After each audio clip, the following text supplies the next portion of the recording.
and imprisoning a child. Black police cars were parked outside the house, surrounded by an open field. The victim was confined in this rundown warehouse for a staggering 12 years. People were gathered on the lawn as they rushed in to attend to this issue. The police had successfully detained the suspect on charges of kidnapping, confinement, and labor law violations. This news was reported all over television as breaking news, and it was covered by many headlines. For the sake of privacy, the arrested suspect was allowed to wear a face mask as the police led him past the crowd that gathered to take pictures. The media was, of course, desperate to get a nice scoop on the news. They wanted to know if the perpetrator knew the victim personally before committing the crime. They also asked important questions like who was the first to report the crime, while the police dutifully tried to push them away from the door. The poor victim was showing signs of hearing and speech impairment. This made the authorized suspect that the perpetrator was aware of this beforehand when planning the crime. They'd been able to cut through the lock where the poor victim had been confined, and they opened the door of a dark room to see stacks and stacks of books. When they were rescued, they found that the warehouse had been flooded with countless books. And seated on that mountain of books was a youth who was still trying to read in that dark room. Law enforcement reached out to their captain immediately, informing them that they had indeed found the poor, haggard-looking victim. Based on the severe injuries on his body, it was presumed that the poor boy was subjected to long-term abuse. The victim, who was nicknamed A, was transported to the hospital and is currently reported to be in stable condition. Reporters were, of course, not allowed inside as they worked to stabilize the poor victim. Some of the media tried to protest and say that they were hurt, so they also needed medical treatment. Shin Woo-jin was 18 years old. They had finally confirmed the victim's name. The youth was suffering from intense malnutrition and multiple external infections. The bright-eyed, beautiful youth was adorable as he stared into the bright light for the first time in a long time. The doctors could not imagine how someone could hurt a beautiful child, which was a bizarre choice of words, because it's not like an ugly child deserved that either. The poor boy had been locked up and forced into labor for 12 years. The youth had also suffered from hearing loss as he had not been exposed to sound for a long time. The doctor sighed and took notes of this bizarre situation. She wrote down a question and showed it to the boy, asking if he could say his name out loud. The boy stared at this question, taking it in, and she encouraged him to try saying his name. The boy finally opened his mouth to speak, repeating words that he'd probably heard all of his life. He declared that he was, in fact, a bastard. That was a rather dark response and not at all what the doctor had been going for. Well, the sun continued to shine brightly in the sky, and a rather suspicious-looking individual was about. Oh. It was just a farmer working in the hot sun and protecting their face from blisters with a bat and a face covering. While this one person toiled, a lazy man sat and watched. This seemed to be the youth's memory, and he remembered being tossed dry rice with vegetables every once in a while. The boy would scarf down the food with his hands, desperately eating like an animal since he was treated as such. Every time they opened the door, the person who fed him would call him a bastard, saying that he ate so disgustingly. The poor child was always cold during the winter because a draft would drift in from the closed windows, and he would shiver in the cold. Sometimes, when the boy was so desperate, he would even grab a roach. Hopefully not to snack on, but it was quite likely that he was snacking on it. Back to the present, the doctors were horrified by the poor youth's words, and they were rather shocked, speechless, unsure what to say to such a declaration. They were sure this was the effect of brainwashing, and they'd also found countless scars on the poor kid's body. This child had definitely suffered a lot of abuse all this time. Those monsters who'd done this to him should surely all be sentenced to death, in her opinion. However, all in all, this situation was at least a relief. The medical results were not as bad as they had feared, but the boy seemed jolted by her honest smile and kind touch. He was safe now, so he could sleep as much as he wanted in a warm bed. The doctor tried her best to communicate that he was safe and that she would soon be back. The other doctor asked if he should take care of the kid, but the female doctor assured him that she could take care of the boy by herself. The doctor managed to step out of the hospital room and ran into a huge crowd of desperate reporters who were still trying to get a good news scoop and were drilling the doctor on all sorts of questions. They wanted to know the patient's condition, and if his family had been found. They also wanted to know the patient's name. They wanted to know if he had a disability and if he could communicate. They fired question after question rather relentlessly. It made the doctor quite irritated. So, she scolded them for trying to make someone else's tragedy into their entertainment. She then asked the police how these people even got into the building. They were causing such a nuisance, and all of their access passes should be checked. All these reporters would be reported for obstruction and trespassing. Well, that finally got rid of them. Things got a bit quiet after that, and the only sound was the drip in the hospital. The main character lay in bed, resting and recuperating. After a while, he opened one eye and stared out at the white room that held him. He stared at that big white fluorescent bulb with a lot of ideas in his head. Stretching out his hand, the boy's mind was flooded with more and more ideas. Suddenly, he heard a sound, and the boy looked up. There was another patient in the room using their phone. It was an older gentleman, and he noticed the youth staring at him. He had already heard the story, and he knew the boy was kidnapped. The poor child had a rough life, and he felt sorry for him because he knew the child's life would be tough due to his extra disabilities. The boy stared silently at the old man for a while, but he could see the name and all the information about the other patient that was placed by the man's bed. He even knew the guy's height and weight. Just by looking at the man, he could tell that he was left-handed and constantly dehydrated because of his dry skin. The man was oblivious to this as he was busy having a lot of fun just using his phone. The man had no watch marks or rings, so he clearly worked a physical job and had no spouse. Putting all of these pieces together, the youth could detect that his roommate was probably doing some plastering work on a low rooftop and fell. As he fell, the left-handed brain instinctively directed his left foot to land first, but the femur couldn't withstand the force of the impact and shattered, protruding outwards. The main character could imagine the man's scream of pain like he'd been there to witness the accident. He could even guess the most appropriate first aid in that situation. However, his thoughts were interrupted when the female doctor returned. She had brought him some food and asked if he'd gotten some rest. She knew he must be hungry, and she'd brought a fork and spoon for him to use. Meanwhile, her patient was busy analyzing her. The boy thought that the doctor was a man, and he noticed the doctor's drooping eyes and crow's feet at the edges. The boy also noticed how their cheek muscles lifted upwards and noticed the symmetrical smile. It was a genuine smile and a sign that this man did not see him as a threat. The doctor handed him the spoon and encouraged him to eat as much as he wanted. No one would scold him. The boy was shocked by it and stared at more food than he'd ever been given in captivity. The boy gulped, and the doctor explained that it was hospital food, so it might not taste great, but she still encouraged him to eat a lot. Well, the boy gripped his cutlery and got busy. He scarfed down that food like it was the Hunger Games, abandoning the food at some point and just using his hands. The doctor and the other patient were in shock at how fast he was eating. The doctor had to tell him to slow down or he'd choke. However, the boy had no intention of slowing down, and he just kept chowing down. He ate those plates clean and even started picking up the little grains of rice.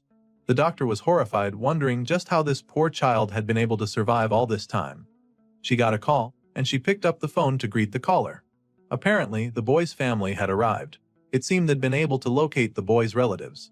The doctor excitedly told the youth that his mom and dad were here. The youth calculated her eager smile. He recognized the titles of mom and dad. The people who had come should be his family. The doctor happily told him that the doctor would bring them soon. The youth watched the doctor leave in awe, speechless as she left. Time passed in the silence, and he wondered how long it would take for his parents to reach him. He started counting the seconds and then the minutes. Suddenly, a voice said that it would make sure that the main character could hear them. The boy was confused as his senses became even clearer. His eyes widened as his brain activity intensified. He kept thinking, and he listened closely, watching the movement outside the door. His eyes widened as the people came closer. He could hear them now. He could hear the very step of the person's heel on the floor. That sound traveled all the way to his hospital bed. It was like a sound arrow speeding right to him. The boy's eyes widened as his hearing suddenly got so much better, and suddenly everything sounded so much louder. The patient's stability was their top priority. They needed to make sure that he was not startled. The boy was speechless as he listened, and then they were getting ready to come in. His eyes widened, and he stared at the people who came inside. A woman and a man. Their faces brightened with smiles when they saw him, calling him Wujin. They rushed to him, calling him their son, even though the doctor had told them not to startle the poor boy. The boy stared at the two people coming in close with their arms open for large hugs. It surprised the main character to be embraced by a loving mother and a joyous father. The woman was pretty, so she looked a little like him, and he had his father's hair. They both celebrated saving their beautiful child, crying their apologies for not keeping him safe. They were grateful that he was unharmed and thanked him for coming back. Their cries and love and adoration were loud, so loud in Wujin's ear that he finally got overstimulated and pulled away from them in pain. The boy covered his ears, staring at them in fear as they asked him what was wrong. They were concerned, asking if he was okay, but the noise they were making felt overwhelming, and the boy cried out. It was loud. The sobbing, the crying, the shouts of joy and relief at seeing their son. All of this noise was much too loud for the little boy, who had just regained his sense of hearing. The sky was bright and blue over a brown apartment complex, and it was a bright new day and a new scene. A lady was just wrapping up a phone conversation with her mother. Seated in her house, she admitted that she had cleaned it all up and then ended the call. After the call, the girl sat in silence and wonder. See, her big brother was finally coming home, and he was likely the poor, overstimulated main character we'd already been introduced to. The sweet little brunette was not sure how to feel about this development. After all, her brother had been gone for many years. She had not gotten to see much of him since he needed to rest, plus the way he talked and acted sounded a bit unusual. She'd gotten a glimpse of him at the hospital when his mother had fed him an apple, and honestly, he'd seemed so weird back then. She'd only been a baby when he'd been lost, so she had no childhood memories of her brother to reflect on either. She had seen pictures of where her brother had been forced to live. It was a warehouse, and she could not imagine being stuck in a place like that for 12 years. The smart brunette easily reasoned that she would also be weird if she'd been stuck in a place like that for 12 years. Fortunately, the boy had seemed to have regained his hearing. However, psychologically, her brother was still a little weird. Suddenly, the girl heard a noise that startled her. Her parents had arrived pretty fast, and they had also brought her brother home. This was a huge moment for the small family, and the young girl came over to welcome her brother home. The mother guessed that the young girl must be starving, so she would get started on dinner. The father also smiled and called for Woojin to come inside. The rescued boy stepped into his home for the first time in 12 years and met his little sister. The odd boy was a little tall and gangly as he was still trying to put on some weight, and he looked around this spacious home in awe. The girl nervously said hello, greeting her big brother. The boy was a little mystified and silently stared at the house, so there was an awkward silence. Then the boy looked around and saw pictures of the girl around the house. His father placed a gentle hand on his back, understanding that it would be awkward for the boy to be home after so long. They pointed him in the direction of his room, asking if he still remembered living there. The boy mumbled that he did, and they asked if he wanted to look around his room while spending some time with his little sister, Bomi. The young girl was surprised, but the parents encouraged the siblings to get closer and spend some time getting to know each other. The sister wanted to help prepare dinner instead, as she was still rather nervous around her brother. However, spending time with her brother was considered part of helping, so she couldn't say no. Without further ado, both siblings were pushed into the room to spend some time together. The girl tried to protest, but it was too late. Soon, the mother got busy preparing dinner, and she set the pot on the fire to make some delicious food for her two precious children. While all of that was happening, the siblings stood awkwardly in Woojin's room. The awkwardness was even worse than the girl's imagination, but she tried her best to endure. The boy stared at something in his room and at his neatly arranged bed. He recognized a bed, but he'd never had one before, as he'd been forced to live on top of books all of his life. He also recognized the window next to the bed. All of these were things he'd mostly read about in a book. He knew the private computer and the chair as well. Everything around him was a little strange, but it was his. This was his room. The girl nervously talked to her brother, and he turned his full attention to her. It caught her a little off guard as she stared into those big, soulful eyes that almost mirrored her own. The brunette ended up crying because her brother looked so much cuter in person than he did in the hospital. Now that he was cleaned up and getting his bearings, he didn't look so weird after all. The girl nervously called her appa, deciding to teach him how to use a phone. Right now, the phone that she gave him was turned off. However, she could show him how to hold it to turn it on. The boy listened attentively to the teachings of his sister, practicing and learning. She taught him their parents' numbers as well as her own so that he would always be able to contact them. She deleted her number, so he encouraged him to try saving it. The boy was in awe and tried speaking again. Speaking was something he hadn't done a lot in captivity, so he was still adjusting to it. His sister had no idea what he'd just said, and she sat there looking very lost and confused. Then she realized that he was telling her that he understood her instruction. Bomi appreciated that, but Woojin did not need to use such formal language when talking to his little sister. The boy struggled to show his understanding, using the words he was more used to using with the people he'd lived with. Bomi fell silent as she realized this was something that might take a while. Deciding to move on to other topics, she asked him to try turning on the phone first. So, Woojin did as directed. The youth stared in awe as the phone began to load before him, producing bright colors and an interesting figure. Then she taught him how to make a new contact and save her number. He listened attentively to everything that she said. The little sister called out her number, and he got to work writing it down so that he could save it. She watched in awe as he picked up the instructions pretty fast, laser focused on doing exactly as she told him, and she was surprised that this was his first time using a phone. His fingers moved even faster than hers did when she used a phone. Woojin was just worried about whether or not he'd done it correctly and followed her instructions. The little sister encouraged him, telling him that he'd done quite well, and that he was very smart. It seemed her brother was the kind to pick things up so quickly. Now, she would teach him how to search for stuff on the internet. The boy was curious and confused, but he was ready to learn that too. So, she showed him how to do a search on the internet, showing him how he could type whatever he was curious about. Once he typed the magnifying glass, lots of interesting answers would pop up. The youth stared at the phone in awe. Just like last time, his sister let him try to search for himself. The brother was curious about many things, so as soon as he got the phone, his fingers started to move really fast as he typed what he was curious about. Apparently, the boy was curious about his family. Tapping on images, the boy saw various wonderful images of families loving and being there for each other. It was a series of soulful and beautiful pictures that he could not really relate to since he'd spent his whole life locked in a cage. He took note of the happy mothers and fathers in the picture. Then Woojin turned and recognized Bomi as his little sister. She was his family. Everyone in that house was his family. This was his homecoming, and the lady who smiled so happily and brightly at him was his family. The boy fell silent, looking up in surprise while his sister stared at him with a curious expression on her face.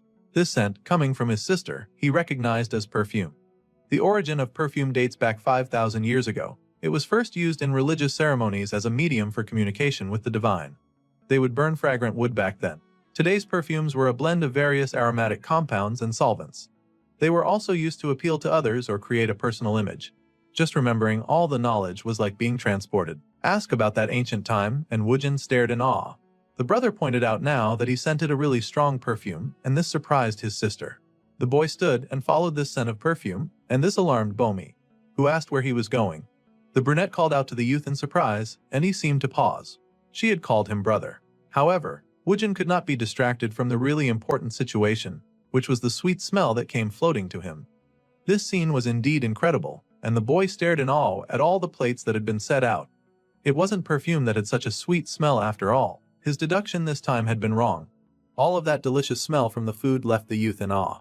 His mother noticed him and happily invited the young boy to dinner, saying that he must be hungry. He was indeed hungry, and he sat to eat. The dad had even made the kimchi stew, and it was apparently so good that a person would not even notice if they died while eating the food. At this point, it sounded almost dangerous to eat the food, and Woojin wondered if he'd die while eating it. However, the statement was just a little joke from his father. His sister was invited to watch, and they all sat down like a family. There was food pushed on the boy's plate, and the parents encouraged him to try some of that nice food. The family stood around each other and chatted happily, feeding and welcoming home their new son, as they encouraged him to try all sorts of food. The rescued boy was struggling with his table manners, so a bit of food flew here and there when he spoke while eating. However, Woojin was having the time of his life around these three happy people. This beautiful picture of this family was filled with light and bright vibes. Suddenly, little splotches of darkness started to appear. These splotches quickly rose in a trickle and then a wave of darkness that consumed this happy moment. A threat lingered outside of this beautiful scene. Back at the police station, the detained kidnapper was told that 5 years ago, his family members started dying, one every year. The wicked man was then asked if he had anything to say about that. The first to die was his wife, the second was his mother. Both corpses fell to the floor. The sister-in-law died from consuming a poisonous plant, and the two others close to him also died. The suspect was stuck in the police holding facility. Speechless and haggard, the man swore that he was not responsible. However, the authorities could not believe it. It was much too odd that mysterious deaths kept occurring around him, and they were sure that he was responsible. How did everyone die, and only he survived? Still, the suspect insisted that he was not responsible for those deaths. The police were sure that he was just refusing to cooperate, so they called on the detective. There was always the possibility that the suspect being questioned was not the killer. The detective found that hard to believe, and asked what the suspect was talking about.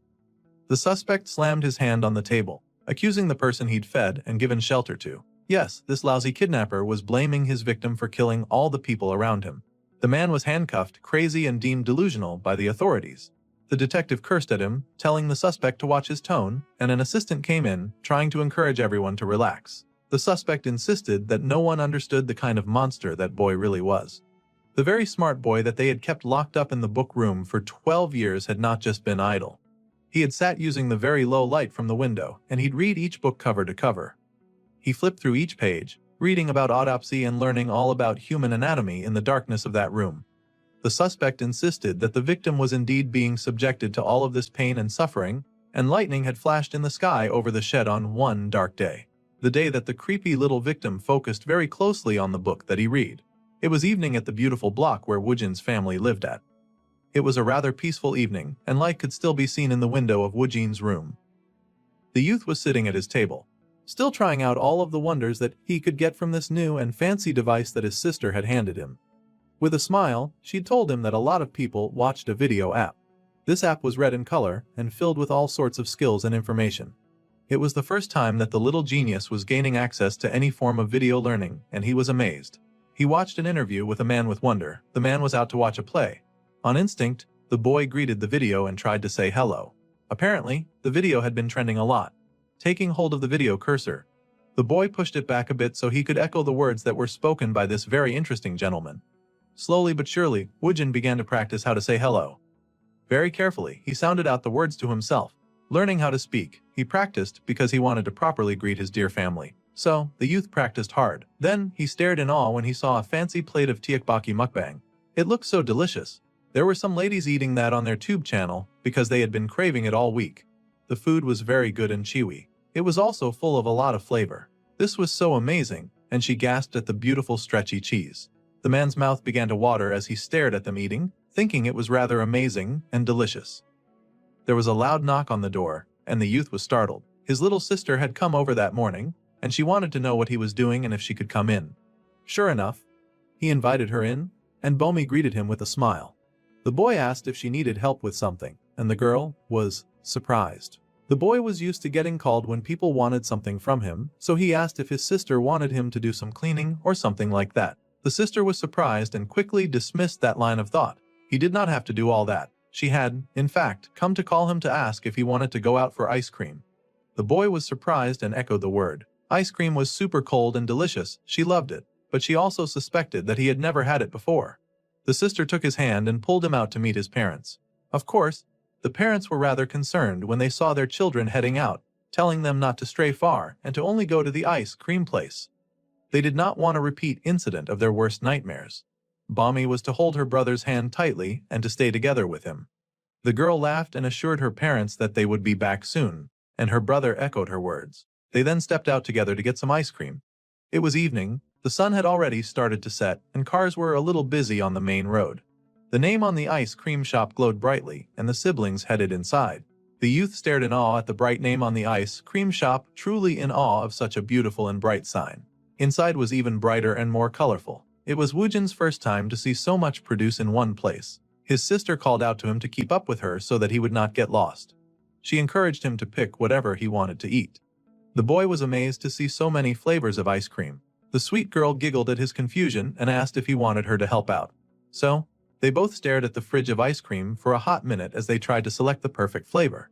Then, she grabbed one, saying that it was quite tasty.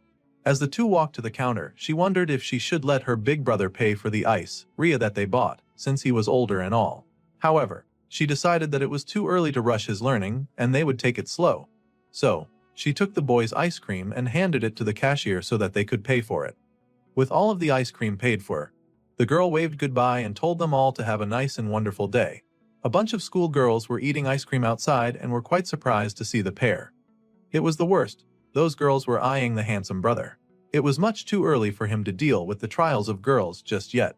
His sister was cutely teaching him how to open the ice cream, unaware that there were a bunch of girls ogling the beautiful boy.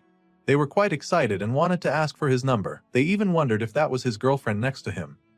Mind you, Bomi could hear absolutely everything they were saying, and she felt rather smug about it too. Then, she told her brother to give his ice cream to her. She would open it for him. He much appreciated the assistance since he was struggling with the wrapper. The girl beamed and told him that he did not need to thank her, and she loved showing off in front of those other girls anyway. With the ice cream open, she handed it back to her brother, telling him to try it because it was super cold and sweet. Woojin took the ice cream in his hand and took a bite. He had been learning to eat things slowly, so he did not rush. Those dull eyes of his brightened in awe and wonder when he took just a bite of that ice cream. The boy could not believe what he had just tasted, and for a moment, he shook with awe. It was a whole new world of sweetness and treats opening right before him. He had never tasted something so splendid in his life. Bomi was worried that the treat had been too cold or that it tasted weird. If he did not like it, he did not have to force himself to eat it. However, the boy slowly said that it was tasty. This adorable little treat was so tasty. In fact, it was super tasty. The boy had never had anything like it, and he was in awe. His eyes watered with emotion, and he happily ate the ice cream with glee. The sister laughed, wondering when he had learnt that new word. Since it was so good, she advised her brother to eat slowly so that he would not choke.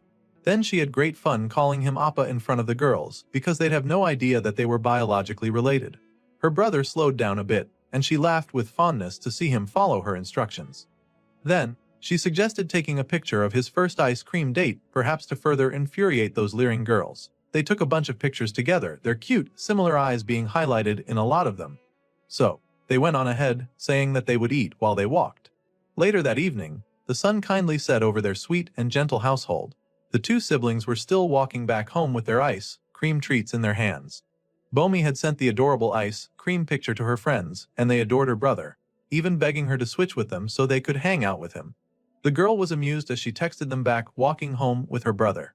Suddenly, Wooin started to get left behind, and Bomi did not notice because she was focused on her phone. She kept going, not aware that her brother was not following her. See, Woojin had noticed something. A suspicious-looking man was standing nearby, and this man was watching his sister. This strange-looking man was focused a bit too much on Bomi. His eyes zoomed in on her legs as she walked. He even dared to stare at her behind like a lecherous pervert. That awful stalking man was like a hyena in the wild, doing as he pleased and preying on those who were not aware of him. Naturally, Woojin could not let that kind of behavior slide. The man's hat had lots of marks, and he narrowed his brows in concentration. His eyelids were tightly pulled, and his pupils were dilated. On the way home, their family did not realize that the odd man had been following them. This meant that they did not know him, and he was an unwelcome presence. The man was not from around here, so he had come with a specific purpose in mind. Besides, that odd and very suspicious-looking man was going to great lengths to not be seen. The odd man made eye contact with the boy and realized with horror that he had been spotted. The boy still took notes of the man, noting that his armpits were soaked with sweat, and there were wrinkles on his pants' knees. There were also pedal marks on his shoes. The width of the pedal marks was narrower than that of a bicycle, so the man clearly drove a motorcycle. There was no dirt on the ground around here, which meant that he had come from the other side. Putting all this together, Woojin could tell that the man's job did not require strict time control. The man was in his late 40s as well, and he ran a delivery service using an old motorcycle. The family likely did not know him. He was not a local. He chose to cross small mountains instead of using roads with CCTV, and his actions are systematic yet chaotic. The man was left-handed and he lived alone. Compiling all this information, Woojin called out to his sister Bomi, who finally paused. She asked why he was standing still and if he had seen something, looking around for any hints of what he had seen. He couldn't explain it, but he told his sister to just head inside first. Bomi was quite surprised at her brother's request, and she looked around, still searching for a possible intruder. She felt almost sure that he would still be around somewhere. The girl once again asked her brother if he had seen something, but he still insisted that he wanted her to go inside first. Well, it was much too late at night to leave him outside by himself. Besides, if she went inside alone, their mother would surely scold her. After all, they had only just gotten back their son. No one wanted to lose him again. The brother did not even try to fight it after that argument, and he basically let himself be dragged back home while he munched on his ice cream. Their mother was waiting for them to come inside, so it was time to go back inside. The house was peaceful and quiet, and the light was on in Woojin's window. Suddenly, the street light beside the window went out, and the neighborhood looked a tad darker. Another street light burned bright and brilliant in the dark of the night, attracting moths to its brilliant burning heat. In that darkness that stretched a mile over the country, a clock ticked in the silence of a room. Woojin stood at his window, contemplating that darkness as he waited for sleep to fall over his neighborhood. This was his family. He had no intentions of sharing this wonderful and happy life that he had found with intruders. It seemed there was another voice in Woojin's head, a voice that asked if he was going to run up to the strange guy and yell at him, mocking and asking if that was how he planned to protect his family. There were many ways to protect his family. Besides, the dark voice was a monster that did not belong in this world. The dark voice insisted that he had done what he had done to survive.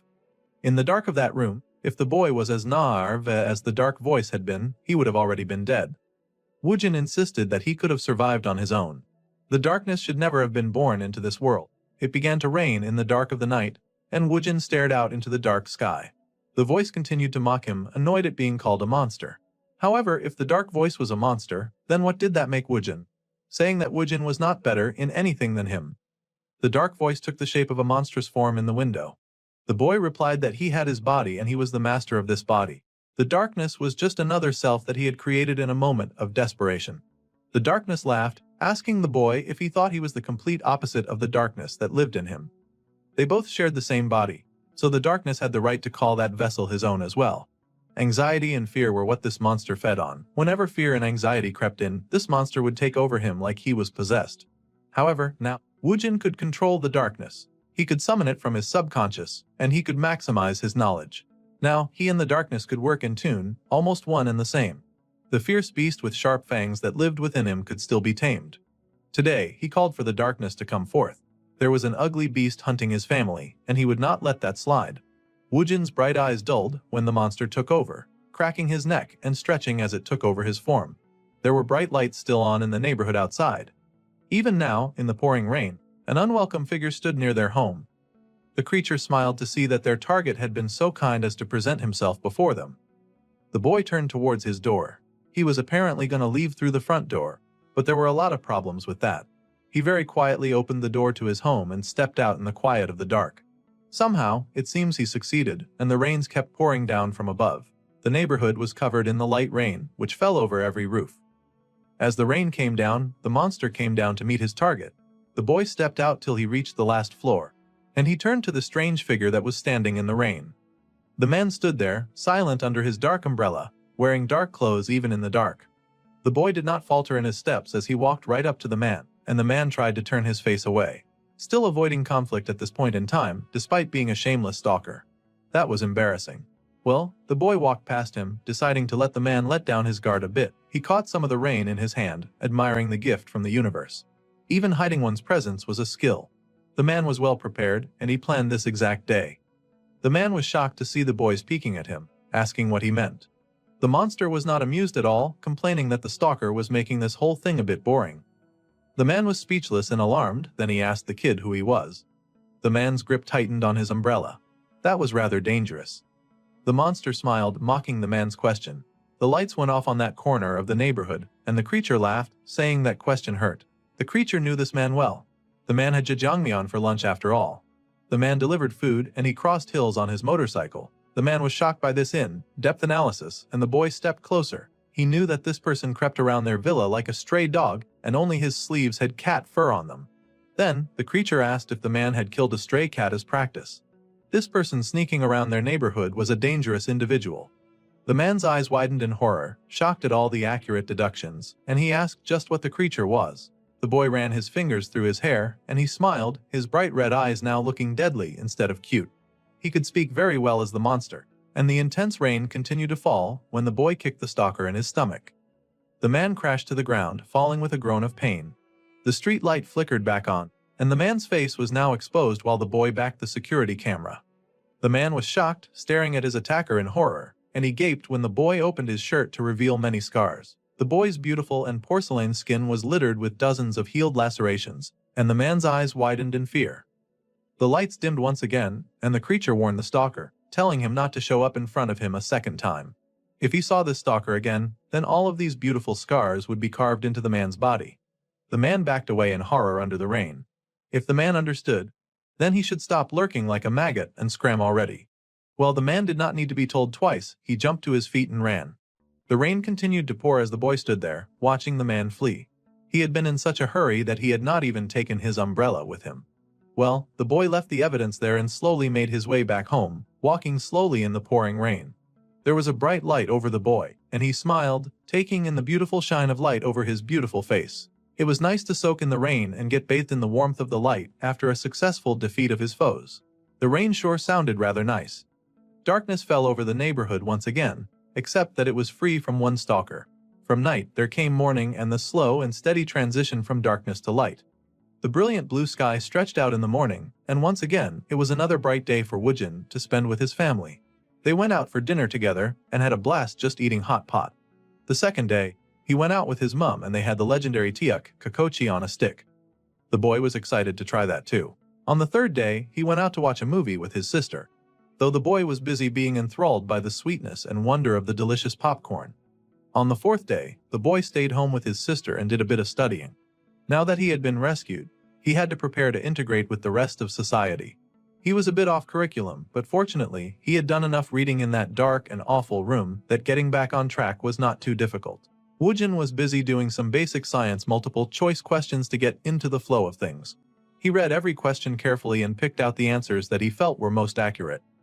The boy's pen moved quickly, much to the shock of his little sister, as he picked out each of the answers with amazing speed, barely even lingering to think or ponder if he was selecting the right answer. Bomi was amazed at how fast he was answering, and she gently reminded him that he had to read all the questions before answering, and he could not just guess them all.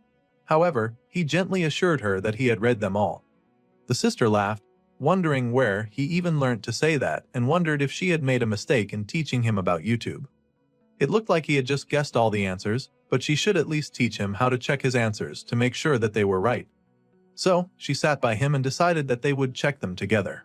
So carefully, they checked each of the answers that he had selected for each question, checking to see if he had picked the right or the wrong answers.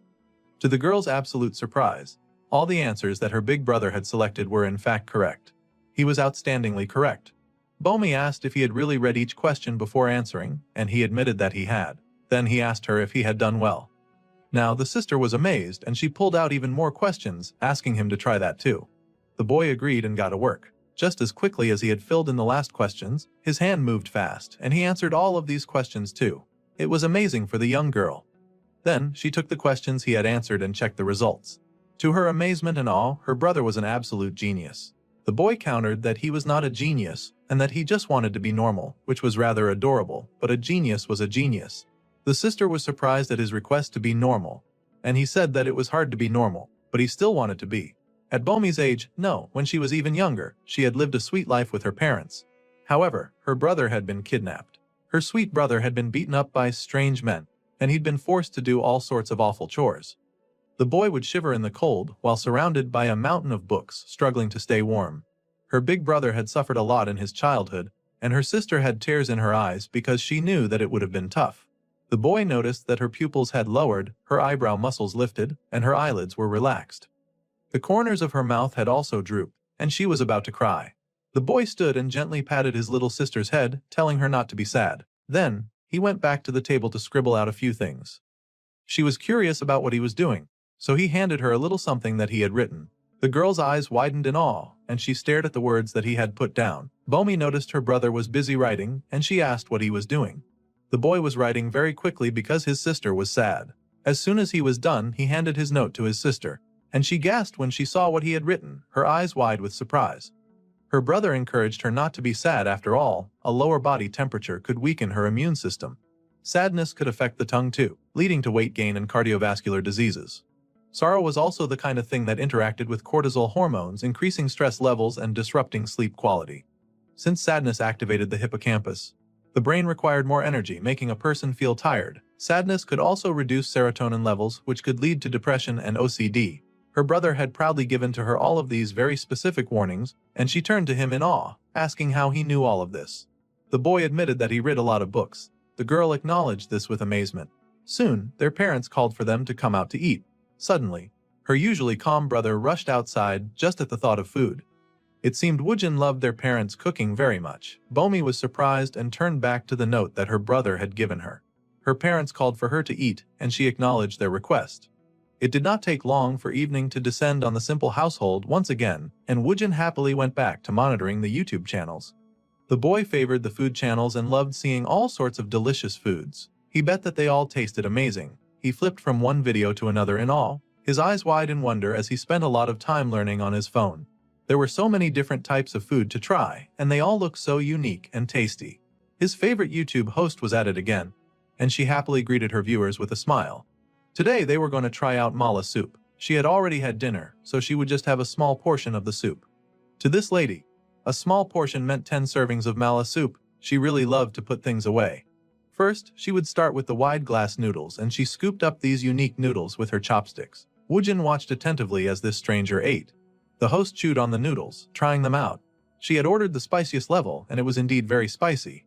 She thought that it tasted great, and Woojin was now curious about what it tasted like. Then it was time to try the corn noodles. She picked up the much thinner noodles, gasping when a few heated pieces fell on her hand. However, she assured her viewers that the texture was incredible. Now, they would wrap it up in a cabbage, like wrap. Woojin's eyes widened in wonder as he paid attention to each of her instructions and listened closely to her direction. This host was a rather popular YouTuber, and she had many videos of her trying out all sorts of amazing foods. She scrolled through each one with wonder. The next video had the lady eating ramen, and she was going to boil it from scratch. He watched in awe as she boiled the ramen on a hot stove, his eyes full of this lady's face because he'd watched her so much. Then, she had to prepare before eating, of course, and let her hair down. It was a huge pot of ramen, and she was ready to eat. That girl could really put away. The boy watched her in wonder, and he scrolled past that video too after watching it to completion. The host happily dug into the completed pot of ramen with chicken, and Woojin watched as she complimented the meat.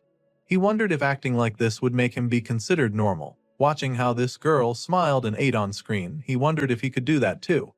His father had once asked what he wanted to be in the future. Though his mother had been surprised at the question, it was fine if the boy did not have an answer. As long as he stayed healthy and happy, that was all that mattered to his mother. However, the boy did have desires. He wanted to be a normal person, or at least whatever passed for a normal person, a normal office worker. That was a great choice, and his parents encouraged him to be anything that he wanted. Of course, Woojin's greatest desire was normalcy. The next day, the sun shone brightly over the little neighborhood, with a bit more focus on a huge parking lot around the area. Woojin was there, of course, striding with confidence towards the building that had the parking lot. The boy desired to be a normal person, and he walked to achieve his dreams. He wanted to perform a rather normal action. The main character had decided that reporting someone seemed to be a normal thing to do, so that is what he was going to do. The youth walked into the police office, overhearing an interrogation going on, and someone denying their guilt. A police officer insisted that all of the evidence was caught on CCTV, so he was sure that the suspect before him was the culprit. Even with this evidence, the suspect dared to deny his guilt. The man across the table was bewildered, and he insisted that it wasn't him. He did not even wear hats like that. The police officer grunted in annoyance that the suspect would not admit it till the end, even though they had a witness. The man was shocked and asked who exactly had seen him when he had not even been there. There was no way that someone had seen him. Suddenly, the youth appeared in the room and called out to greet the detective. The detective looked up, rather surprised to see a boy standing in the middle of his office. The boy then repeated his greeting, being a bit more specific and calling out Detective Kim Tae-yeon. Now the detective recognized him and stared at him in shock and awe. A lot of the police force had already heard the news of the boy who had been kidnapped and rescued, so the detective recognized Woojin right away. The boy had grown so much in speech that the detective had barely recognized him. He even asked the boy if he had been doing well. The boy looked so different from the haggard teenager that they had rescued from that abandoned shed. The poor child had been carefully escorted into the police van back then, the detective gently telling him to watch his head. After shoving the poor boy into the car, the detective then strapped the shivering boy in the car with a seat belt, telling him that it was okay. Placing a hand on his shoulder, he assured Woojin that he would take him home safely. The boy had been speechless at this rescue, but he had never forgotten the favor that the detective had done for him. He thanked the detective, saying that he had indeed been doing well. The man smiled and acknowledged his health, and was even impressed that the rescued youth spoke so well now. Then, the detective called for one of his colleagues to take the suspect that he was questioning to the holding cell.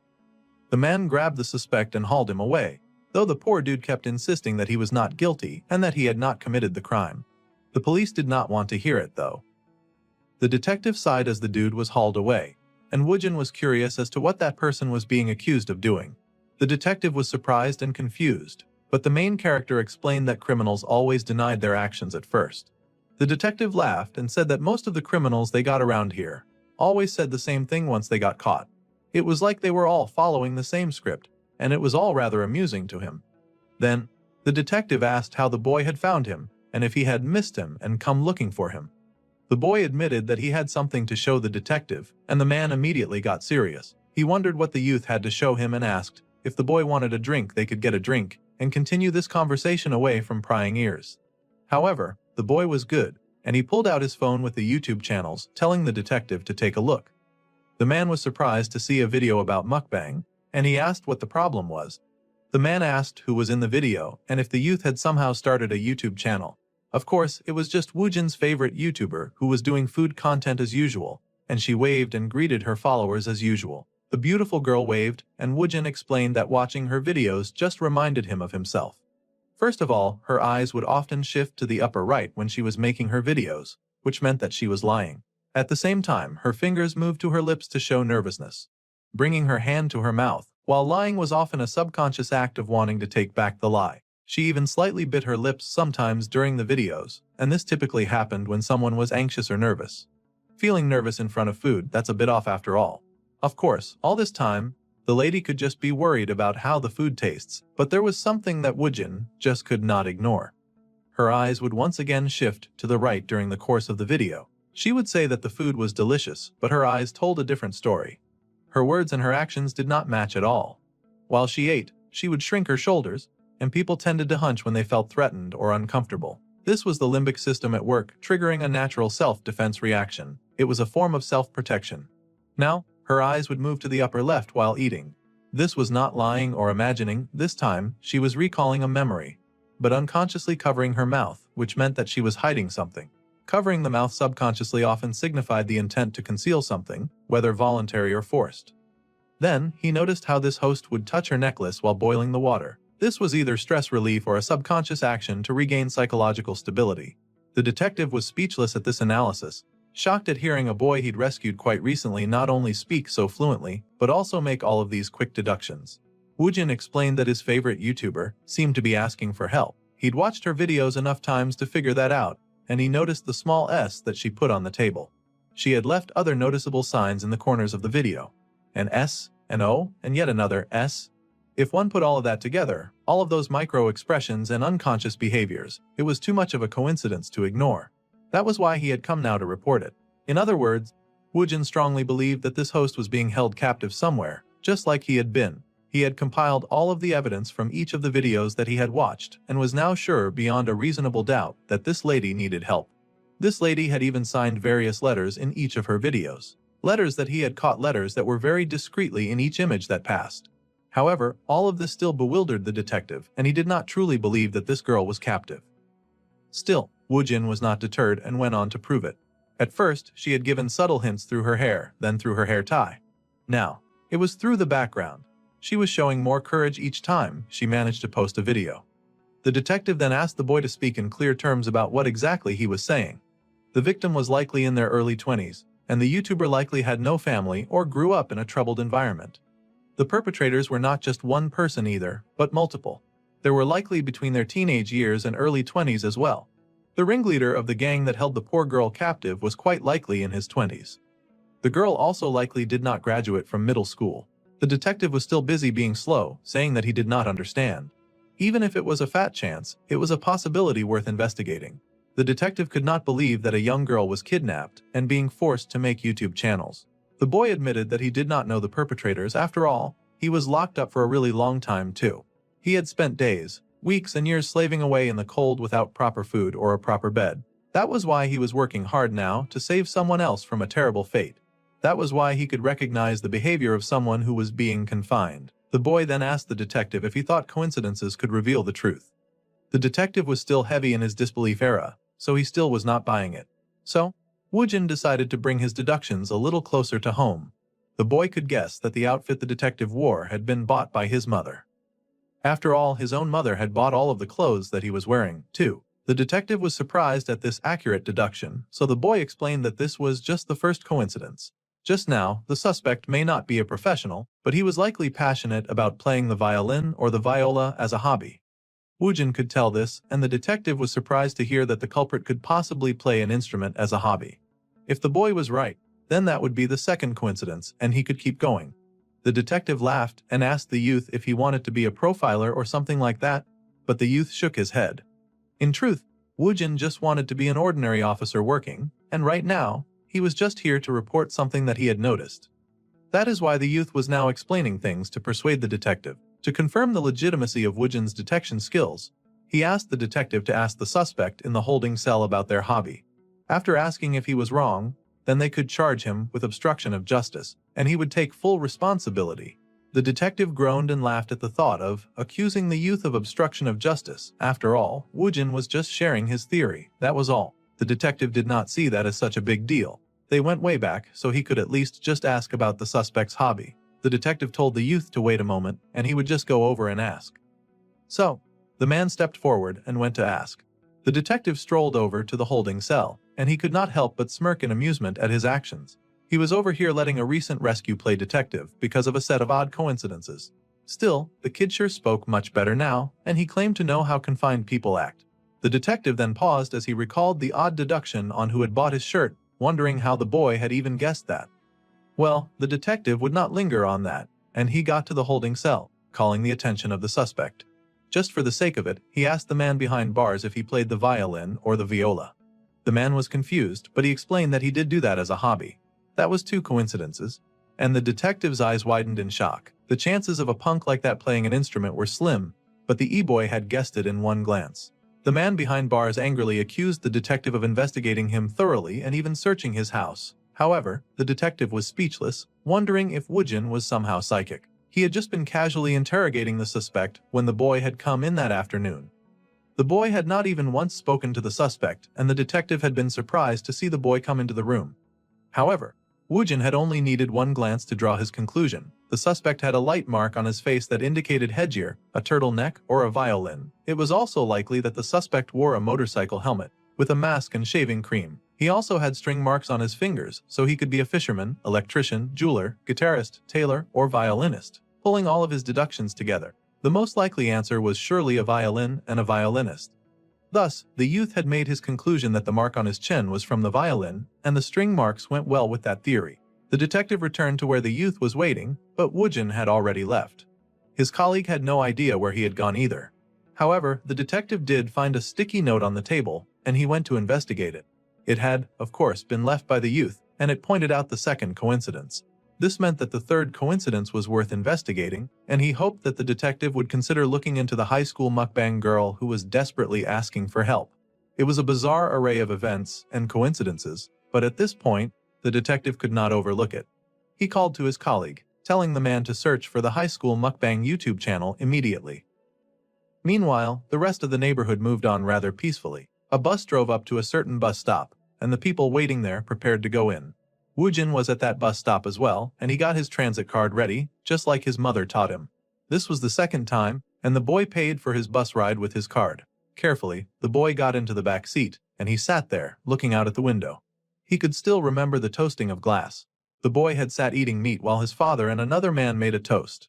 The man smiled and noted that Woojin wanted to be a simple office worker. The boy admitted that he indeed wanted to be a normal office worker, like at the company where he worked. The man laughed because he did not exactly work at an ordinary company. Still, his father's friend had heard that the boy was great at studying and that he solved problems in seconds. That was wonderful to hear. That meant that his office might be the right place for him. The boy was curious and asked if he could take a tour of this normal office building. If his nephew wanted to see it, then he should. So, his uncle invited him to his office. The day he promised to visit was that day, so Woojin noted that he would be at the office in 4 stops. Each one would take about 6 minutes, 10 minutes, 7 minutes, 9 minutes, and it would be a total of 32 minutes to get to where he was going. The office building was located in a giant, tall skyscraper. The boy called out to his uncle that he had arrived. The man on the other side of the phone said that he would be down in a second, and Woojin stared in awe at the giant building ahead of him. He had finally arrived at the Manhwa General Trading Building. It was a true large conglomerate, with many normal office workers going in and out. The boy stared in awe at all the people who walked past him, and he saw all the normalcy around him. It was his dream to live normally, just like these people. Then, his uncle called to him, greeting him as he finally found his nephew. He called the boy to come inside, as he should wait in the lobby instead of outside the building. The main character was grateful for being allowed to visit, but his uncle said it was nothing and was happy to give him a tour. So, they both headed inside. The lobby within was as large as one would expect for a company located in that giant building. It was rather fascinating, and the boy was impressed by the construction. There was a cafeteria in the basement, and this was the Manhwa's headquarters. They would also have branches across the country. Gwangju, Pyeongtaek, Daejeon, and Busan all had branches there. His uncle was impressed that he had looked that up already, and the boy admitted that he had. To live a normal life, he realized that he needed to know a lot. That was why he thought that being normal was harder than it seemed. The man laughed and acknowledged that the boy was really smart, saying that they should head up the stairs. The boy watched his uncle check into the building with his card, and they headed inside using the elevators. As they were heading up, the department head's son was suddenly spotted. The two turned and noticed a beautiful young lady. However, the man corrected that Woojin was not his son but his nephew. The man just needed to deliver something. The lady smiled with amusement, and Woojin stared at her. probably noticing a bunch of things right away. They were both surprised to see a high school student in the office building. The lady was surprised and asked what the boy was saying. Obviously, from the uniform, she was a high school student. The elevator was here now, and they could not spend any more time chatting about stuff. So, the man shoved his nephew inside and said goodbye to the girl. He waved and told her to enjoy her lunch as the elevator doors began to close, and he sighed in relief when they could not see her again. They headed to the 7th floor, and the man happily ushered his nephew inside. The boy stared in surprise and shock, amazed as he looked at the normal office that he dreamed of living in. There were people speaking all sorts of languages up there, and it was so interesting. People all over the office were engaged in completing all sorts of different tasks. There were some people sending emails, and others were canceling orders. His uncle called out, asking Woojin how it felt to be in an office building and if he felt like a real office worker sitting among them. The boy admitted that he did not. However, he would work really hard to become a good office worker. Then, the manager got word that the Saudi contract was cancelled, and the man was horrified, saying that he had asked for a meeting to be scheduled first. He called for everyone to immediately come to the conference room. The uncle had wanted to eat with his nephew at the cafeteria, but something urgent just came up. The boy said that it was all right and he had seen a lot after all. For now, he would go down by himself. So, the boy headed to the 1st floor, and he stepped out of the elevator, unfortunately running into that girl again. She noticed him first, and then she grinned and greeted him. He was silent as he watched her. It was currently 11 in the morning, and a high schooler should not be here at that time. She also did not seem the type who was intimidated by adults. She was a high school student with a calm tone and relaxed expression. She walked in long strides and asked if he had received what the department head had sent him. She walked confidently, blocked his way, controlled the space like it was her domain, and based on her actions, she was likely related to a high-ranking company executive. If she were related to a high-ranking executive, it would not hurt to know who. So, Woojin said that he understood and then said goodbye. With that, he walked away from her without looking back, shocking the arrogant and pompous princess. She yelled and said that he should be in class right now, demanding to know if he was skipping. Honestly, he could ask her the same question, but he did not go to school in the first place. With that, he was leaving once again, and he turned around to walk away. Of course, she did not like being interrupted, but he did not like wasting time. He saw no benefit in talking to her, so he wanted her to kindly stop bothering him. The girl was shocked, but he knew that when a person dismissed people like that, they would feel the need to prove their worth. Now, he wanted to know who she had connections with. Thus, the girl declared that she was the CEO's daughter. Woojin had now successfully tricked the young lady into revealing who she was by pretending that he felt like he was wasting time with her. Also, saying that he thought that he had nothing to gain. Naturally, this motivated the pompous peacock girl to then reveal her true nature as the CEO's daughter. Now that was an impressive figure, and it was just as the youth had expected. At times like this, it was always best to open his eyes slightly wider and part his lips just enough to look rather surprised by this. The girl was now thrilled, believing that she had caught him off guard, and she smirked haughtily, asking him if she looked different now. The girl stalked around him, taking note of his shoes and his clothes. She seemed to be doing some kind of assessment, not that the main character appreciated it. After revealing her identity, the girl was now shamelessly inspecting him as if he were someone beneath her. She had quickly regained control of her emotions and once again asked about school. Since he did not go, she beamed and told him that she was bored, wanting him to hang out with her. Her dilated pupils shifted slightly upward to the right, and the corners of her eyes drooped slightly as well. Her lips curled up like a sneer. This was the picture of greed. Having identified her position, the girl now saw the main character as no more than a toy for her to play with. However, what she did not know was that he was playing her like a fiddle. He could use that greed of hers to control her like a marionette. She hadn't eaten yet, so she asked if he'd go with her to get something to eat. It was framed like it was a choice, but Woojin knew better. He accepted anyway, easily marking the girl as a possible narcissist. He did not really want to deal with her, but she was not entirely impossible. Of course, the CEO's daughter took the lead right away and chose where they would eat. She didn't even give basic location details before leading the way. The world evolved around her.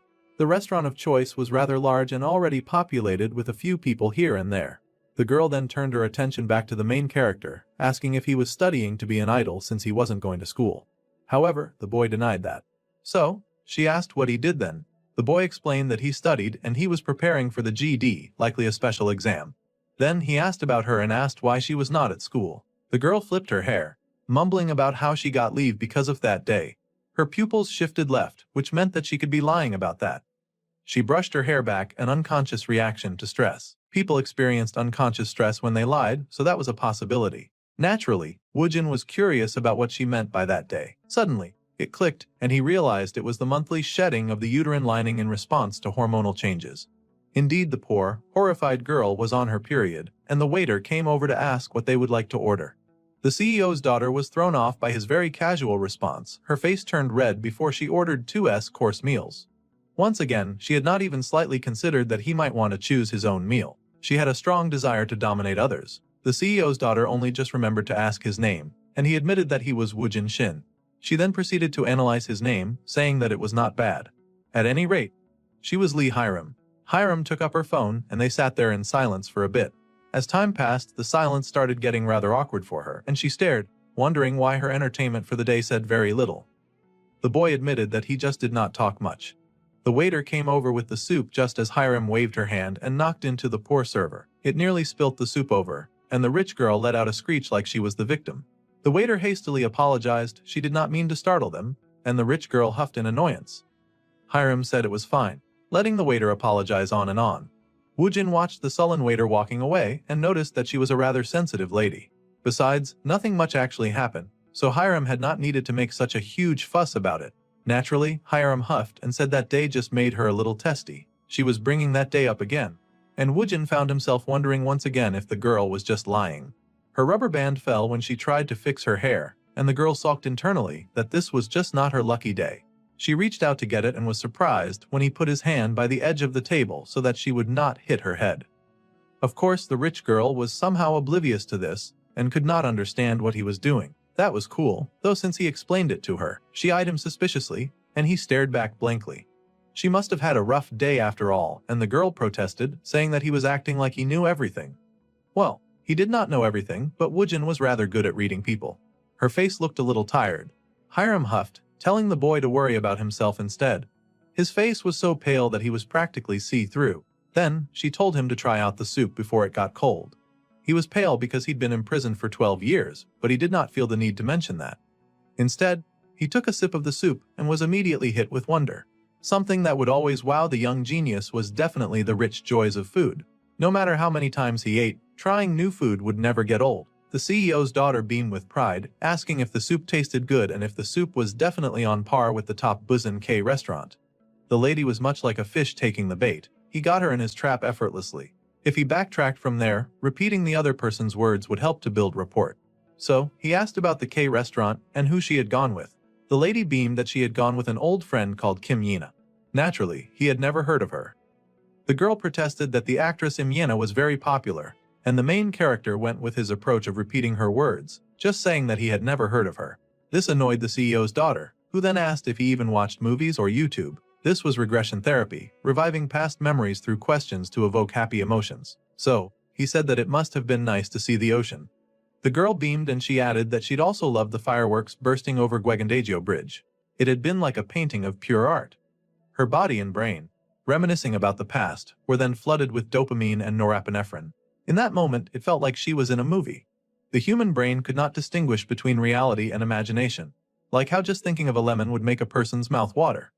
That was the state that the CEO's daughter was currently in. She was lost in that wonderful moment when she had seen the fireworks. Though she was sitting with him, she spoke as if she was watching fireworks on a yacht. Just by leading her memories and listening, he could become a source of her joy. In this state, he could even ask her about the heart-shaped fireworks, and she would laugh gleefully about it. He listened intently, and she insisted that it had been hilarious. He pushed the memory further, though, guessing that it was literally a heart-shaped firework. Their main dish was prepared and ready. What a sorry plate of food it was, but the main character made a show of enjoying this high-quality food so much. Then, she asked if he had traveled anywhere, and he admitted that he'd never engaged in travel. The last course was mango sorbet, and she insisted that he should definitely go. Last year, they went to an island called the Hullbox. The boy continued to mention random words to trigger more nostalgia from her, like Mexico, the state of Quintana Roo on the Yucatan Peninsula. She smiled and praised the beaches of that state, and said that the night sky was packed with stars. It was almost like an aurora. She also recalled the beautiful shimmering waves.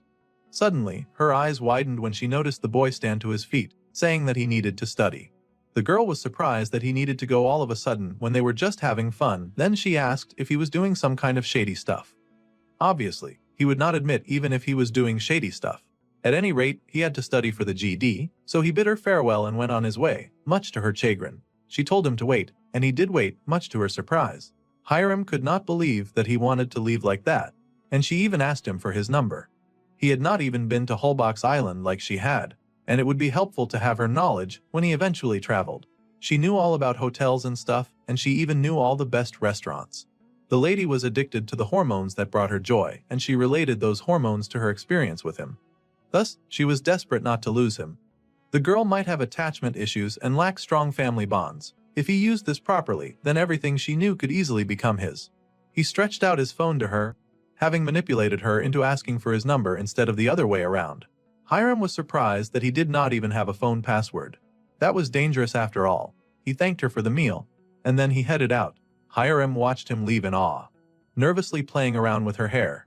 She then followed him outside, thinking that they should at least walk together since they had come together. She asked him where he lived, and the boy did not respond. Instead, Woojin was focused on a tussle that seemed to be happening some distance away. It looked like two grown men fighting, and the CEO's daughter asked what he was doing. Immediately, the boy shielded her gaze, telling her not to look. This was a rather serious situation, and someone had just gotten stabbed in an alley. The girl panicked, of course, horrified to hear that there was someone armed with a knife nearby. Someone willing to commit crimes with that dangerous tool. The villain with a knife took off on a run once he realized that he had been spotted, and the boy stared at him, taking in details of everything that he knew about the attacker. Then, the boy raced ahead, heading straight for the abandoned victim. Living a normal life was all that Woojin wanted. He pressed his hand hard down on the wound, administering quick first aid to stop the loss of blood. He told the victim to hold on a little longer while he called the authorities. Someone had been stabbed.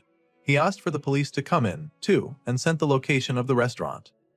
The man's pulse was rapidly increasing, which meant that the cerebellum was working to increase the heart rate due to blood loss. The boy asked what the man's blood type was.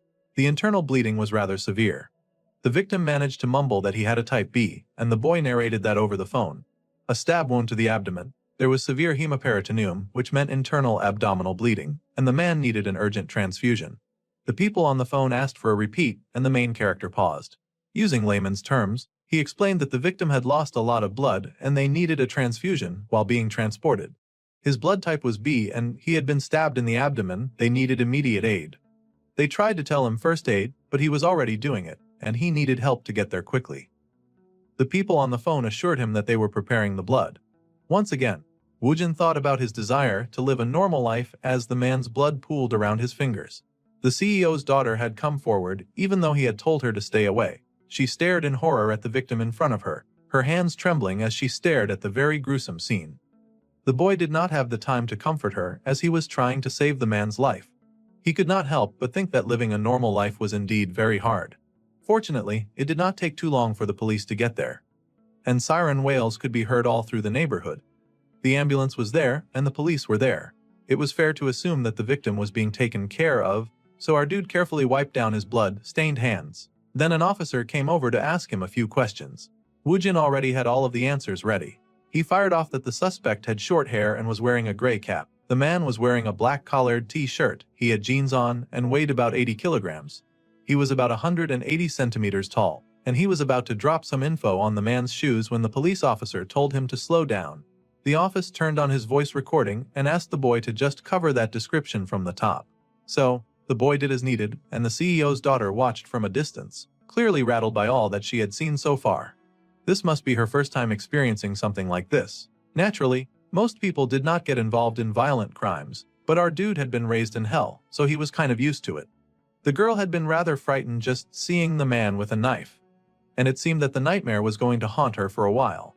For him, her state of mind right now was also a perfect environment for him to continue his game of manipulation. Woojin strutted up to her like a mother heading to a baby that was taking her first steps. When faced with a shocking situation, it was normal for a person to either stumble or fall because they were unsure of what to do. Usually, a baby who fell was nursed by nurses and other caretakers to encourage them to try again. Like a parent, he could immediately comfort Hiram and restore her confidence in herself. Right now, at this moment, there was no one else to take his place. He noticed that the lady was rather shocked, but it was okay now. This moment would leave a strong impression on her, which would further make her think of him. Gently, He placed his hand on her shoulder, soothing her and telling her that the victim was fine and did not seem to be seriously injured. It was like a mother comforting their baby.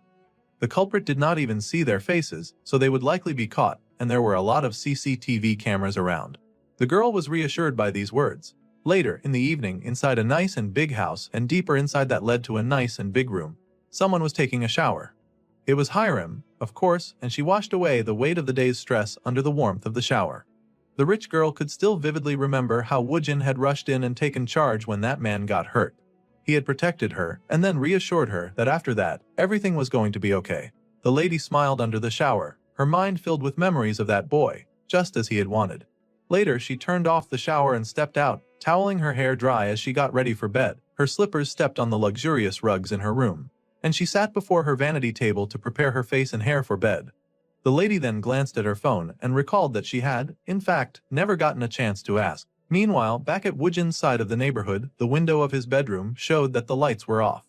The main character was in bed and watching his favorite YouTube video as always.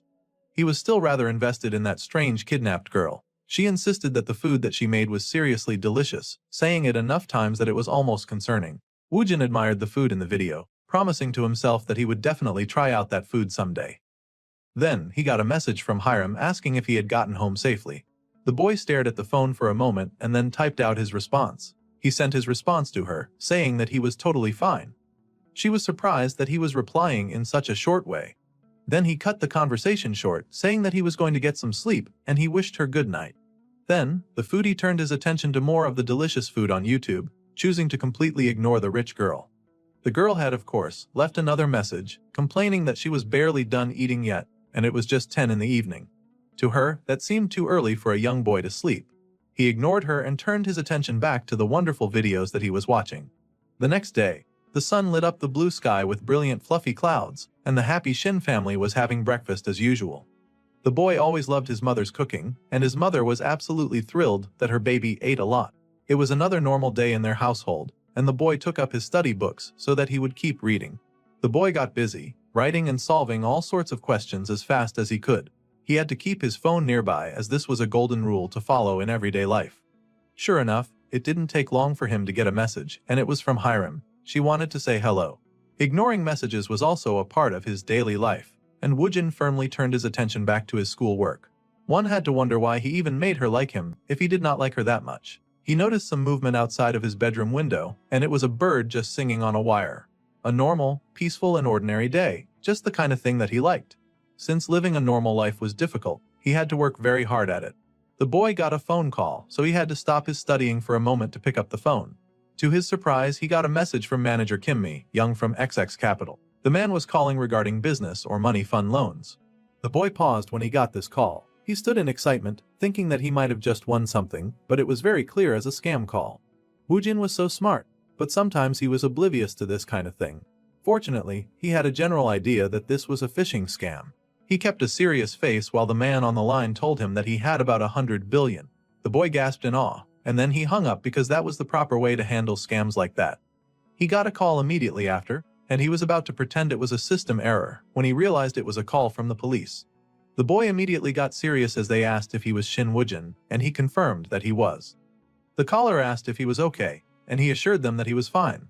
Then he was called to come into the station for a brief statement as a witness. So, the boy closed his door and prepared to leave his house. He was the only one left at home anyway, so leaving the house was rather easy. Woojin slipped out, closed the door, and opened it again for another peek because he was a little suspicious. He stared at the hallway in the normal house of his normal home, mumbling that he would be back. Then, he closed the door. This time would not be like the last time when he got abducted and tortured by horrible people. This time, for sure, he would be back. He would return every day to his happy and shining household without being late for dinner. With a very reassuring thought, Woojin left his home and made his way to the station as required. The sky looked dark and cloudy over the police station, different from the usual bright and sunny days. The hallways also looked rather dark due to the intensity of the situation. As mentioned before, it was because of the hat that he had snatched it, and he just went with his gut feeling. So, the police kept adjusting the image that they had drawn out, asking if it now looked more like the suspect that he had seen. The boy noticed that they had arrested someone who seemed to be the suspect. They asked the boy if he wanted to hear the man's voice, so they let the audio from the interrogation room seep in. The man was protesting and insisting that he was innocent, of course. It occurred to Woojin that it seemed the police just went about randomly grabbing people if they thought they fit a suspect description. The poor man insisted that he was not the one who committed the crime, but Woojin could see past lies and false denials. He focused his gaze on the man before him, registering the man's face in his eyes and making necessary comparisons to the man that he had seen before. The suspect insisted that he had never met the victim before, so he had no reason to hurt a random office worker. As the man spoke, Woojin studied every part of him closely, from his facial measurements to his nervous habits. He could tell that the man seemed to be lying, and the man was very obviously a terrible liar too. That was kind of embarrassing for him. The boy paused in his analysis and the police waited for his verdict. They wanted to know what he thought after hearing the man deny being involved in the attack. Well, Woojin stood silent for a moment, and then he said that the man was definitely lying. Woojin studied the suspect as the man loudly complained and denied the crime with all of his might. He was a rather dedicated denier of his sins, vehemently insisting that he had not committed the crime. The police officer studied the youth's expression, trying to guess what he thought about all this. After hearing all of his denials, the police then asked the boy what he thought about all this. The youth was quiet for a moment as he put together his theories and ideas in his head. Then, he finally spoke up and said that the man was almost definitely lying. The man definitely acted suspiciously, and he seemed the most like the culprit to the police. The suspect insisted that he had only been taking a walk around the neighborhood, but as he talked, Woojin noticed that the man kept touching his nose. When someone lied, catecholamines were secreted, increasing blood pressure around the nose and eyes, which sometimes made them itchy. Another sign of lying was also supposedly biting one's lips and frequently touching the face. These were subconscious actions of someone who wanted to take back their lie. When people were in danger, three actions would always emerge: their freeze, their flight, or their fight. The man's legs were crossed, proving that he had chosen to freeze. Even if he was not the culprit, stress might have made him freeze. However, they could also analyze his behavior statistically. This man, who was supposedly not the attacker, had his body language telling the story that he was afraid of being exposed. Woojin asked about the man's educational background. The police seemed surprised by the question, but they confessed that the man had a master's degree. The more educated someone was, the more they would value logical evidence. If the man was guilty, he would worry a bit more about DNA evidence, or even eyewitnesses. Then Woojin asked if the detective had mentioned any witnesses, and they admitted that this had not come up. If they said that there was a witness, the man would possibly confess. That guy who was currently yelling at his interrogator was very likely the culprit. Woojin could feel it in his bones. Then he asked the police if he could go home now. They indeed said that he could, but then asked if the boy was sure that the man was guilty. Woojin confirmed that to be the case and then told the police to take care. He did not need anyone to walk him out either. He could make it home just fine on his own. There was no evidence, and the man insisted that no one had seen his face either. Well, with that statement, the detective who had been with Woojin finally stepped into the interrogation room. It was time to test another theory. He then informed the suspect that a witness had in fact come forward and they had seen the attacker at the crime scene. The man was absolutely shocked that a witness would appear, his eyes wide in dismay and fear. The man cried out, his face in his hands, and the detective asked him to finally admit to his crimes. It hurt, but the suspect could not carry on with his lie any longer. Shakily, the man confessed that it had been an impulsive action. He had not intended to kill anyone, they had just gotten into a fight. The confession went on inside the police station. Outside, a small puddle had formed outside by the tire of the police car, and the blades of grass were green and wondrous. The boy stood outside, staring at the sky above after successfully solving yet another difficult case. The boy turned for a moment, glancing back at the building behind him. He wondered what jjangmyeon at the police station tasted like. On his way out, he had seen a few of the staff eating. No matter what he was dealing with, Woojin would always love food. He wondered if that food was amazing and super delicious. One day he would definitely have to try it. He now had yet another thing on his bucket list, and he marched ahead to make his way home. Suddenly, he got a message from a friend greeting him. He recalled that Hiram had texted him, so he finally texted her back. Woojin informed her that the culprit had been caught so she could finally relax now. The girl was quite surprised at this message. Her classmates asked where she got her hair done since it seemed amazing and she had changed her bag.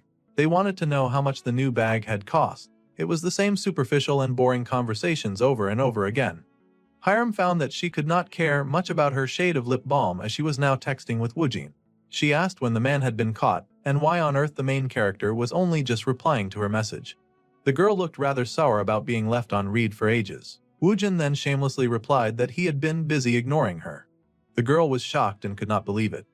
She stared in horror at the reply and then her responded that ignoring messages was quite normal after all. The girl was speechless, she had no idea how to respond to that. School was almost over, so he told her to get home safely. And she wondered how he even knew that when he did not go to school. Still, she asked what he was doing. And the main character informed the brunette that he was about to take on a challenge. Now, this interested her, and he told her that he just might succeed with her support. Naturally, this ended up intriguing Hiram enough that she showed up at the restaurant where he was, a little disgruntled and asking if he really had to do this. To Woojin, life was a series of challenges, and if there was an opportunity, one had to always take it. The boy had gotten into an eating challenge. He had 20 minutes to finish everything on the plate. If he failed or threw up, then he would lose. The failure penalty was pretty high, and she was just about willing to dump the failure cost on him. Still, Woojin was not discouraged, and he held his chopsticks high above the food on his plate, getting ready to dive in. There was no limit to the portion size, it kept increasing. The key factor, of course, was the leptin hormone. That very special hormone was secreted when eating, sending signals of fullness to the brain like a rush of aliens invading the Earth. In order to beat the game, he had to finish before the leptin told him that his brain was full. The timer was ready to start whenever the boy was ready, and the genius instantly declared that he was ready. The timer was pushed, and the game began. Woojin dug into the plate in front of him, sticking his chopsticks deep inside the juicy food, scooping up the noodles, and all out shoving them into his mouth like he was a black hole. The girl squealed in shock at his sudden whirlwind eating, and both she and the timer stared in awe as Woojin stacked all the slices of meat together and chowed down on them like there was no tomorrow. She yelled at him to eat one slice at a time, but he was still going. He slurped up the noodles, grabbed his bowl off the table once he was done with the chewable bits, tossed the soup into the air, and swallowed it like a vacuum. It was eating more intensely than either the timer or Hiram had ever seen before. The man then slammed his bowl down on the table with immense satisfaction, and he stretched out his hand, much to the surprise of the two present. It was a huge success, and the boy relaxed in his chair in relief, thinking that he should ask Bomi to compliment him later, since he had finished the meal with 12 minutes to spare. He also wondered if the timer was trying to become a YouTuber or something like that. The rich girl was in awe that he had somehow managed to eat all of that food so quickly. The boy said that it was indeed not normal. Finishing all of that food was not normal either. Well, the food at the place had been amazing, and he thanked them for the meal. The restaurant also thanked him for coming over and hoped he would visit at another time. Hiram could not believe that after all that, Woojin was still interested in going out and eating a lat with Archer. To Woojin, dessert after a meal was a must, especially when one was hanging out with a girl. The rich girl thought that he was very weird, and she wanted him to know that. His actions were not very normal, and he was just about to start feeling hesitant, but it was much too late for that, and she told him to hurry. They head out for dessert, and the boy was impressed at the sweet treat. At this point, she felt that he should seriously stop watching YouTube. He was indeed reacting to most of the food that he ate like a YouTuber, cooing about how the cake was insanely good. Well, they had a little snack together, and then she grabbed her car door, opening it up and offering to drop him off at home. The boy insisted that it was fine as he wanted to take a small walk, a bit so that he could digest. So, she nodded and agreed to see him later. The boy watched her step into the vehicle, and she thought that he was indeed rather weird and unusual. This made her smile. The night sky was dark over the neighborhood, and Woojin was back in his room, watching YouTube videos once again. The boy had no intention of ever stopping. He was amazed and loved the look of the food. Suddenly, he got a call, and the boy stared at the unknown number, wondering if it was yet another scam call. He picked, and once again they all asked to confirm his name. He admitted that this was him, and he wondered if it would be another phishing scam or someone asking for a loan. It was his friend, the detective Tae-yeon Hyung. The boy recognized the detective and got a bit more interested in the call. The detective asked if this was a good time to talk, and he wanted to talk about the little tidbit that the boy had left about the YouTube channel, High School Mukbang. It was just as he had said, the victim was 20 years old. The assailants were not just one person but an entire group. All of them had met through a runaway gang. The victim had tried to run away frequently, so their family rarely looked for them and had not reported them as missing. The victim was now 20 years old, just like Woojin had guessed. Even if they were locked up and appeared on YouTube, no one would suspect or question it. This runaway gang must have known that and committed the crime. The boy had saved someone's life just by watching videos on YouTube, and they asked how he even knew and if he had some special kind of power. The boy did not really want to talk about all that and asked instead if the victim had gotten home safely. That was especially important to him as he was also a victim of kidnapping, and it meant a lot to him if the victim was able to safely get home. The detective smiled and agreed that the victim had indeed gotten home safely. They were fine now. Thanks to Woojin, the case had been solved, and the detective wanted to take him out for a meal when he was free.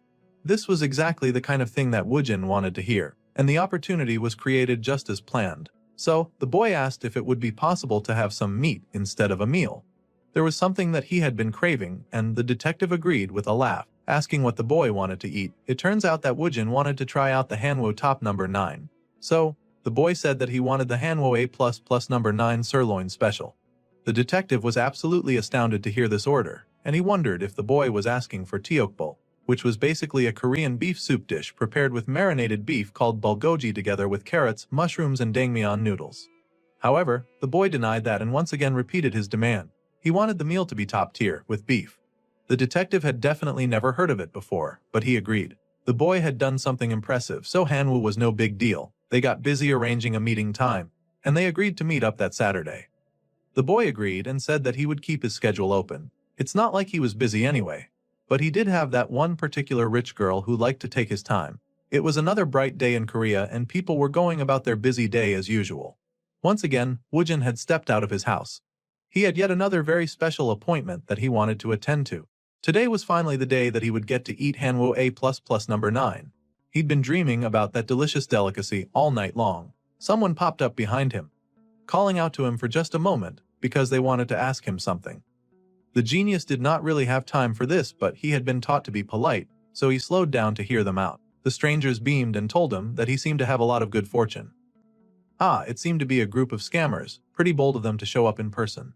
Energetically, the duo told him all about how they could not pass him by when he was radiating so much good luck. The boy asked if they were talking about luck, blessings, or good fate when they said fortune. They wanted to love the scam along, so they agreed with everything. Apparently, they studied these things and they thought that his energy was very bright and beautiful, so they wanted to share some good words with him. There were many kinds of studies and learning was a lifelong journey, so Woojin curiously asked about the kind of study that they did. The duo said that they mostly focused on the principles of the universe, and now that was very interesting to the genius boy. He did not know that topic could be defined as a branch of science, just like physics. The scammers were a bit taken aback and they rushed to correct themselves. They reminded him of the saying that mountains were mountains and water was water. People did not just see nature as it was, they also assigned meaning to it. A mountain, that was a term used to describe a highland area that was densely populated with trees. Water, chemically defined as H20, a compound or hydrogen and oxygen. Then, the boy sweetly asked if there was an error in his knowledge. The scammers were starting to realize that they were getting way out of depth with this guy. But they weren't about to give up, and they insisted that his energy was so bright and his insight was different. They were really doubling down on scamming him. Then, the male scammer asked if people often told him he was handsome. Of course they did, he had a pretty face, that was the most obvious thing. Right now, they claimed that they could see his ancestor sitting on his shoulder, and he really resembles them. The boy looked so dignified. Woojin was amazed by the things these people said. They went on to say that his ancestors had been watching over him all this time. Had they now? That was rather difficult for a victim of kidnapping to believe. Still, Woojin made a huge show of looking around for them. It looked like he had not been paying proper respects. Now Woojin was amazed and he asked them if they could see ghosts. The duo seemed taken aback by the question, and the lady nervously said that they didn't call them ghosts. They mostly called them ancestral spirits. Now that was bizarre to Woojin, but he was always hungry to learn. He asked them how they could perceive spirits if they were not biological organisms. Surely that only meant that they could see ghosts and they should just accept their newfound power. Normally, the human eye processes information through the macula, blind spot, and optic nerve before the brain recognizes it. He knew how the cornea worked, the iris worked, and what the pupils did to make the lens function in the way that was necessary for a person to see. Then, he asked if they had a special visual organ different from others. Had they evolved by any chance, or did they have a weird genetic mutation? The two now looked very freaked out. They should have quit while they were ahead.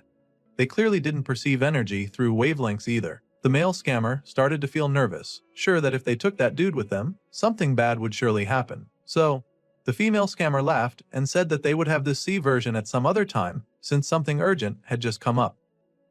Woojin realized that they were trying to leave, and he read all of the woman's nervous body language. She seemed scared and reserved. This surprised him, and he said that he was not a scary person. He was just a youth that was eager to learn. But now the woman was scared of him. The scammers protested and lied about something urgent coming up, so they really had to leave. Woojin was just really curious. He was really disappointed that they wanted to sneak away. So he begged them to stay and tell him more about their very interesting powers. The scammers bolted without a moment's thought, and Woojin watched them run away feeling a little downhearted. The least he could have done was gotten them arrested. Meanwhile, there was a dude who'd watched the whole thing happen, and he'd even recorded it. The man laughed, saying that this whole interaction had been very hilarious to him. The man greeted Woojin, saying that he was from the YouTube channel Kirat TV, and Woojin immediately took interest. Many people sometimes fell for scams, so the man was the kind of person that recorded it as evidence just in case. He was a real good guy. However, he'd never seen anyone handle a scam the way Woojin had. It had been hilarious to watch. The young genius stared silently at the man, and the man beamed, asking if he could use that video as footage for his channel. Woojin immediately protested since he would not come off as normal at all, and all he wanted was to be normal. The man even offered to blur his face to hide his identity. Still, Woojin insisted that the video be deleted. It was understandable why the man clung to the video. It would be hilarious to watch and would likely give him a lot of views. For the public good, he thought that this was the kind of video that had to be shared. Woojin turned and was ready to walk away when the man begged that they would even modify his voice so he wouldn't be identifiable. No one would recognize him. Still, Woojin insisted that the video be deleted.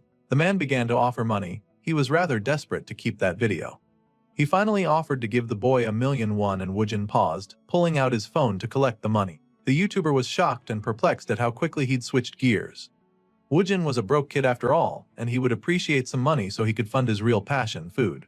Well, the money was transferred and Woojin let the dude keep the video as long as his face was blurred and his voice was modified. Then the genius continued on his way, and he finally met up with the detective. The man was happy to see his special guest and asked what he wanted to eat. The boy made his special order once again of the Manhwa A++ number 9 sirloin special. It still sounded ridiculous to the detective, but he nervously checked the menu and all the expensive prices that came with it. If it was too expensive, the boy then gently said that something else was fine too.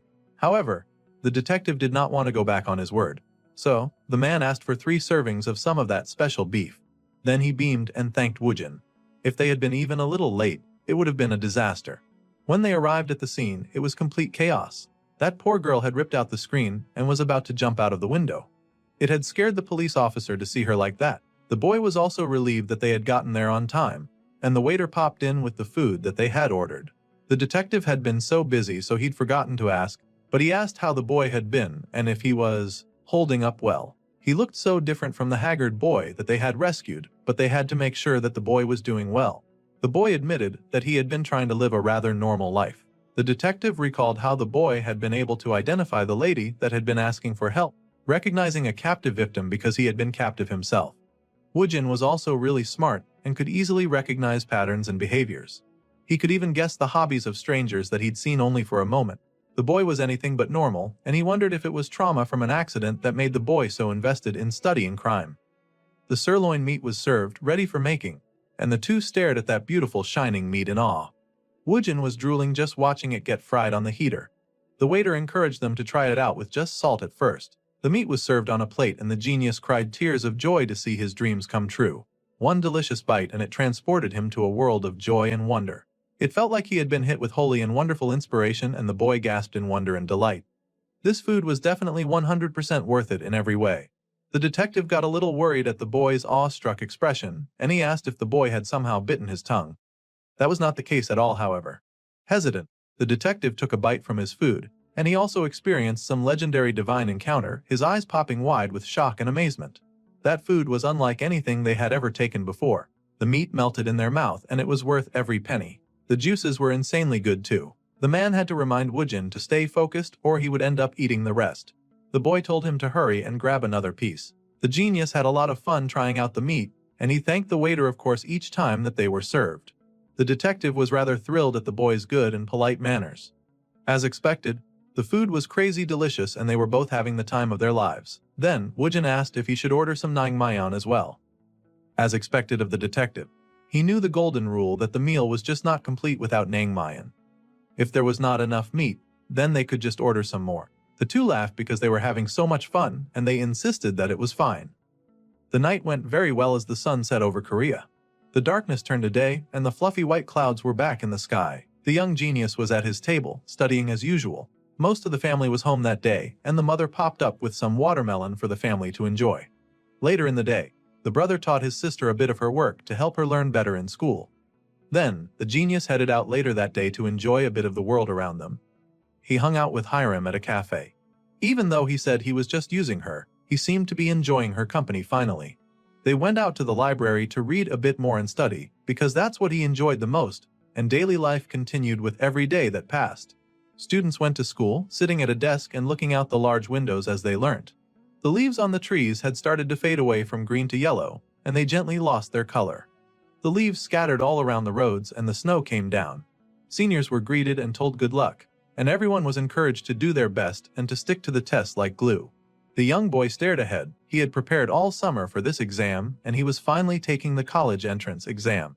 All sorts of people had showed up to cheer on their children. Woojin walked in with the other students and picked out a seat like the other students. Everyone sat in the exam hall and the test was ready to begin. Papers were handed out to everyone and they all passed examination papers quietly among themselves so that everyone would get one. Then, the exam began and the youth was ready to answer some questions. It was time for them to get started. The seniors were wished good luck and everyone was encouraged to do their best in the exam. The exam eventually came to an end and the boy began walking from the exam location. The boy groaned, realizing white horror that he might have made an irreversible mistake while writing his exam. Other students were making their way home after the exam. The main character recalled that his mother always said that she was fine as long as she was healthy. And she even said that he did not have to be good at studying. She just wanted him to live a normal and happy life. He made his way to the house and he could already picture the happy smiles that he would be greeted with once he made it back home. Still, the boy groaned as he wondered how he was going to explain what he'd done at the exam hall. The boy sort of snuck into his own house, but his sister was waiting for him at the door, and she was thrilled. She asked if he had done well on his test, but was taken aback to see how gloomy her brother looked. The girl was shocked. He kept going and the sister worried that he had somehow messed up the exam. However, she recalled that her brother was super smart and very good at answering questions, so there was no way that he could have possibly failed the exam. Then, she hesitantly asked if he was okay, and if something bad had happened. The boy lowered his head, saying that he had been a bit too overconfident in himself. Now the sister wondered if he'd really messed up the test because he was too nervous. So, the sister tried to cheer him up, saying that it didn't matter if he didn't do well in the test and that there was always another chance, no one was blaming him. The boy smiled and said he was going to wash up now. He headed inside tiredly and his sister watched him with concern. The boy needed some time alone as he took off his jacket and his bag. He wanted to sulk for a bit. Theron sent a message to ask if he'd done well on his test, and at this point, Woojin was just about tired of hearing about that awful test. He ignored her message as usual since that was about the only normal thing he had left. The boy sighed, realizing that he had solved way too many practice books for no reason. Later, when he was all washed up, he came out to join his sister in the living room. The boy was still sulking about the test. It was the first time that she had ever seen her brother so downtrodden. Even when he had at first been hesitant and unsure, he'd still been so full of life. Now, she wondered how she was supposed to comfort him when he was in this state. Then she got a call from their mother, asking if her brother was home. Their mother wanted to know what her son wanted to eat after such a hard exams. The girl admitted that it seemed her brother had not performed as well as he wanted to on the test, and his face looked really bad. The father was surprised that their son was home already. But the mother and sister worried that the son was feeling down because he did not do well. The father immediately wanted to talk to his son. They asked the sister if he really messed up, and she admitted that she hadn't gotten to talk to him about it, but he did look very disappointed. It was just one test, and the father assured him that it was fine, and these things happened sometimes. He would grab some good food and head over soon so that they could cheer him up. Woojin then appeared in the living room once again after the call had ended. Bomi called out to her brother, reassuring him again that it was perfectly okay. The boy might have gotten a lot of answers wrong, but mom and dad would still bring all of his favorite things for him to enjoy. The boy just groaned even more and finally confessed his painful malady. He had not been normal.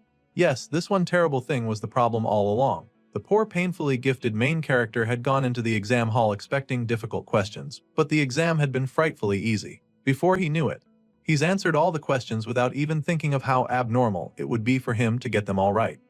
Indeed, Woojin's regret was that he could not rewind time and get a few of the answers wrong on purpose, just so that he could seem more like a normal student. His sister was baffled by this confession. She was so shocked to hear this that her spirit left her body for a hot minute. Surely anyone who got all the questions right should be overflowing with happiness and confidence. However, the main character didn't want anything like that. He just wanted to look normal. She wondered if it was because he had solved too many practice books. His hands had moved reflexively without thinking, like how people's joints moved without noticing, or how people breathed unconsciously. Before he knew it, all the questions were solved and he was left staring at his hands like he was one kind of monster. Bomi was shocked by his despair and she called out to him, grabbing his hands and shaking him back to his senses.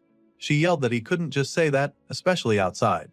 Saying that he got absolutely everything correct before the marking came in could make things difficult for him. The two siblings sighed and then tried to hope for the possibility that he may have gotten a few of the answers wrong. That would be nice. His sister asked if he had the answers that he marked for self-grading. The boy remembered all of the answers, so he didn't even need to mark them.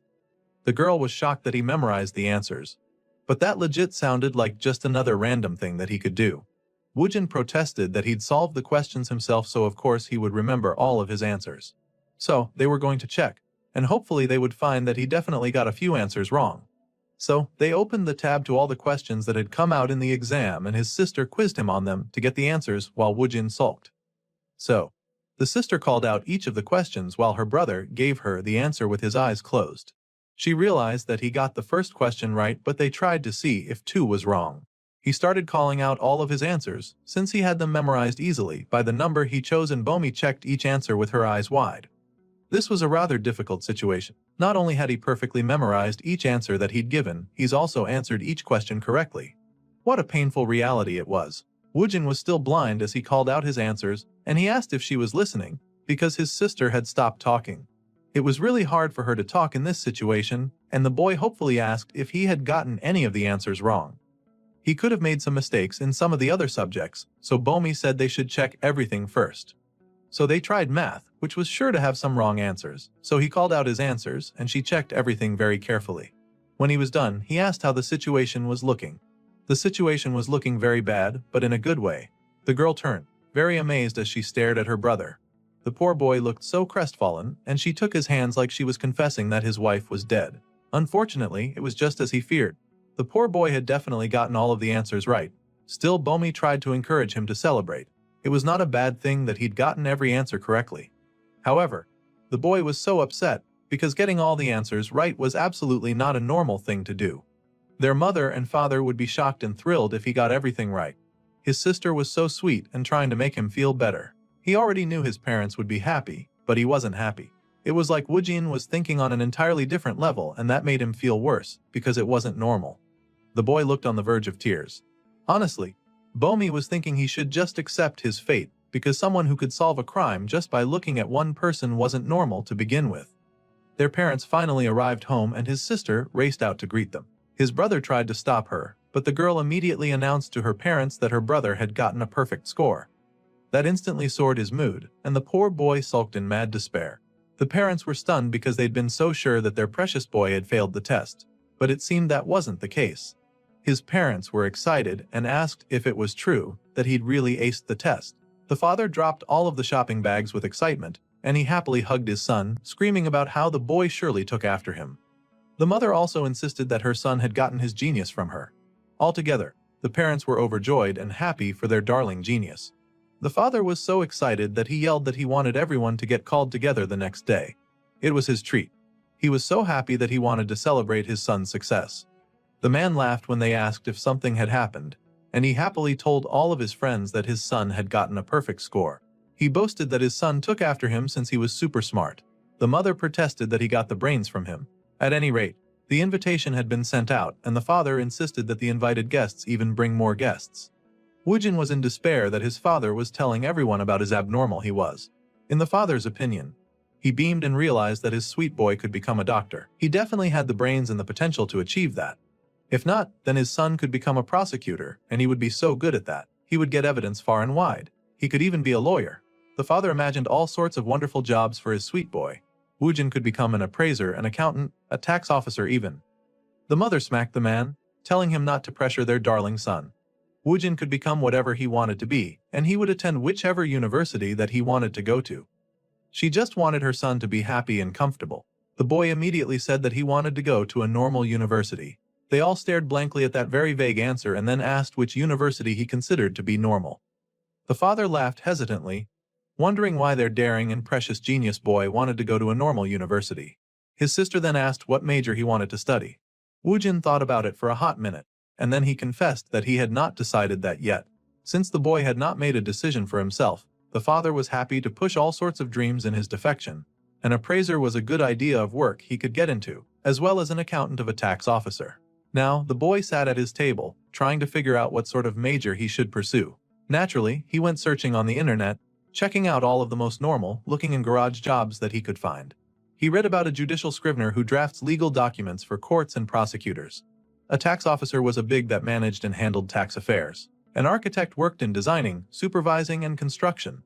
Woojin also considered the notions of a doctor and a prosecutor. The jobs his dad mentioned all seemed to follow a pattern. They all operated within the legal framework of some kind, and they upheld the long arm of justice. He also researched a long list of competent prosecutors. There was Prosecutor Lee Jong-mi and Dr. Im Jae-jun, also Accountant Shin Dong-min, Lawyer Park Soo-jin, Director Jong Yong-ta, and Tax Officer Kim Do-won. All of these people graduated from a particular university. So, Woojin wondered if that university was the most normal university. The poor boy had mistaken popularity for normalcy, but at least he would pursue a good future. So, the youth popped out of his room and came out the living room where the family was hanging out. He had decided the university that he wanted to go to, and he said that he would attend the S university, like a normal person. It was the absolute most abnormal university that he could choose, and for a hot moment, his family was stunned speechless. That place was not normal at all, and his father even dropped the remote in shock. However, his father was thrilled. He laughed happily and said that places like Harvard would not be considered normal, so they would aim for the very normal S university. They knew darn well that they were lying to the poor boy, but it was at least better than watching him limit his own growth. Night fell over the normal household, and the neighborhood was beautiful at night as always. The CSAT score reports came out, and all sorts of families handled the news differently. Of course, our guy was ranked #1 for his ridiculously over-the-top scores. There were celebrations from other families as students graduated and moved on to the university to continue their studies. Time passed, and now we moved to the very important scene of a train in the snow. The train chugged along the snowy track, long and determined in its non-stop journey to its destination. Woojin sat inside of the train, rummaging through his bag. The boy beamed. He pulled out from his bag an egg and a drink. He had always wanted to do this, and with excitement. He cracked the egg of his head. The main character's bucket list sure was an odd collection of things. The eggshell cracked in his hand, and he very carefully peeled off the shell of the boiled egg. Then he ate that on the train as his snack. After eating the egg, he took a sip of soda to wash it down. The soda was cool and refreshing as it washed down his throat, and he beamed, realizing that this must be why people ate on trains. It was a wonderful experience, and an amazing combination. The snow continued to fall, and the people were thanked for using the high-speed rail. They were then wished a safe journey as they descended from the train.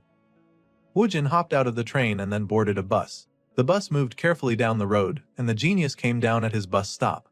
The transit was not at all an easy thing, and he walked out as he headed to a big building. It took a few moments of walking it. He got to the gate and was then asked to sign a few documents. Woojin signed without making a fuss, and then he was escorted to a certain room. He was told to wait there for a moment, and the youth thanked the person that guided him. It almost looked like a jail and an interrogation room, and the genius stared ahead at the door in front of him. Woojin had a flashback as he recalled a man screaming and calling him names.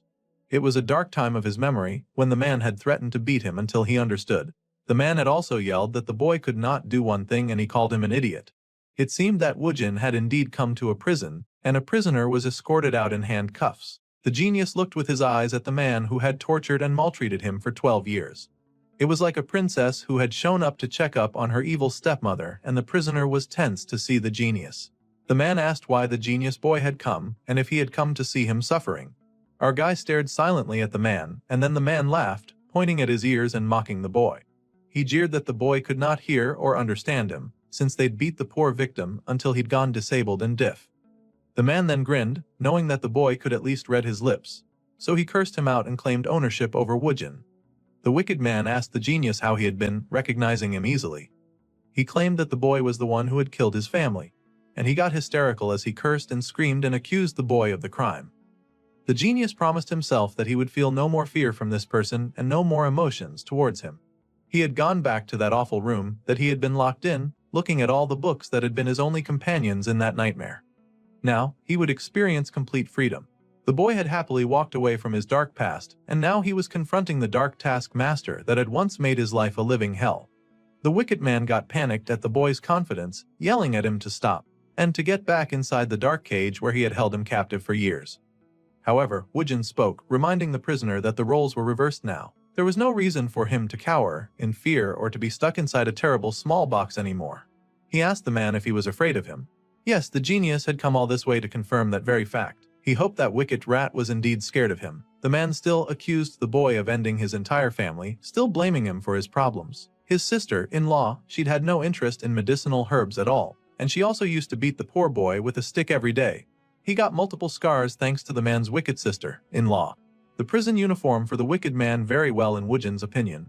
The man was shocked, realizing that the brat was talking, and fear came over him when he realized that the boy could hear him. The genius noted that the man's voice was trembling now. He was now in number 2038. His family had died one by one each year from all sorts of heart attacks and poisoning. The man screamed, cursing at the boy. However, the man needed to relax. People only saw what they wanted to see, and they believed what they wanted to believe. The police officer warned the prisoner not to touch the glass or he would get punished for it. People only wanted to hear what would validate their thoughts. Well, he would not give the man that satisfaction. Inmate 2038 had beat up 2 of his acquaintances as well, and those 2 had ended up dead. They had died from heart attacks.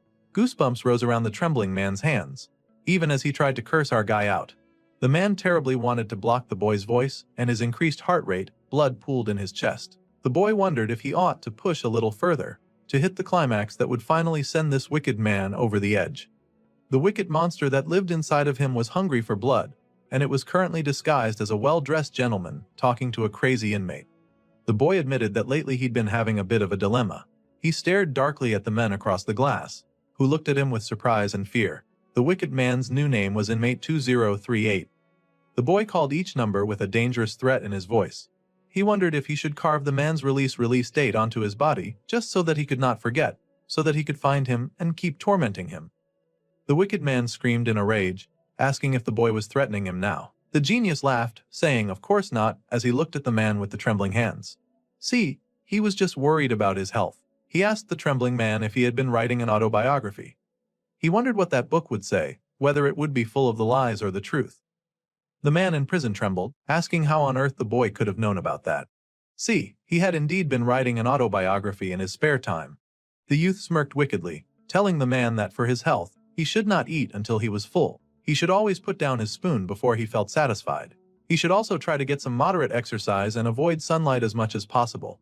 Yes, if the wicked man wanted to survive this revenge, he should focus on staying healthy. Now, the man looked agitated and scared. The monster that lived inside the boy even spoke about depositing some money into the man's prison account with a wicked look in his eyes. The boy did not have much because he was not working yet, but he would try to send in some money from time to time. Now that wicked man was truly losing his mind in despair. Prison funds were all part of the plan set up to keep the boy in his thoughts constantly. The genius wicked plan was to live in this man's mind rent-free. And the more they spoke, the more agitated and scared the poor prisoner became. The wicked man screamed, falling back in his chair. He screamed and cried that the boy was a murderer. He accused the boy of killing his family and his neighbors. He even cursed him out. He yelled that this boy had killed them all. To Woojin, his former torturer was now just another boring person. Still, he wasn't done teasing him. The police called out to inmate 2038 and told him to calm down. The poor panicked man instead, insisting that the boy had one of his lackeys watching them right now. He yelled that the boy was a terrible culprit who had committed murder. The policeman told the inmate to calm down and even tried to restrain him. Even if his former bully was now boring, Woojin still thought he was kind of an interesting person.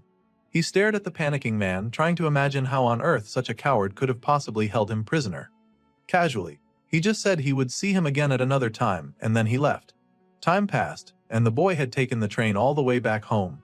He put on his bag and he walked down the snowy path up some stairs. The snow continued to come down upon the beautiful city, and people walked around, talking about the weather. There were couples and there were normal people. The kind of life that he had always wanted to live. The genius looked down at the snow that fell on his hands. They were microscopic ice particles formed around vapor, and they fell to the ground due to gravity. Beautiful, wonderful snowflakes that fell like magic and made people happy depending on the person's environment. Snow could bring out joy, but for the longest time snow had been nothing but a terror for him and a source of stress. He had been locked in that terrible cage, shivering with only book to keep him warm, with no comfort, no family, and no home. This was why environment was incredibly important. It could shape a person or break them down. However, even in this cold weather, he did not think that it could take away the warmth of people. The boy noticed a group of girls making their way to him, and he recognized his sister among them. He pulled out his phone and called his sister, asking where she was since they were supposed to meet up. His sister smiled and said that she was heading home now. Then, she asked where he was. Well, she was right in front of him and he could see her, so he told her about that. She was surprised and looked for him. Then she noticed her brother waving cheeky at her. The girl was surprised and she ran over to her brother with joy. Her race to him was as beautiful as the falling snowflakes. She ran to him with a smile on her face. And it was something that had never happened to him before in the snow. The snow might be slippery, but she didn't even look at the ground. She was only focused on him. This was the kind of life that Woojin enjoyed. A wonderful, peaceful, normal thing.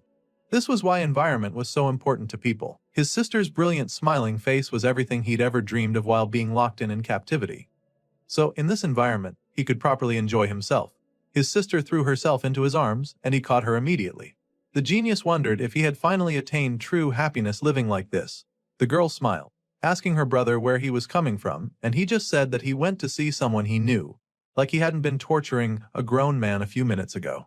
The girl was surprised to hear this because she knew her brother didn't know a lot of people. Meanwhile, her friends watched the exchange with awe because they had never seen their friend's brother before. The genius assured her that it was just someone he used to know in the past, and he didn't need to see that person anymore. His sister was kind of confused, but she was quite used to her brother being a totally weirdo by now, so she just accepted it. Then he reached into his bag, rummaging around a bit before popping out with a box. He had something for his sister to try. She wondered what it was, and he opened the box to reveal some glistening and yummy takoyaki. Takoyaki was really good and he had wrapped it up so it would not get cold. His sister was impressed and ready to try some. She was happy that he had thought to save some just for her, and he encouraged her to try it because it was really delicious. The snow continued to fall over the environment and it was a happy atmosphere for the siblings. The next day, the sky was bright, and the clouds were fluffy and flowers bloomed as winter turned to spring. It was time for work and school to resume, and people made their way living their daily lives in the calm and peaceful neighborhood where our genius lived. He was on his way out with his bag strapped to his back, and he noticed the poster that he stopped to look at for a moment.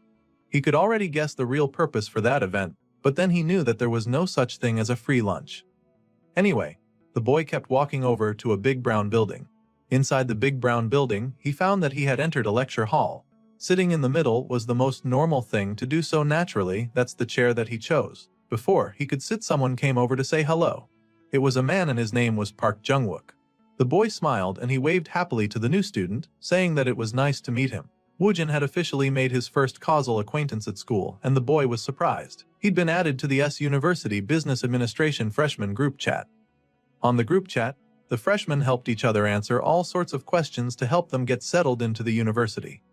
The genius thus recognized the name of Park Jung-wook from the freshman group chat. The genius said that it was nice to meet him and said that they should get along and not fight. The bespectacled boy laughed at that introduction and agreed. He also wondered why the other boy sounded like a textbook, but he didn't address that. He asked the boy if he knew about the gathering after class. Yes, Woojin knew. Then Jung-wook turned and acknowledged a girl that had just walked into class. Her name was Songi. There were many new students finding their way in class. They wanted to know if there was a seat available. They talked about sitting next to friends, and some even met up with their friends. Just normal people doing normal kid stuff.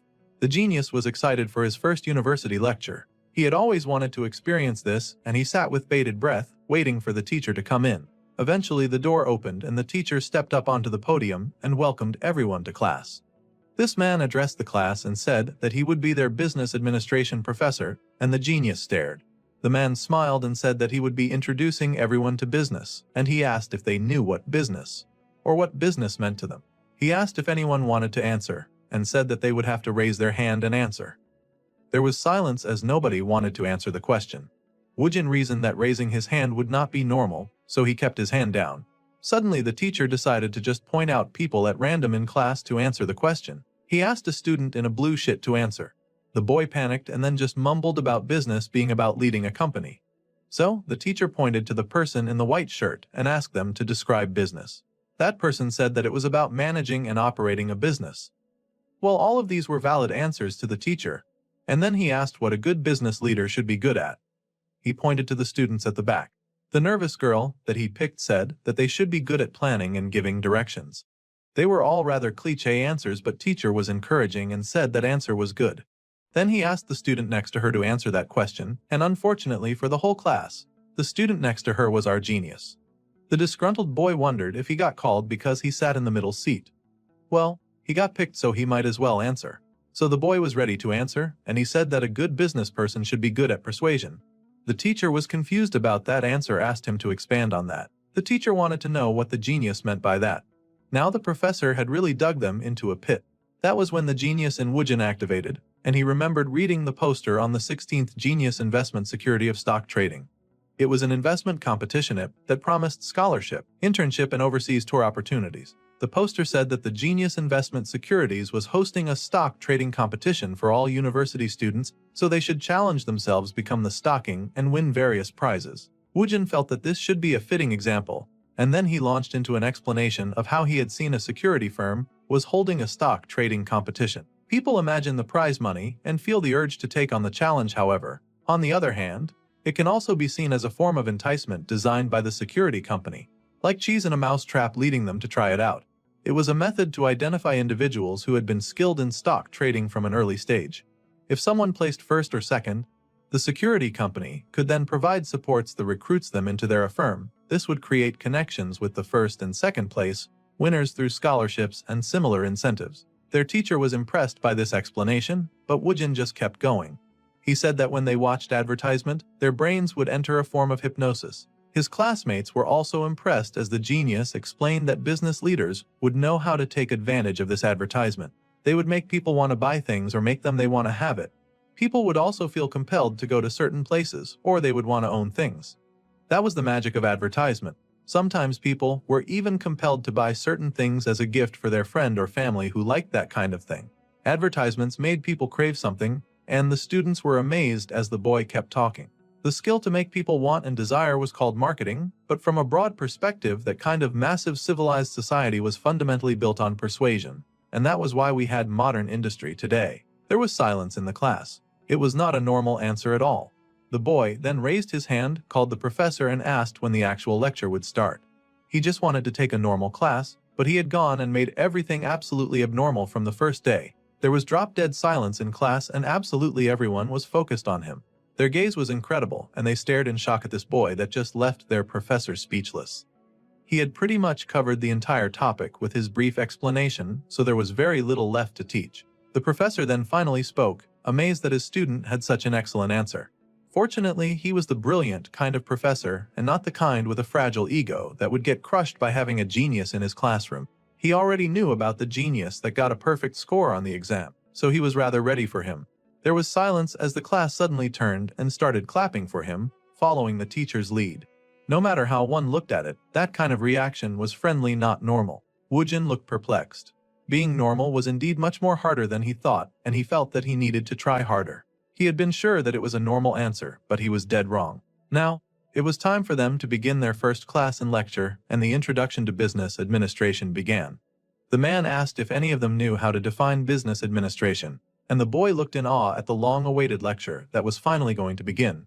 He'd waited for this for quite a while. Business administration was the study of how to efficiently and effectively manage an organization. The professor explained all of that to the class. Woojin nodded in agreement as he remembered that definition. The core of business was planning, organizing, leadership, and control, as the teacher displayed on his PowerPoint presentation on screen before the students. These 4 processes made up business management. The first topic that they were going to cover was planning, and this involved setting goals and creating strategies to achieve them. It was the core of business management. The students listened carefully, and Woojin realized with dismay that he already knew this. As the lecture went on, the teacher explained leading, which was motivating people, leading them, and achieving goals through the power of teamwork. The next was controlling, which was the step where a person checked if everything was going as planned and make necessary adjustments. Each PowerPoint highlighted topics that Woojin found that he had already seen before. In fact, he had read so many books that he might as well teach the class himself. Still, the boy struggled to listen. He still tried his best to enjoy the university lecture, and the girl beside him stared at him. The boy then wondered if he had been asked to answer that last question, because the professor noticed that he wasn't paying as much attention as the other students. In that case, he was going to do his best and not let his guard down, so the genius kept his eyes glued to the screen, listening carefully. This lecture continued until 10:08, then the lecture finally came to an end for the day. The teacher then told them to enjoy their lunch and he would see them next time. After the class, students started filing out and making their way home. Finally, it was time to eat the legendary campus meal. The genius had waited for this moment as well. The students all rushed out of class, telling each other to enjoy their meals, and they made their way to the cafeteria. Students walked around the university compound and went from lecture halls to the cafeteria. They eventually got to the cafeteria, and the genius was impressed to see such a crowded eating area. Woojin walked over, trying to be as normal as possible and joining the line. He got his food tray and excitedly sat down to enjoy the delicacy.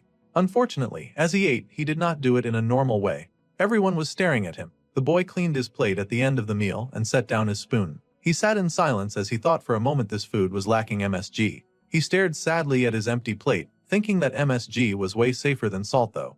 And he wondered if this was intentional because it was a school meal. Suddenly, he got a message from the detective Kim Tae-yun. The detective wanted to know if he was busy. The boy sent in his reply that he had just finished eating his meal and he was very busy. He didn't want anything to mess up his perfectly normal school life. Soon, his phone began to ring, so he picked up the call, even though he had said that he was busy. The detective said that he was having a tricky case, so he really needed some help. He would even give the boy 100,000 if he helped him out overtime. The boy had in fact been helping the detective with some cases. Sometimes the detective would come over and show him some stuff, and he would help out with identifying if the culprit was innocent or not, and if they had an alibi. In fact, the boy had solved a few cases, and every time he solved a few cases, the detective would take him out for lunch. Every time he managed to solve a good case, the detective would buy him a good meal, and it was good business. Every time Woojin solved a case, he got some free meat. He could not resist good meat. Besides, he got to eat as much as he wanted, or the kind detective would give him some money while happily thanking the boy. It was an easy way to make money, so of course the genius kept taking the cases. So he told the detective to send over the case. However, the detective said that he wanted them to talk in person and asked when the boy would finish what he was doing. The genius was surprised to hear this and was a little confused. Suddenly, he got a message that due to the professor's circumstances the afternoon lecture was cancelled. With this sudden stroke of luck, his calendar was freed up in that case. So, the boy said that he was free, and he asked detective where he was and where he should go to meet up with him.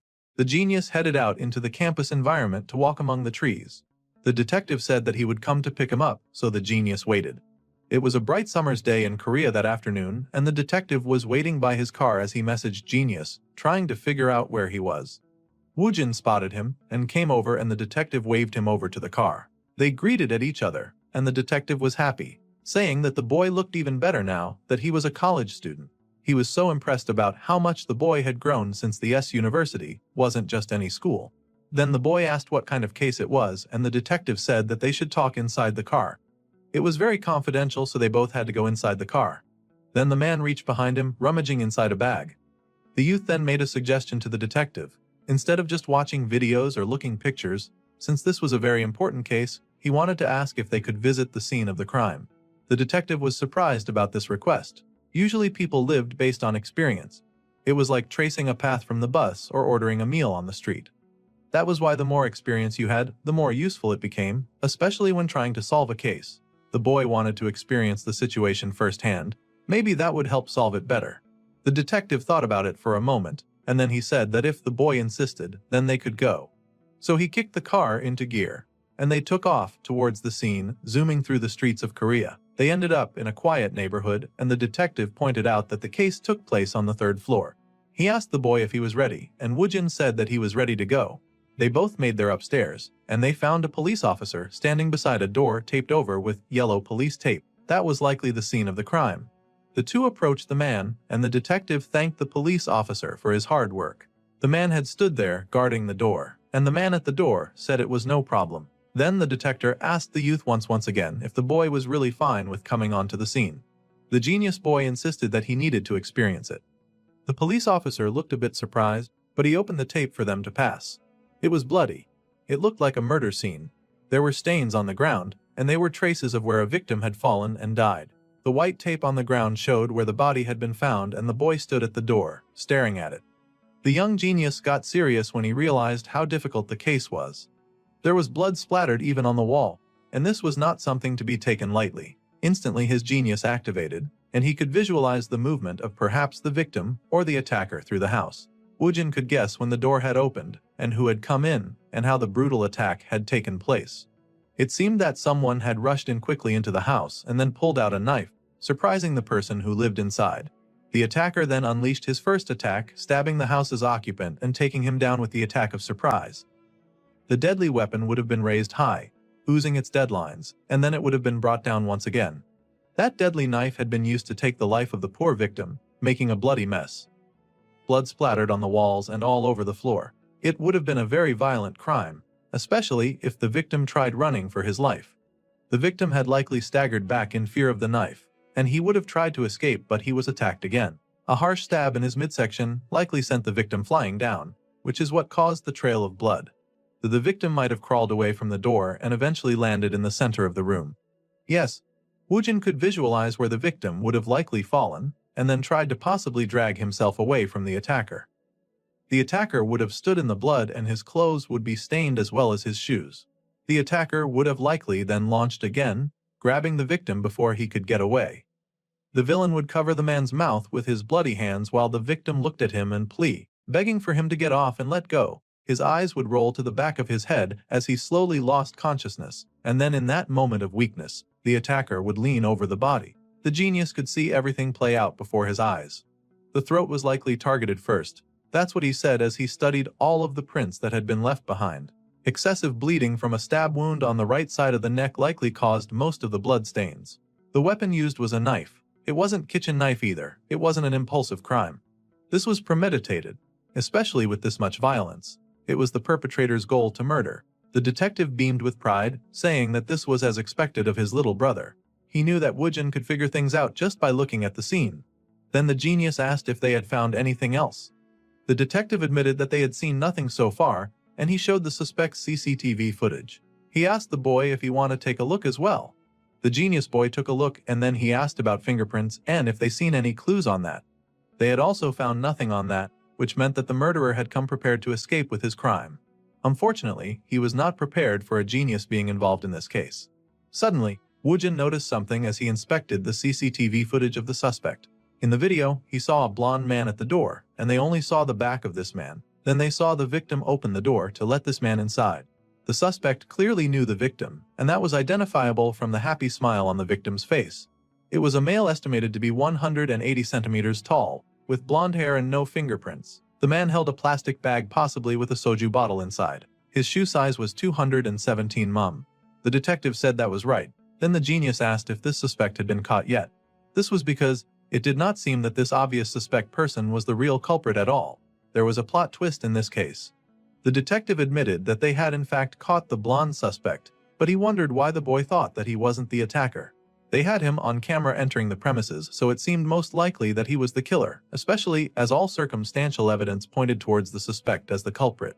However, that was precisely why it was a bit too easy. Plus, Woojin added that if the detective truly believed that, then he would not have asked for the genius to come investigate the case. The detective knew that it wouldn't be that easy to fool the young boy and laughed at himself for trying. He admitted that the suspect was not confessing to the crime no matter what they tried. Besides, something felt off. It sounded like the suspect's alibi was rather ambiguous. That was on the money because the man they'd brought in claimed that he did not go home that night. In fact, that man had stayed in a motel. However, he'd paid in cash, so there were no timestamp receipts. Even weird was the fact that the motel's CCTV had been conveniently found broken. The motel owner was also drunk and couldn't confirm anything they needed. Apparently the owner could not even remember which room the suspect stayed in. On inspecting the area, they had found a hair strand that they'd carefully picked up with some investigation tools. That strand of hair was tested, and the young genius looked through all the evidence they had gathered so far. The authorities were aware that the murder weapon appears to be a long and sharp knife, much like a sashimi knife. If the boy just described what he saw, assuming the culprit was proficient with a sashimi knife made things easier. Criminals tended to lean towards committing crimes with tools that they were familiar with. That's why a construction worker would probably favor a hammer for a crime of passion or sudden rage. Someone who worked in a boxing factory would also favor using tape or the quiet of a warehouse for their hiding place. People believed that using something families would reduce unexpected variables. If they assumed that the perpetrator worked in a profession that involved water, then it would indeed make sense why no fingerprints were found. Despite ringing the doorbell with bare hands, the detective admitted that did make a lot of sense, but he had no idea where the genius was going with this. So Woojin expanded on his logic. He explained that people who frequently worked with water would often develop severe eczema, which could erase fingerprints. The hair found at a crime scene could be an animal's fur, for instance, or it could belong to someone completely different. It might even be synthetic hair. The detective asked more about this, curious because this was an angel he hadn't even thought of before. See, it was really quite possible that the culprit had worn a wig. Now this was an interesting theory, and the detective wanted to know more. There was the possibility that the attacker had disguised themselves before committing the murder, and that would be the perfect avenue to create confusion. More precisely, wearing a disguise around cameras could help manipulate the situation rather than just cause confusion. If they looked closely at the scene setup, they could examine the suspect's footprints and find that most of the weight was rested on his heels. That was why the front part of the footprint was now faint. When attacking someone, most of the weight would be placed on the toes. Sort of like when two wrestler bodies slammed each other in an attempt to knock each other over. The detective was curious and wondered what this new situation meant. The young genius explained that the attacker had probably also worn shoes that were too large for their feet. That would leave extra space at the front, making the toe area of the footprint faint, because their feet did not reach long enough to affect that part. Also, strangely, the side of the shoe was imprinted in certain areas and splash zones of the house, and the detective reasoned that the attacker and the victim might have struggled for a bit. However, our guy doubted that the situation was that simple, and he explained that the victim had been killed instantly. Even if a struggle did occur, if their door twisted at this angle, at minimum, their ligaments would have been strained to some degree. A fracture would have been likely. This pointed them towards yet another clue. The attacker might have worn insoles, plus, when they looked closer at the picture, they could see that the attacker walked away, stained with blood, without any form of limping. Even if their adrenaline levels were extremely high, this should not even be possible. Now that the attacker was closer to the camera, the genius told the detective to take another look at the hair strands in the video. They seemed to have slightly shifted compared to when the assailant first entered. Hair did not grow asymmetrically within a few minutes, and structurally speaking that was just impossible. And it would stay a stable length unless it had been hacked at with a knife, or it was a wig. The detective stared in awe at this evidence that he had not noticed before, his eyes wide with realization. So, the killer had deliberately worn oversized shoes, and they had stepped in the blood intentionally to make oversized prints, as well as a wig. The killer had definitely gone through great lengths to not get caught in a crime. The real culprit needed to deal with both the victim and the suspect who is currently in custody. The culprit would have had to handle both at roughly the same time, and the victim was likely considered an easy target. After all, the victim was small with a tiny physique, and he was easy to kill. However, the suspect in custody was taller and more muscular. They probably thought that he would not be as easy to eliminate. That is why the culprit avoided him. The suspect in custody was currently 184 centimeters tall, with a shoe size of 270 millimeters at the time of the arrest. When arrested, the authorities noticed that the suspect's hair was black, and he was generally confused and surprised as he was arrested. The police likely found the sudden hair color change suspicious, and the detective was shocked to realize that all of this was accurate. They had immediately accused the suspect of dyeing his hair, immediately to avoid suspicion. And they even demanded he tell them where he had dyed it. They'd yelled at him, asking him if he thought that he would not get caught, and if he thought the police were a joke. Obviously, all of that yelling got them nowhere. The detective was stunned and realized that he had gotten a bit carried away. Using all of the obvious evidence and the prints that had been left on the carpet, the genius was able to deduce that the culprit's actual shoe size was likely between 255 to 260 millimeters. The culprit likely had a personal collection with the victim and a strong reason to frame the suspect.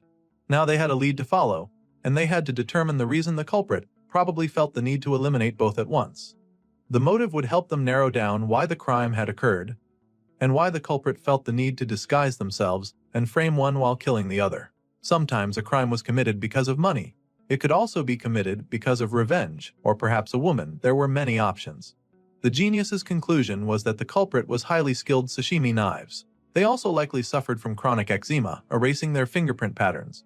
Also, they probably had at least a college degree, considering all of the lengths that they went through to disguise themselves. The youth was seriously a genius to come to that conclusion. This was because criminals of lower education levels tended to relate with impulsive crimes, and they didn't think about what they were doing before, they just reacted, and ended up with the body in their hands. The higher the education level, the more systematic and premeditated the crime, which pointed towards all the evidence they had collected so far. The detective thought about it for a while. Then he called Yahello, asking his partner if he had found anything. The partner had gotten back the results from testing the hair strand that they found, but it was not human hair. It was in fact synthetic, and that matched up perfectly with the genius guess. The detective was surprised, and the genius went on. The victim lived in a studio apartment and the suspect stayed at a motel, meaning neither of them had a great financial situation. The real culprit's shoe size was submitted to the detective. Considering the real culprit's shoe size, statistically speaking, that would put their height between 166 and 170 centimeters. Likely, the culprit would be in their 30s. Now that the detective thought about it, he had seen a man that sort of fit that description. The man had been vaguely questioned about the incident, and he just mumbled that it had been a while since he had seen both the victim and the suspect. It was a man who worked at a sushi restaurant who was really suspicious. It was very likely that that guy was the culprit, and the detective called for his partner to catch that guy quickly. Well, with that case resolved, it was once again another normal day in the quiet neighborhood, and the young boy found himself dropped right back at school. The detective had showered him with praises and love, almost too much love, and the boy turned him down kindly. However, Woojin did thank him for the 100,000 won, that was appreciated. Then, it was time to wonder about the motive.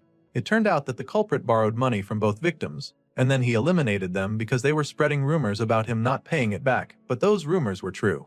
At any rate, the culprit had been caught, so the detective thanked the young genius and told him to keep working hard at his studies. The genius also thanked the detective and told him to take care. Suddenly, someone called out. The young man that called out seemed to be a fellow classmate that was really happy to see him. The classmate smiled, and Woojin noticed that this stranger was about 178 centimeters in height, with a short haircut. One eyebrow was slightly thicker than the other, and he had slightly tanned skin, as well as a slim but well-built physique and a gray hoodie. Woojin noted all this down just in case he needed it later. He recognized this boy as one of the members of the freshman group chat. His name was Kim Man-soo, and he was 20 years old. Judging by his wrinkles, he did look like he was in his late 20s. They were the same age. The boy smiled at the genius, saying that he was amazing back in class, and it had felt like he was watching a professional lecture. It turned out that way more people saw him that way, so the genius wanted to be a bit more careful since he was trying to be normal. Then the classmate asked if he was joining the stock trading competition. A lot of students from their department were participating. Since a lot of students were doing it, that sounded pretty normal to Woojin, so he decided to join too. If he didn't, then that would make him stand out. He had no idea that he was about to make things even worse. Then he wondered how to enter this competition in the most normal way. If he was going to make the decision to join, he wondered how to approach it after all. If he was a bit too exceptional in one, that would make him stand out. The antlion's larvae, also known as doodle bugs, was a perfect example of the situation he was in. The antlion preyed on ants, sucking out their fluids and discarding the bodies, often leaving their poor victim for dead. This behavior was not limited to just insects either. Going by the data that the boy had, lots of people studied the charts, trying to figure out the right time to buy or sell their stocks. Some people would hurry to buy, while others prayed desperately to the Lord and Buddha for a win. If stocks were to suddenly plummet and drop, then the people investing would scream in agony or punch their screens in rage. They were like the ants that the antlion preyed on. Sometimes they would even feel pushed to taking their lives and have to be escorted to a safe place by the security. Even in the stock market, people called ants had their money drained, their bodies lying empty before the antlions that preyed on them. If most normal people were ants, then considering the situation reasonably, Woojin thought that he should be one too. However, if he lost money, his mother, father and Bomi would be sad, and that was the last thing that he wanted. So, instead of getting drained, Woojin somehow decided that he would be the one doing the draining. He raised his chosen straw high into the air with a determined look on his face. Just like sucking honey, he would plunge his straw into the good stuff and self-rationalize, since that was just part of being normal. After all, self-rationalization was part of being normal. Kim Man-soo asked about the 10 morning class, and the genius agreed. It seemed that they would be attending that lecture together. They both headed into the big brown building and walked down the long hallways. As they had all joined the stock market, some of their classmates were checking out their wins, and they noticed that they were already 3% up in profits. This was amazing to some of the classmates, and Woojin was seated next to his new friend. One of the other classmates groaned about how he was down by 7%. they say not to put all the eggs in one basket, and some of the classmates laughed about their business strategies. The genius reasoned that he should join the stock game too. He had an afternoon class tomorrow, so he would have to start in the morning. The teacher came in once again that day, waving at the students and stepping onto the podium. The professor smiled and asked if this was their third lecture already. Then, it was time to begin the lecture. They began work on the classes together, and the professor taught while the students paid attention. It was a good and interactive class about talent acquisition and market share, and brand image. The professor taught with confidence about all the things that they needed to know, communicating clearly and confidently. The lecture was pretty interesting, but it was also stuff that the boy had already heard and read so many times that he started feeling drowsy. He was a genius, but he was still human, and the professor was just talking about the competitive advantage in the market when he noticed the genius was drowsy. Poor Wujin had finally given in to the needs of his body, and he'd nodded off to sleep in the middle of class. Just last class, the professor recalled when he'd called for any questions, and the boy had been very energetic and engaging when he asked his questions. The professor had also asked if anyone was struggling to understand anything, and the young boy had instantly raised his hand, eager to participate. Then Wujin had ended up somehow explaining the lecture instead of the professor, talking about the scientific approach of management studies, mathematical statistics, and corporate performance that could result in losses. It seemed that today, the boy had finally used up all of his energy and was now sleeping in class. In truth, the professor did not mind at all. He preferred it if the genius was asleep, since talking to him often turned the lecture into a form of debate. In truth, the young genius was not sleeping at all. Instead, the boy was resting, thinking that he needed to put in a lot more effort if he was going to be convincing as a normal student. Sleeping in class was a rather normal thing to do, and he wanted to experience it at least once. He'd seen dramas where some kid would sleep in class and the professor would wake him up. As expected, sleeping during a lecture was not easy, but he was willing to make all the necessary sacrifices to be normal. Well, the end of the class had finally come to an end, and the professor was going to give them all an assignment. Hearing this, Wujin's ears immediately perked up and he became alert, awaking like a zombie. His hands shot high into the air and he asked eagerly about the kind of assignment they would be getting. The boy had always wanted to do an assignment and he was absolutely thrilled. As one can imagine, the professor was not exactly thrilled that Wujin was now conscious in his class again. However, he passed the assignment anyway so that they would all read Adam Smith's The Wealth of Nations and understand it. They were also to discuss the perfect competition market and the law of diminishing marginal utility. Within that process, they were to also analyze ethical management and discuss the role of a business manager. They were to form groups of 4 and thus submit their team list. Then Wujin raised his hand once again with so much energy, asking if scholars should use diamonds and air to explain the paradox value. The poor professor was feeling very overwhelmed as Wujin added that in modern times, they could approach the law of diminishing marginal utility differently, and then he asked if they could reinterpret it with a new understanding. Meanwhile, all of this information was news to the other students, and they wondered who on earth had used diamonds and air as examples. At this point, it wasn't even a question anymore. It was just a full-on debate. The other classmates were rather used to this by now, and they wondered what their genius was even saying. Then, he decided to explain his using mukbang, which was eating broadcast, for those who ate excessively, asking if the law of diminishing marginal utility applied to them. See, they would eat a lot, but they seemed to still enjoy the food. Even if they assumed that they were force-feeding themselves, they appeared to derive satisfaction from it. The Giant Ramen Challenge, for instance, was the most extreme example yet, and it had over 1 million views. Since these people earned revenue through reviews, the boy wondered if this could be considered an exception to the law of diminishing marginal utility due to addiction. The professor nervously said that this was possible, but he was really going through it. Gambling and gaming addiction were also considered exceptions, so it could be seen that way. Then the genius said that calling it an addiction-based exception made him feel like he lacked the knowledge to fully understand it. The feeling of fullness was not just about having a full stomach, but about hormones, specifically leptin, in the role in making a person feel full. Now the other classmates wondered what on earth was leptin, and how hormones made it into the conversation. Other classmates wondered if being full was not just about eating a lot, and what kind of class they actually signed up for. The genius went on and said that if the secretion of leptin was low, it could lead to obesity. The professor was really going through it, and the boy babbled on about how the opposite hormone ghrelin existed, and it stimulated the brain more intensely to maintain addiction, so the neural response was generally stronger. The genius went on babbling about all the things that he knew, and the professor wondered how he was supposed to know all this in the first place. However, judging from his tone and eyes, he knew that the boy was genuinely curious. He kinda felt bad to let him down. The boy was asking a real question. He wasn't doing this just to make him look bad. He really wanted to know. The boy even wanted to talk more about the factors influencing addiction. Finally, the professor could not take it anymore, and he had to point out that he had run out of time. Oh no, he had to leave class, so that was it for today. He told the class to form their groups to submit their names that he hurriedly escaped, leaving Woojin deal with his classmates.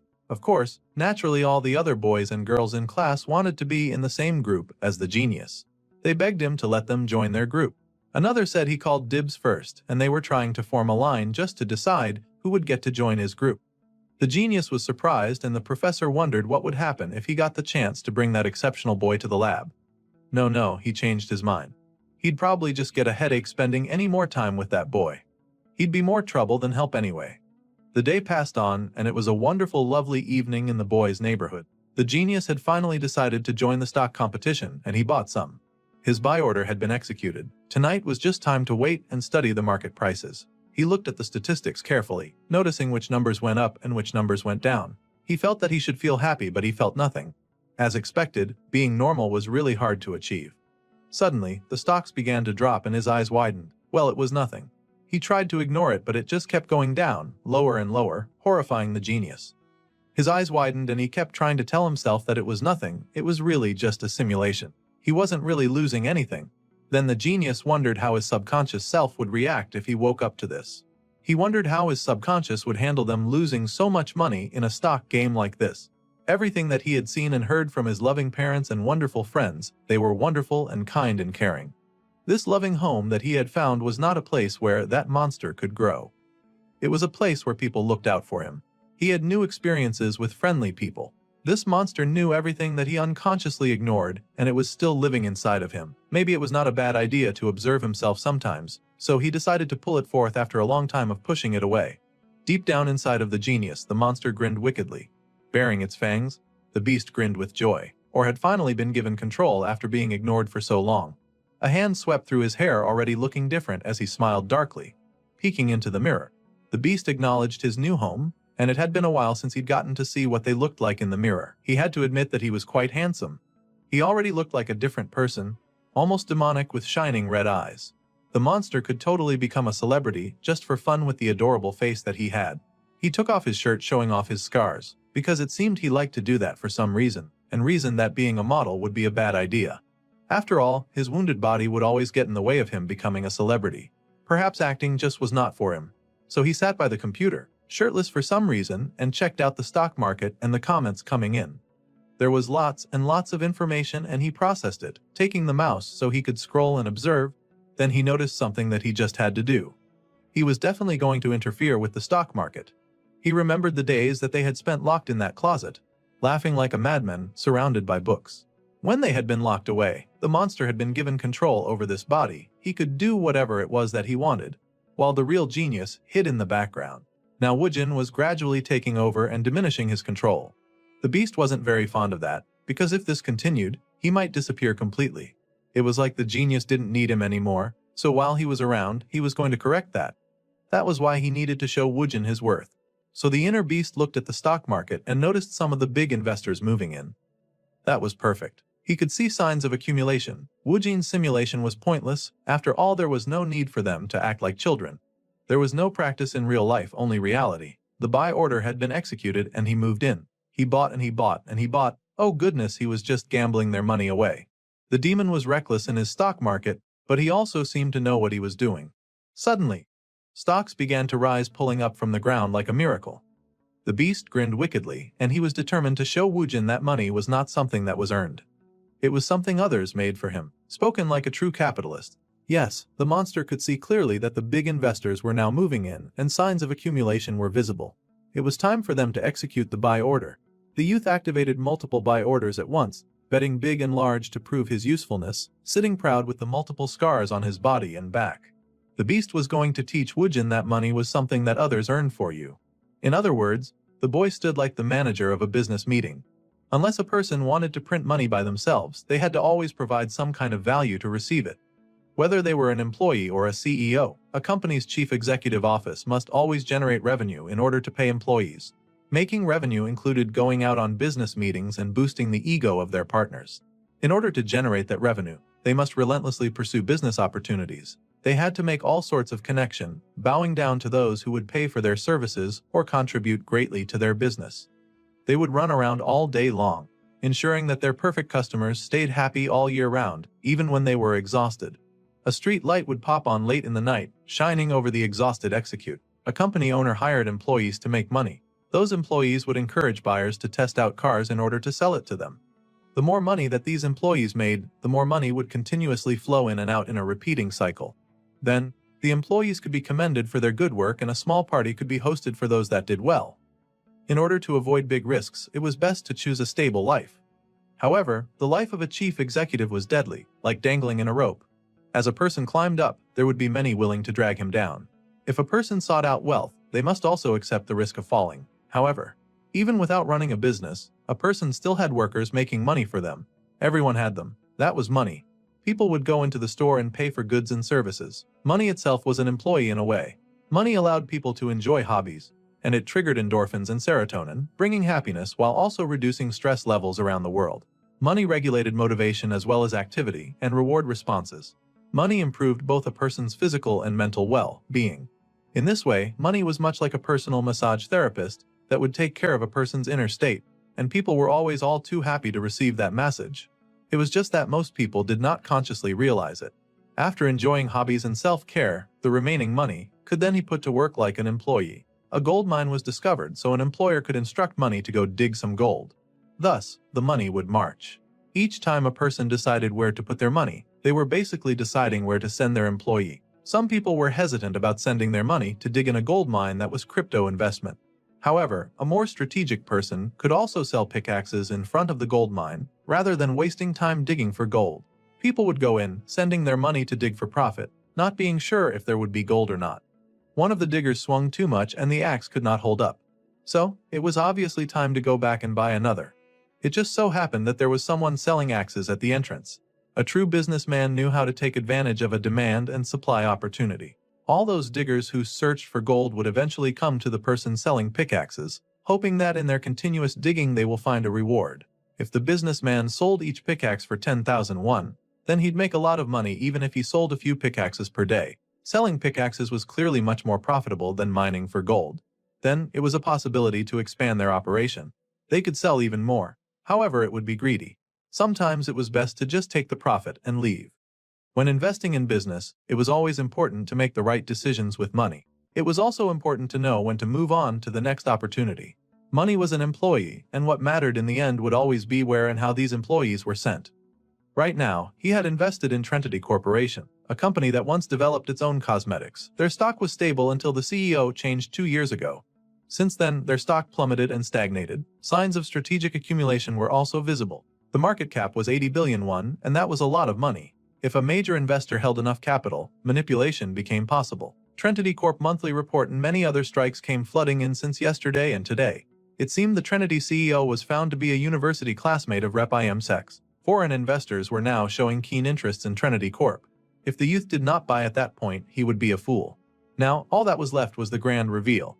Just like this moment when the stocks had suddenly come together and were now all shooting up like a fired arrow soaring high. A domestic company was collaborating on the world's first drug development.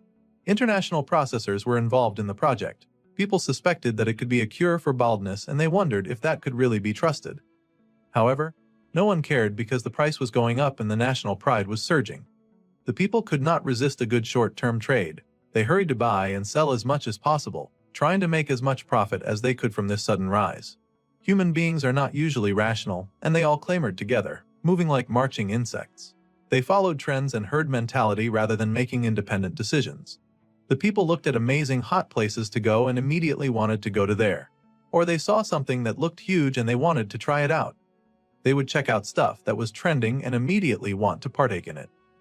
It didn't matter if the trending thing was food, clothes, or just something that they casually liked. Everything was going so he could not be the only one missing out. The reservation was confirmed and thus someone's business would boost. Trend mentality really helped to pull people into doing the same thing and boosting a particular business or activity, as many people would hop on the same bandwagon together. There were so many people all gathering together and doing the same thing. When people moved like that, stocks were sure to suddenly plummet because all of that demand moved in the same downward direction. Then people would agree to panic, wondering if they were going the right way. They would scare and ask what to do now that they've found themselves in a difficult position. All of them, now turning to jump ship as soon as things started to look bad. They would panic, blaming each other and saying that they would all surely die at this rate. They kept falling and falling, and the prices were looking darn bleak to anyone who saw them. All of this despair fell upon the beast inside Woojin, bathing him like tears from a waterfall. It was like he was energized just listening to their panic and despair. The boy smiled. As everyone started to jump ship, he refused to sell. The boy laughed, wondering if the stockholders thought that they were fools. People fell and drowned in the waves of the stock market, but he sat still and steady on his rock, looking down on the people as they got swept away. People were hurrying to sell, looking for the first way out, struggling to escape. However, Woojin was determined to do no such thing. As people struggled to escape, he would step on those people, climbing on their misery and despair. As fast as the beast was concerned, these people would be his stepping stones to greatness. All of that would be so much more credible if he bothered wearing any clothes. At any rate, the boy marched forward, a very satisfied smile on his face as he marched his way to greatness. The stocks rose and plummeted like waves of the sea, rising and falling at the command of a force that they could not perceive. When the stocks rose and fell, blue and red lines moved up and down, dictating the fate of those who'd bet their money on success. Even in this unsteady tempest, the youth did not wager, and he marched forward instead. His gaze was fixed on the prize that he aimed to achieve, and he smiled wickedly with joy. This whole situation was rather boring to him. Yes, it was nothing but amusing. The monster smiled as he had finally located exactly what he was searching for. It was Estero's large red arrow, trembling as it prepared to rise. He'd always known that thing would be there, and he smirked, asking how the arrow was doing. The red arrow looked down on the youth, rising high, so high that it flew even past the clouds. This was the fruits of their labor, the benefit that so many others had thrown away. This arrow that could soar high behind anything they could see was all that he had been aiming for in this game that they played. Now the beast had called checkmate, and this was his victory. The next day, on a bright and beautiful morning in Korea, Woojin got up to head out to school as usual. His parents asked him to carry lunch since he was not eating before he left, but he assured them that he was fine. He was already quite full. It was yet another very bright and sunny day. The young Woojin admitted that it was much too late to back out now. They were better off not starting in the first place. The other students were still playing the stock game, and they asked each other how it was going for them. A few of the others had a profit of 19%, and they thought that it was pretty impressive. They even wanted him to teach them how he did it. The boy beamed and said that he would tell them to do exactly what he told them to do. They would watch the trade volume. They could also scalp the trade volume, which was a hyper-short-term trading strategy that requires investors to buy and sell securities rather quickly. They also had to check the indicators, and that was the tricky part.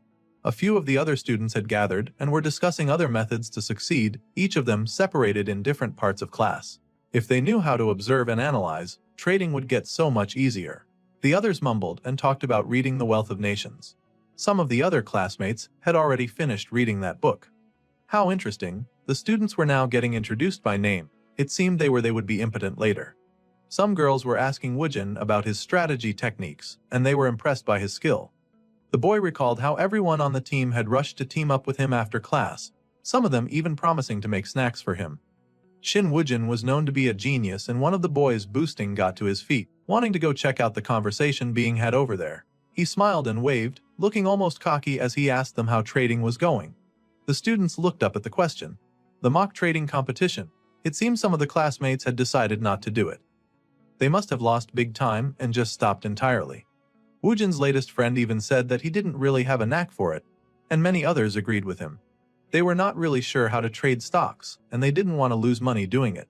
The boy was surprised by this lack of interest and tried to encourage them to give it a shot. He thought that trading was no big deal. Woojin listened to the conversation, his eyes focused on the replies and the boy asking the questions. It was an interesting interaction. Then the boy turned to Woojin to ask if he was doing the competition, saying that he seemed like the type. Woojin priced that this boy had a crescent-shaped eye smile, and he also had a frozen expression. His smile was not reaching his eyes, and there was asymmetrical lips. It was a fake smile. A moment ago, this boy Oh Jung-hoon had sensed hesitation from his female classmate Imi Nane. It was an unconscious reaction, sort of like a natural reflex to avoid big hulking muscular men. In simple terms, men were more visually driven than women. They would be the kind to glance at a beautiful lady, amazed and impressed by how she looked. They could stare at an attractive woman all day. However, the moment she made eye contact, they would panic and look away. They were like nervous rabbits startled by a bigger prey. When a man locked eyes with someone he found attractive, it was natural for them to freeze. It was not just nervousness, it was actual fear. An evolutionary instinct that had developed over time and strengthened into an immediate reaction. This instinct had been there since the time of warriors, when defeated men cowered in fear against stronger opponents. A long time ago, powerful men would always have the most attractive women. Those women would always stay by their side, while the weaker men trembled before them. Messing with one of those women meant risking death, or getting kicked out of the group. That fear was generally built into the DNA of human beings now, and greatly explained why it was in Jung Hoon's instinct to cower at a time like this. That kind of instinct was automatically triggered. So, the boy had turned his attention to Woojin, and now asked how it was going and if he was losing any money. Oh, Jung Hoon's fake smile as he asked that question, with a pretty stiff body language. The genius knew that the boy had just been boasting about his gains a few seconds before coming over to their table. The boy clearly loved to show off. That was why he'd come to the class genius. That poor child had definitely come to the wrong place. It was like a man who held a knife in their hand and was showing off how cool he was to the girls so that they would appreciate and love him. The boy was likely trying to impress Imi, and he was going to make Woojin his bruised and bloody target so that he could step on him and show off some more. Well, the kind genius finally decided to give the boy what he wanted, and he admitted that he messed up, much to the surprise of the class. Now Jung Hoon was excited and asked more details about it. He asked if the boy's profits were not as high as expected. However, when it came to Woojin, it was always the reverse problem. The boy mumbled that he was supposed to do mock trading, but he had accidentally used real cash and let the game get the better of him. The other boy was surprised to hear this, and then he started to laugh. Oh, this was going to end ugly. Jung Hoon laughed at Woojin for actually betting real money on a dangerous stock game.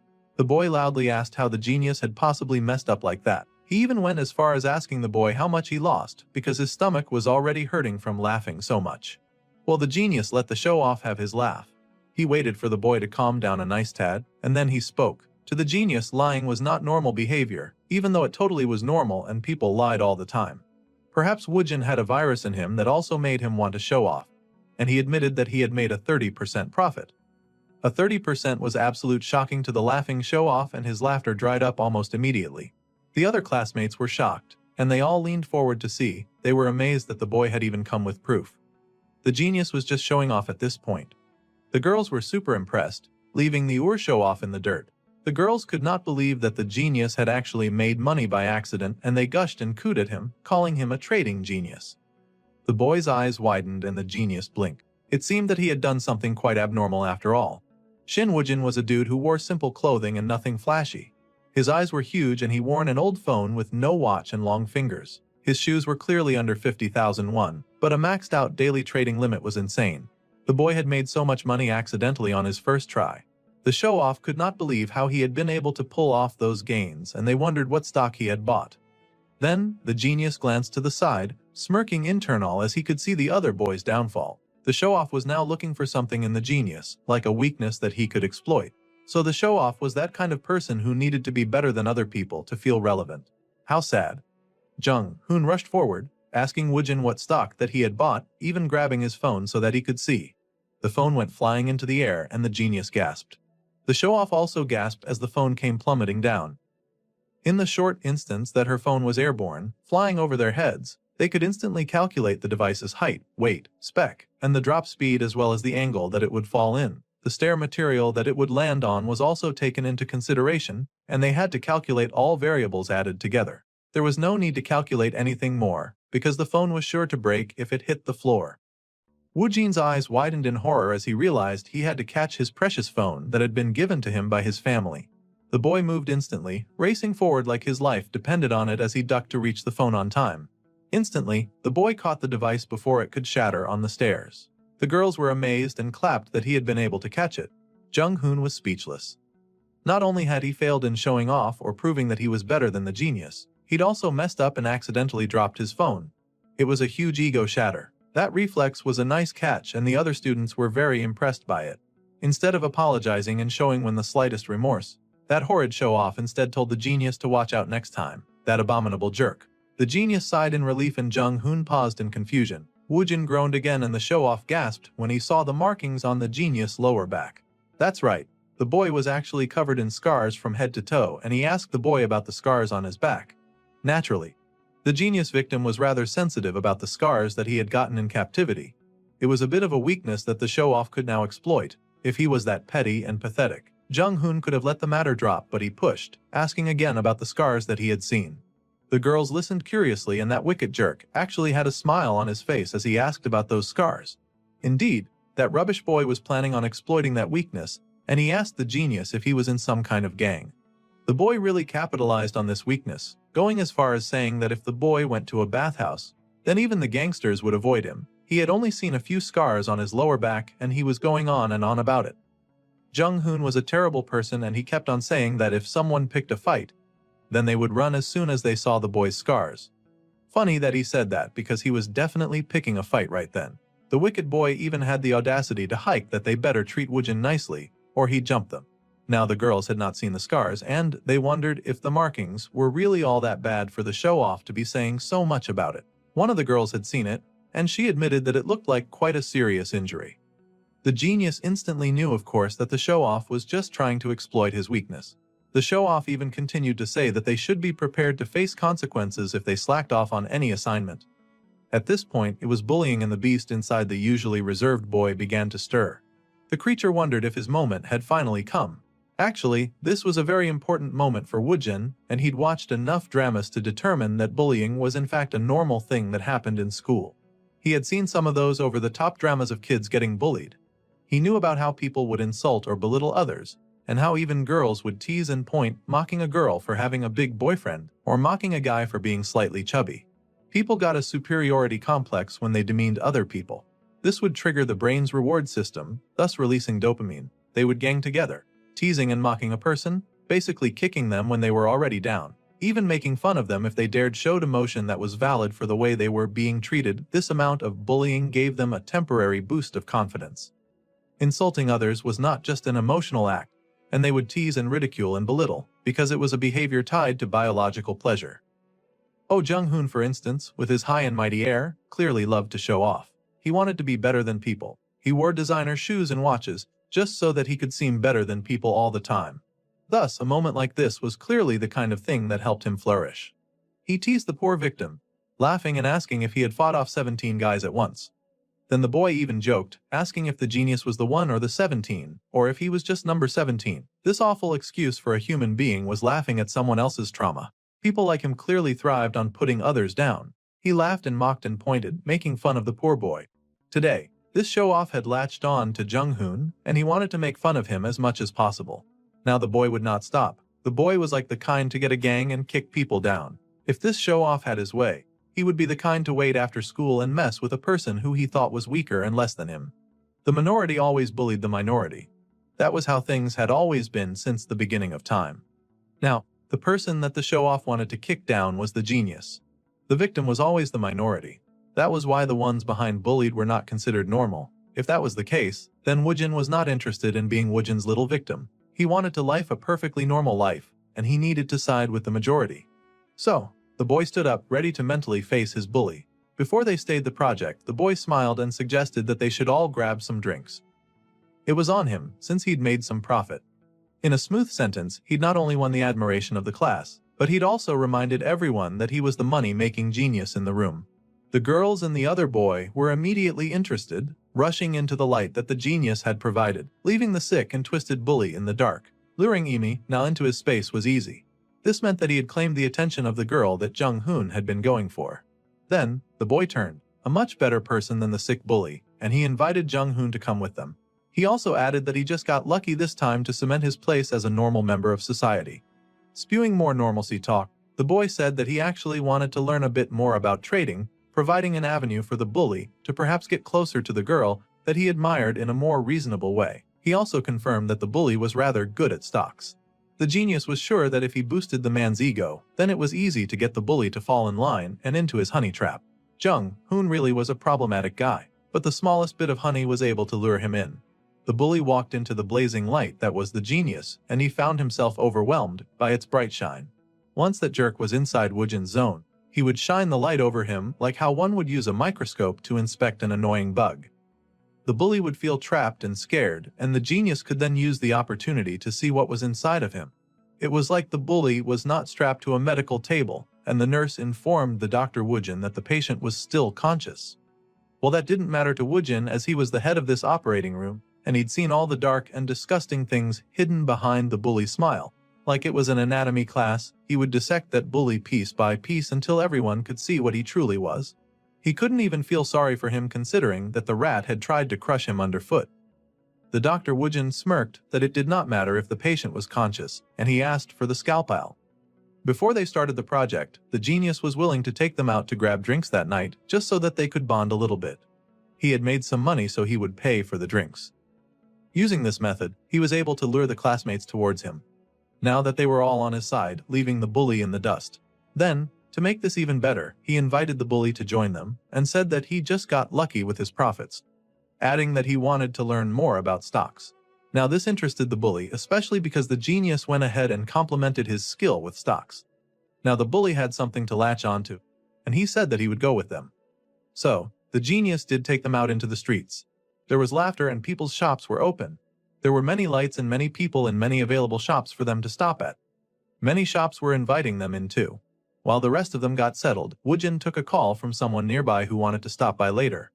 This person wanted to meet the friends that he had made. The genius agreed to ask his friends for permission, and then he headed inside the shop. The genius checked out the vibes just to make sure everything was really cozy. As usual, the bully was showing off and saying that everything was pretty popular. Unfortunately, Mansu could not come to join them. Apparently, he had to go help his cousin. They hoped that he was at least getting paid for that extra help. Then genius showed up and asked if they had already ordered. They had each gotten one appetizer per person, and if there were any leftovers, they would pack them up, though they were sure that there would not be any leftovers. Then the bully spoke up, asking the genius about how he had been dozing off in class a lot lately. Jung-hoon asked if Woojin was sleeping because he had been losing stocks. The waiter came over with everything that they had ordered, and the genius was surprised because it was a lot.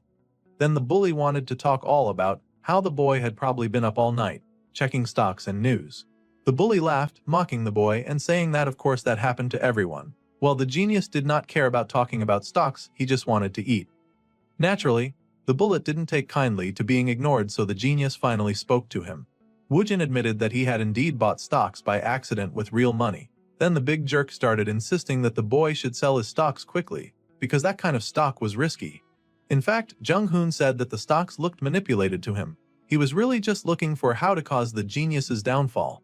The bully added that beginners usually did not make a lot of money on those, and even asked how the genius ended up picking that one. Woojin then confessed that he was looking at 19 different indices, and he checked commodities like gold, silver, copper, and WTI oil. He had also watched foreign exchange rates by country.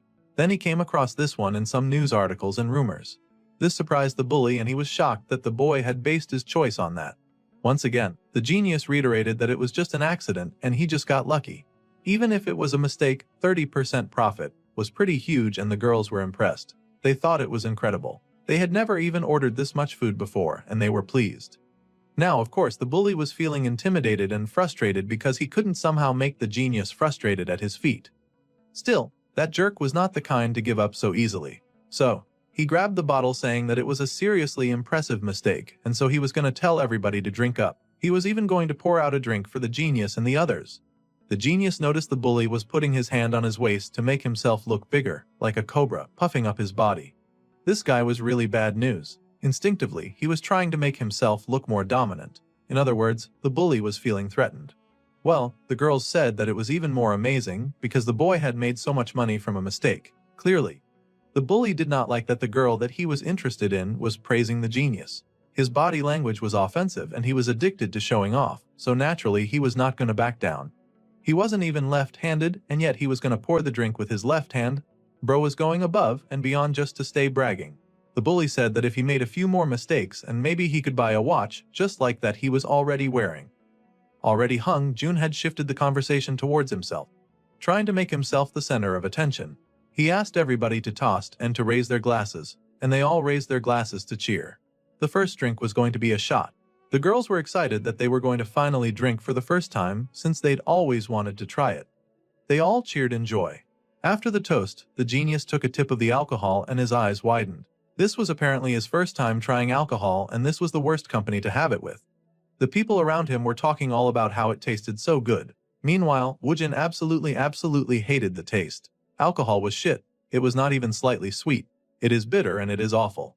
Poor Woojin could not understand it, because people were always saying that alcohol tasted amazing when you were an adult. He wondered if he was just a child in a grown body because this tasted like nonsense. Still, the boy tried to keep it down so as not to ruin everyone's fun, but it sucked anyway. His phone started to ring. It turned out Hiram was calling him. Oh no, the rich girl was the friend who was nearby, and the one who wanted to stop by and meet the rest of Woojin's friends. The genius first asked everyone if it was fine for his friend to join them. Everyone was rather curious but welcoming, saying that he could indeed invite the girl over. Even if they said no, she was the type to show up anyway, and he could already tell that the bully was interested from the way he perked up. This was going to be bad news. At any rate, his classmates were fine with it, so Woojin called Hiram over and told her that she could come. They were all excited because it was a girl. Then the boy cut the call and they waited. The party went on. It was still a wonderful cool evening and they were talking, sharing stories about how they started out in class and how some of them couldn't even find the lecture hall at the beginning. Then the door flung open suddenly and the main character looked up. Lee Hiram had arrived, wearing her fancy and posh designer as usual. She was quite surprised as she did not know that the boy would like to eat at a place like this. He welcomed her, of course, and she introduced herself as his friend. The others were speechless when they saw her. They started introducing themselves. Imi Na said hello and complimented the other girl's dressing. Choi Gile also said hello and Lee Jawan shared his name. The new girl had admitted that she had no idea that her genius friend liked wine since the group was drinking soju. Well, the boy explained that the bully had said this place was popular, so they'd all come around. He asked her to take a seat and the bully immediately introduced himself. He was amazed with the lady's beauty, and then he asked if she was really just friends with Woojin, basically asking if they were dating. Hiram turned her attention to this audacious boy, giving him a once-over as she looked from his clothes to his accessories. Then she said that they were indeed just friends and that it was nice to meet them. Then she took a seat. The girl was the kind that extremely disliked people who tried to present themselves in ways that didn't match their actual situation. Naturally, the rich girl was a show-off herself, so she immediately started flaunting her own designer, her hair, clothes, and fancy watch just to intimidate the boy. Now, the poor bully immediately hid his own watch. Feeling intimidated by her, the price range of the watch that the girl was wearing was beyond what ordinary people could possibly afford, so now the bully averted his gaze and wasn't interested in talking to her. Once again, Jung Hoon wanted to push the topic to ask if they were really just friends, saying that they looked great together. The bully, now that he felt threatened, felt like threatening other people, of course. Still, the genius just smiled and said that they were really just not like that, even though the bully thought that it felt suspicious. Wanting to move the conversation along, the genius turned to the other guy at the table and noted that his physique was great. Then he asked if the other boy did swimming as a hobby. The other boy was surprised and asked the genius how he knew. The genius then went ahead to ask if the bigger boy was really good at free diving, and he was great at snorkeling too. All of that was correct and the bigger boy beamed, asking the genius if he was interested too. He was even going to happily take them to swimming class and teach them all about the key of snorkeling and scuba diving. It sounded fun to everyone at the table. Sometime, when there was a chance, he was going to teach them wakeboarding too. Then the genius asked Imi Na if she was interested in swimming, and the girl laughed that she didn't really have any hobbies. She just liked watching movies. Normally, questions were meant to gather information. Imi Na had recently watched a crime thriller, and she encouraged the others to check it out too because it was that good. The genius laughed and said that he was going to add it to his list, but she saw that he was not really going to watch it, and he laughed. Usually, when a person tweaked the conversation a little, people would find it more fun. They would want to talk about their birthdays, and they would exchange stuff about movies that they've watched, and even who was the cop in the crime thriller. They would ask for movie spoilers as well. There were all sorts of questions asked when people got together. Meanwhile, while everyone was enjoying the situation, the bully was sipping alcohol in silence, feeling left out, perhaps because he only had fun when he was oppressing people. Someone like him who thrived on attention would not stay quiet for too long. Suddenly, he wanted to talk about stocks. Bro did not care about anything else but stocks. He asked the big swimmer what stocks he had bought. The swimmer was a bit surprised by the question, but he thought about it for a minute. He couldn't remember the name of the stock that he bought. Then the bully scoffed, saying that of course the swimmer was losing money, since he didn't even remember what he invested in. To Jung Hoon, it was clear that the swimmer did not take his stock seriously. The bully even added that anyone who started something should at least focus on it and take it seriously. Or maybe they would get lucky like the genius and make a profit by accident. Now the bully was being mean for no reason and talking about how people were hoping to slip up and somehow win big. Now, alcohol was the kind that usually inhibited the neocortex, which controlled rational thinking and judgment. The bully was muttering about how just because it worked out once doesn't mean that it just keep working out. He scoffed, saying that the genius was a fool for buying drinks over that. In the situation that the bully was in now, he was in the state that would make the limbic system and brain stem relatively stronger. In other words, emotion, impulse, and survival instinct were all acting at the same time. This would weaken rationality and heighten emotional instinct in behavior. It was like a person putting on a mask. Everyone who was still sober had their mask still on. However, Hung Joon's mask had fallen down. Everyone reacted differently when drinking. Now the bully was focused on the bracelet that the swimmer wore. The swimmer explained that it was called Hakuna Matata, and he had heard it said that wearing it would bring good luck. Alcohol did not change people. In truth, it just revealed who they really were. Now, the bully was teasing. He laughed at the swimmer for thinking that some cheap bracelet was going to bring him luck. Then, he said that luck and opportunity came to those who chased them. If wearing a bracelet was all it took for luck to come their way, then that was clearly nonsense. Everybody was still wearing their mask of sobriety. Only the bully had been unmasked as a jerk. He had probably always been like this. He thought making fun of people made him look cool. However, the bully had no idea what he just walked into. He was busy mocking people shamelessly, and the rich girl was listening. See, Hung Joon was not the only show-off in the room. She looked up, her eyes flashing dangerously, and she then said that she wanted to know more about chasing luck. Then, the crowd gasped as the rich girl flashed her shiny hands. She showed all of the stuff that she was weeding and asked if they could see the nail polish on her fingers. It was clearly balsam flower dye. There was a saying that if you dyed your nails with it, your first love would come true. She guessed wearing that made her an idiot then. See, the rich Hiram also believed that the world revolved around her. Then she asked his name, confirming that it was Oh Jung-hoon. The girl did not care about what other people thought about her. However, since they were on the topic, she was going to ask a very important question. She pointed out all of those shabby fake branded clothes, watches, and shoes that he was wearing. She wondered if they made him actually feel better about himself.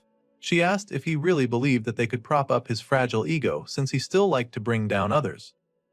Now it was the bully's turn to lash out in front of everyone. The boy stood up like a puppet being controlled in anger. Everything was unfolding exactly as the genius planned, because in truth, he was the puppeteer and everything was moving step by step just as designed. Someone was mumbling about girls.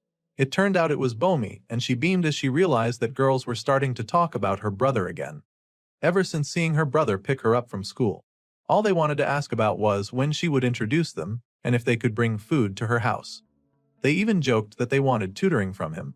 When Bomi thought about that, it sounded like the kind of thing that Woojin would actually be interested in. Her brother tutored her a bunch of times after all, and she'd appreciated it.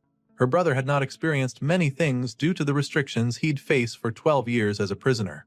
He had not gone to the zoo or to the beach, and he was someone who wanted to try many things. She also hoped that no one was bullying him in school because he was such a genius.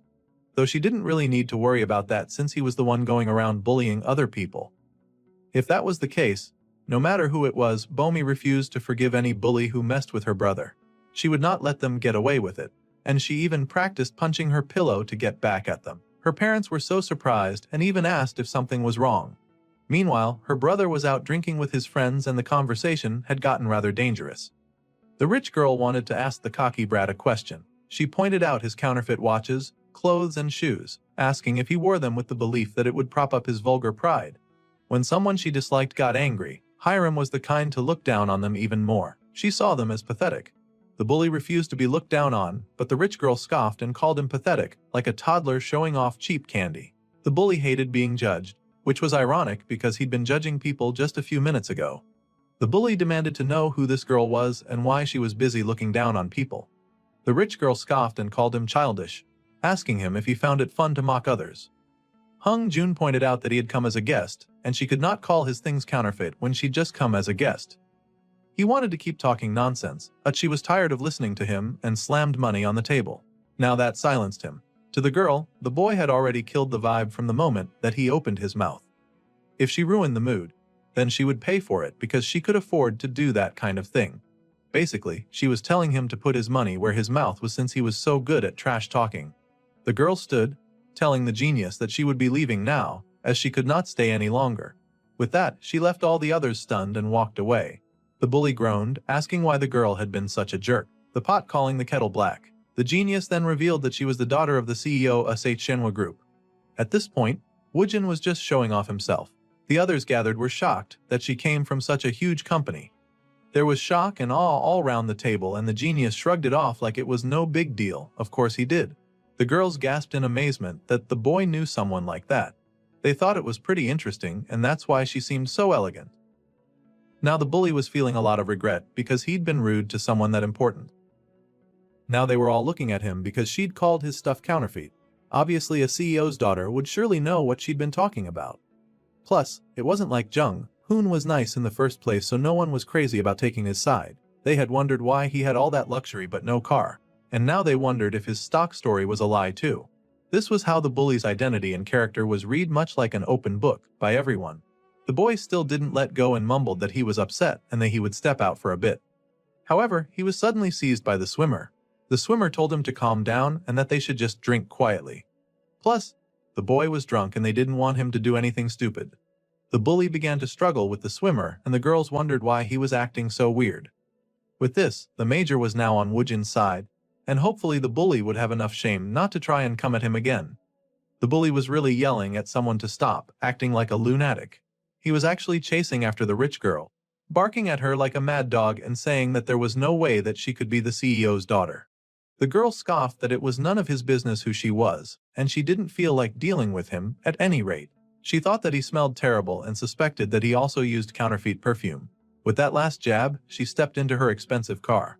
Still, the bully didn't want to let it go, high on alcohol and anger. However, he couldn't approach the girl because he was stopped by the bodyguards who demanded who he was. The boy tried to protest and explain, but he did look pretty violent. The night melted into morning, and the fluffy clouds were in the sky again as it turned a brilliant blue. The project report was submitted, and the members of Woojin's team were impressed and amazed. They could not believe that he had researched all of this by himself. They even asked if he had written a thesis and when he had gotten the time to read all of this. The boy just explained that this was how he did things. He took the pages and scattered them all in a hurry, paper flying everywhere, and when each took to the air, he quickly scanned every word on every page, reading and digesting and learning. As soon as he'd scanned every page, the papers would fly down and he could compile everything perfectly. All of them stared at him rather hesitant, wondering what sort of crazy technique he had unlocked. Clearly the rest of them could not read like that. Well, the boy told them that they could use the huge bulky material for reference and that they could summarize and extract what they needed. The people sighed and encouraged him to take his time. Then, they would finish the day and disband so that they could attend to other things. Mansu admitted that he was already dizzy just look at all the material that they had to cover. They even made a small joke with Mina and the group laughed, easing up their spirits. Meanwhile, Woojin made his way out, going about doing stuff that he liked to do. As he walked, he came across someone walking in the hall. He noticed the person shyly come in. It looked like Jung Hoon, and he was here for the group project.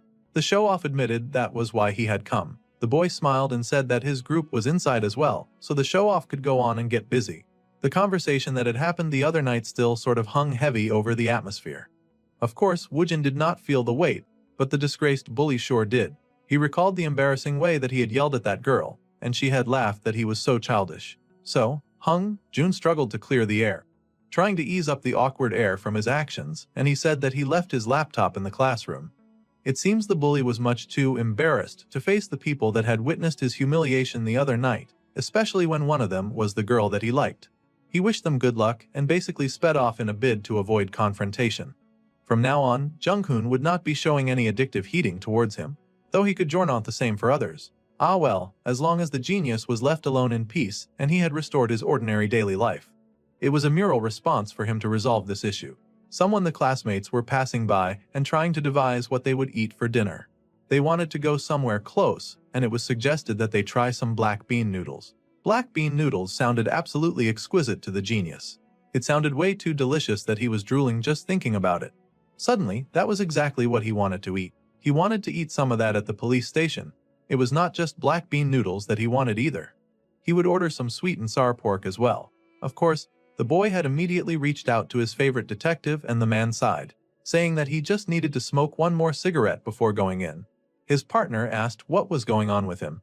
The detective noticed that his partner wasn't eating enough and told him to eat something before he went around. The man had only had a cream bun and milk, and that was not healthy at all. It looked like the man's blind date hadn't gone well either. He had probably asked for a second date and got rejected. The partner then grinned as he realized his older partner was now acting like the genius, and he asked if he was trying to imitate Woojin. The detective first asked if he was wrong. The partner grinned and explained that he had not skipped breakfast and that he'd had a heart bowl of sundae guk. He grinned as the detective could now see the soup stains and the stress-induced facial muscle tension. Besides, the blind date for delayed because of that pink Kim Jong-won. The man then teased that his Hong was a heron who was trying to imitate a sparrow. He also wanted that it would split its legs trying to do that. The detective scoffed that it was the other way around. Anyway, his mood was ruined, so he was ready to go on. The partner was still teasing him for not getting anything right, but the detective was determined to ignore him. It did seem like there had been a lot of incidents in their jurisdiction lately, and the detective wondered if some kind of death god had moved in. It was absolute chaos out there. Those jerks. He was determined to find them all, tear them apart, and then lock them up. So the two detectives hopped into their black stylish car and drove off. The sky looked dark and rather cloudy that evening over the genius nice neighborhood. It seemed another concerning police case had occurred and the detectives were on the scene. They scanned around, checked out the area, while a few olive cars managed to fit through the narrow streets. The detective stepped out of his own car and flashed his ID to prove that he could be there. The man walked in proudly and looked around at the area. As the detective scanned the area, walking boldly and looking around, he greeted the chief, who was hard at work, and asked why the man was taking so many photos. The man told the detective not to even ask. Then the detective froze, horrified by the gory scene in front of him. He couldn't believe just how dark and murderous these villains were getting. The man asked if the identity had been figured out yet, and even his partner was spooked by such gore. It was a boy who was 21 years old, and his name was Park Jong-hyuk. The boy was the son who lived in this house, so he'd been killed in his own home. The detective wondered if it was some kind of grudge and asked about the parents. The photographer informed the detective that the parents were in the living room. So, the detective took off his shoes and headed inside the house, his skittish partner following behind him, apprehension on their faces. They headed inside to see two distraught adults in the room, while the police inspected and photographed the area. Addressing grieving parents was always the most difficult part of the operation. Though he wanted to comfort them, quickly gathering information to catch the culprit was the priority, though it was always possible to do both. The detective stepped forward, saying that he did not know what to say, and he understood that the situation was difficult, but he needed to ask some questions. The father was hysterical, and he screamed to the detective, telling him to hurry up and catch the person who did this quickly. Sometimes catching the perpetrator was the greatest comfort a police office could give. The mother could barely speak and looked on the verge of collapse. It was like the kindest thing they could do for her was take her to a hospital. They asked about the ambulance, and that was already on its way. They moved the mother slowly, knowing to take it easy, and they even got one more person to help make the move smoother. They had to keep their balance and to watch out for the bricks on the floor. The necessary teams had been contacted, and it was best for them to work through the night, if necessary, just to get the forensic results. If there was anything else to come up, the detective wanted to be informed of it. There was nothing significant of note yet. The people inspecting the area admitted that they had never seen such a psycho before who would manhandle a living person to such extremes. Looking at the crime, this was definitely not a first-time offender. Dismembering the body and sending it to their victim's home was very sick work. First, they would start by checking the nearby CCTV footage. The detective looked around, worrying about this case, when he suddenly got a phone call. He wondered what the boy wanted to eat this time, because that was often why the boy called him first. However, this was the perfect time, because the detective was ready to treat the boy to anything if would solve this case. Woojin called happily that stormy evening, because he had been dreaming of black bean noodles. The detective also greeted him happily, because he needed a case to be solved. It was always rare for the genius to be the first to call, and the genius asked if the detective had eaten. Meanwhile, his team trudged after him, feeling defeated after reciting those heavy books that the genius had given them. The detective admitted that he had not eaten, but it looked like dinner was off for today. This was because they had yet another case to solve. The genius accurately guessed that the detective was at yet another murder scene, and the boy asked if it would be okay if he came by. That was exactly what the detective had been hoping for.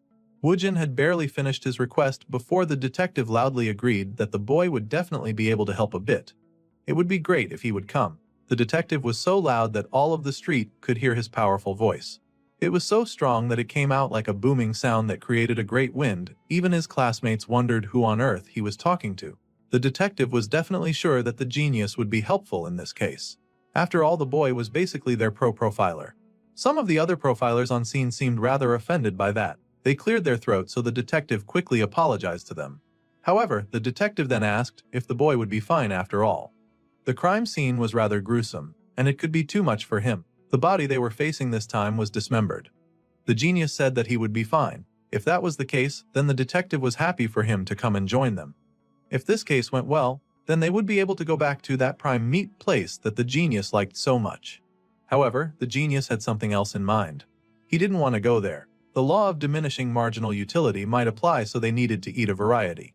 Even if it was delicious, if they continued to eat it too often, then they would get tired of it. The detective was very confused about that, because it didn't sound like it was about eating. However, Woojin's craving today was very specific. He wanted to eat at the police station, jjajangmyeon, sweet and sour pork, fried dumplings too. The detective could not believe this request. It sounded so simple for the case that they were facing. Yet, it seemed that the genius was willing to come to the time scene just to get free jjajangmyeon and sweet and sour pork. One of the officers on ground was coming to check out the team leader, and the detective was just confirming with the boy if that little food would really enough. Since the boy was fine with it, the officer had to accept. The partner was excited to hear that the genius was coming and even asked if he should go pick him up. The detective agreed and said that he should definitely go and bring him over before the menu changed. Since this mission was going to come cheap, they should hurry up and bring him. So, the detective communicated that his partner is going to come and get Woojin. However, the genius just said that he would come over instead and they should just send him the address. It was a nice and warm day in the evening over the quiet neighborhood.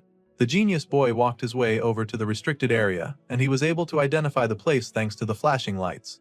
The detective met him at the stairs and waved the boy over. The detective was pretty impressed that he was able to find the place just fine, even though he was going to come and get him. However, the boy had to point out that it was not ordinary for the police to keep picking you up from school. Coming here itself was not ordinary as it is, but it was better if he just walked there. So it was time for them to go into the very gruesome crime scene. The partner even laughed. The boy looked a bit too much like a student, and the boy pointed out that he was a student. So, as a warm-up quiz, the partner asked if the boy could guess what he ate today. The boy accurately guessed it was blood sausage soup. It was just as they expected of the genius. He knew everything. The boy even pointed out that the man had tried to brush his teeth to hide the evidence. Then they managed to get upstairs and the detective met them and greeted the boy. They even called out to the detective that the boy was here. The detective was happy to see him, and he told his partner to take care of the father of the deceased. Then the boy asked where the body was. Well, the body was being moved by the National Forensic Service to be examined. So the boy asked who was the first to discover it, and if they'd taken photos. Of course, the detective had already received the photos that had been taken. The body was first discovered by the mother who was returning home after work.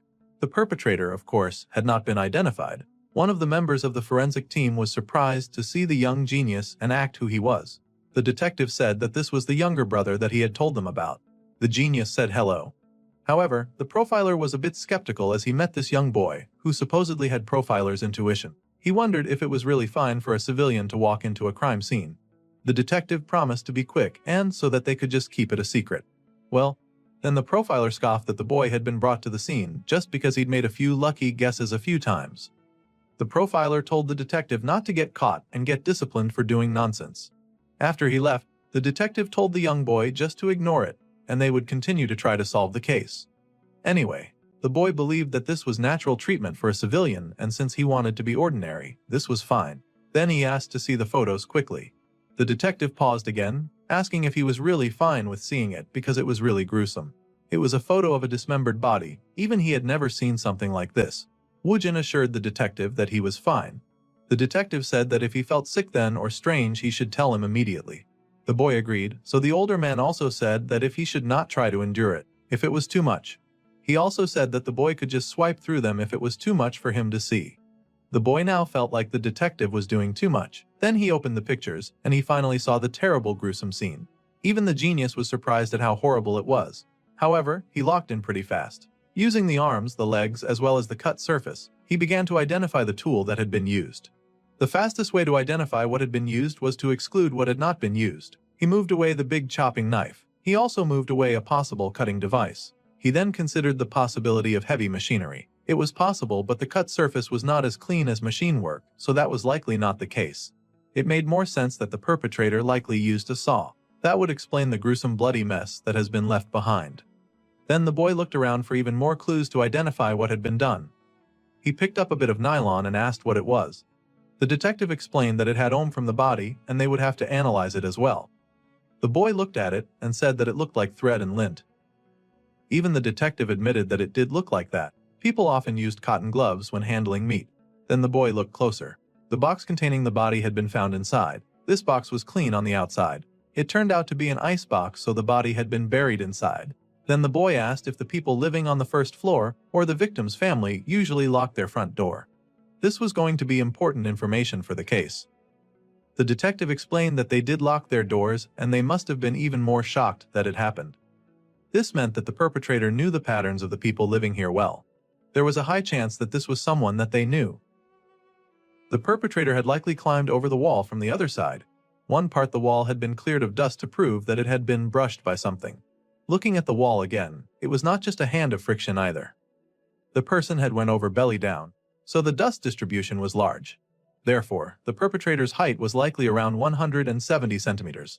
It was also possible that they might have less athletic ability than the average person, so they might consider an older age range, and he drew marks over the perpetrator's possible face as he tried to pinpoint what they would look like.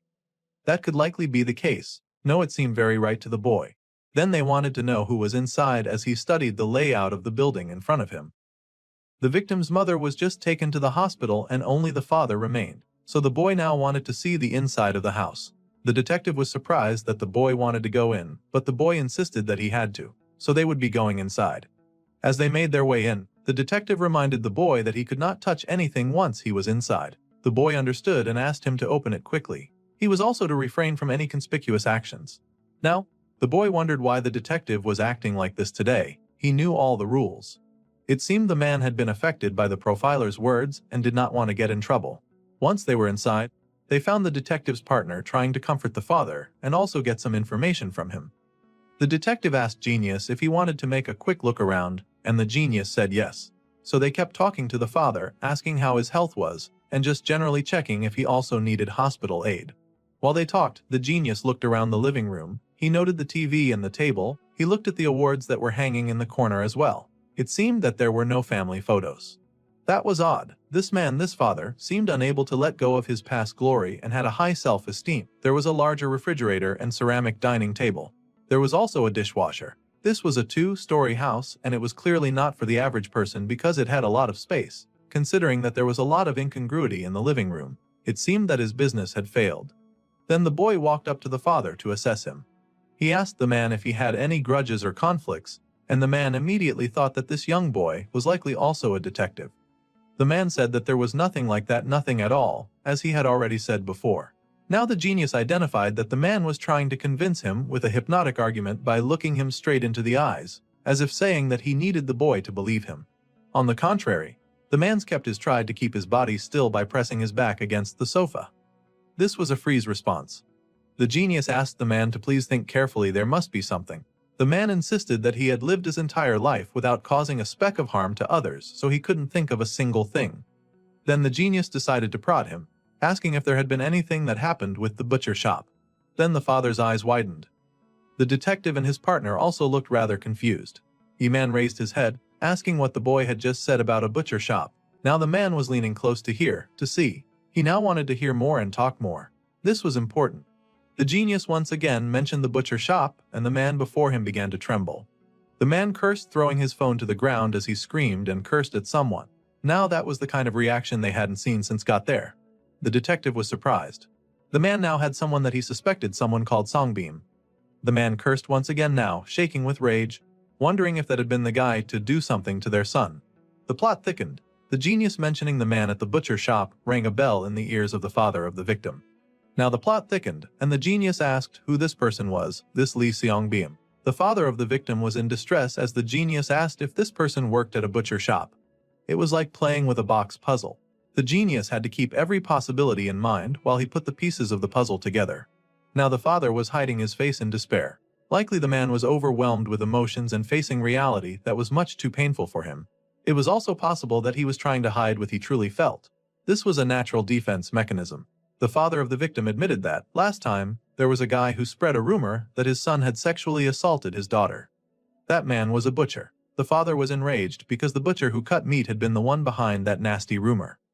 He was sure that his incident was likely related to him. Everything now fit together, and the man screamed. He thought they had reached an agreement concerning that issue, and that they had settled this amicably. The father screamed that they should hurry up and find that guy and arrest him immediately, jumping to his feet and even swearing to end his life. The detective hurried to calm down the father, telling him to relax. The man asked if they really expected him to calm down in this situation. The father continued to yell that they should hurry up and arrest the butcher, as the man screamed and shouted. The young genius walked out of the room, while the partner tried to calm the man down, telling him that they would take responsibility and bring him in. They managed to get the man to take a seat and told him to take a deep breath first. However, the man refused to relax and kept yelling and cursing at the butcher. Still, the genius was quiet. The detective asked the genius how he had known that the guy would run a butcher shop. He even wondered if the boy had some kind of sixth sense or something. However, Woojin said that it was too obvious. Now the detective was concerned, wondering how it was obvious, and he wanted to know because only the boy was able to understand. The boy explained that the killer was bold enough to leave a dismembered body at the victim's front door. His audacity was quite surprising. Only someone with malicious intent was able to do something like that. Being audacious meant being meticulous as well, and the killer had waited until no one was at home. The man was that confident that he would be able to get away with it. However, the man had left behind some evidence that had been discovered in the pictures and in the scene of the crime. Thread and lint that could have come from his gloves. The killer was meticulous, yet he had left evidence. Now that sounded really strange. The detective considered that perhaps the killer had overlooked the thread and lint when he was committing his crime. After all, it was normal for people to make mistakes. Criminals could appear systematic at times, but they could also show disorganized traits doing the crime.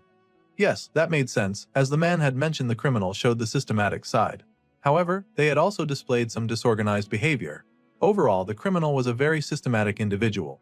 He had waited until no one was at home, and he had showed up to leave the body in a very audacious place where the couple would find it. The killer knew the daily routine of the first and second floors of the house. It was highly likely that it was someone that they knew, because he knew when they would be there and when they would be out. Based on these clues, the genius could guess that the killer was older, and they often lacked quick reflexes. On the other hand, regarding disorganized traits, if one looked closely at the cross-section of the dismembered body, it resembled the type made with a bone saw used in the butcher shop. However, the cutting surface was rougher than what one would see with those machines. The killer had likely used the saw in a way that mimicked the butcher's knife. There was now a high chance that the killer was trying to stage the scene and had not actually used the machine. Now that the genius thought about it, it was not likely that someone that meticulous would leave thread and lint behind. It didn't make sense, especially for someone who handled meat regularly like a butcher. Their job was all about spotting and removing anything foreign from meat. A person like that wouldn't make a mistake like that. In fact, it sounded more like the killer had intentionally used the butcher-style saw to cut the body, so as to deliberately frame the butcher and leave thread and lint behind. A body would decompose through several stages: fresh bloated, active decay, advanced decay, and eventually it would hit the skeletal form. The killer even used ice packs to slow the decomposition of the body, and that was likely to confuse the timeline of the death. So even though everything looked calculated, some of it was staged. This perpetrator only showed them what they wanted them to see, like the machine and the conveniently placed lint. Now that detective thought of it like that, he was concerned. It was a normal thought, so the gentle genius told the detective not to beat himself up about it. People would only see what they wanted to see and believe what they wanted to believe. That was what made them normal after all. The genius thought that must be nice. The detective wondered if he was being insulted because being able to look once and guess everything correctly sounded way better to him. The detective would rather be a genius. Unfortunately, being called a genius made the poor boy feel bad, so the detective had to hurry and retract the statement. He told the boy that he was in fact very ordinary, just like him. That made the boy feel so much better, though the detective thought this kid was really weird. Back to the case, what the genius was saying was that the real killer was someone who wanted them to think that it was the butcher. Yes, that seemed very likely. If they checked the CCTV or the black box footage, it would probably lead them straight to the butcher shop as well. This person had really wanted them to follow the trail right to the butcher like an arrow. That was exactly how the killer had planned it. This felt rather similar to the case from before with that guy had worn that wig with large shoes. Actually, this was a little different, but it did have the same suspicious vibe. So the boy decided to look a little closer at the cooler that the body was found in. Looking at the beautiful blue box with the flower patterns, they studied it for clues. It did not seem like there was anything special about it at first, because there was not a single scratch, and it looked rather brand new. The genius said the detective was right, and it was probably bought just for the crime. Then the detective asked what was wrong with that, and if there was a hidden meaning behind that. Woojin then asked how the cooler was moved after the crime had been committed. He assumed the forensic team had taken care of that, and he was right. The team had carried it between the two of them, watching the stairs and keeping their balance to make sure that the body would not be disturbed as they moved the cooler. So, Woojin then tried to imagine how the killer had gotten such a big cooler into the house. If it took two people to move a cooler that heavy with a body inside, then the question was how had one man managed it while sneaking into someone else's property? Now that the detective thought about it, the boy had a point. Likely the criminal had climbed over the wall and opened the front gate. Even so, that huge box would still have been really heavy. So how had he climbed up all of the stairs with that giant cooler by himself? Surely, it would have left at least one scratch in the walls. Even the detective agreed that this was odd. Thus, the next question was how had the killer been able to move the cooler so cleanly from the bottom of the house to the upstairs floor? Since they had guessed that the killer was likely trying to frame the butcher, then they had to guess on what kind of motive would drive someone to murder a child and set it up like this. One of the officers came over and reported to the detective that there were usually no cars parked around here. But another detective just called and said that a suspicious car showed up on the CCTV near the convenience store. A man dressed like a delivery worker had briefly got out and then disappeared. The person had worn a cap and a mask too. The genius said that it was just for show and likely the butcher's alibi was flawless as well. Now this new person was surprised to see the genius on scene, and he wondered who this was and if it was a newcomer. The detective focused the guy on tracing the car through all the CCTV immediately. They had to get to the bottom of this case. Then the detective turned to the genius boy. If it was not the butcher, then they had to find the real killer immediately. The detective wondered if he was asking the boy too much. However, the genius said that he could figure it out. Now the detective was interested and he asked who it was. It was definitely someone who did not like the butcher or someone who hated the victim. Now Woojin walked forward, leading the detective inside. The identity of the killer would likely be revealed by the grieving father of the victim. So, the boy opened the door. The detective surprised there might be someone else in the picture. They made it inside the living room while the police cars stayed downstairs to keep the peace. Inside the room, the victim's father had gotten into his feet. The partner was trying to calm him down while the genius in the detective finally made their way inside. They could not imagine what the father of the victim was going through right now and they told man to calm down. The man told them to let go of him, and he was still very clearly agitated. Meanwhile, the genius identified that the father's foot was swollen. The man insisted that he needed water, and the genius also figured out that man's eyes were slightly yellow and his lips were dry. Plus, the man kept swallowing like he was thirsty. The detective's partner hurried to get the medicine or water, wondering why the father was making such a big deal out of just water. The father was reaching out to grab something, but then someone grabbed his hand and made him pause. It was the genius.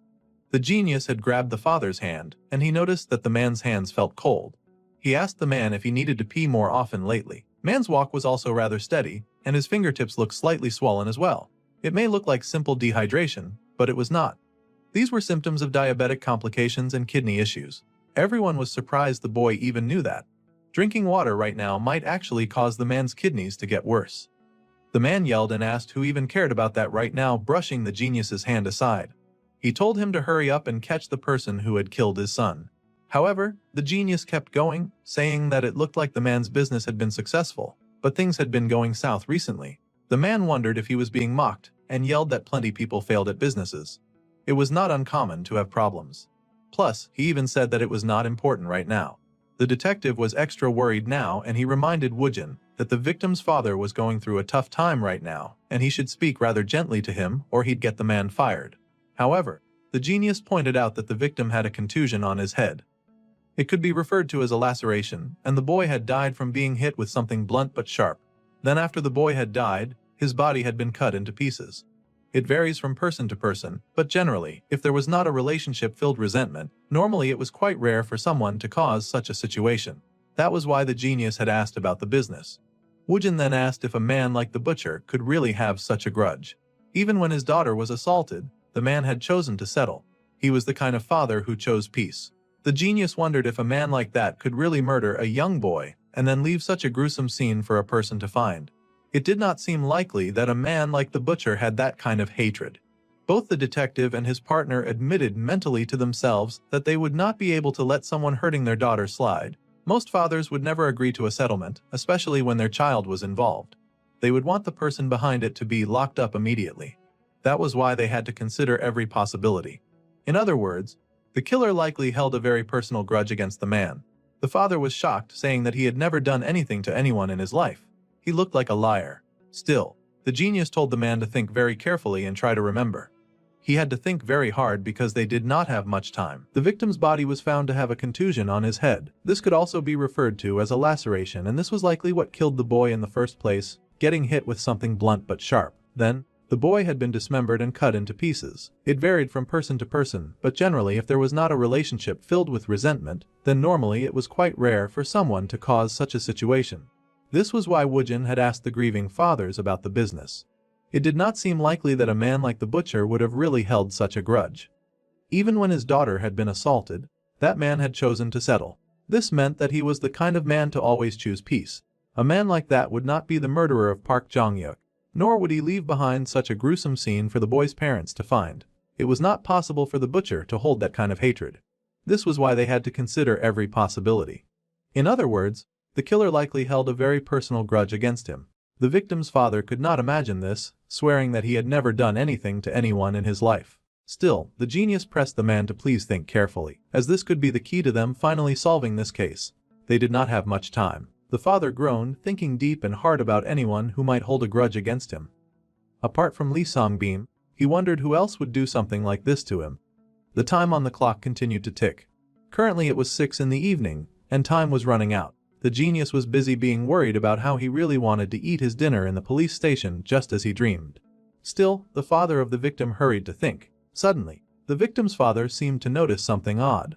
He rubbed his chin, pulling the dots together as Woojin encouraged him to just keep thinking about who else could have done it. The man then admitted that he recalled an event that had taken place about 4 years ago. Woojin walked around as the man spoke, noticing a cute little setup on a table. Beside that table was a small business note-taking papers with H with U solutions written on them. The world had become so convenient that the genius could not help but admire them. Now it was an era where they could easily find out what others were doing. The boy took up his phone and researched about the company H with U Solutions, reading all about its downfall. It turned out that Jong-hyuk's sexual assault scandal might have contributed to that. However, the victim's father said that there was a similar event 4 years ago. Back then as well, the children had agreed to have a relationship. It seemed that the victim had some kind of history with sexual violence. The language that was used to refer to Park Jong-hyuk had changed. Now the victim's father no longer called him his son, and now called him Jong-hyuk, like he was removing himself from the being that had committed all those despicable crimes. Like the criminal was different from the child that he had fondly raised. Calling his son by his name instead of recognizing him as his child created a more psychological distance. It was like a gate or a barrier had erected between the two. An unconscious response to separate himself from his son. The other party from the previous incident had also claimed that they were sexually assaulted, and that was hence the man's beauty business began to collapse. The empire that the man had worked so hard to build came crumbling down all because of one horny reckless teenager that he was related to by blood. The boy had caused an incident 4 years ago, and the genius asked who had been involved in that incident. It turned out that it was his company employee's daughter. The genius then asked if that matter had been settled as well, and the father admitted that he had even promised his employee a promotion. Young kids could make mistakes after all, so he'd been willing to pay settlement money to sweep the matter under the wrong. He was going to pretend that his son had not harmed a poor innocent teen. What despicable behavior.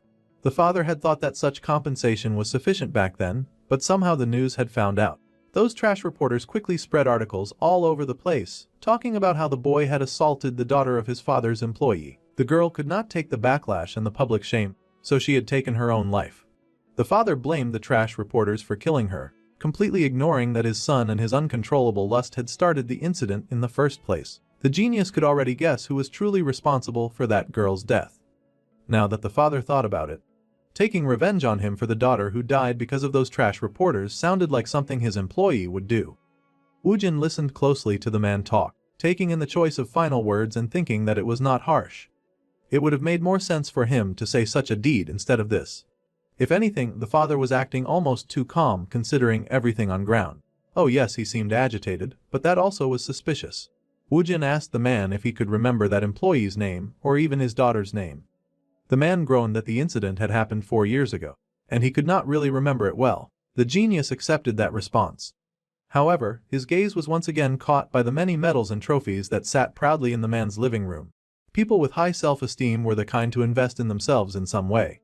Even though the business collapsed and finances were not abundant, the man still invested in himself this much. The genius then asked the victim's father if he enjoyed walking.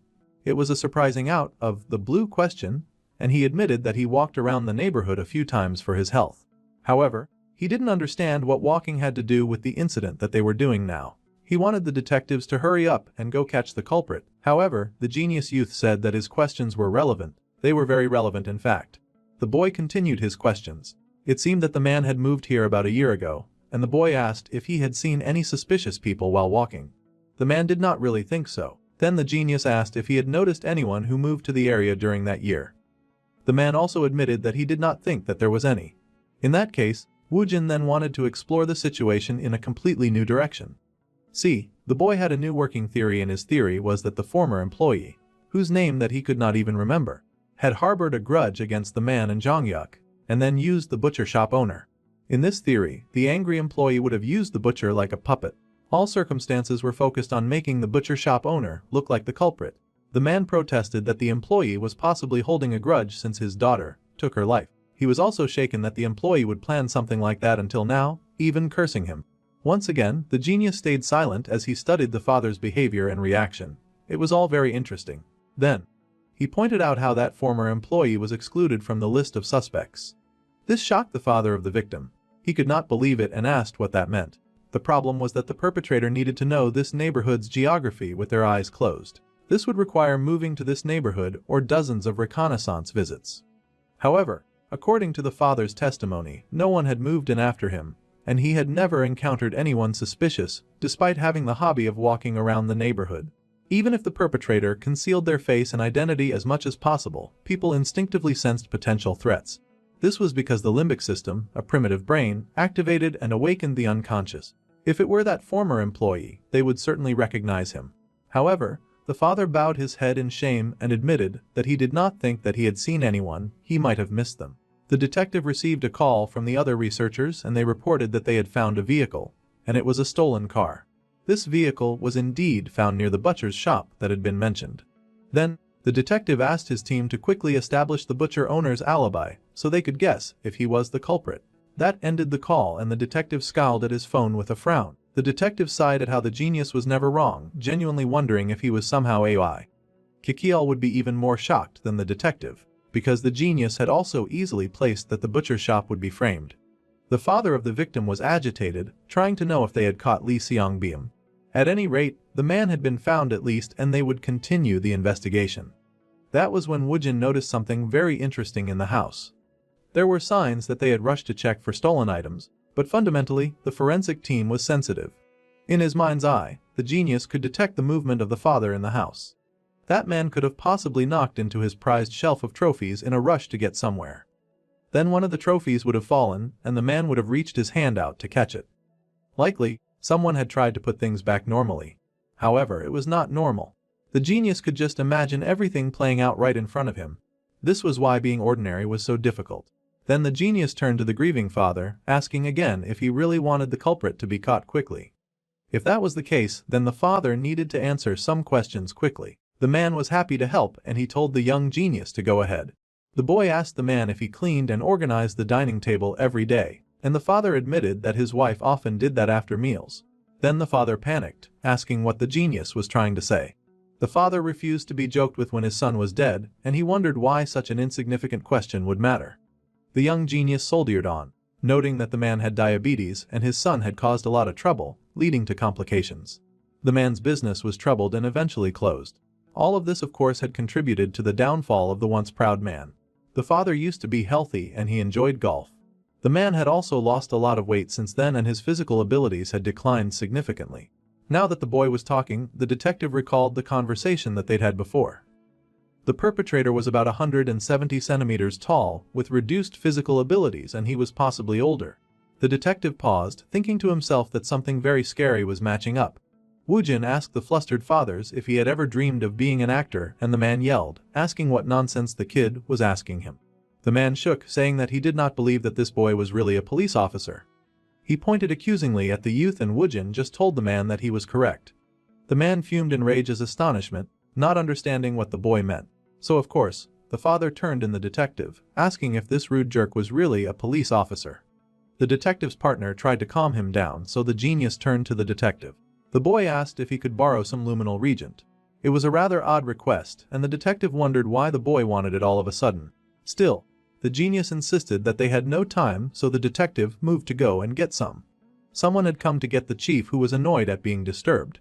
It was the detective, and he borrowed some of that fancy material. The chief had been curious enough to come along just to see what the detective was using his stuff to do. Everyone was rather confused at what he was doing when he turned off the light. The father of the victim asked what the genius was doing. Without saying a word, the victim sprayed this special chemical. The chemical fell all over the table that he had asked about earlier, and the father stared in horror. His eyes widened in shock, and the detective also gaped in horror. The forensics team was shocked to see so many prints on the dining room table. The detective moved to order the chief, but the expert profiler was already rushing to bring the others. The father of the victim was speechless before the detective and the other officers. Woojin explained that the faces that they had just found scattered all over his dining table seemed to be the blood of his precious son. The father's eyes widened, a terrifying realization starting to cut through him in shock. This house seemed to be overflowing with evidence, and Woojin looked at the man with dark disappointment and disgust. He did not need to tell the wicked father anymore. He was sure the man now understood what was happening. The man had killed his son by himself. Obviously, the father immediately tried to deny it. After all, who would accept the accusation that they had killed their own child? The man admitted that the blood was his son's, but there had been a small argument before his son was killed. That was hardly believable considering how much blood was spread over the table. The father yelled that emotions had run high and he'd pushed his son. The boy's head had hit the edge of the table, and then his blood had splattered all over the place. The father insisted that his son had not been seriously injured from the fight. If the boy got badly hurt when he fell, then it made sense that blood was splattered all over the table. The man told them to spray the floor as well, saying that no evidence would show up. It was a 99% truth, but the genius had also detected one lie. The youth said that of course there would be no evidence on the floor. The boy looked around, his gaze falling in the shelf that stood in the corner, holding proud its trio of trophies. As the father had said, the bleeding might not have been severe. What happened afterward was the problem. The father of the victim looked tense as Woojin approached the trophy stand. The father asked what the boy was talking about, and the boy picked up one of the trophies on the stand. The detective was surprised, staring at what the boy had just revealed. It was a shock to everyone present, but the genius pointed out some small scratches that were still visible. However, the upper left part was smooth and polished. This meant that the victim's father had worked diligently to remove all the evidence from his trophies. The man yelled, hysterical and angry, as he asked what the boy was trying to say. The man said that he always kept his trophies clean, so it was no surprise that it was clean. The man asked if they even knew how hard he had worked to get those trophies. Of course he was take care of them well. He loved those awards. However, the boy just lifted up the trophies and sprayed them as well, much to the man's horror. The man yelled, trying to stop them, but the spray revealed even more traces of blood in the room. The blood had stained that perfectly black trophy. Once again the genius had revealed a clue that would usually be naked to the human eye.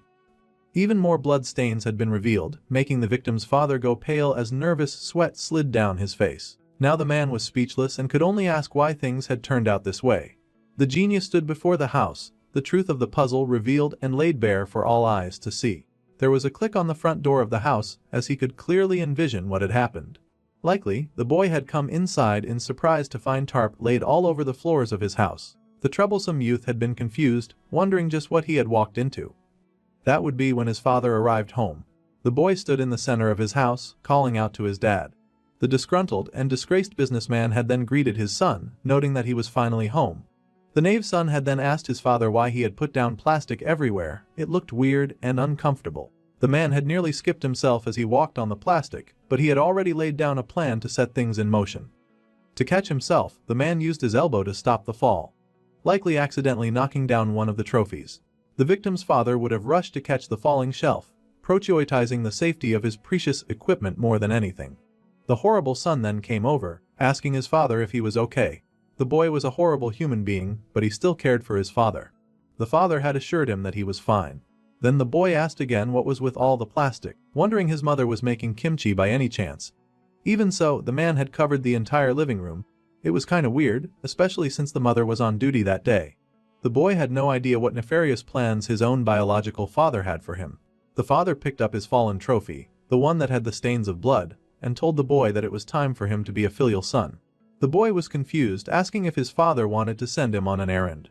He was kind of slow, but that was expected. After all, no one would expect their father to plot to end their lives. The boy was just saying that he had an appointment with his friends in the evening when his father approached him with speed and force. The trophy slammed against the boy's head, splattering blood with the force with which it connected to the boy's skull.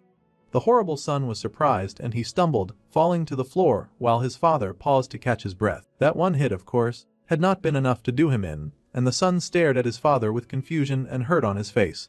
It seemed the slow child was starting to understand his father's intentions. The father cursed, saying that all this time, he had worked so hard to clean up after the ungrateful child.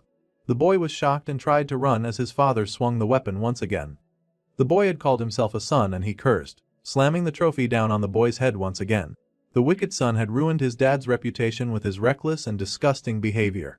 The son yelled back, asking his father if he was crazy and asking what was wrong with him. The father growled that from now on, his son had to be a good son. He raised the trophy high and said that he wanted to get something good out of the boy as well. Now the son started begging for his life, asking for his father not to cave into his anger and not to hurt him. However, his father was quite fine with his child. He told the boy that there was no need to be sorry, and he brought down the trophy, missing narrowly as the boy dodged the next hit.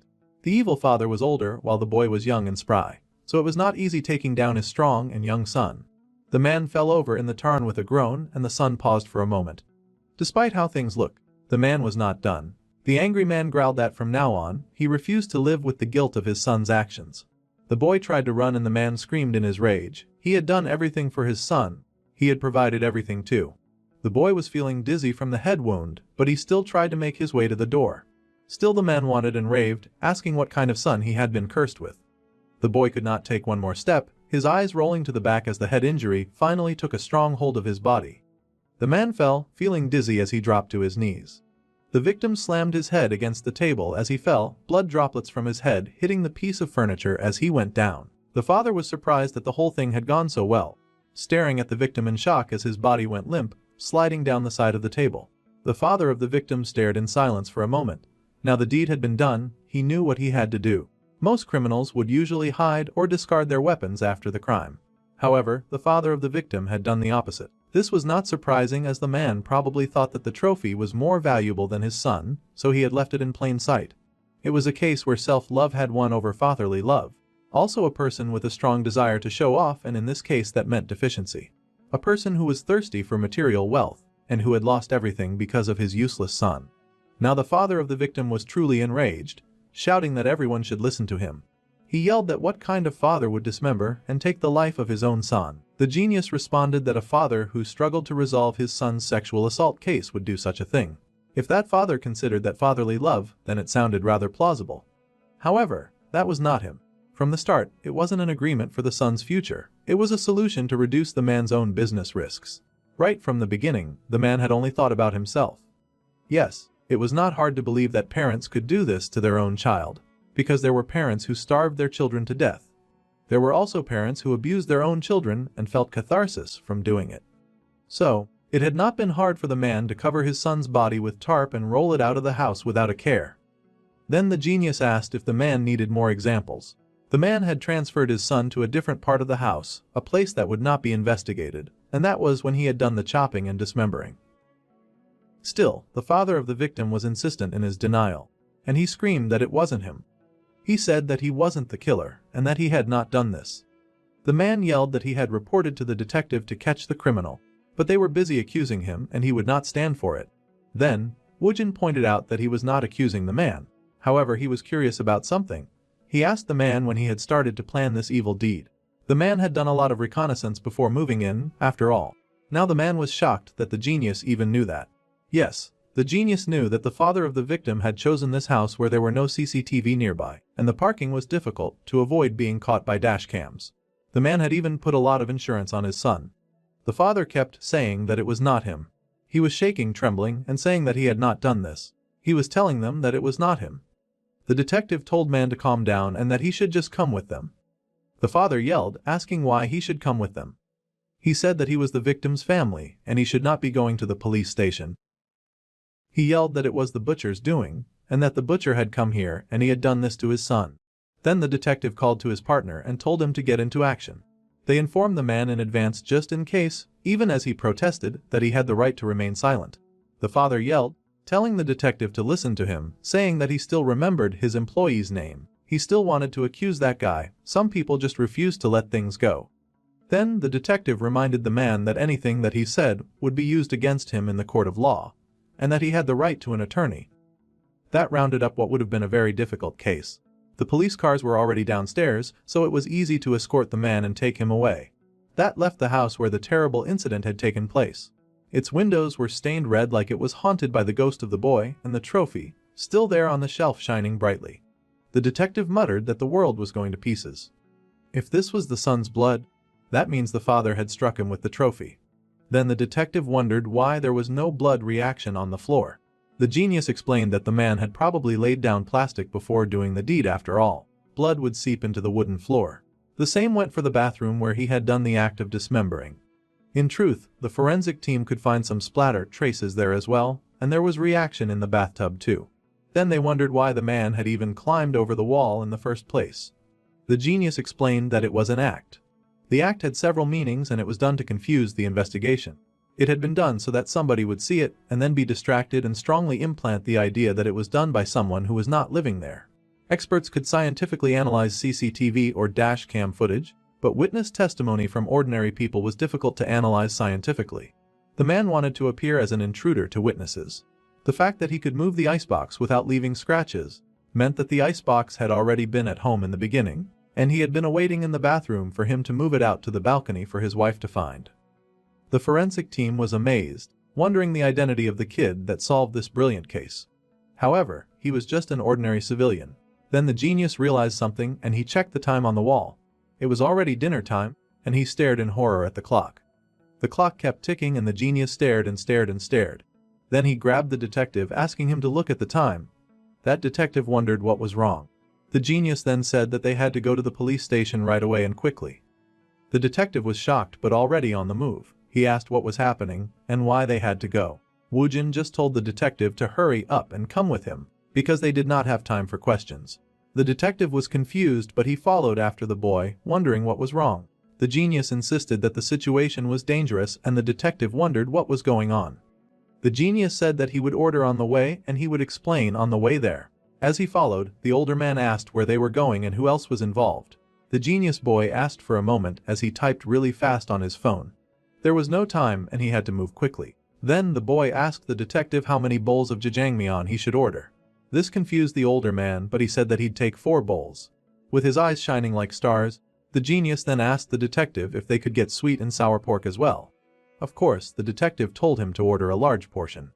It was on him after all, since the boy had helped them solve the case. The boy went ahead and ordered a large size since his stomach could handle a lot.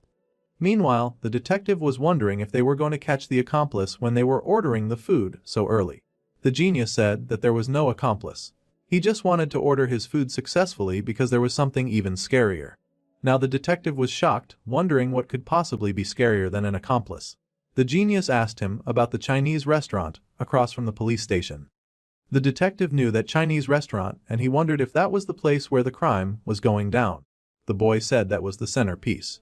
This was because he had heard that it was a famous restaurant and they stopped taking delivery orders at 7:30 in the evening. The boy shook as he tried to imagine how quickly they ran out of ingredients if they could close that early. They almost missed out on good food from such a place.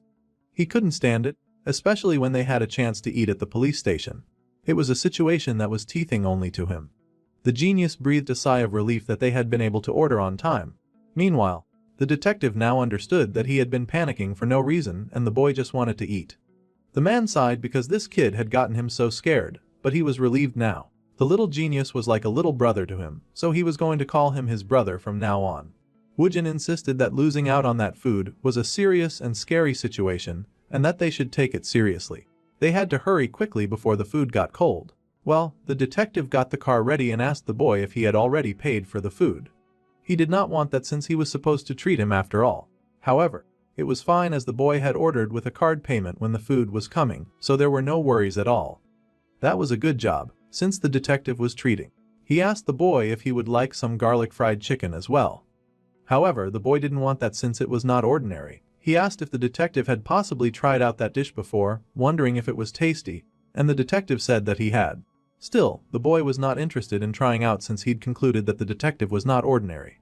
Eventually, they got back safely to the police station and everyone gathered together to earn the food that had been ordered. Still, the officers were really surprised and they all stared, surprised at the genius who could really put it away. The boy was eating like it was his last meal on Earth, and they told him to slow down.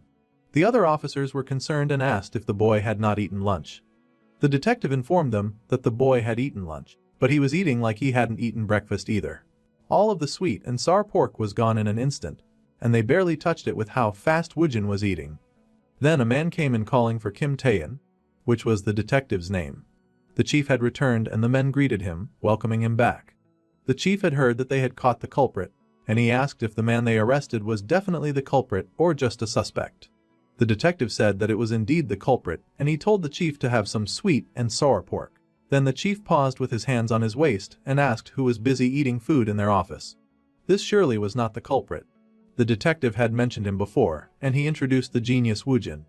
It turned out that the chief had indeed heard a lot about Woojin, and it had already been a year since they rescued that boy. He remembered the sad and desperate-looking house that they saved the boy from. He also recalled that the genius was the kid who had been held captive for 12 years. That child was now looking plump, well-fed, and well taken care.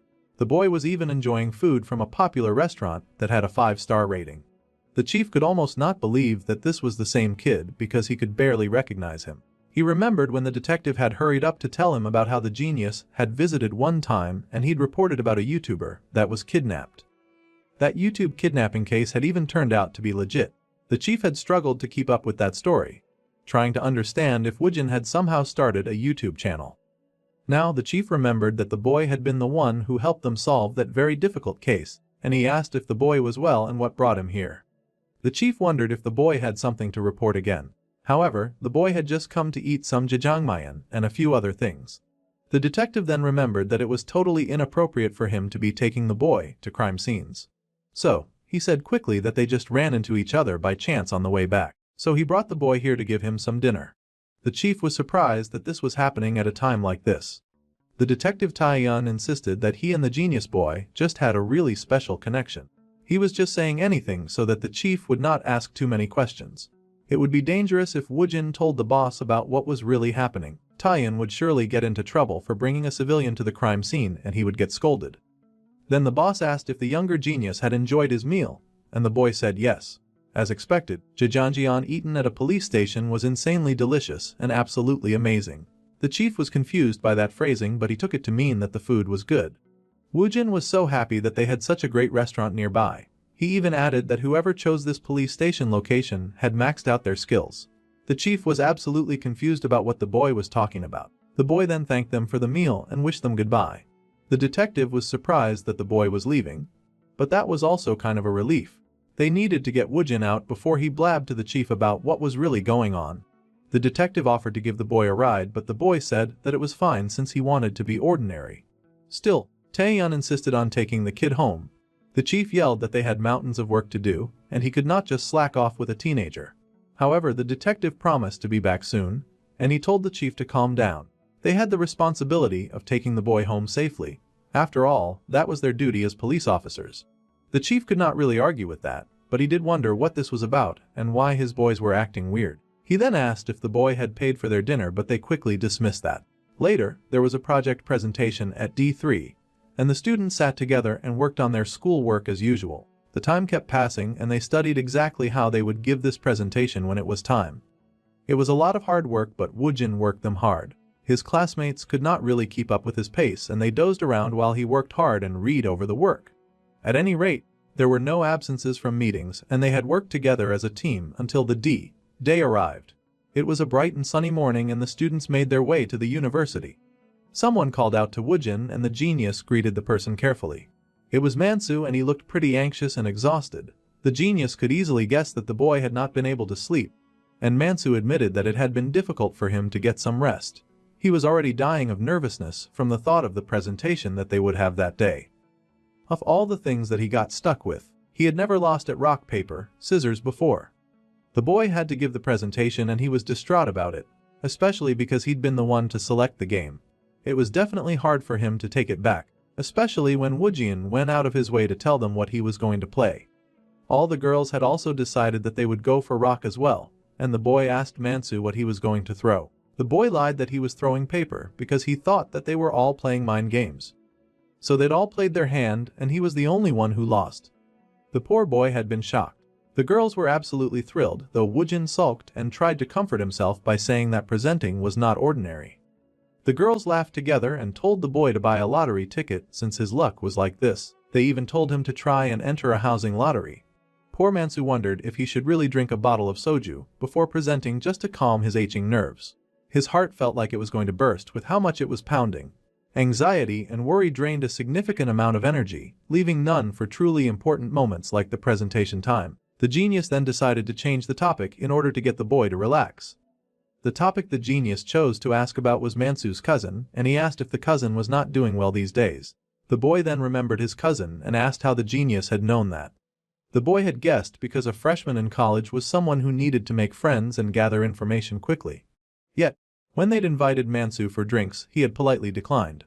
This means that his cousin needed help from a freshman like Mansu. They had invited the boy on other occasions to have dinner with them, but each time he had just apologized and continued on his way. This means that his cousin's business was also very busy. However, lately, the boy had been spending more time with his friends lately. Now the boy, who was always in a rush, would sit and eat with them, and even chat with them. Considering the gap between that period and the current frequency of Mansu's availability, they could predict that the initial boom period for the place had ended. Mansu was surprised and asked the genius how he knew, especially when he had not even mentioned the spot toast to the genius after all. Woojin pointed out that the other boy often had a faint bread smell on him. The bigger boy was shocked and wondered if this meant that he smelled, but the genius told him that he did not, and it was not a bad smell. The genius could guess that the bigger boy's parents were farmers, and the boy gaped, wondering how Woojin had known that too. Now Masnu thought that the genius was being possessed by some kind of all-knowing spirit. Woojin wondered about that, and he did recall his other side that was a bit dark and dangerous. However, Woojin explained that it was impossible to be possessed. He had not seen it, but he had reached his concussion by simply observing his friend. If one observed, they could easily know. The stars in the sky were bright over the town, and a car drove in the dark of the night, headlights on to light its way. This car seemed to drive over a lonely road and it looked much like a police car. Then, someone asked if the stew was here. Saying that it had all been served, it was a conversation about food between someone who was hungry and eager to eat first, and someone else who thought that the first punk couldn't eat when he had not paid for everything. They drove past the grasslands, arguing about the food getting cold and who could get the larger portions. The car continued on the road for a bit when one of them called for the car to stop. They had arrived at their destination and they just needed to turn at a certain spot. The car's driver said that these guys seemed to have started already. The person in the passenger seat wondered if they had even opened the lid. They were going to continue the conversation when a mysterious person suddenly appeared in front of them on the road. It was the detective and his partner, and they screamed to pull the brakes, shocked at the sudden appearance of a human being. They managed to stop the car, slowing its drive as it stopped just in front of the stranger. There was silence before the police officers popped out of the car, wondering who that guy was and if he was crazy. They were sure that it was a ghost. It was the middle of night, and they asked the stranger who he was and what he was doing out there. It looked a lot like Woojin, and the stranger struggled out the words that he was sorry. He looked like a deer in headlights, and they both stared in shock, identifying the terrified child. The bruised and battered boy in tattered clothes stared at the two in shock, his eyes wide as he saw an expression that he had never seen before on the officer's face. The boy hurried to apologize again, but they took him gently and escorted him into the police vehicle. The boy tried to figure out the looks on their faces, trying to know if it was worry or fear. The police drove silently in their car, and the boy sat in the back seat, worried as they took him away. The expression on the detective's face was serious, and the boy realized something. He now understood something. The police car drove through the dark night by the rice field, moving slowly. The detective glanced back at the rearview mirror, studying the boy that they had picked up. The car continued to drive and the people inside were in silence. The car moved slowly closer and closer towards town. It seems the police team was familiar with this boy who had made continuous escape attempts, and they had taken him back to where they believed was his home. The boy fell to the floor in pain when an older man hit him. This older man cursed, yelling about how the boy had tried to run away again, and he cursed the boy out. He yelled that they had fed and sheltered him, and the boy was still acting out. The police were there watching the whole thing happen. One of the men called the police station and told the other officers there to go ahead and eat without them, that they should go ahead and eat without them, and that they would handle the situation. They leaned against the car, watching the beating happen. The story that the man had fed them led them to believe that the boy was an ungrateful brat, so they told the man to take it easy and that they'd be leaving now. The man told the police officers to wait up for a second, and they could not leave empty-handed, especially since they've gone through all the trouble to bring back the boy. At any rate, he kicked the poor boy back into the shed, tossed him inside there, and slammed the door behind him, locking him in the dark once again. The sun rose the next morning and it was back to hard and unpaid labor. People went to work, but not everyone. The wicked men who held the boy hostage chilled under the shade, talking as they appreciated the environment. It was those two evil men that owned the boy, and they were busy gossiping and having the time of their lives while chit-chatting. While they talked, the boy was forced to do all the hard work for them. The boy paid attention to the men as they spoke. He noticed the corners of the man's mouth were rising symmetrically, and he also noticed the expression on the other man's face. When meeting someone happy, the torso would lean forward, wrinkles would form around the eyes, and the mouth would stretch as if splitting open. The speech would also become rapid and saliva would pool in the mouth, with the jaw protruding. Hand gestures would also increase and the frequency of scratching the body would go high. The young genius studied all of this while he worked in that dirty field by himself. He had to observe even the most trivial details so that he could master and understand these people who held him. In order to properly escape, the boy needed to know everything.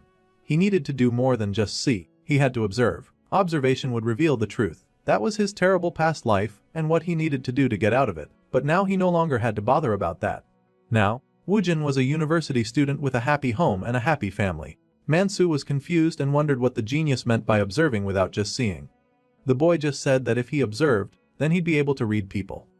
The other boy was still a bit confused, wondering what it meant, but the genius just said that they'd be late for class if they kept talking. They should just hurry up and go quickly. So, the boys walked into the lecture hall and the girls were waiting for them, cheering on Mansu and telling him that he would do great in the presentation. They said that he got it and that they believed in him. The boy also tried his best to cheer himself up, even though he was totally still shaking about it. Then the teacher came in and said they would begin the presentation starting with Team 1. It was about to start now, so it was time for them to do it just as they practiced, and nobody should freeze it. It was a peer-evaluated presentation, so the Team 1 presenter went up and said that while division of labor improved productivity, the cost incurred during production could make some things difficult. The more Woojin listened, the more he realized that this presentation had some inaccuracies. The first presenter went on about how this would reflect on the industrial society's development. The genius studied the teacher who was busy taking notes, wondering if the profession could also notice the inaccuracies. Well, that concluded the first team's presentation and the boy bowed for his applause. The next team was called on and it was Oh Jung-hoon's team. His team members cheered him on and he told them to just trust him. He would now begin. They were prepared for the presentation. It was Jung-hoon again, the usual bully and show-off. As usual, he stood with confidence, talking about Adam Smith's wealth of nations that advocated for minimizing government economic intervention. Seeing that this team had prepared rather thoroughly, even the genius was impressed. They went on to explain their whole theory, and then said that that concluded their presentation. Then Oh Jung-hoon made the mistake of asking if anyone had any questions. This was absolutely a terrible thing to do because immediately Woojin's hand went up. It was peer evaluation, so manipulating votes for your team sounded totally normal to the genius. As soon as that boy's hand went up, everyone knew that poor presenter was doomed. Still, the show-off tried to stand his ground and asked the boy to ask his question. The genius then asked the show-off to please explain how individuals acting for selfish motives could impact the market as a whole. The show-off was taken aback by this question and he struggled to explain it like an olden-day scholar flipping through his notes, while a silent challenger stood before him. The genius believed that personal selfish goals could actually benefit the entire market, and he thought that the presenter should agree. Well, this question was coming out of nowhere. The presenter was kind of struggling to keep up, and he said that it seemed rather unrelated to the wealth of nations, which was where he'd been expecting questions to come from. Well, the genius had got him, and the boys said that it was literally from the wealth of nations, the so-called invisible hand. And he raised his hand like it was some kind of special attack. The professor came in just like a wise old sensei interfering with the battle, and said that, just as the boy had said, the pursuit of personal gain naturally promoted society benefits. Well, the show-off apologized, saying that he had just not researched that far yet, and it felt like he was under attack from all sides. Still, the genius was ready to proceed to the next question. He asked about expert specialization, increased deficiency, economic growth, throwing out every question like 3 combo attacks. He even asked for evidence. It was way too much for the show-off to handle, but the genius was not done. Woojin asked for context, driving force. Each question landing like a high-skilled kick and blow, throwing the presenter off. The genius asked for the court principle as well, and a critical blow landed. The boy pointed out flaws and demanded solutions. It was a question barrage that drove the poor presenter to the ground, and basically shredded his clothes to rags.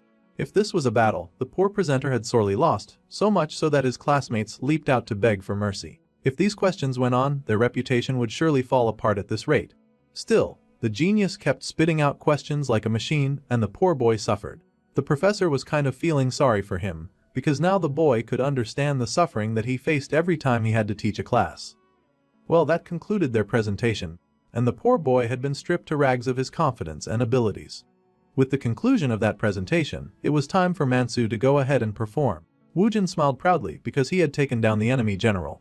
Mansu was a little hesitant, especially after Woojin had shamelessly attacked another team. Still, he told them to just leave it to him, so he stepped forward and introduced himself.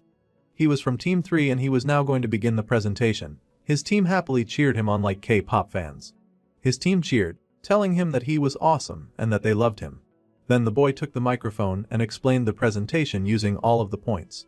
The genius had gathered all the info necessary to buttress his points. The judge listened in awe as his team cheered him on. Mansu's presentation that shook the lecture hall was like an online show starring him and the rest of his team members. The presentation had left the class speechless, and they had all yelled in amazement, cheering and clapping. The presentation had been so good that even the professor had stood up to clap. It was like a show. The girls continued to cheer him and said that he was like he was born for this stage. The boy laughed and said that, well, he couldn't have done it without his team members.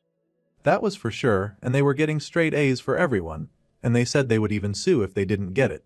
Then the genius asked their wonderful presenter if they could visit his cousin's place together. Since it was not getting a lot of business, they might as well try out their toast. Mansu Man was a bit surprised by the sudden question, but the genius just thought that it might help if he tasted it. It could give him good ideas and he would have data samples that could help him figure out why the business was struggling. Mansu appreciated the thought. However, that day of all days, the shop was closed. So the genius suggested coming over the next day, and that worked for everyone involved. The bus had arrived at the bus stop, so Woojin wished his friends goodbye, saying that he would head out first. They were surprised since they thought that they would eat together to celebrate their successful presentation. The genius just said that they should eat together next time, and they said that they would see each other tomorrow. There was not going to be some kind of after party since he was leaving, but they waved him goodbye and said they would see him next time. In truth, Woojin really just wanted to boss people around. He believed that everyone deserved the chance to boss people around sometimes because it was normal. So he said goodbye to his friend and continued on his way. He sat on the bus and thought for a while as the bus continued through the town.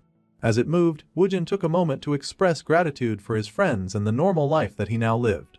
As he was walking happily down the street, the boy suddenly paused. He caught sight of a man pushing an old man in a wheelchair towards a restaurant. The genius realized that now was the time to practice meddling in advance. So, he headed over to people who he did not know at all.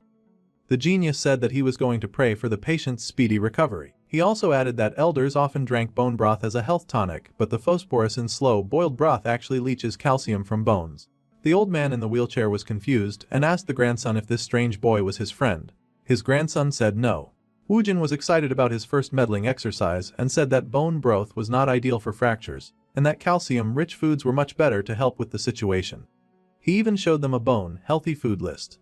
The grandson took note, though the grandfather told his boy not to engage him, as that would only encourage weirdos like that. At any rate, the genius told them to enjoy their meal. The boy felt very pleased with his rather organic meddling. The two shot him dirty looks at the back. With that, the boy continued walking through the street with an air of triumph. Then he heard some people mumbling about walking faster. The boy paused to check it out and noticed a gang of people bullying someone else. The gang glared at him, like they were asking what he was staring at. They even wondered if they should drag him over and beat him up too. Woojin kept walking because it was mostly normal to just pass by these things. However, his pace slowed and he stopped. He could not just walk past someone else suffering after all, not after what he had been through. He asked his other self if he felt like trying out some meddling as well, hopefully with his shirt on this time, and his other self replied with a wicked grin. The creature was totally down for that, and Woojin thought that was perfect. The other boy thought that was great and he turned around to go deal with those bullies. It was an average and rather normal day in the Korean neighborhood. Everything was thriving as one might expect, except that the genius Woojin now wore a new uncharacteristic smirk. Woojin, also known as Villain Woojin, had taken over. It was rather convenient for Woojin that there were no CCTV cameras nearby. It seemed like these bulky jerks had intentionally picked a place like that for their dirty business. These kids seemed smart, or rather sly. This was not a coincidence attack, they'd clearly been at this business for a while. Woojin then stood casually, his posture relaxed as he stared at that gang. The gang wondered what he had come back, finding him amusing. If there was no CCTV, that worked perfectly for the creature. The gang asked what he was looking at, clearly thinking that this new dude was a joke, and they even joked about inviting him to smoke. The boy smirked and said that seeing minors smoke was nothing special and it was no big deal. However, it was rather annoying to see guys like them, especially when they were picking on someone smaller and not as strong as they were. The victim was speechless and one of the gang members growled, telling the boy to stop talking nonsense and to just keep going. They were being kind by not attacking him, and if he stated they threatened to beat him too. Now that threat greatly amused Woojin, who stepped forward. He walked all the way there to lean down so he could look the victim in the eyes, a serious expression on his face.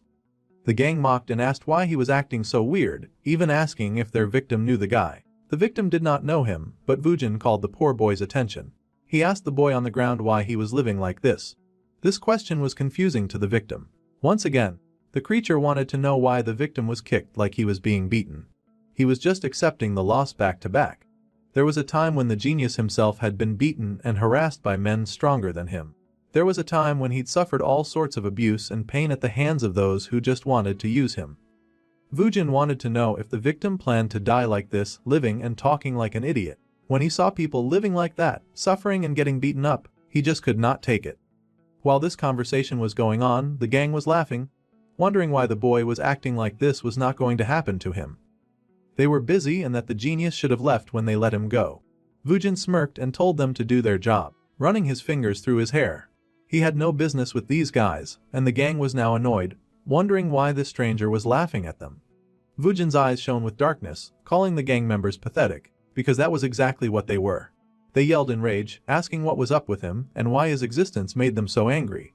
One of them ran at him, swinging their fist to punch the monster, and he dodged easily. Another tried to kick him and he easily dodged that attack too. They were like monkeys dancing around in a circus, but Woojin had seen that dance before, and he knew how to work around it. The first bully crashed to the ground after failing his attack. The others were alarmed as the boy rolled on the floor crying out about his hurt arm.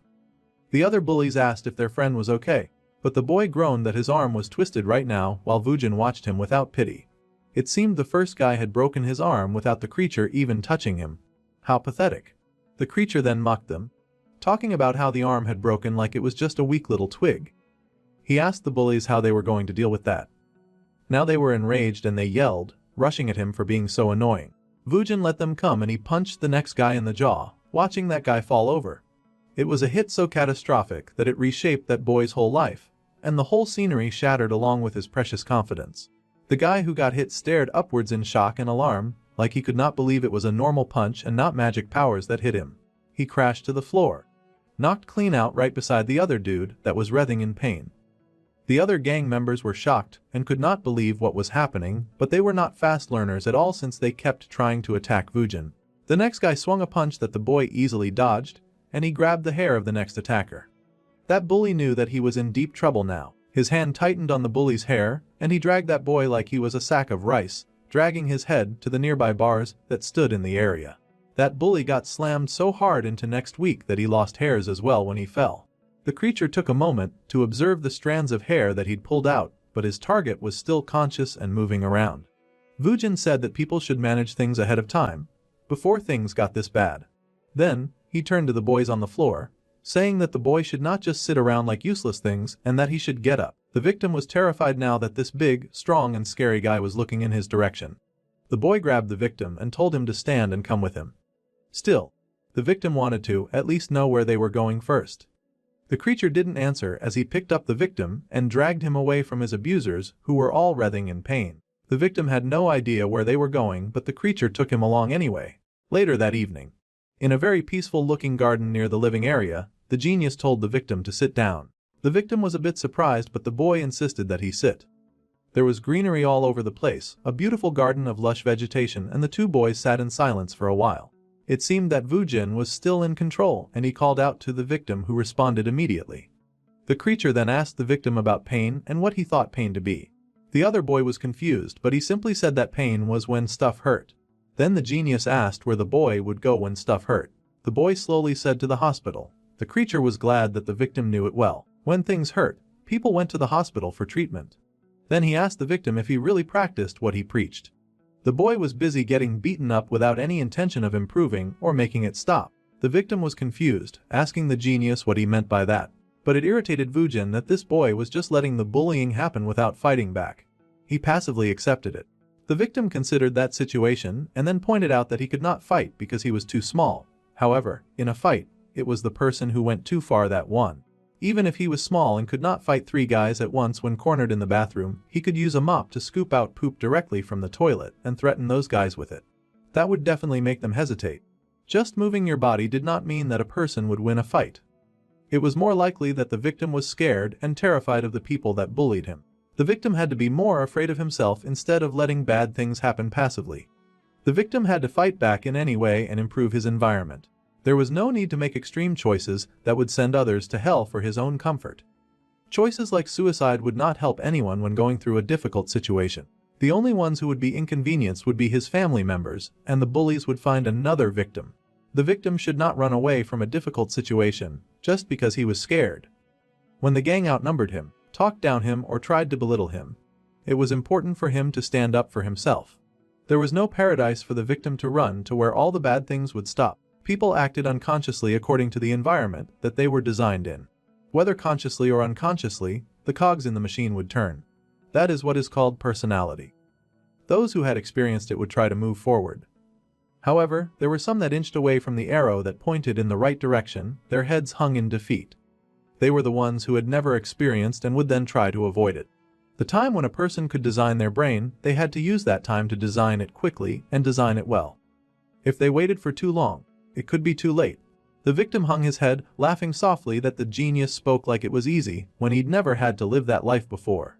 Vujin scolded that the victim had no right to judge when he had no idea what he had been through. The victim was silent, his head lowered, but when he peeked at Vujin, who had an evil smirk on his face, he could not imagine anyone bullying that person. Then the creature pulled out his phone and he threw it at the victim boy. He asked the boy to look at what he was showing him. It was the news report of a minor who had been abducted and how they were arresting the suspect behind the crime. They had found a boy locked in a warehouse for 12 years and he had lived as a slave. Vujin just poured out an ocean of backstory on that kid. The victim stared in surprise, noting that he had seen this news article before, but he could not understand why this super cool guy was showing it to him. A boy had been locked and beaten for 12 years. Vujin then smirked and said that was him. He'd been tortured because of some pathetic guy. The victim was shocked to hear this, and the boy smiled.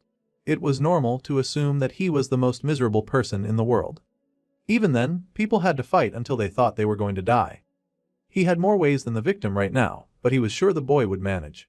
The creature stood and ruffled the victim's hair, but he gasped in horror to find that the kid had dandruff. He scolded that the boy should dry his hair properly after washing. Then he walked off and the victim was sad to see him go. Before leaving, Vujin paused. He told the victim to think Nafajis as a busybody's interference from some who was locked up and beaten for 12 years. He told the victim to not let anyone constrain him and not to let them make him powerless. They had to fight no matter what stood in their way. It was arrogant to think about worrying about your opponent. Focus on winning and fight like there was no tomorrow. The opponent was definitely not worried about the victim even a tiny bit. That was his situation now, and that was society. That was the end of the old guy's advice. It was the victim's choice at the end of the day. The other boy watched the older boy walk away, and then he yelled, reminding the genius that he left his phone. Anyway, he hurried to return it. The victim headed over to do that when he realized that Woojin was running away even faster. The poor boy's endurance training had already started. The next day, Woojin had come out to eat at Toast with Mansu. The boy was hungry and his friend was willing to treat him, so they would go in. Woojin had a determined look on his face as he stepped in. Now, he would really meddle and see what happened. It was another bright and sunny day in the neighborhood, and a person had paused on the street. He seemed rather fascinated by a sign that hung nearby, and he dared to add it in awe and surprise. This person remained standing in front of the building for a while, silent for a moment. It was the student from the other day that had talked to Woojin, and he was determined to do things differently in his life. Thinking that he couldn't do it was just an subconscious thought that would only slow him down. So the boy curled his hands into fists. He charged up the stairs, a very determined look on his face as he raced forward, cheering himself on that he could do it. He ran up the stairs with excitement and charged forward, inspired to chase a new and bright beginning for himself. Meanwhile, in another part of town where the sky was a little grayer than before. It was a shopping and commercial section. People went about their daily life on the street, and Woojin had finally come with Mansu to inspect his cousin's toast shop. Mansu asked his friend if he was being because he would be treating him to a good meal, and he asked the boy to go in. He was paying for the food this time. As the bigger boy headed inside, he called to his cousin that he was here. Now they would see if they could be nosy in real life. The cousin popped out with a smile, greeting the college student and asking if he had done well on the presentation. Politely, Shin Woojin bowed his head and introduced himself as the bigger boy's friend, greeting the older cousin respectfully. The shop owner laughed and said hello, as he had heard a lot about the boy from Mansu. The bigger boy was so excited to show off his classmate, saying that the genius of brain was insane and amazing. Even the professor had gotten knocked down. The shop owner was impressed, and Woojin got upset that the ordinary reputation that he'd been trying to build for so long was getting defamed by his friend. The cousin even laughed that Woojin was also quite handsome, saying that it was just like looking at himself when he was younger. The bigger boy found that hard to believe though. Then the man asked if the boys wanted him to make something for them, and Mansu happily agreed to eat. Since he was the guest, they both asked Woojin what he wanted to eat. He did not need to think about the price since it was on the house and he could just kick anything that he wanted. So, the boy looked around at the items on the menu. Since that was the case, he ordered the bestseller. The cousin told the boys to wait a little bit and that they would make it unbelievably amazing. Mansu thanked his cousin, and the boys got started on selecting a seat while they waited for the food. The man pulled out all the stop and turned every equipment in the kitchen on. He buttered up the pans and got busy, tossing bread in the frying hot butter as he prepared to make the toast. Once the bread was fried, he got out a little shaper to pick up the bread and fry the meat. Woojin could not sit down as he stood up to watch everything. He wanted to know every part that went into bringing that meal to life, and he watched in awe as the man worked. Then, the genius said that if transmit too much trouble, he would prefer for the bread to be a bit more crispy. The man smiled and said that he would, since that's how the boy liked it. So, the man worked on making the bread even crispier. With that, he cheered as he presented the bread before them. The boys gasped in awe, and the man encouraged them to eat their meal deliciously. The genius promised to eat it well, and he gripped the bread with determination and love in his eyes. The man encouraged them to eat a lot, and they shouldn't him know if they needed more. Someone walked into the toast shop and he welcomed them. The boy raised the toast to his mouth and took a bite out of it, shocked as something went through his system when he tasted it. Woojin couldn't believe what he was eating, and his mouth opened wide along with his eyes as he gasped. This food was amazing in every single way. At least, that was what he'd expected. However, the food was surprisingly ordinary. Mandy watched the boy eat with a concern on his face and nervously asked his classmate if the food was really that bad. He wondered if his brother had put too many things into the toast. However, the boy assured him that the food was fine. This sounded like good news to the bigger boy, and he said that he was glad that the genius liked it. The genius was silent as he ate the food. This area that the toast shop had set up was full of a lot of learning. There were places that taught Korean, maths and science. They taught Chinese character glass, practical music, even piano and violin. It was a place full of desires, and people came and went every other day to learn or buy. It could be the students' voluntary action, or it could be the parents' desire, but students came to learn. It was a relief that Woojin was able to get a taste of meddling. Then the boy leaned forward to whisper to his bigger colleague. The boy admitted that it did feel like he was meddling unnecessarily. However, the bigger boy insisted that he wanted the genius to meddle. He basically begged him to meddle. He was sure that the genius would always know the right way. His cousin was surprised by his outburst and told him to be a little quieter. Mansu apologized and said that he'd be quiet. Then, the genius boy suggested changing the sign of the shop. It was a rather surprising suggestion. The bigger boy was surprised, and the genius said that it would be great to add brain food to the shop's name. Brain food seemed like an out-of-nowhere suggestion to the bigger boy, who could only blink in surprise. So, the genius decides to expatiate and explain. He pointed out that there were a lot of academies in the area, and the bigger boy furiously asked if the genius was planning to sell the shop as a way to target students. That was half right and half wrong. First, they needed to make it so that the headmaster could brag to the parents. If they could see a place that claimed to offer brain-boosting food to the students, then parents who were very passionate about their children's education would like it. There was no parent who would turn down something that was good for the brain. It was like the taekwondo master buying teokbokki for the kids and calling it teokbokki sparring. The kids would happily enjoy it, simply because it sounded like it was related to taekwondo. Then, the master could drop a chip on purpose, claiming that things were slippery, and it would slip the kids white. The master would then offer to clean up the clothes. Such a tactic was the man telling the kids that he only boufed the food for them since they were in the club, so it was a secret from the other kids. Then, on their way home, the parents would ask their children about the stain on their pants, and the boy would talk about how the master had bought him teokbokki, even mentioning how the master had told him not to tell anyone.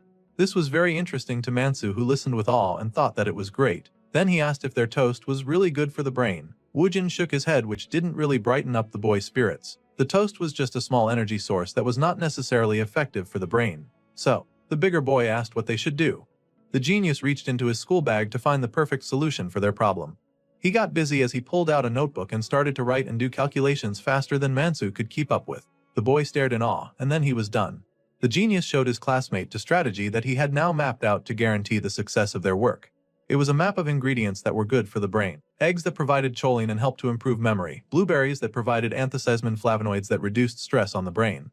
Walnut with vitamin E and polyphenols also helped to improve concentration and memory. And leafy vegetables provided vitamin K to prevent cognitive decline. The boy was amazed that the genius had been able to memorize all of this. Then the genius pointed out that his classmate had dropped a cabbage and he asked if he would eat it. Meanwhile, Mansu was still in awe at all that the genius could do, and he wondered how and why the boy had even come into the business department. He could clearly excel anywhere else. The boy shrugged as he munched on the fallen cabbage and said that he just thought that he should know that much as part of the basics. The boy was mystified on what the boy meant by the basics, considering all that he had learnt so far. Also, the genius added that he thought that it was better to change the bread to whole wheat ciabatta. That would make it crispier on the outside but soft on the inside than toast. The genius had also gone through all the trouble of writing down the ingredients and sauce. The verification was complete, and he'd labeled it top secret. That was adorable. Mansu studied everything that the genius had given him, partly wondering how the boy even knew about such things. The genius reminded the bigger boy that their target was the academy headmaster and the parents. They could not just distribute flyers to the academy, they needed to hand it to the headmaster directly. That would make a statement for their case. Healthy taste was not important, but what did matter was that the food was ridiculous delicious and especially good for the brains. The bigger boy was surprised that the genius was leaving now, but Woojin explained that he had something to do. He had also written down how to make the spicy sauce at the bottom. The bigger boy was surprised by the genius, said that he thought that it would be good as a signature for their meals. Sleaziness was not a taste as much as it was a pain sensation. When a person ate something spicy, in order to overcome the pain, endorphins and adrenaline were released. In other words, one could achieve the Linus high effect. Someone eating something spicy would sigh in relief and felt like all of their stress was gone. People addicted to that feeling would often keep coming back to spicy foods. With all of that taken care of, the boy said that he would see them next time, and he bowed his thanks to the man who'd served him. The man was surprised that the boy was leaving already, and he told him to be careful on his way and to come again next time. Mansu was absolutely impressed by Woojin's work and thanked the boy gratefully. He said that he would make sure to discuss the situation well with his cousin, and he thanked the genius boy again. However, the real meddling came after that. After hearing all that, Mansu raced inside and called for his Hyung to sit down quickly. His Hung tried to get him to wait and slow down, but the boy didn't want to forget what he had to say.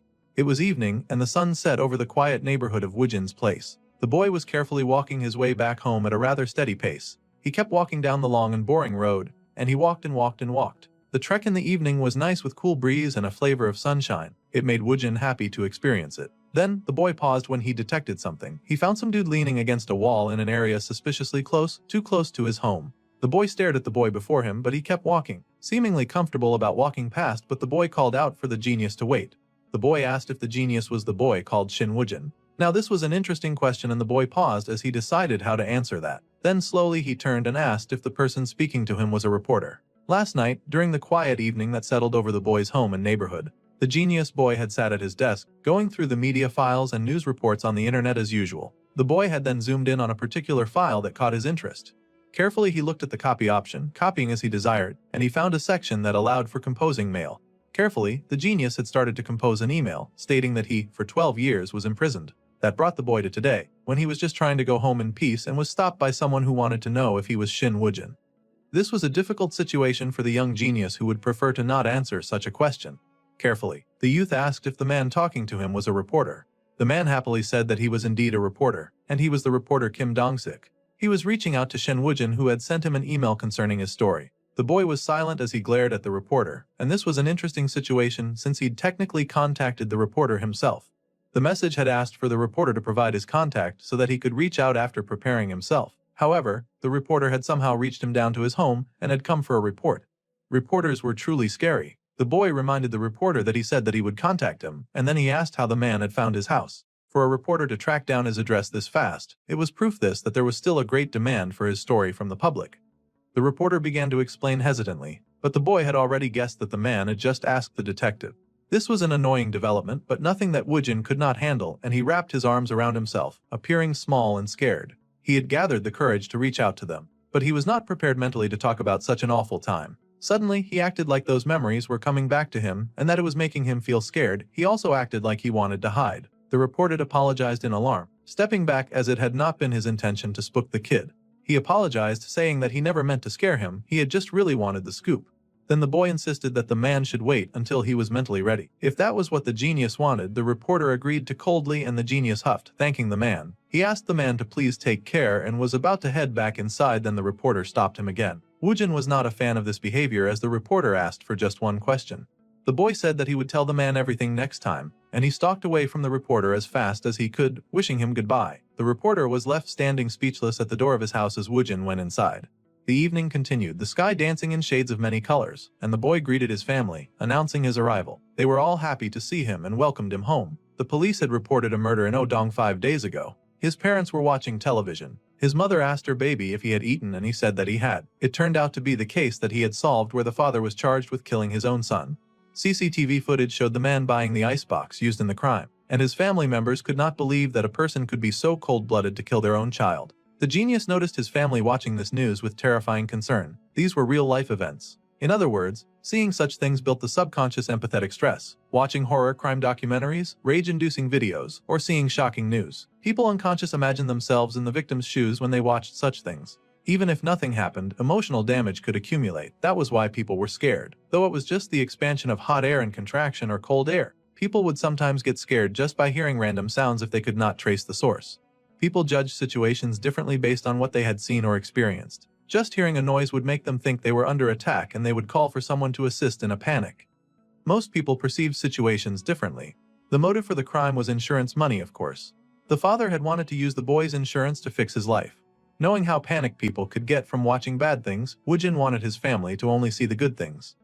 So the boy guessed, shouting that, "Oh my goodness, it's already late." His family was surprised, wondering what was going on. They even asked what was wrong with him.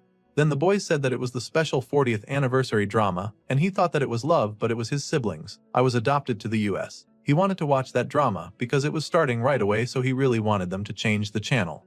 His mother wondered if such a drama even existed. Then his sister asked what channel it was that they could go and watch it together. The boy rushed into his room, saying that he would go and quickly wash up so that he could join in. He begged them not to change the channel, and that he would go and do his homework. Once the boy was inside his room, he let the bag fall down from his shoulders and he picked up his phone because he was getting a call from his classmate. He picked up the phone and asked what was up. The boy was excited to speak to the genius, saying that his cousin had said that the idea was great. They were going to change the signboard to a Sayabata shop immediately. The phase 1 of meddling had worked and the genius felt rather proud of himself. Now he could execute phase 2 of meddling as planned. He said that was great and then asked when was going to be the reopening of the restaurant. His classmate informed him that it would happen in a week's time. His cousin's execution speed was insane, and for now all that was left was replacing the sign and the menu. The genius understood that they needed to perfect this before the wife's due dates, so they needed to stabilize things. The bigger classmate was surprised and asked how the genius even knew that. The genius said that that was not important right now and he needed his classmate to listen very carefully. Time passed and it was another bright day in the quiet Korean neighborhood. They had changed the sign to brain foods and it was looking good. They even had an advertisement of the kind of brain foods that they served. It was perfect and the genius was happy with the presentation.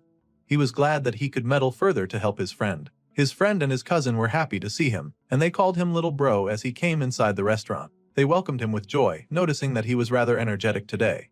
As he had advised, they had waited without accepting any customers for now. The boy had told them to do that last night, saying that considering the ingredients, labor, rent, and utilities, they needed to make a profit of 30% to 25%. So, they had put into practice what they needed to do to achieve that. Then the big boy asked his friend why he had gone so far to help when he didn't have to. He had just replied and said that it was because they were friends. This reply brought tears to the bigger boy's eyes, and he could barely contain his happiness. He thanked his friend with all the gratitude in his heart. He promised that they would repay him this favor eventually. The cousin laughed that the bigger boy didn't even have to repay. The man should be the one repaying since Genius was helping his shop. Then the bigger boy laughed that his cousin should repay him by doubling his hourly wage, and they laughed together at that joke. Anyway, the genius decided to leave it to those two to figure out how they were going to repay. Then he asked for food from the new menu so that he could figure out what it tasted like. The cousin smiled and told the boy to wait for a bit, and he would make it disgustingly delicious just as he had said. The man had even trained hard for a week to make it the right way. While they waited, Mansu asked Woojin about the broadcast people and if he knew them. The boy said that he had just met them recently, and his friend would soon know. Mansu was elated and asked the genius if he was from some kind of chaebol family, though the genius declined that. Then the cousin came in with the sayabata made fresh and ready to be served. The genius was impressed that the meal had been made in just 3 minutes, and he thought that this was record time. The speed test was passed, and now it was time for the taste. Both the bigger boy and the cousin watched with bated breath as the genius prepared to taste the work. Woojin took a bite of the bread, tasting out the texture and flavor. He was the judge, and it was like he was in a cooking show as he took one big bite. The chefs waited with bated breath as he chewed, wondering what his review was going to be. The boy chewed slowly, lost in deep contemplation, and they wondered what the verdict would be. The boy swallowed down the sandwich that he had chewed, a smile curling at the side of his lips. The genius was happy to report that the taste test had passed successfully, and this was approved. Both the cousin and Mansu were elated by this news, and they held each other with joy, jumping with happiness. They were approved for business, and the two celebrated about their success. They thanked their teacher Woojin for taking them and teaching them about success. They cheered with joy, expressing gratitude that he had taken on two fools like them, and they bowed flat in joy. The additional key to their success had arrived outside the restaurant, and he wondered why the place was so noisy. The man announced his presence as he stepped inside the shop, and it was the reporter from yesterday. The man was surprised that a customer had arrived, and he apologized, saying that they were still preparing to open. However, Woojin said that the reporter was his guest. If that was the case, then the cousin was perfectly fine with the man entering their establishment, and he was welcomed with open arms. The reporter greeted the boy and asked if they would be doing the interview in such a chaotic environment. The boy said that is what they'd be doing, and he asked the reporter to please sit. The reporter smiled to see the boy, asking if he was well and if he was mentally prepared to answer his questions now. The boy said that he was, and then someone else showed up at the door. It was yet another reporter, and he had come to interview the person who had reported the confinement case. The reporter was surprised to see yet another reporter around. Woojin happily waved the next reporter over, leaving the first reporter surprised. The new reporter was greeted rather politely, and it seemed that Woojin had set up a classic butterfly net, bringing all of these people who liked to spread information to a place where he wanted information to be spread. The new reporter was Han Junsu from O News, and another file of reporters came in, all of them looking for Shin Woojin. One after the other they trooped into the restaurant, making the place as busy as possible. They were all rather surprised to see some of their colleagues and teammates already at the restaurant. They had all come for the interview and with the intention of speaking with the victim from the capture place. They had thought that this news would be exclusive, but it seemed that the boy had somehow reached out to all of the reporters. With just about every reporting company here, this news could hardly be called exclusive since all of them would get the same information and would basically report it at the same time. The reporters grumbled because they thought they had a scoop, but now it felt like someone had leaked the news. Little did they know that the person who leaked it was the very person they'd come to interview. With so many reporters standing outside the door, it definitely attracted the attention of the people who would usually just walk past the restaurant. They wondered if it was a famous restaurant, and they looked up to see that the name of the restaurant was Brain Food. Now, that was interesting. Since the reporters were here and they'd all come all the way, the least they could do was eat something. Some of them still wanted to do the interview, so they tried to find a place to sit, each of them rushing to be the first ones to speak to the boy. This created the impression that they were all rushing there to eat some food. Now people were curious about the crowd that was visibly fighting to eat at this place, and they wondered if the food was really this good. None of the reporters wanted to take turns, because they didn't want to be the last to get a hot scoop of information. There were so many recording devices dropped on the table, and they told the boy to start from the beginning, and to recount the days that he had spent trapped as a prisoner. The boy had basically eventually agreed to a press conference in that small cafe, and they gathered around him like beasts drooling their prey, wanting the boy to hurry up and give them the scoop that they had come for. So, Woojin prepared what he would tell them. He knew that seeing real cases built subconscious empathic stress. The violence of those cases, the pain that happened in front of a person reminded them of pain that they had gone through, or made them feel like they were the ones in pain. A person would unconcerned imagine themselves as the victim. He had no desire for his mother, sister, or father to see bad things. He only wanted them to see good things, for his family's sake. Every chance that he got, he could crush criminals at their roots. The boy noted that he had been too careless. All the reporters had dropped their recording devices on the table. They were ready to get the latest scoop that hadn't been covered since the genius had been rescued. They asked the boy to tell the story from the beginning, all of them listening carefully with bated breath. The young Woojin sat before the reporters, and he prepared to tell this story. The reporters called his name, but the young boy was focused on his phone. He'd gotten a missed call from the detective Kim Tae-yun. From age 6 to 12 years, the boy had lived in a warehouse and the reporters wanted to know all about it. The boy admitted that he had lived in such an environment. There had been many books in the place where he'd been locked. That prison had been like a library of doom and despair. The culprit, who had imprisoned the young boy, had a hoarding disorder which was a compulsive accumulation tendency. More precisely, it was an obsession. The boy had learned about it by reading some behavioral psychology, and he was able to conclude that it was closer to desire-driven hoarding. A hoarder was naturally a compulsive accumulator. The culprit had firmly believed that if he'd just focused on studies, then he would have become a congressman or even a president.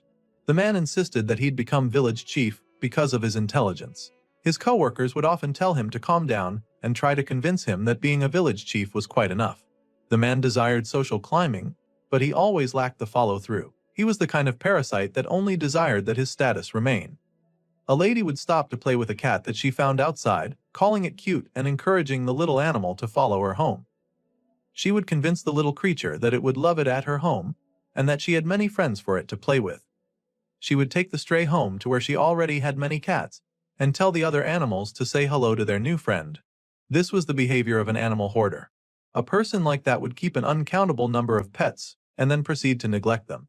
That was motivated by desire-driven accumulation, neglect, and repetition. The culprit had a hoarding disorder. This was news to the reports, and the youth explained that the culprit did have a disorder like that, which was why he'd kept an excessive number of books. Everybody had a desire, and desire was basically a part of human nature. When one knew other people's desires, then manipulating them was easy.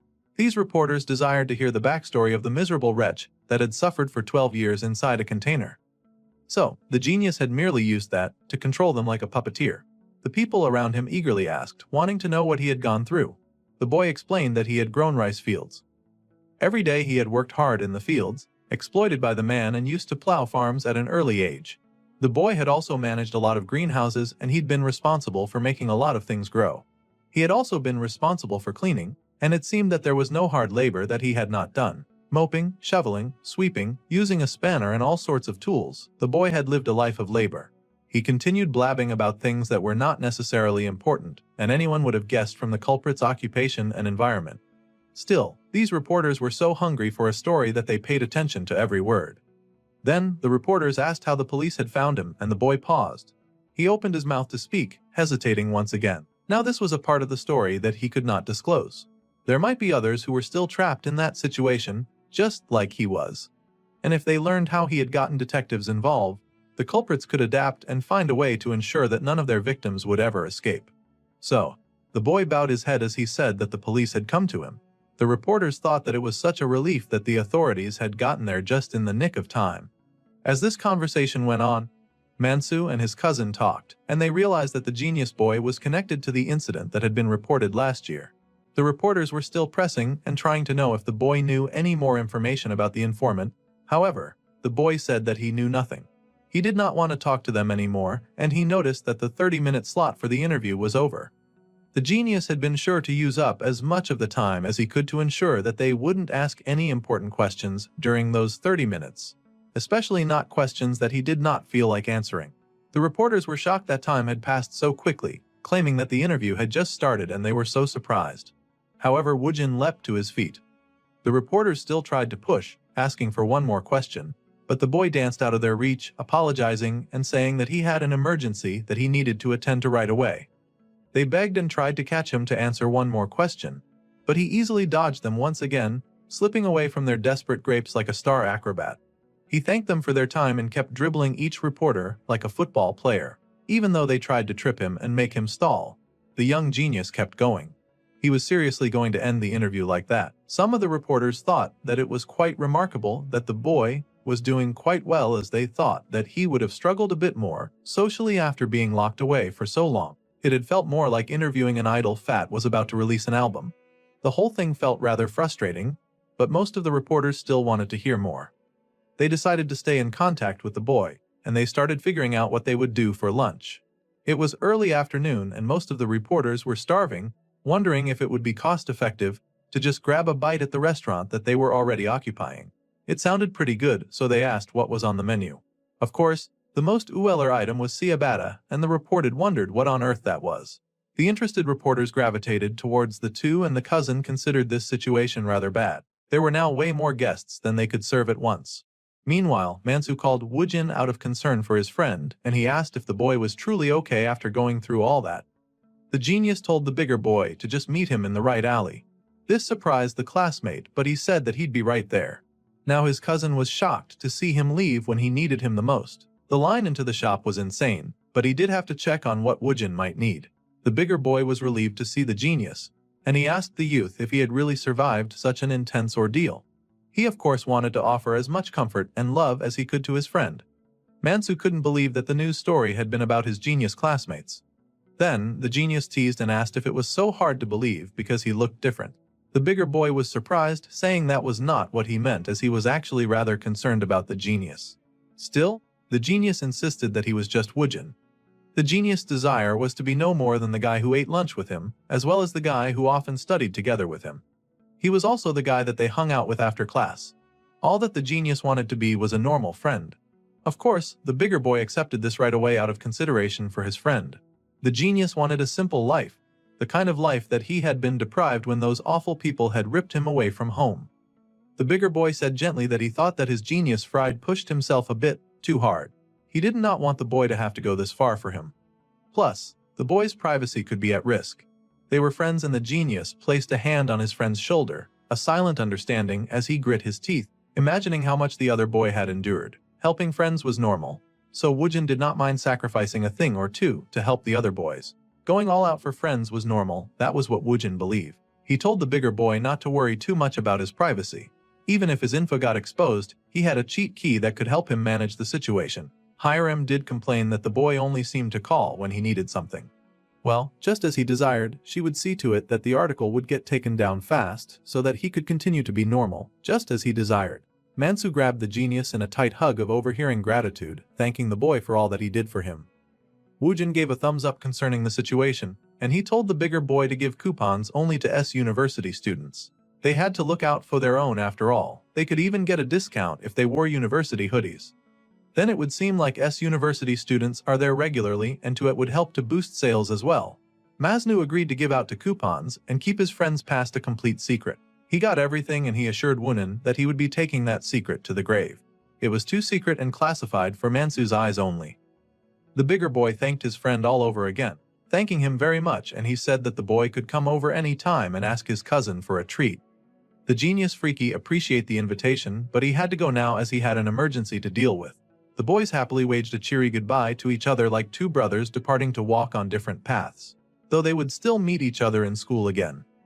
The genius felt very happy about how nicely things had gone, and he pumped his fist into the air much like a hero. He had finally shared a secret with a friend, which was yet another normal thing that he'd been aiming to do. He was quickly checking down the bucket list that he had created, and a lot of the items on it were checked. It was another simple and bright day, and more students and passerbys became interested in brain foods, getting attracted by the signage that they saw. The place also looked rather crowded, so they were sure that the food would be good. Mansu paused in surprise to see even more customers coming their way, and he realized that the boy had even timed the interview to take place during lunch hour, so that a gathering of reports could be seen inside the shop, and this attracted even more buyers. The lunchtime faded to evening, and it was a quiet and peaceful evening over the town. The streets were full of people going home and cars making their way to their preferred destinations. Someone handed over a device to the genius boy. It was the detective, and he handed Woojin the scene footage.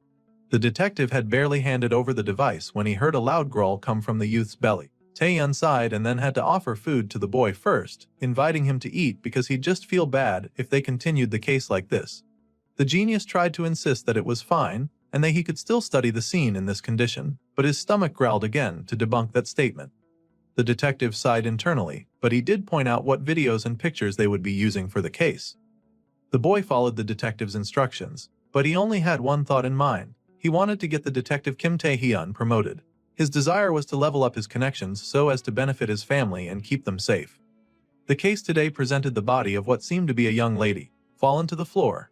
In order to guarantee the detective's success, Woojin had to listen now.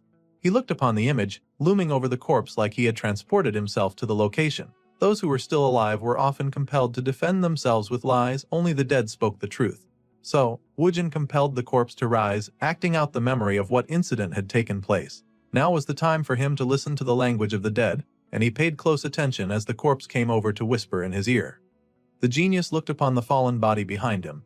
He knew that the living tended to lie, which was why he believed in the dead to speak the truth. Staring at the evidence before him, it was time for Woojin to listen to the language of the dead. The corpse stood, her arms wrapping sensually around his neck, and she leaned in to whisper the truth that she knew. The boy paid rapt attention, eyes widened as he listened to the tales that she told. There was no makeup on the corpse's face. That was the first thing that he noticed. He also checked her neck and found strangle marks on them. Only one bruise. They had likely used the living room curtain to commit the crime. Usually, strangulation would leave double bruises that were fairly easy to detect. The detective made a good point about that. If a killer tried to strangle someone alive with a rope, a bruise would form from the struggle and the fact that there was still blood pumping. To fake a suicide by hanging, another bruise would be added to the corpse. Suicide by hanging was usually an extreme choice that a person could make. A double bruise was possible, but it was rare to find one in a suicide case. When hanging, a person's consciousness would slowly fade and the body would stiffen. The boy would go slack on the rope and convulsions could make the rope slide up, creating a double bruise. Regardless of the double bruise, the genius asked if the detective suspected that a murder had taken place. The detective did feel like something was off. The incident had happened that morning, but it did not sit right with him. According to the story, the victim was apparently taking sleeping meds or antidepressants. The genius could picture her sitting down to take them. In suicides, bruises were not usually found on the back of the neck. The rope would stretch from their weight, leaving space behind. The victim had apparently incited a friend to a sleepover and a sudden mood swing was supposedly to have led to that choice. However, it seemed odd for a person to call in an audience before they chose to take their life. The boy called the detective, but the detective asked the boy to just call him Hyung. So, Woojin called him Hyung. Changing his title from detective to Hung would surely help to deepen their bond. Then, the genius lowered his head and admitted that the case was likely suicide. It looked much like a suicide. The forensic team had been shocked by the amount of medicine that they'd found in her bathroom, wondering how much psychiatric meds that she had taken. She was so young that it felt a shame. The detective was shocked to hear that the genius thought that it was a suicide case. He'd been so sure that there was something else involved. The genius said it was an almost situation. This greatly confused his Hong. Anyone would be confused by such a weird statement. Fortunately, the boy did not mind clarifying. On the surface, it looked much like a suicide case. The single bruise situation fit after all. There was no bruise on her back either. Even the pooling of the blood due to gravity that fell to gather in her feet. Everything in the case pointed towards suicide. It was almost a perfect suicide. While losing consciousness, the girl might scratch her neck to remove the curtain, and he could see that one of her long painted nails were chipped, showing where she had struggled. It seemed that her nail art had fallen off at that time. However, the remaining nail art was odd. There was not a single scratch on the rest of her fingernails. It seemed like the girl had gotten her nails done recently, and that was exactly why everything had started to feel off. After the friend who came over and went to sleep, it was weird that she would suddenly rise in the night and lull herself completely unnoticed. The genius boy narrowed his eyes at his and the man worried that he'd done something wrong again. A girl could get her nails done recently, but that was however a nonverbal sign of wanting to continue living. This lady would have felt satisfied with her own life while also wanting to look good to others. So, it did not make sense to him. Just as the deterrent had said, even if she was taking antidepressants, it was hard to find signs of this victim choosing willingly to end her life. Her skin was flawless, and that was proof that she had been taking care of herself.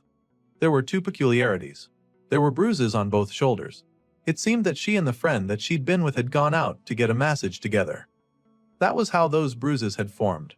The boy then asked his Hong if he had confirmed that information. The detective had indeed checked. They had really gotten massages. It was on the next clue, and the genius asked about the missing necklace. Now this caught the detective by surprise, as he had seen no necklace on the corpse, earrings, bracelets, rings, and nail art. It seemed like this victim really liked to accessorize. She had every trinket apart from a necklace, and that seemed odd to some degree. The detective suggested that the girl might have taken it off before she committed the suicide. However, Woojin said that this victim was not the type to do that. They needed to learn a bit more about the deceased.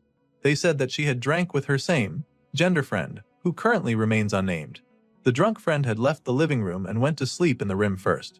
The genius boy walked the path that had been taken when the incident occurred, recreating the scene step by step. In the morning, they had found the girl hanging in the bathroom. The genius asked if the man knew where the deceased was sitting. The man smiled, saying that he knew that boy would ask, so he got all the details. She had been sitting beside the curtain in one of the corners of the room. Now that was strange.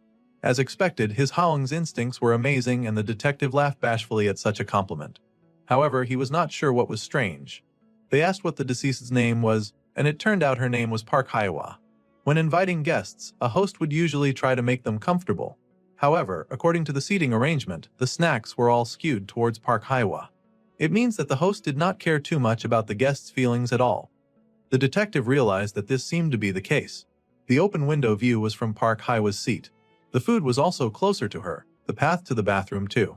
It now looked like she'd gone out of her to inconvenience this guest as much as possible. There was no sign of consideration or respect for the others. Everything in that room was adjusted to suit the host. There was also only one toothbrush in the bathroom. One would expect that an extra toothbrush would be present for a guest, but there was none. The girl had worked in the entertainment industry, and she loved accessorizing. Park Hye-hwa, who did not care about others. The victim also had lots of selfies, tons of them on her phone. She had a glamorous pile of pictures that involved just herself. This seemed less and less like a girl who could end her life. In summary, this girl had a sense of superiority. It was also likely that she lacked empathy and had a victim complex. Such people would often see the world revolving around them, and they would fail to maintain any form of deep relationships. When opinions clashed with people like that, instead of trying to find solutions, she would get annoyed or angry and avoid the situation. It was a histrionic personality disorder combined with a narcissistic personality disorder and an avoidant personality disorder. She might have had a complex personality disorder. The boy then paused at the balcony of the victim's home, staring at it from the door. He asked if these were the curtains that the victim had used to kill herself. The detective explained that they were indeed the murder weapon and that the window was locked. The boy could now put 3 puzzle pieces into place as he unraveled this. The genius called to his Haoong, staring at the victim's apartment and putting all the pieces together. It was now time to change their way of thinking. He thought of a shadow moving in the dark at night while someone slept on the floor. That shadow would have lifted a table and very carefully taken down the curtains. After taking down the murder weapon, the shadow was satisfied with their work. The shadow would then pause and look upon the body of the sleeping girl, who also happened to be the victim of this case. The shadow would approach slowly, the curtain at the ready in their hands, and very gently they would lower the weapon around the victim's neck while they slept on the floor. Carefully, they would bunch those curtains into a firm hold, positioning themselves to not lose their grip when the victim woke up. So much details going into taking another person's life. Slowly, the victim would notice the rustling behind her and shed open her eyes, shocked to see someone looming over her.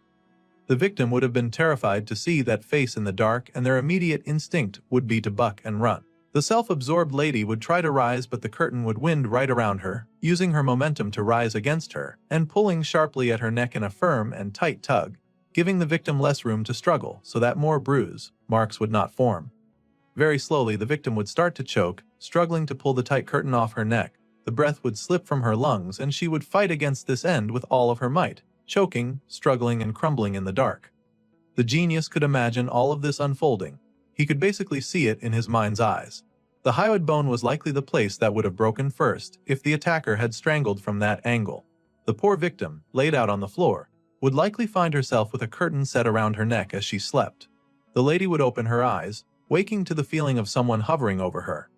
Alarm would set in when she registered the figure looming, and her first instinct would be to rise, bucking and struggling to get away from her attacker.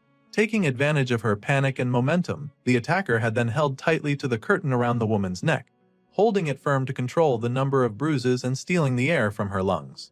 Each time the woman raised her head to struggle to a sitting position, she would likely hit it on the floor, making loud thumping noises. The genius boy then guessed that hyoid bone would have broken in that situation. The detective assessed the information that they had gathered so far, and he confirmed that the hyoid bone was indeed broken, just as the genius had guessed. The detective now understood the method. The attacker had stepped on the victim's shoulder, and then the neck. These very unique circumstances had made the boy Xiang feel like something was off with the case. The detective paused as he tried to answer. The genius immediately gave the detective even more kudos for his brilliant instincts and even gave him a thumbs up. He even called the detective the boss. Kim Tae-in wasn't sure how to feel about all of this praise, and he tried to say that he didn't have a big reason, he just had a strong intuition that something was off. Still, it was amazing that the clues had been pieced together like this. He had guessed that calling the boy would be the right choice to solve the case. When a case occurred, usually an interview would begin. They would ask the suspects of what they knew, and also try to take in witness testimonies. It was important to know what kind of person the victim was, as that would help guide the authorities on understanding why the crime had taken place.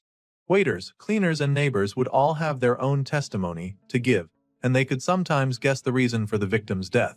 There was always the chance that the victim had a fight or disagreement with someone, and not a single shred of evidence could be overlooked. In other words, uncovering the motive was the key to the investigation. However, Woojin was different. The boy only had to just look at the victim's belongings, the house's layout, and the body, and instantly he could snap away the false threads that led to nowhere, singling out the path that would guide him to the truth.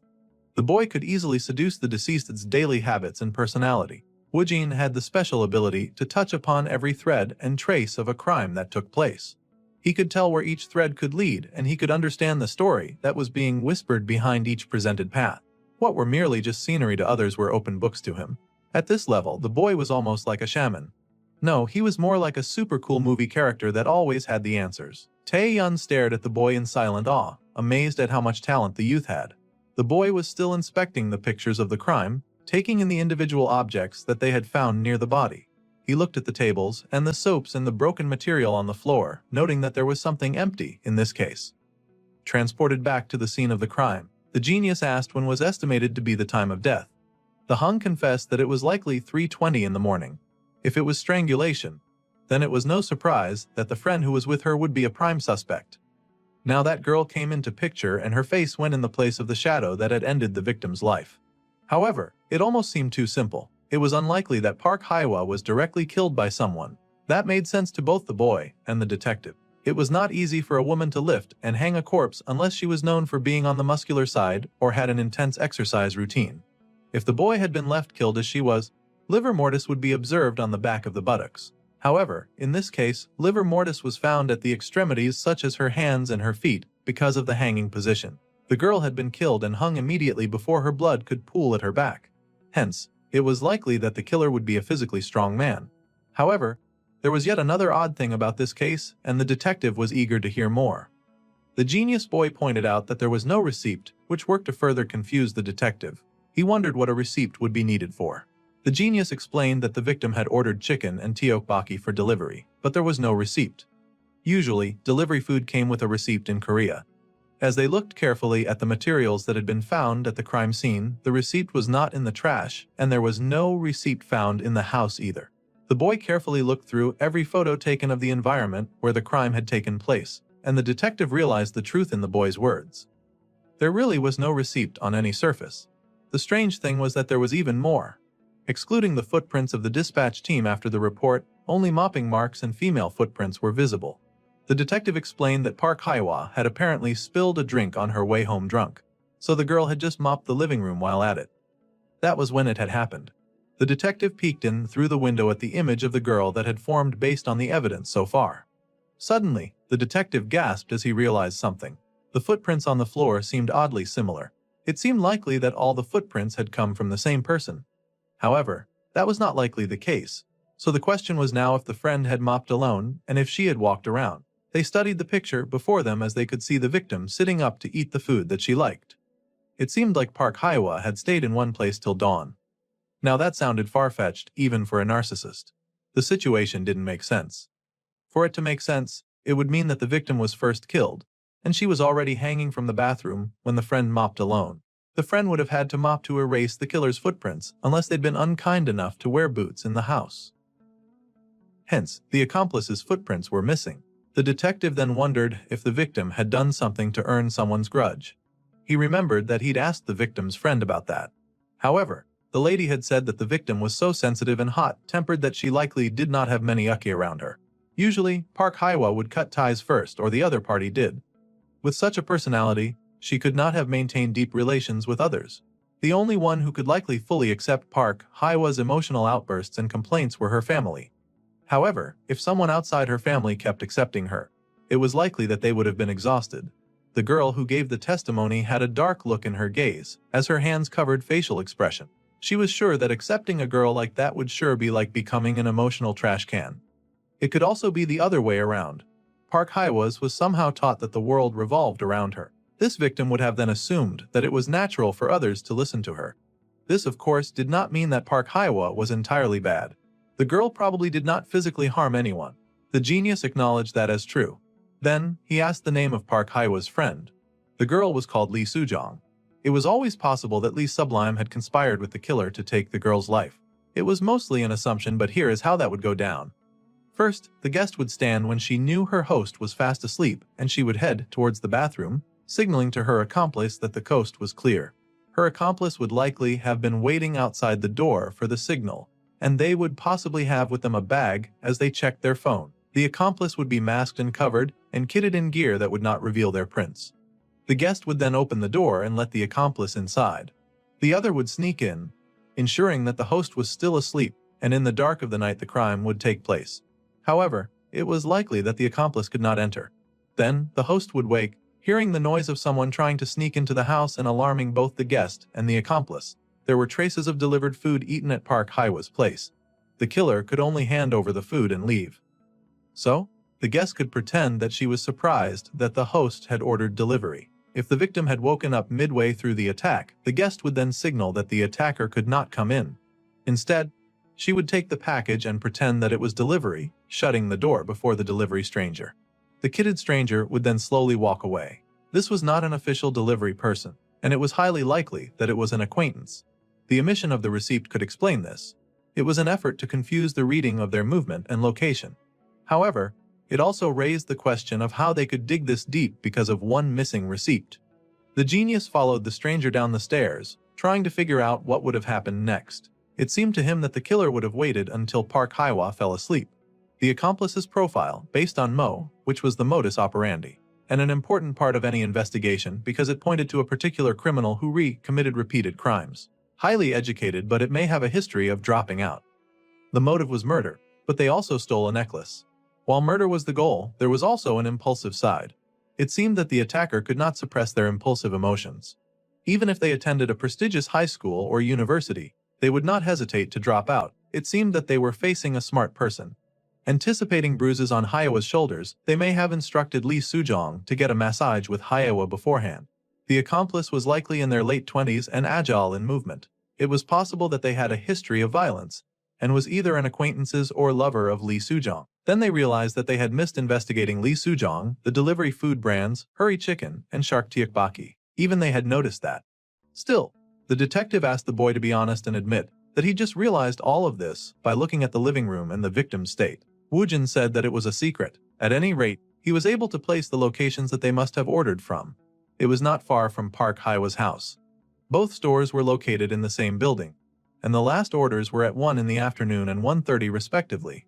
It was estimated that the time of death was at 3:30 in the morning. The killer had disguised himself as a delivery person and he handed over the food.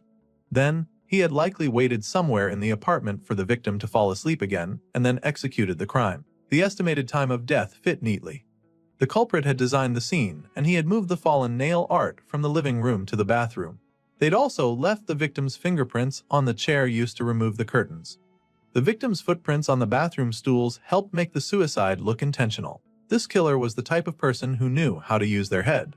Before they hid deeper and became a nuisance, it was best that they caught them immediately. It was a killer who knew how to design a crime scene, a very dangerous man. Now, it was hunting time. The detective and the genius boy went over all the evidence that they had gathered so far. Considering all the circumstances, the killer had likely planned how to leave traces. They had even anticipated the bruise on the shoulder from the process. This person had prepared an excuse for the bruise by ensuring that the girls got a massage in advance too. This was not an ordinary guy, as he had planned and prepared for the incident every step of the way. If the culprit was identified, they likely couldn't escape CCTV. The place where he bought the chicken and tteokbokki should likely be investigated first. They would check the CCTV there. The detective was amazed by the boy's genius and dedication as usual. Woojin was so invested that he wanted to head over there immediately. This surprised Kim Tae-yeon, wondering why the boy would go there. The genius said that he wanted to confirm if his theory was correct. That was why he was going there. The detective was surprised and joked that the boy had never been wrong, so this theory was probably correct as well. It did not make sense that there was no receipt for the delivery after all. However, the genius insisted on seeing for himself with his own eyes. The heat and smell of the scene, he wanted it all memorized in a way. The detective was lost about the heat of the scene, wondering if there was ever such a thing. Well, that was not for him to worry about right now. All he had to do was get Woojin where he wanted to go. So, they would get going and ask questions or something. There was no need to be disappointed. The doors opened wide and the two hopped into the car. If Lee Soo-jong and the culprit conspired, it was likely that they had a deep bond. The detective agreed that it was probably right. Otherwise, they wouldn't have gone that far. Woojin strongly believed that it was a very strong bond and a very strutting relationship. Enough that they were able to commit a murder together. The genius pondered over this as they drove through the night together. The sky was dark and the bright lights of the nightlife illuminated every street. People went about their nightly business, and in certain corners, women were escorted into the VIP room. Lee Soo-jong's job was the same as Park Hae-hwa's, and they both worked in the entertainment district. It was likely that Lee Soo-jong was often chosen by the customers, whether young or old. They would lean into her, asking about her personal information shamelessly. It was likely that the accomplice understood the woes of the girl's job and offered comfort to her. They had a deep bond, so there was a possibility that they worked in the same area, and they would perhaps bond in the smoking room. The genius suspected that the man could be a waiter. There was a low probability. However, that was tough luck. There was a low chance of this person being the boss too. If the man cared or had a bond with the victim, a guest, then he wouldn't let her work in the entertainment district in the first place if he was the boss. So, a man who understood Lee Soo-jong's life in the entertainment district and would commit a murder with her was someone who felt really close to her. Judging by the impulsively taken necklace, it was either this person was not financially stable, or it was someone who spent money impulsively. There were jobs where they could understand each other's secret the best, so that they could both sneak out and spend some time together. The stress of having to be chosen or enduring things accumulated over time. It was likely that they had reached a place where Lee Soo-jong's desires to make choices for herself had exploded. That meant it was someone who also understood her pain deeply. That person was likely the ace of a host bar. Someone who also daily had to have their arms wrapped around someone they could not care less about. That was likely where they had developed a deep bond to understand each other. They'd meet up later and encourage each other about how they'd worked hard that day. The girl would even groan about all the nuisances that she had encountered. The man would laugh and teach her how to deal with it. They were a couple. The one who directly killed Park Hae-hwa probably worked or had work experience in working in a host bar. The detective was curious and asked if the boy meant the ace of a host bar. Yes, that probability was very high. It would take a man who had to sell himself to understand a woman who was constantly forced to do the same. So, the two were able to track the restaurants and they headed inside to ask some questions. The people at the counter were able to place that there was a phone order around 1, and they asked if this was the customer that they were looking for. They had thought that the person was a delivery guy because he had come in with a helmet. It seemed the smart guy had expected them to trace him to the shop anyway, so he'd covered his face just in case. He was the one who had placed the takeout order, which seemed weird for a delivery guy. The man had also laid in cash and he had paid in the exact change too. It was as the genius had expected. Then, the detective asked if they could take a copy of the receipt. This request was surprising to the guy at the counter, and he asked what it was for. He hoped that their food had not caused any form of incident. The detective laughed that it was nothing like that. They had actually come to investigate yesterday's last customer. They went to the next shop to ask, and the man in charge asked why they were investigating that person and if he'd done something wrong. The detective denied that since they didn't have any proper evidence just yet, and it wouldn't do to send the people into a state of alarm. Nothing had been confirmed yet, and they had placed a phone order at the tteokbokki place next door. Then, they had ordered the chicken right after. The weird masked individual had then picked up both at the same time, and he had not taken the receipt. The detective thought that this strange man matched what they suspected of the culprit, and he asked Woojin if that was their guy. However, he looked behind him and was surprised to find that the genius was gone. Even the dude in charge looked concerned as he wondered what Rendietsurge was even talking about. It seemed the ore genius had gotten sidetracked by the delicious smell of food. That was what happened when you were a genius with a special interest in snacking. The boy stared in awe at the holy fried chicken. The boy was practically drooling over the delicious-looking chicken, and the cook had to put a stop to that immediately. At any rate, Jichel was called that the culprit had been identified. The partner was surprised that it was really a homicide, and the detective said it was, boasting that he had suspected that the situation was weird. The partner asked about the culprit, and the detective revealed that it was the jerk who had disguised himself as the delivery guy. He spoke into the phone, giving his partner all of the latest gossip on the case. There were tons of delivery guys caught on camera, so the partner asked if they had identified the one that they were looking for. They had indeed, and the dude that they were looking for was wearing black clothes. Even the shoes were black and the gloves too. The partner sighed that it was too hard to find someone who was wearing all black in the dark because the murder had taken place at night. So the detective mentioned that they were looking for a delivery guy wearing a light gray helmet. Since the partner had gotten that description, the detective urged the man to look for the culprit quickly. The partner asked if the detective was sure, and the man was overflowing with confidence, asking the partner who he thought he was. He was the man after all. This was news to the partner, but he followed the direction. He was surprised that this delivery dude was patently the culprit, and the detective said that was what he was saying. Also, they had to call in Lee Sujong and bring her in as well, not answer some questions. The two of them were accomplices after all, and the confidence was 100%. If Woojin said so, then they were sure that it must be the culprit. The gist was already spreading round the office that it was a homicide, and they'd found clues to prove it. The partner leapt to his feet now that he knew that Woojin was involved, and he said that he would call in Lee Sujong right away. They needed to get their hands on the culprit as fast as possible, and the detective would track the CCTV. The man pushed some buttons on his phone, thanking Woojin after he'd ended the call. This level was genius was expected of his exceptional adopted brother. The genius, however, denied his involvement and said that this was all the detective's doing. It was all thanks to the man and his incredible intuition. After all, the boy would not have found out about the case if the detective did not involve him every time. The detective promised to eventually treat the genius to something really delicious. For today, though, the chicken that they had bought was enough.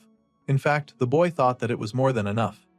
The genius really loved food. It seemed Woojin had previously seen an amazing advertisement that featured an armored hero with a shining sword of justice. This dashing and fantastic hero was the shining mascot of God Chicken. The hero sliced and diced the chicken, making it available for all the customers to eat and thus completing his quest. This offered 1 fried chicken, 1 chicken radish, 1 carbonated drink, and 2 chopsticks. It was the chicken guaranteed to bring maximum satisfaction.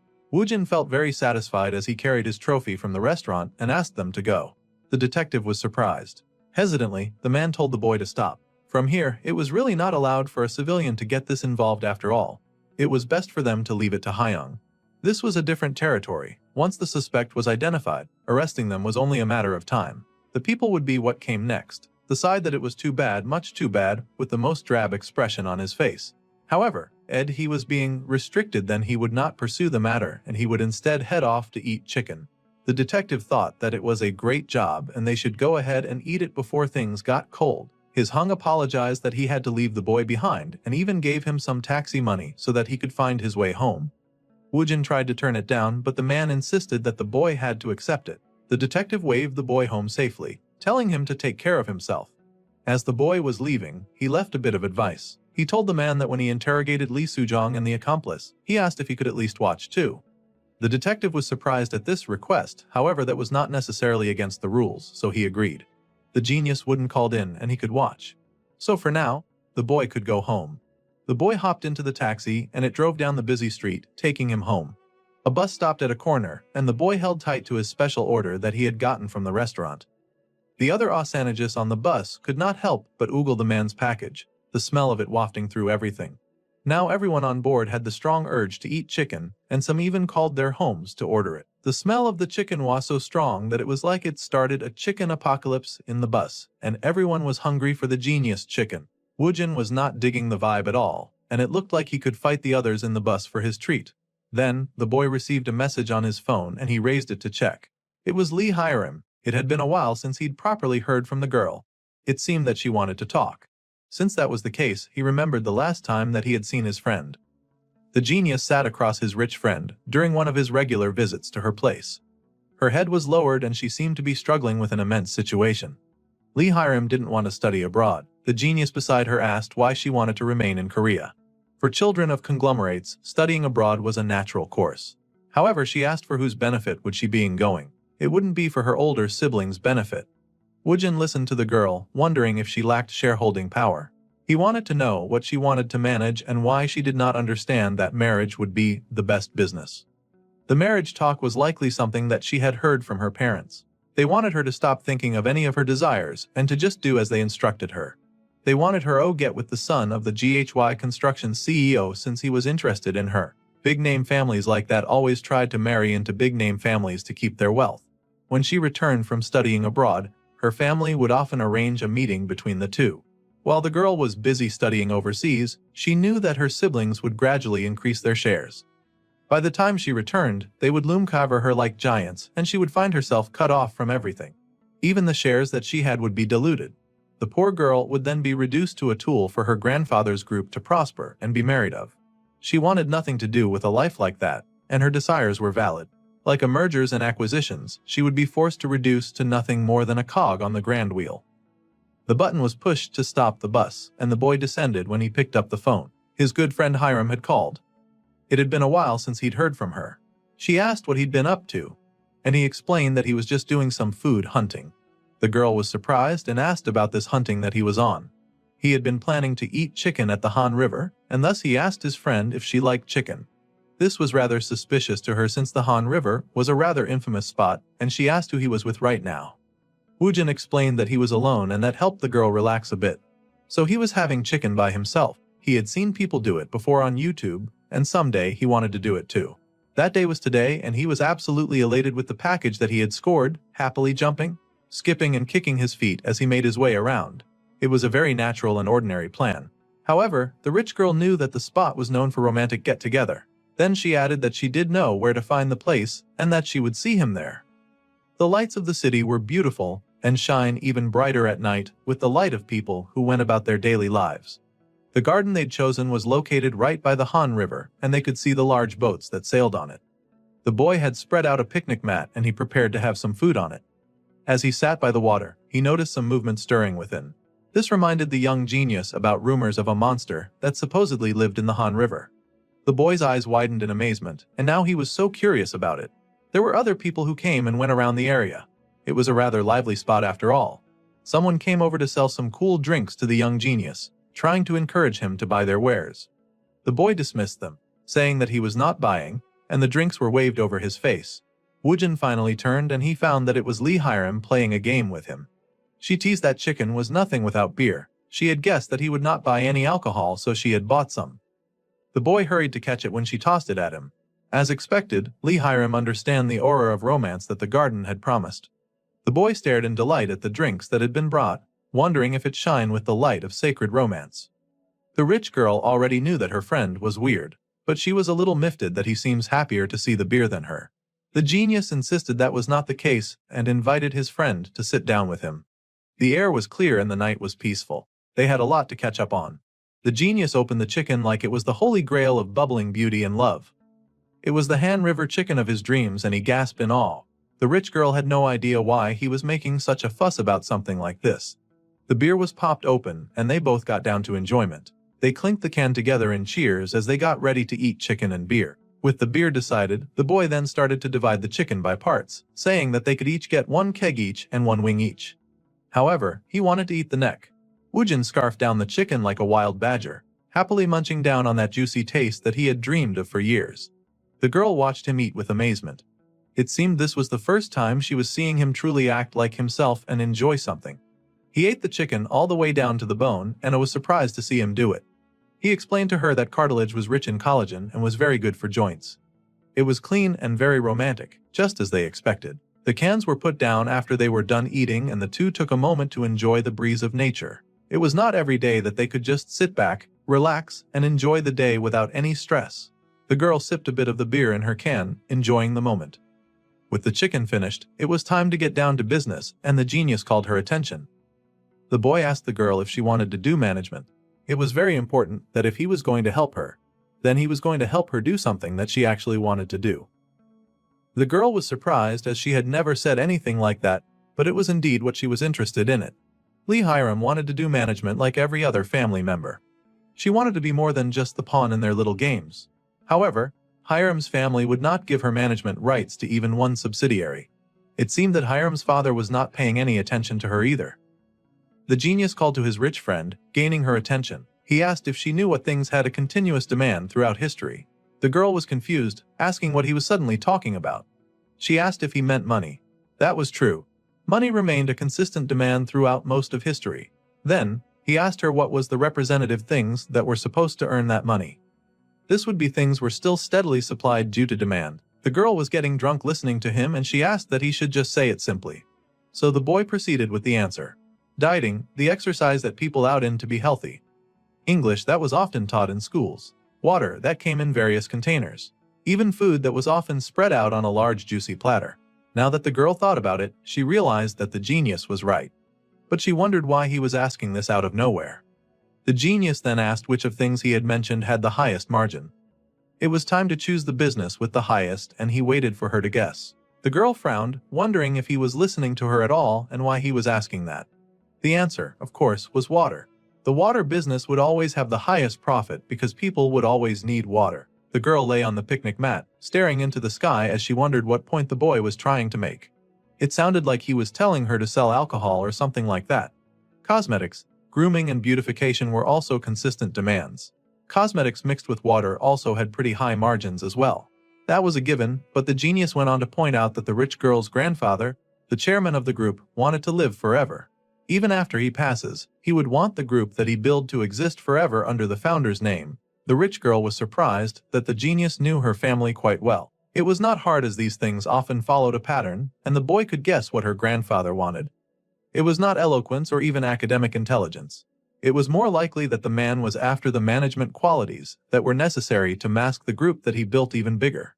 The girl frowned as she considered that, saying that even if she had any of those qualities, there was no opportunity for her to express them. The genius Yudam smiled. He lay beside her on the picnic mat, much to her surprise. If a door was not being opened, then someone who was driven should open a window to pass through. He had found out about her grandfather, who had started from nothing but slowly and surely had built up to a cement factory. The girl knew that story very well, and was rather impressed that he knew it too. Then again, probably everyone knew of her grandfather's success story. The boy then said that just like her grandfather, the girl should also start from nothing without any help from him. That would be the first step in making him respect her. She needed to show the same thing, and to show that the same blood that flowed in her grandfather was strong in her. People were often attracted to others who were similar to themselves. The saying that birds of a feather would flock together existed for a reason. However, Lee Hiram and her grandfather's starting lines were clearly different. Hiram had money, so this start would be so much easier than it would be for her grandfather. The girl frowned as she asked the boy if he was telling her to get into the cosmetics business. However, he said that the cosmetics market transaction volume was in the tens of trillions. It was an appetizing target. Still, the girl looked at the sky, still feeling hesitant and doubtful. It seemed the girl had lost her ability to dream and she was not sure if it could work. However, Regenius pushed himself up and reminded her that she needed to do it alone so that she could get recognized. She had to prove that she had her grandfather's blood in her veins. Besides, she did not need to fight the battle entirely in her own. The boy offered to help her, much to the rich girl's surprise. She asked how he would help. He then asked her if she knew what people reacted to immediately. They were going to use that as their advantage in the way they played the game. Hiram was not sure what people reacted to immediately, so he decided to give a helping hand to help her understand. Woojin turned slowly to look her in the eye, and her eyes widened when she heard his words. His answer to that question was fear. Fear was the emotion that got people going before they could even think. Using the power that people reacted to immediately, the city around them continued to bubble with life and activity. People went about their daily lives, doing whatever they wanted. Attention was drawn to a car on the road, and it was the car that was taking the CEO's daughter home. Lee Hiram thought carefully about the conversation that she'd had with Woojin. People reacted immediately when they felt fear. When an alarm went off and a person rose to find that too much time had passed, the adrenaline from that fear kicked them into action and helped them get ready for work twice as fast than they normally would. It was similar to when office workers or students woke up late and felt anxiety and fear. The rich girl was confused, but the genius just encouraged her to keep listening. It was the same with bullying. When a person had their existence consistently denied and trampled on could also be seen as fear. That person would then think into their external environment, trying to make themselves as small as possible, and eventually collapse on their own. The rich girl was slowly starting to understand the concept, which worked great. She needed to know this in order to succeed in business. It was like a girl selling matches in the snow. A sense of alienation was also a type of fear. People would take pictures, attend popular restaurants, or buy specific types of cars just because other people were doing it too. When people each left hints about what kind of person they were, what state they were in, and what their interests were, that was their way of expressing their existence to others. Rather than listening to what others had to say, most people would rather talk about themselves, sometimes overshadowing the person that they had engaged in conversation. A monk who understood this worldly nature would practice silent meditation, erasing himself and contemplating the world. The girl listened curiously as the boy's lecture transported her from bedrooms to classrooms and now to a temple. This surprised her, and she asked if the boy also went to temples to pray. He did nothing of the sort, but he did admit that silent meditation was truly an amazing practice, especially since one chose voluntarily to be alienated in a lonely temple. Usually, people felt the urge to buy things, or they would go to a location since it seemed to be hot and trending. The urge to follow the crowd was always strong with humanity. Ordinary people often didn't have the discipline of monks to voluntarily isolate. If others had it, they wanted to have it too. This was why people would rush into commercial houses and spend their money, chasing the high of what they believed to be a very good time. They were afraid of being left out, so they would make purchases to join the crowd. Alienation was the fear of being erased from the world after all. It was a social form of death that the New World had invented, a hell for the ordinary man. They could use this fear of alienation to make people feel like they were losing themselves if they did not buy Hiram's product. The girl asked if they would make this perfume with better ingredients than existing ones. Big advertising with famous celebrities would probably help too. However, Woojin rejected that idea. First, an influencer who could communicate with people would be the target. Influencers who were objects of admiration could easily communicate with ordinary people. People could feel their sense of existence through the expressions of communicating influencers. It was a similar feeling to getting a reply from a famous celebrity. It seemed quite good to the rich girl, and she considered that idea. First, the girl would have to make cosmetics that satisfied the consumer. The next step was branding. If the girl managed to satisfy the customers at the first level, then she needed to satisfy their secondary desires through branding. That was like the design of the coffin that would seal consumer interest. She needed to make them imagine that they wanted to become like that. Whether it was delusion or illusion, people would often confuse imagination with reality. The rich heiress needed to make her customers dream. She just needed to plant an image in their minds. Immortal skin to capture their attention. A great idea would be to use vampire for branding. Now that was an idea that would definitely sell. An immortal and exquisite being unlike any create that they had ever seen. A being with glistening and beautiful skin. The rich heiress was curious about this method of branding since she didn't even know what a vampire was. Her pop culture knowledge was zero overall, but that was fine because Woojin would change that. He explained that a vampire strategy was an attraction that would immediately capture the eyes of the people.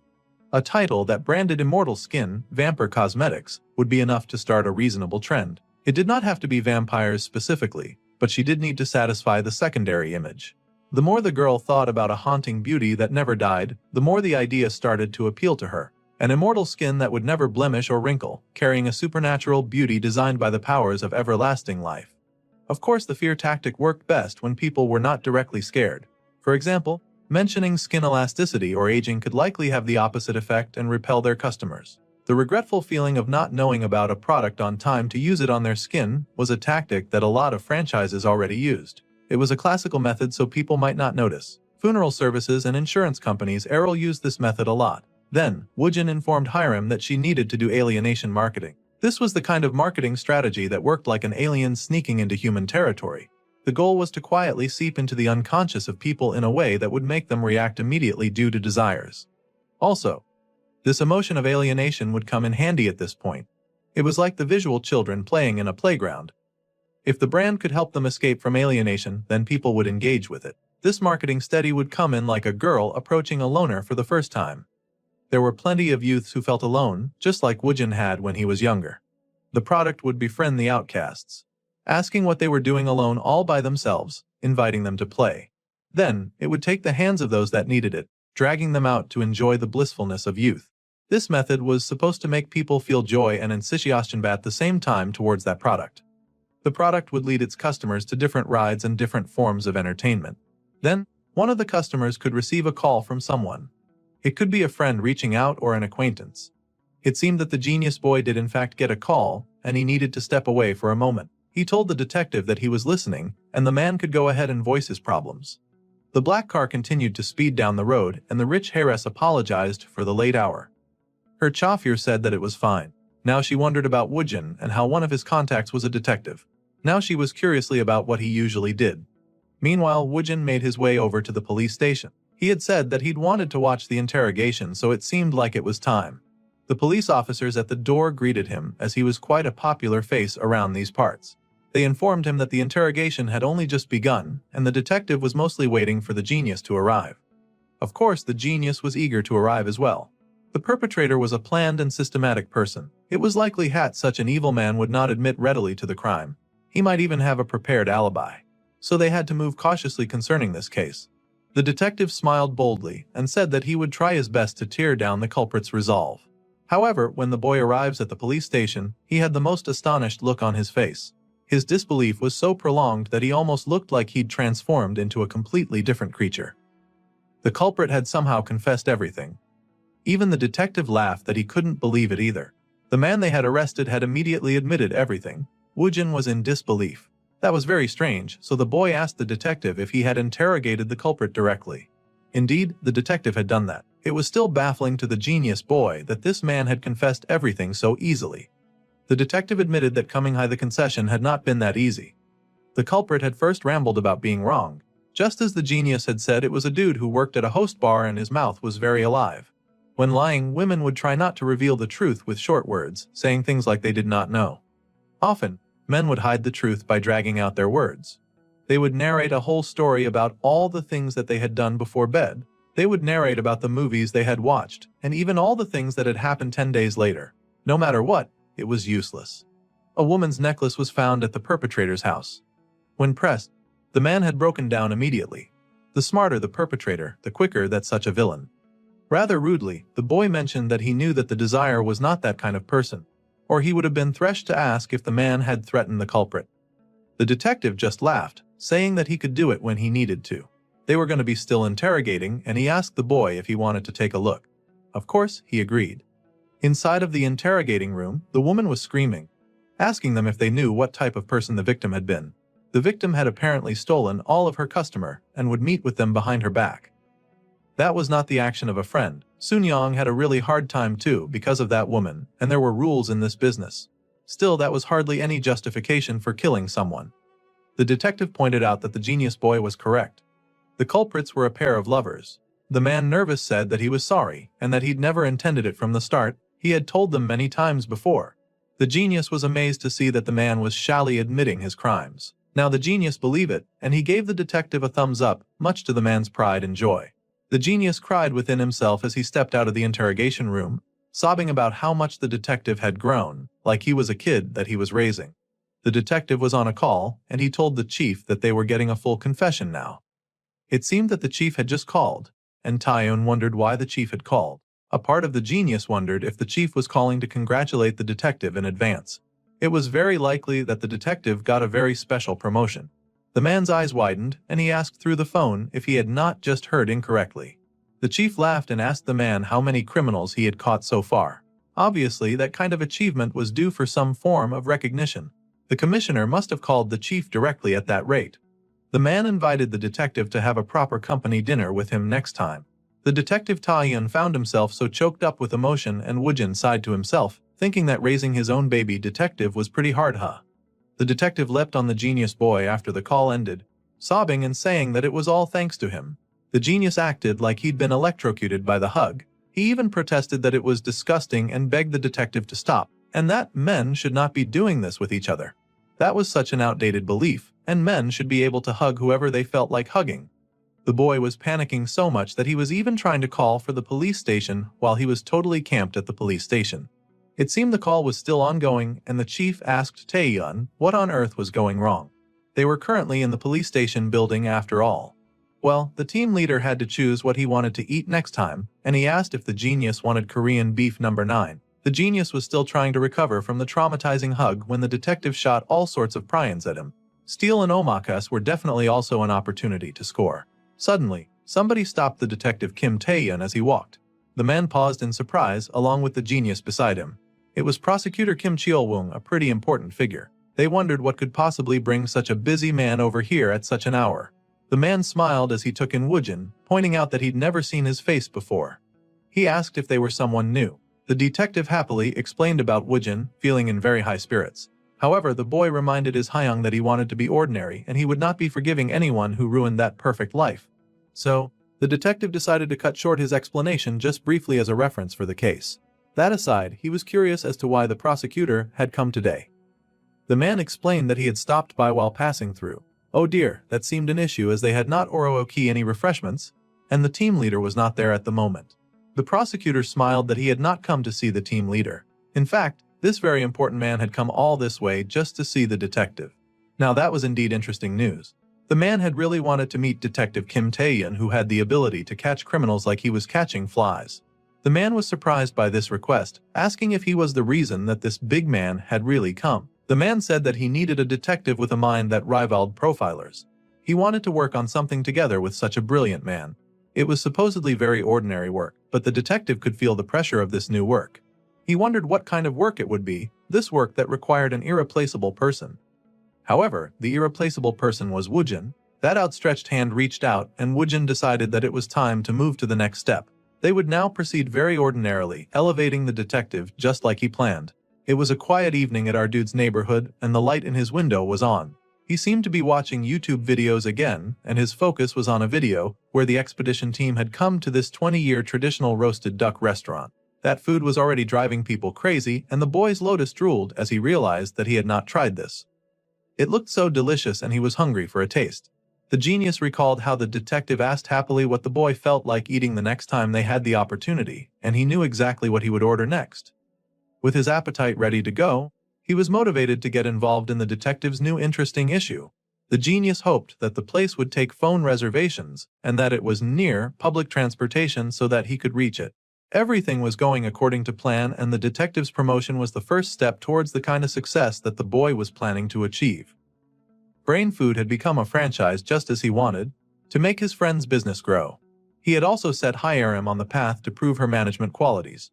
He was going to level up absolutely everyone in his group to the max level, like they were warriors from a video game. He was going to build a system that would always benefit his family around him.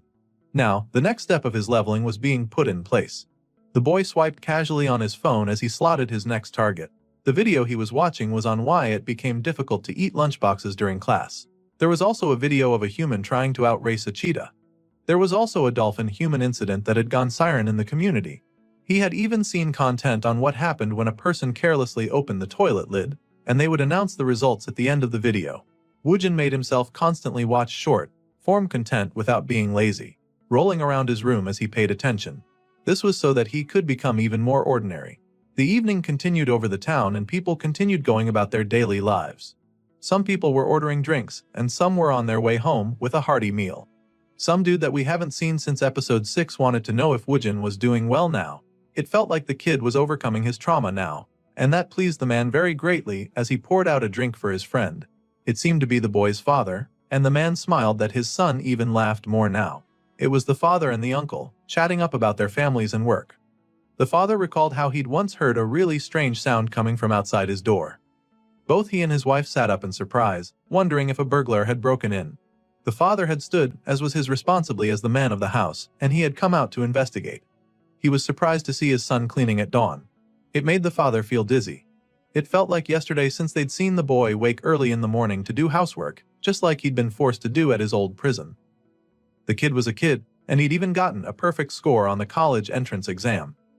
The uncle was rather proud of Woojin, saying that he wished his son would follow even half of what the boy did. The man then boasted that his son was so smart since he'd inherited it from his side, though the uncle insisted that the intelligence came from his wife's side. The boy also seemed to be doing rather well at school, and that was a relief. The father laughed that his son was doing well rather ordinarily. The uncle leaned forward, saying that was not what he thought. The father was surprised, asking the other man what he meant. The man said that Woojin was like a gem hidden in a bag. He was like an awl in a bag that pierced through. No matter how much they tried to hide, their abilities would eventually come out and shine. So, the boy could not help but draw attention to himself. The father smiled, admitting that this was true. He was his father, so he knew that very well. However, His only desire was for their child to be happy, and being ordinary is what made the boy happy.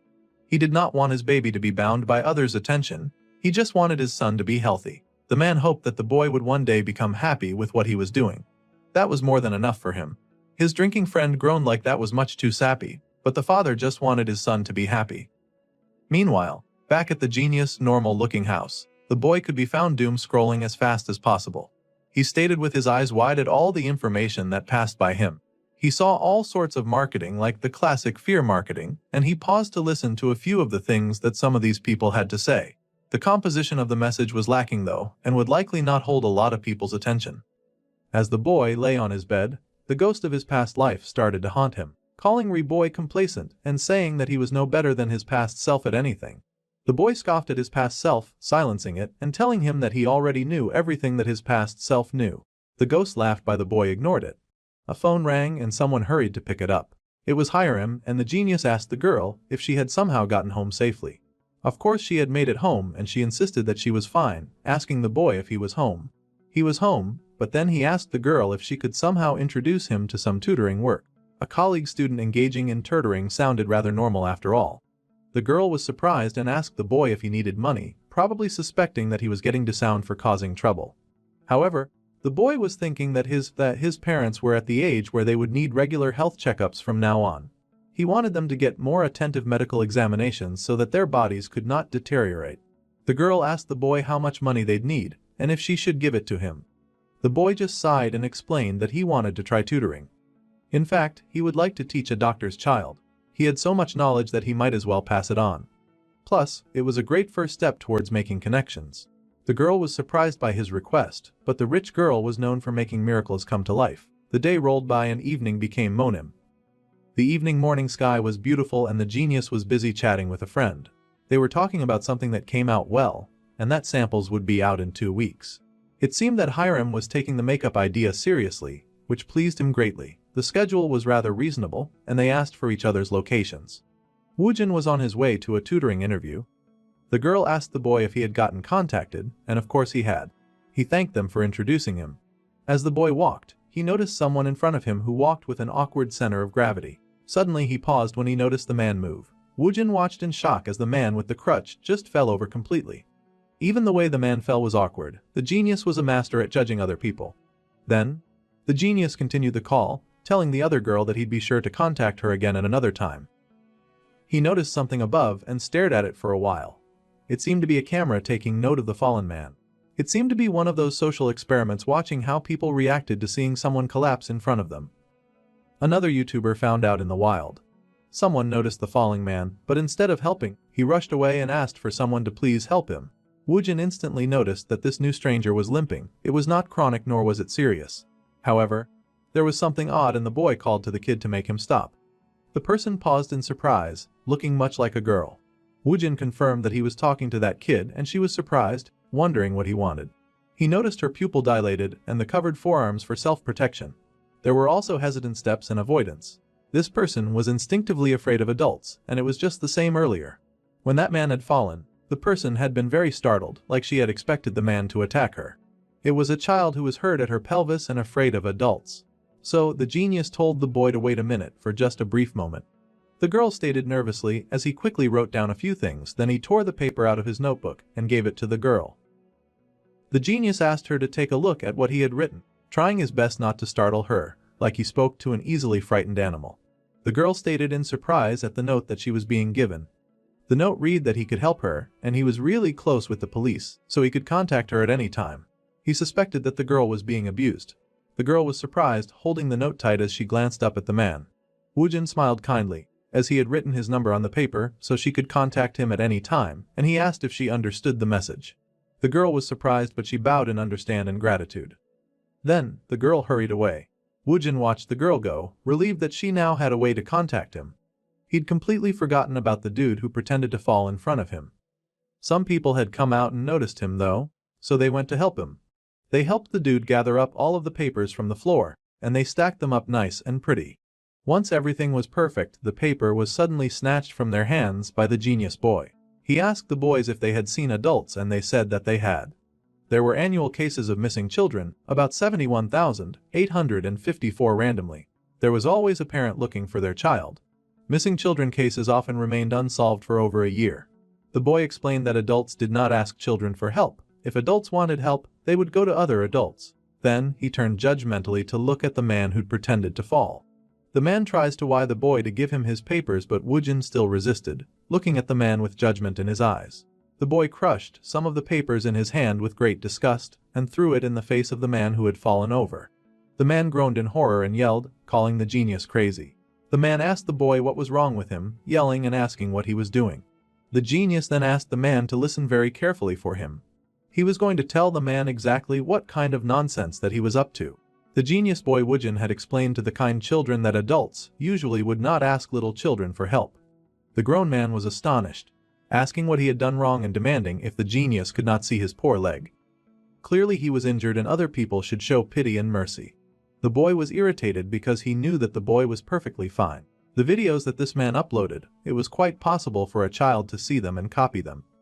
People would see little children helping an adult stranger on the road and think that it was a good thing. The man was only focused on raising views with emotional manipulation. He did not think once of how many children would be in danger if they copied that behavior. That was exactly how kidnappings happened. A child could be on his way home, and a man would pop out of a vehicle, an absolute stranger. This stranger would then pretend to fall in front of a child that didn't know better, spilling his load on the floor. The child would of course stop and offer to help this kind man, much to the man's delight, and he would start asking the child questions about themselves. A lot of children didn't know better, and lots of families could not hire private investigators. Even if they did, it was not always easy to trace a lost child. Children were innocent and they would answer almost any question that they were asked by other adults. The kidnapper would then encourage the child to take an action that would push them closer to their vehicle, perhaps encouraging the boy to carry the load and put it in the car for them. The child would happily agree and put the boxes on the seat. While the child was doing that, the man would suddenly push the boy inside the car. A weak child could not struggle against a grown adult, and the empty boxes would be left discarded on the roadside while the man took the boy and fled. Another day would pass, and another child would see what looked like an old lady struggling with her wrist as she tried to cross the road. The child would stop, offering to push the woman's wheelchair if she could. The woman would laugh that she did not have to, and she would use her apparent age to ask the girl for a favor. That sweet child would push this fake grandma all the way to a suspicious place. Following the old woman's direction, the child would continue to a place that had no proper lighting or camera, trusting this adult and not knowing that she was walking into a den of vipers.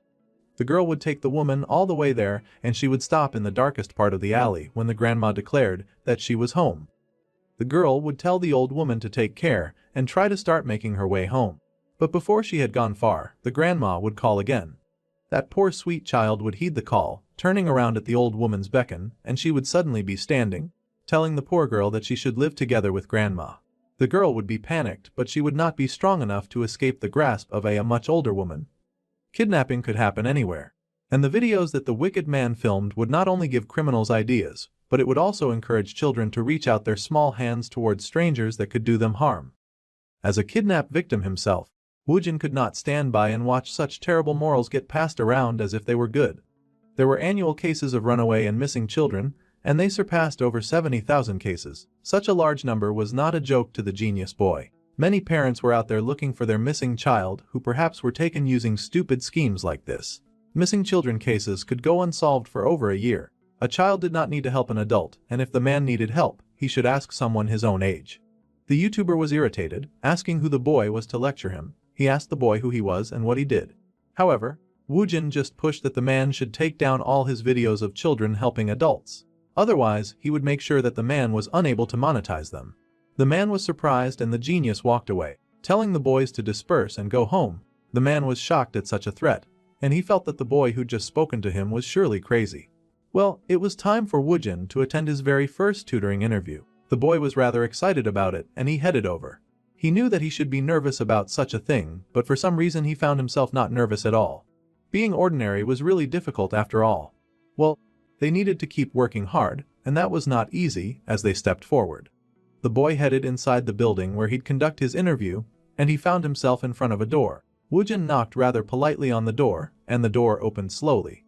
There was a man inside making phone calls, telling whoever was on the phone that it was not impossible. The boy greeted the man inside and the professor turned, noting the student Shin Woojin. The man was on an urgent call, and he told the boy to wait for just a moment.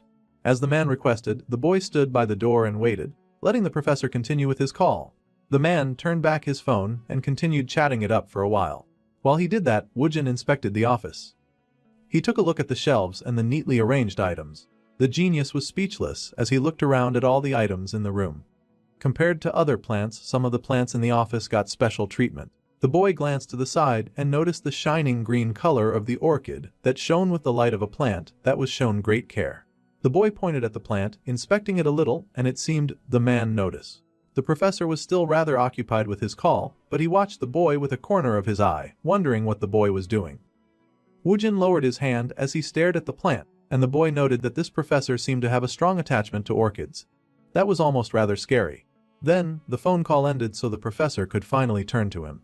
The man apologized, saying that he had a surgery scheduled shortly, and he thanked the boy for coming all the way to the hospital. He wanted the young genius to sit comfortably and wait for him before they could start the interview. It seemed that Woojin would have to do even more waiting than before. The boy pulled up a chair and got ready to wait. The man offered the boy a drink, pulling out something for the boy to enjoy, and the genius thanked the man. The ring that the man wore was shiny without a single scratch, beyond the friction from taking it off and on for surgery.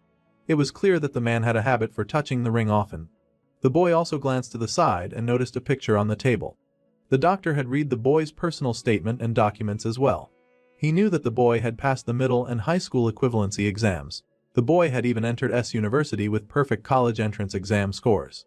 The boy said that this was correct, and the man was highly impressed by this. It seemed that he was going to conduct the interview almost immediately. Then, the man asked if he could know why the boy had taken the equivalency exams. The boy said that he had circumstances. Well, that was a very vague answer, and the professor thought about that response for a hot minute. The boy could rest that the man had self-comfort that was tied to attachment. The man could remember images and remember sound quite well too. Well, he had to, he was a doctor after all. The man also remembered feeling. The man politely said that he'd asking something unnecessary, since everyone lived wiry at least one story. The man had raised up empathy as his experience with many patients reminded him that others had scars in their pasts that they would prefer to hide. The man had an unconscious gaze that was connected to the ring, and it seemed like the orchid was a gift, was a family member. It seemed that the professor had likely lost his wife and he'd struggled with a loss that made him dote on that plant. However, biologically, the strong 1sp was the genes as much as possible was supposedly deep in human nature. The professor was also strong because he had both the money and the honor of being a doctor. The man could easily have more than one child, as the boy he was interviewing to teach was a boy in the 10th grade. Considering the professor's age in his late 50s, the boy could guess that the man might have an older sister or brother above him. The man then said that he would tell the genius in advance his boy would be difficult to teach. That seemed a statement of fact. Good. Easy didn't work well with Woojin anyway, and it was best for the genius to face a challenge. The genius still asked for further information on that, and the doctor explained that student Woojin was in fact the 7th tutor that would be applying for this job. Now this was a shock to the genius. He wondered what sort of terror would have 6 failed teachers on their list. The professor had been looking for a tutor and the genius felt like he would surely be the lucky number 7. Well, it was all just superstition, and he made himself focus while the man was talking to him. The poor doctor sighed and said that all tutors said the same thing. They would say that communication did not work well and that the boy kept trying to go to his room.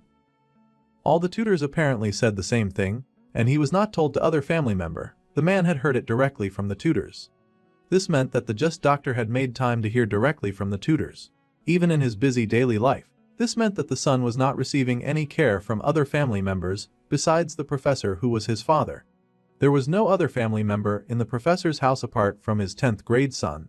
This was the evidence that the genius needed, and it implied that they didn't send Woojin to his house because he wanted to meet him at the hospital. It seemed that there was an accident and the genius got serious when he asked about it. He had come for the interview, but it seemed that he would now have to conduct a reverse interview. The man was surprised by this question, asking the boy how he knew about the accident. Yes, most people were surprised about Woojin's insane profiling skills. Still, the boy needed to inspect the target directly. He was going to read the assembly manual for the professor's son using the information that he had gathered so far. He pulled out a mental sheet of questions and he was going to start with the most obvious one. Woojin turned to the professor and asked about the man's son. He could picture the figure of a boy standing by himself in the dark, and he wanted to know what kind of accident he'd had and when it had happened. The doctor stood to his feet in shock and surprise, staring with his eyes wide at the boy before him. Using the method that Woojin had found in the manual, it might be difficult to reassemble the pieces of the broken boy. It was a nice day in the neighborhood. It was just about evening and the sun was setting in the horizon. The doctor was in shambles at such a personal question, and he asked if the person who introduced the tutoring to Woojin had also told the genius about his personal family situation as well. The genius recalled that Hiram did not know any details about this incident, and it was mostly just an introduction through connections. The boy had not heard about any such circumstance, but he didn't want to startle the doctor too much, since he wanted to appear ordinary. So, Woojin said that he'd heard just a little, which helped to relax the man in front of him. The doctor then admitted with a sigh that there had been an accident 5 years ago, and it was a traffic accident that had struck on their way home. The genius boy asked where the man had been coming back from, and the doctor was silent for a moment as he gathered himself and his thoughts. Then, he admitted that it had been an amusement park. He wondered why the genius would ask such things, and the boy apologized if his question was offensive. He had thought that he might accidentally say something wrong to his son, so he wanted to know all the details surrounding the accident in advance. That made sense to the doctor, and he found the genius quite considerate for someone who was so young. The man said that there was nothing particular to be careful about, but he'd prefer if the tutor did not bring up any family topics while teaching the child. The genius agreed and then asked if he could start tutoring immediately from that day. If the student Woojin was okay with it, the doctor did not mind, and he would contact home to let them know that a tutor was on his way. The sky was a beautiful color of pinks and blues as the sun continued to set over the horizon. The roses became lonelier as the sun set, and people had already made their way home. The house seemed to be located in a private estate that had few busy streets, and everything around the neighborhood was calm. The genius boy headed to the house in question, which was where his first tutoring job would begin. The walk made for great exercise, and the scene around the house was calm, serene, and very peaceful. It was everything that he liked. So, the boy paused and looked up at the house that he was supposed to enter. He had heard some more details of the accident, hearing how the man had lost his wife and his older son in that accident. The boy rang the doorbell and waited. Someone inside asked who was at the door, and the genius introduced himself as Shin Woojin, the new tutor. The boy was welcomed in and the door opened, ushering the genius inside. Woojin took in the nice and luxurious setup that was arranged around him. It was a pretty nice and decent setup, and he met a woman inside who greeted him kindly. The professor had apparently told her about the boy, and she explained that she worked there. It made sense for such a big house to have some live-in servants after all, so the boy stepped forward and said hello. Once he was inside, the lady told him that Dongman's room was on the second floor. The boy marched after her, acknowledging her instructions. Woojin followed this lady up to the second floor, to where he would find his target for learning. The lady knocked on the door, calling to the boy that his new tutor had arrived. Since this was going to be a first meeting, and the boy was established to be difficult, the genius could already guess how this would go. There was no response when the woman knocked, so she called out again to the boy, surprised that he was not answering. She nervously said that the boy seemed to be playing games, and she pushed open the door to reach him. The boy was indeed in front of his computer, playing games in the silence of his room with his headphones on. He was fully immersed in this other world, and did not care for what they had to say. Slowly the boy turned. This boy in 10th grade who looked like he had a haunted look in his eyes. He was thin. It seemed that this child usually ate little, or he did not take care of his meals properly. His attitude was not that guarded, however, so he did not seem to expect threats in his own home. The boy was playing a game that was treated like an old folk game way past its trend. Considering there was a mirror on the PC desk, the boy seemed to care about his appearance to some degree. The boy also lived with minimal movement. The woman, now satisfied that the boys had met, said that she would head out to bring something for them to drink. The genius thanked her, saying that he was fine as he was. The woman told him to call her if he needed anything, and then she left the two alone. With them left by themselves, the genius turned to his student and introduced himself as Shin Woojin. He had come to help with Dongman's studies starting from that day. The boy turned back to his computer, but he did gesture with his head where the tutor could deposit himself. Well, at least the boy was talking to him, so that was a step in the right direction. People wanted to keep their preferences or desires close, so Woojin took the opportunity to inspect the room and get to know more about his student. Things like cosmetics, figures, or lighting could tell you a lot about a person. However, in Lee Dongman's room, there seemed to be a complete lack of personality or desire. The boy settled himself beside the table in the room and asked his student when they would start the studies. The boy just casually said that he'd taken off his headset, so he was going to listen from his desk while he continued to play games. a very dismissive tone that most teachers would not stand for. This student was roughly as the professor had described in the manual that the genius had put together of the boy. However, Woojin was not discouraged. Since this would be how they would start, he would first test how much the boy knew, and they would check his basics. The boy was silent, so the genius proceeded. Sitting pretty on his spot on the rug, Woojin then began to belt out a bunch of complicated math problems and asked the boy to solve for x. The boy paused when he heard the question, mumbling his response that he didn't really know the answer, and he asked the genius to please teach him. The genius was silent, brows narrowed as he realized that the boy was not really taking this seriously at all. He wondered what kind of thoughts his student had when he looked into the mirror. He wondered if the boy looked at his fractured past that had stolen his mother and his brother, or if the boy saw an even more broken present, or a distant and empty future of pain and despair. The genius boy sat where he was, picking up his bag and saying that they would have to stop the lesson here for the day. He told the youth to have a good evening, and the boy almost looked surprised that his tutor was leaving. However, Dongmin was not about to stop him, and he told the other boy to please go home safely. It was almost nice that he cared about Woojin getting home safely, even if that care seemed almost sarcastic. The woman who worked there was surprised that the tutor was finished already, and the genius explained that they had just greeted each other for the day.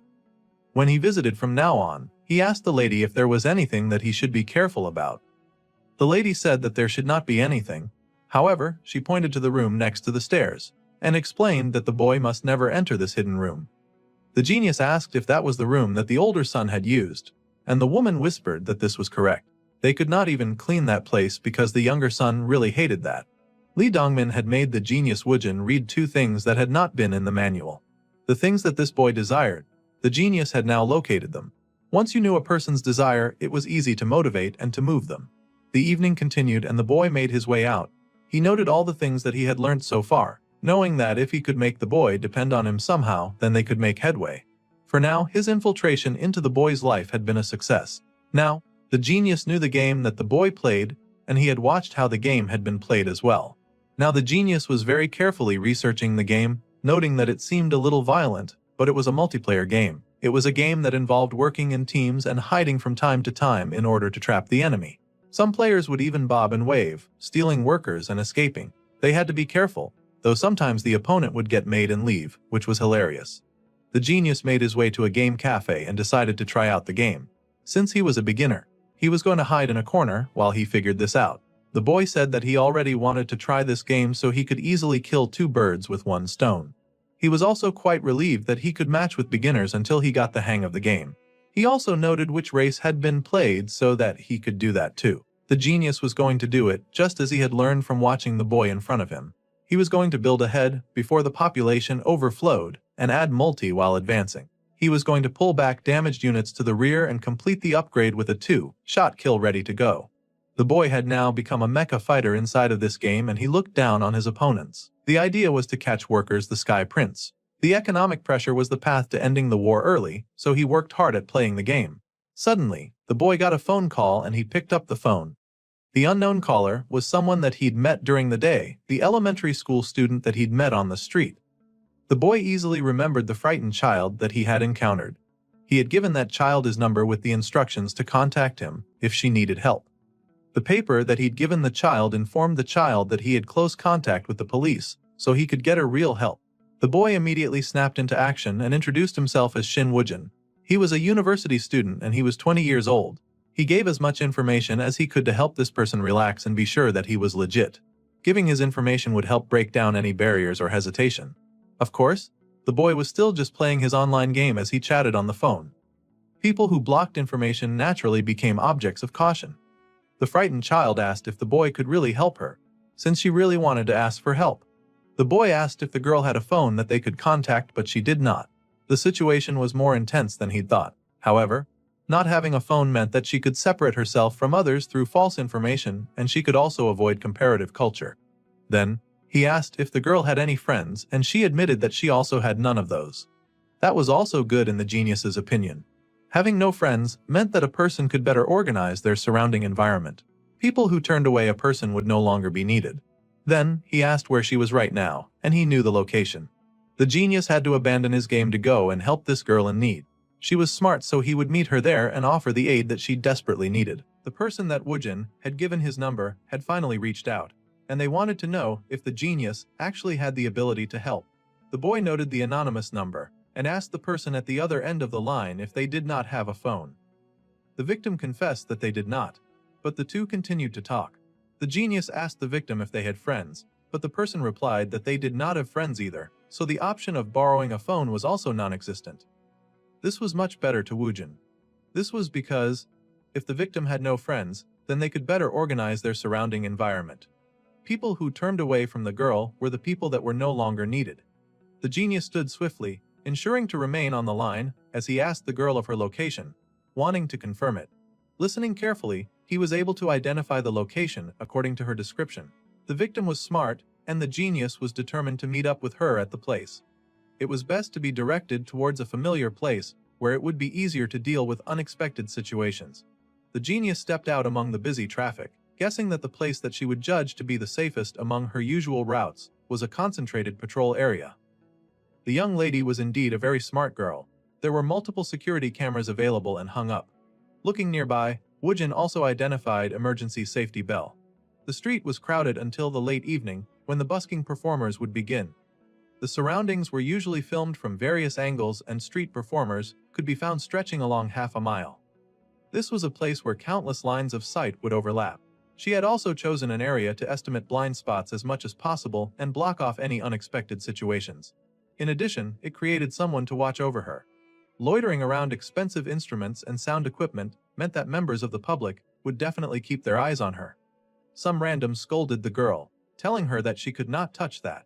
However, this worked in her favor because now she would become a surveillance target herself, fixing the attention of adults on her. Woojin was able to locate her almost immediately, and he greeted her gently, not jumping into conclusions about her identity. The girl turned in surprise and greeted him before realizing who he was. The boy gently approached, saying that her name was Lee Hyuna, a third-grade elementary school student. The girl acknowledged that this was true. She was a child who feared adults, so he took it slow with her and pretended that he thought that she was preparing for a performance. The girl quickly denied such an accusation.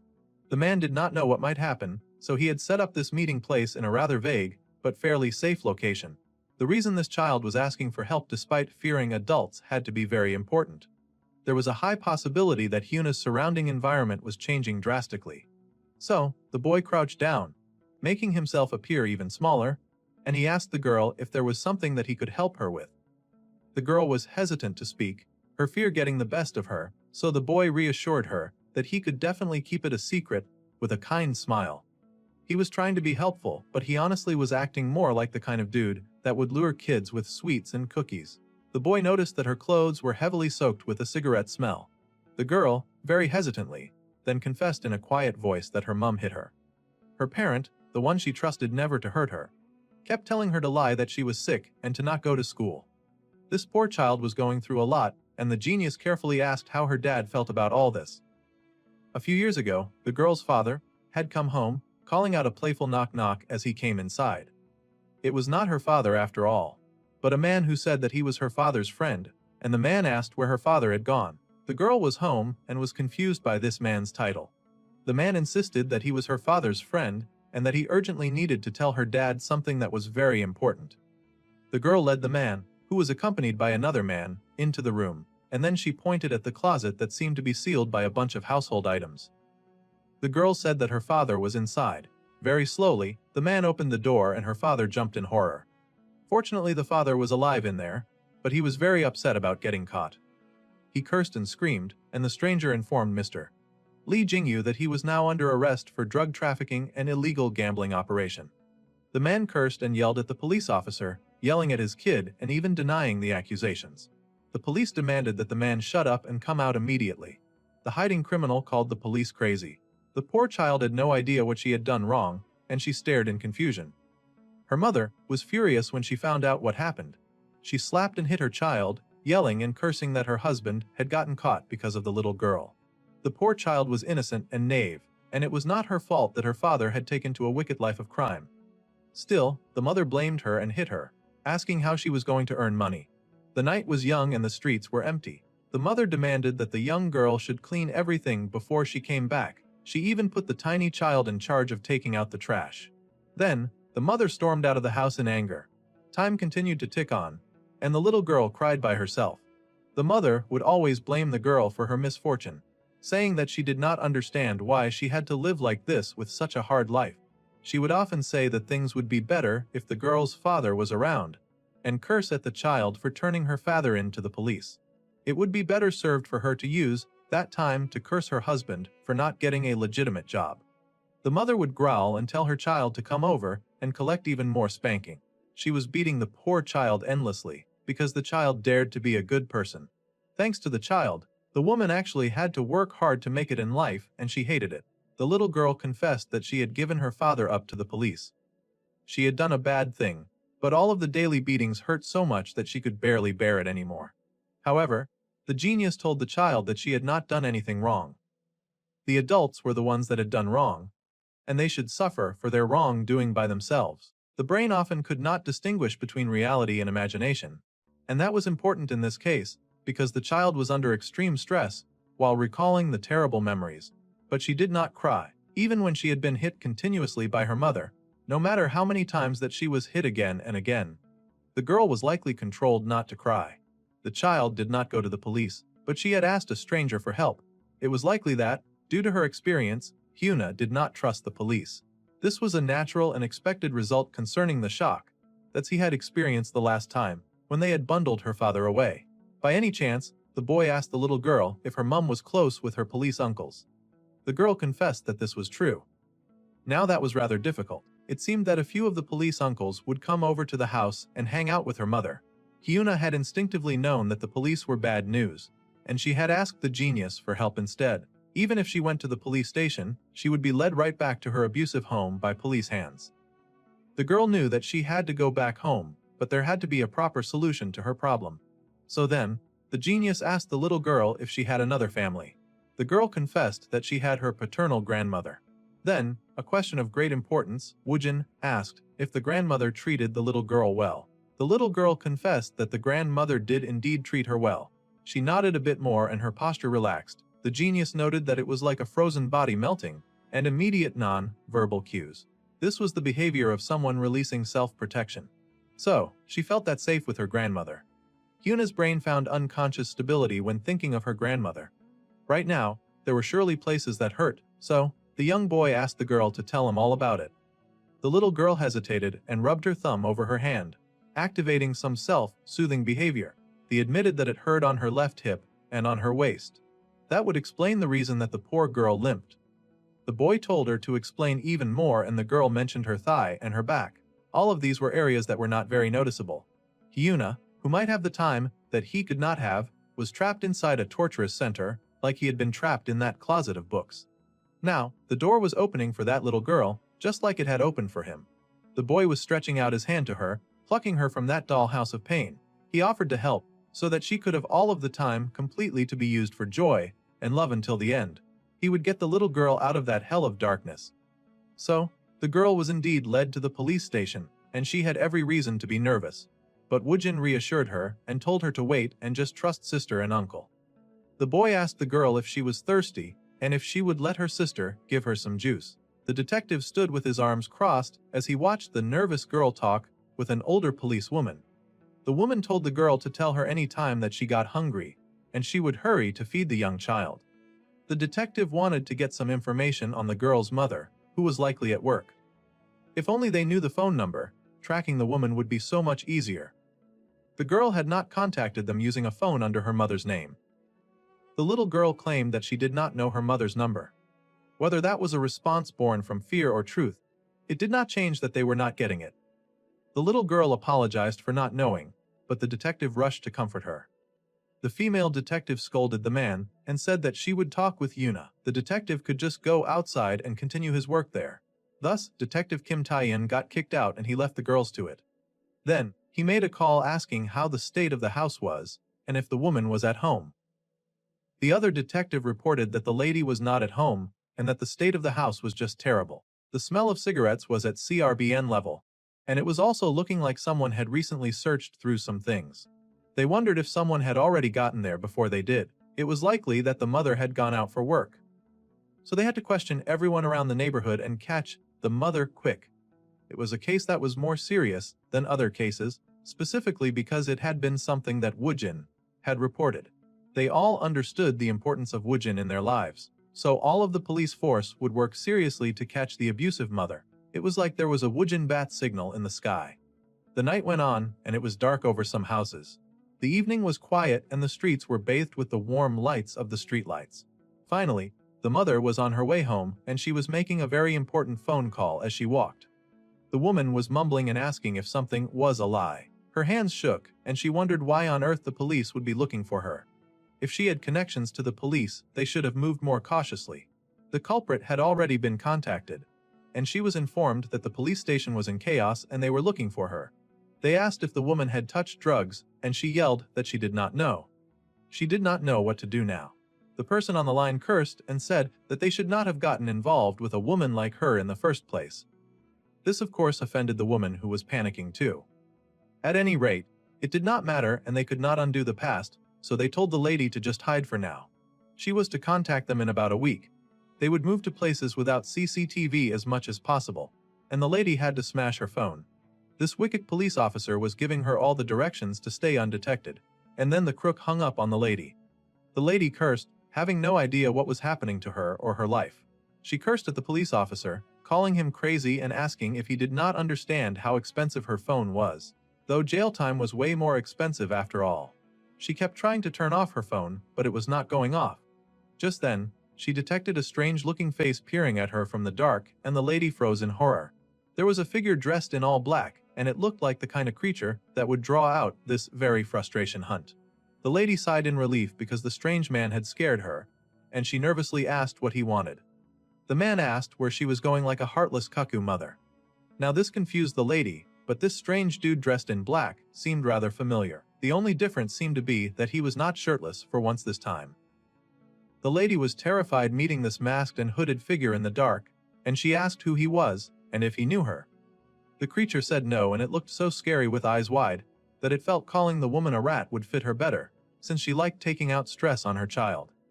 Immediately, the woman got defensive and called his accusation nonsense, demanding his identity a second time.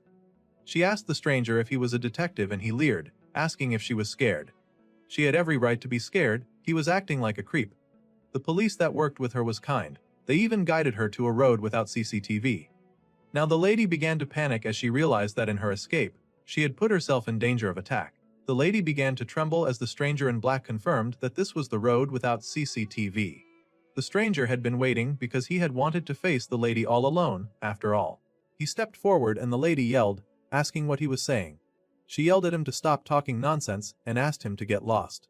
However, his hand reached out, shining a bright purple and a dull red. The stranger raised a finger to his lips and told the lady to quiet down. The fun had just begun. The lady was surprised and confused.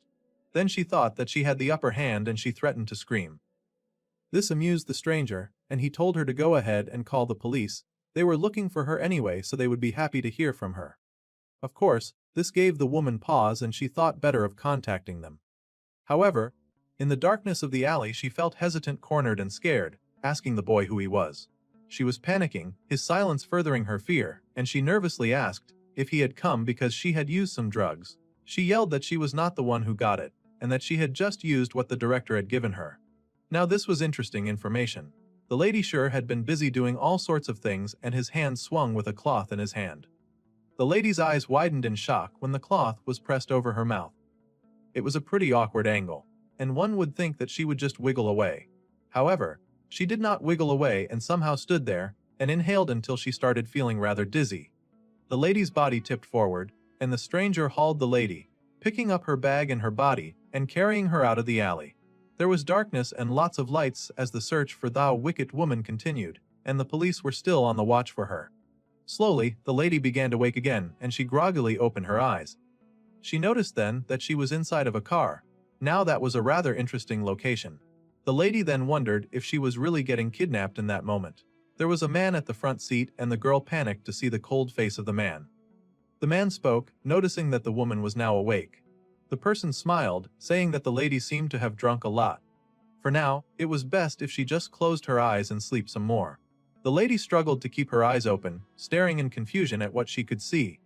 She was still too groggy to put any idea together, but the kidnapper just chuckled, saying that they were still far from their destination. The woman then turned and realized that there was a figure with a face cap seated right beside her. She seemed to reach a realization and an understanding. The cars continued to drive down the street as many people went along with their daily business. These cars were undisturbed by the darkness of humanity, and they just drove to their various destinations. The car of focus drove into a particular parking lot, and it was ushered by a man who led it past certain security blocks. The car continued on until it stopped at an area that looked a lot like a police station. Then, the car door was opened and a man stepped outside of the white car. The man dragged out the body of the woman on his shoulder and carried the unconscious figure. There was then a flashback to the period of when the secret hooded figure had carried the woman over his shoulder. A cigarette had been forced into her mouth for some reason, and it looked like all sorts of harassment. The lady's head fell, and the dark figure looked up like he was startled by some noise, or he felt like someone was watching him. The cigarette fell to the floor, and someone mumbled that the motive was sufficient. The ingredients were also adequate, and it seemed like the woman was getting framed for something. The man moved his leg, crushing the cigarette under his foot. He looked up and glared in annoyance, calling out into the darkness, and asked what they were trying to do. Someone came out of the darkness. It was Woojin after all, and the boy seemed surprised to see the man of all people executing such wickedness. Now that the boy thought about it, it almost made sense that it was him. He should have obviously known, even though he had not called that guy to do anything like this. The darkness then spoke back to the genius, asking what the boy expected him to do. The stranger laughed, asking the genius if he had expected a warning or a sick and useless threat. That kind of stuff would not last a year or even a month. People could not be fixed as easily. Trash like that wicked mother had to be incinerated. That was what the monster believed anyway. This way, the wicked woman would remain weaker than her own daughter. Then, there would not be any need to worry anymore. The boy glared at the stranger, silencing the wicked foe and scolding him, saying that his methods would only leave another scar on the poor little girl who would blame herself for what happened to her mother. He wanted the stranger to stop at this point.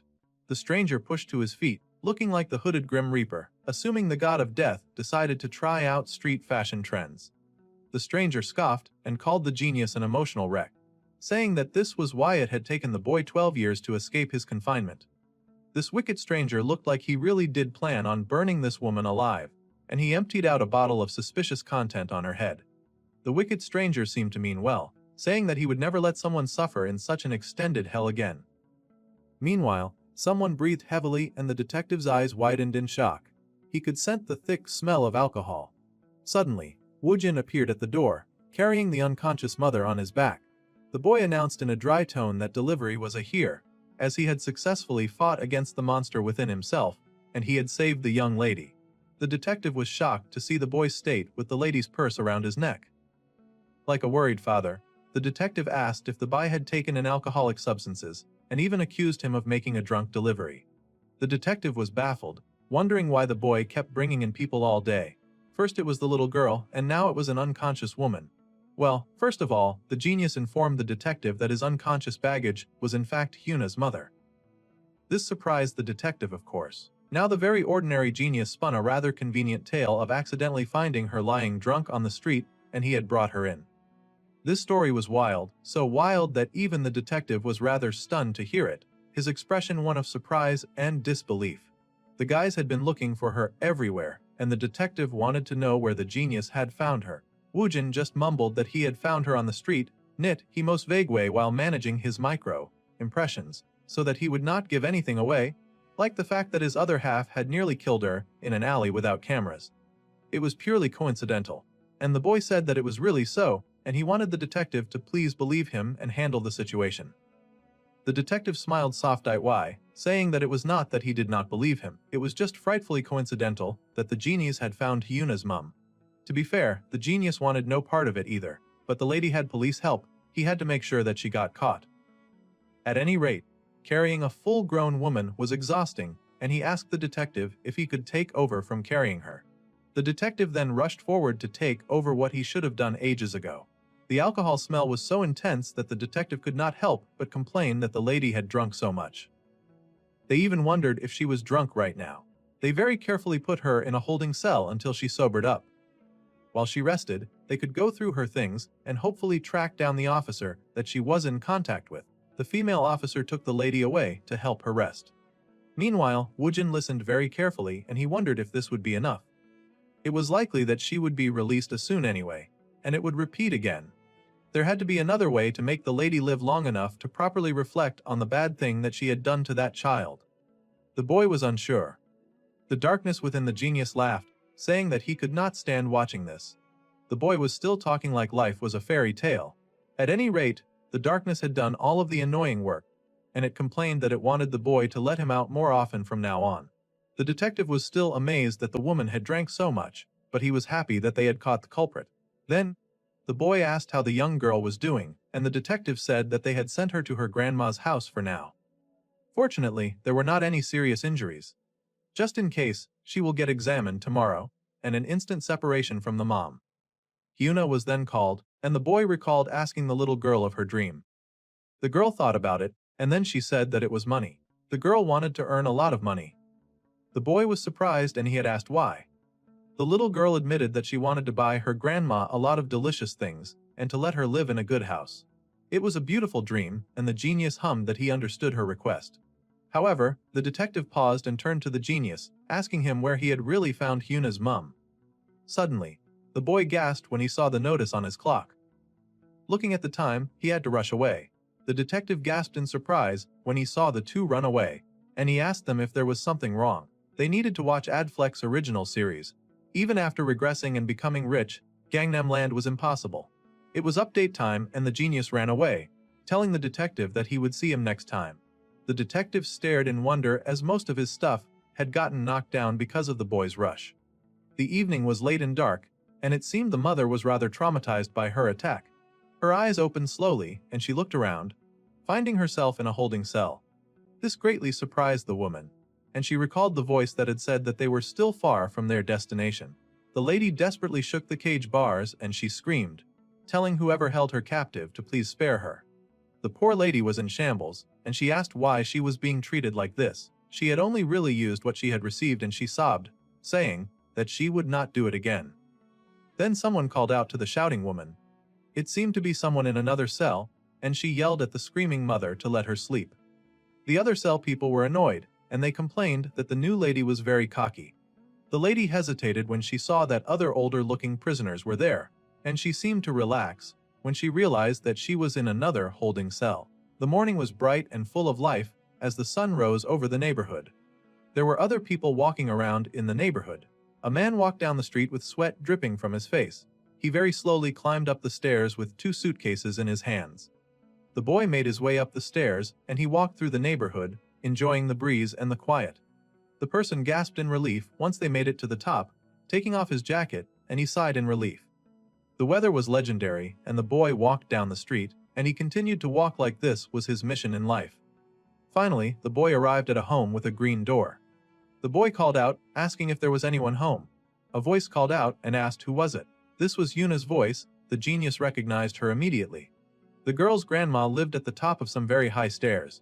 Her voice was more stable than before, and she was clearly happier. The boy introduced himself as Uncle Woojin. The door was thrown open, and the little girl ran out with joy, greeting her hero, who asked her if she had been well. The girl beamed, saying hello and thanking him, because she had in fact been doing well. That was good, and the boy asked if anything had happened. The police sisters said that they would help her live separately from her mother, and it was all thanks to her kind Uncle Woojin and his dark other half that was taking none of the credit. The girl happily thanked the boy again, and she said that she had gone to the hospital with the sister too. The doctor had said that she just needed to eat well. Oh right, the community center staff also said that they would look into support funds because her grandma did not have a lot of money. Listening to the girl chatter, the boy could not help but smile because he noticed that the girl had brightened up so much. The girl was even thinking of going back to school, and the police sisters had offered to drive her to school in the morning so that she did not have to walk so far. The girl realized that she had not invited him in, and she quickly pulled him in, saying that all she had to offer was yogurt. The boy knew that if he went in, he would not be able to leave. More importantly, the genius asked if Hyuna would accept the packages that he had brought for her. The girl was surprised when she saw the package, and the boy just smiled that it was something that would help her achieve her dream. It was time for the girl to abandon old thought, and with new thoughts, she could face the new tomorrow.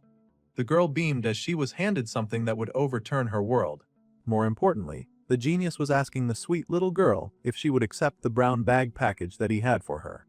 The girl was surprised and a little hesitant before accepting it. The boy said that it was something that might help the young girl to achieve her dream. It was a door opening to a new horizon. It was time for her to abandon any depressing thoughts and to replace them with a new and shiny future. The girl happily stepped into the light and gasped she was introduced to something that could overturn her world.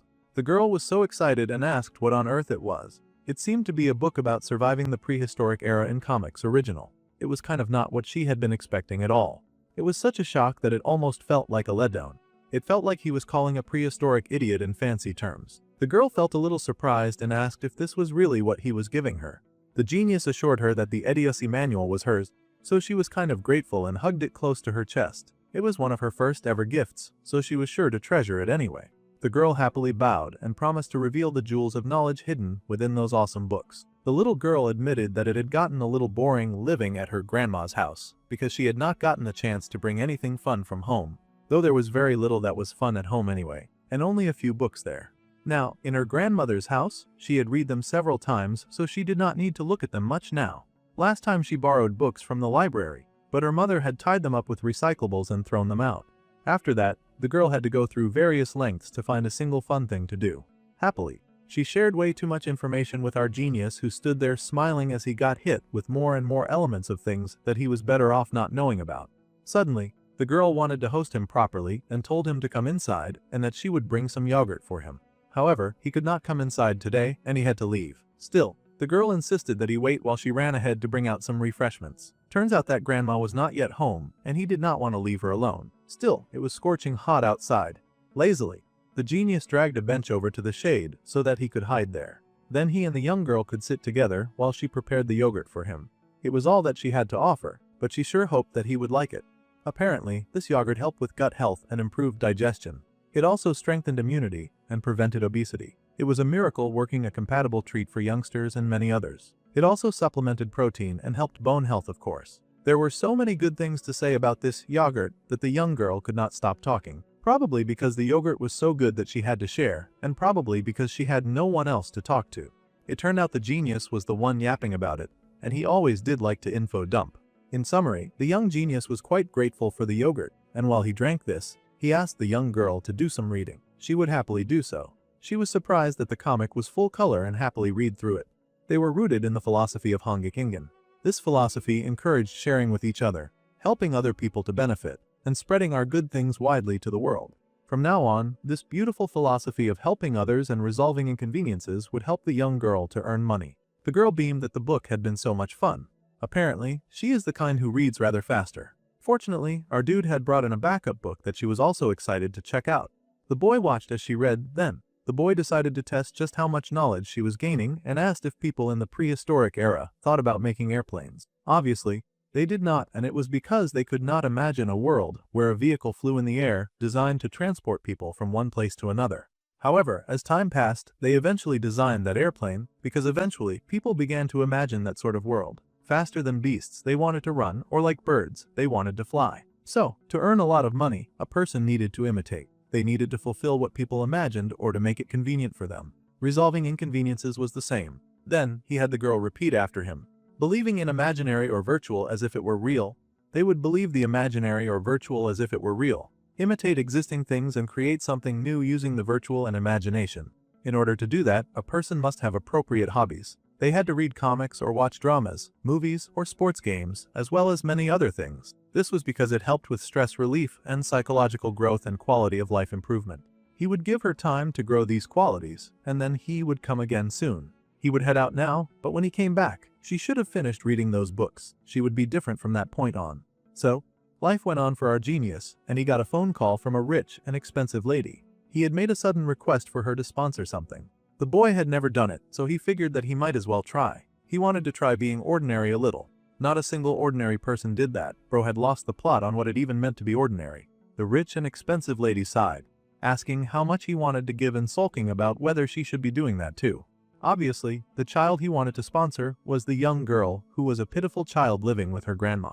Woojin really milked how the young girl was a smart kid, and if they sponsored her, she would grow up to be a good adult. He was blasting Hiram with so many cool points and basically compelling her to surrender some funds to his cause. The girl groaned and yelled that she would come. Meanwhile, she was at a very serious function that she had to take very seriously. It was a place where celebrities and influencers collaborate. That was what it was supposed to be anyway. Most of the guests were busy praising each other and filling their self-esteem because they were so proud of themselves. The girl sulked about not knowing why she was there. It did sound like a tough situation, but Woojin was sure that she could handle it. Anyway, he could not stay here gossiping because he had to turn his attention to his tutoring, and he would now be hanging up. The poor girl could not keep up the conversation because he had already hung up. The rich girl groaned and wondered if she was some unofficial part of his detective agency. It was not bad to listen to him talk though. Even though she could not fathom what he was up to, he always called her out of the blue with unreasonable demands like that. Suddenly, a young lady walked up to Hiram and praised her for being the granddaughter of the S-Group chairman. It reminded the redhead of the warning the genius had given her about how people would unconsciously use others' desires. For example, to gain romantic interest, they found out and bought good the other person liked, or would buy gifts they like. They just do not consciously recognize that they're using others' desires. However, her existence was something people would openly desire. Just being connected to her saved their face. The lady who had showed up was indeed complimenting her beauty and gasping that she was so beautiful. The girl needed to use that desire in reverse to her own advantage. She did not need to reach out since other people would instinctively reach out to her. So Hiram had to take those grabby hands and fill them with desire to love and adore her cosmetics. All the cosmetics that she was selling, and she would talk about how they were newly released and it was insane. Absolutely not an ad, and they would know when they tried it. Those ladies would compete to advertise Hiram's cosmetics to make them look good to her. It was to gain reflected benefits from her as a person. Whether they became close to her to get big advertising deals, or actions hoping to gain connections for social mobility, it was important to abandon your pride. She did not have to hate those greedy desires, and she could not be disgusted, because it was time for her to use them to her advantage. Shin Woojin was really the type to organize things that were usually vague in one go. That genius had never been wrong. In order to achieve his goal of being ordinary, he needed to make mistakes and be wrong every once in a while. So it was that the two ladies got to chatting. The setting sun was so pretty in the neighborhood, and our young genius had appeared at the house of the young boy he was to tutor. Dongmin was upstairs playing video games again. So, the teacher went upstairs. He recalled the room that he was not supposed to enter, and the place that the maid was not allowed to clean because Dongmin hated it. The secret to reassembling the broken Dongmin, of course that rude rule, breaking ingrate, was going to open the door to check inside. Slowly he pushed open the door, and gasped at what he found inside. That no good snooping monkey was given strict instructions to never enter the forbidden room, but like the dumb lead of a horror movie, he was going to enter it anyway just to check it out. That two-faced jerk opened the door and disturbed the privacy of a room usually left untouched. That wicked rat was acting like he was investigating a horror house and not disobeying strict instruction. There was a lot of loud thumping coming from somewhere though, so our boy went to go eavesdrop on where the noise was coming from. He could hear the sound of keyboards clacking and that one distinct pounding noise. His target was very engrossed in his video games, so likely, the sniffy brother would not come to bother him while he worked very hard at breaking all the rules that were associated with that room. The wicked rule breaker dared to step into that forbidden room and then turn on the lights. It was a typical room as any, it just seemed to be lacking a proper wardrobe space for clothes. Outside of that, it looked like a room that would belong to any other child. The genius could see traces of how the brother had used the room before he had died.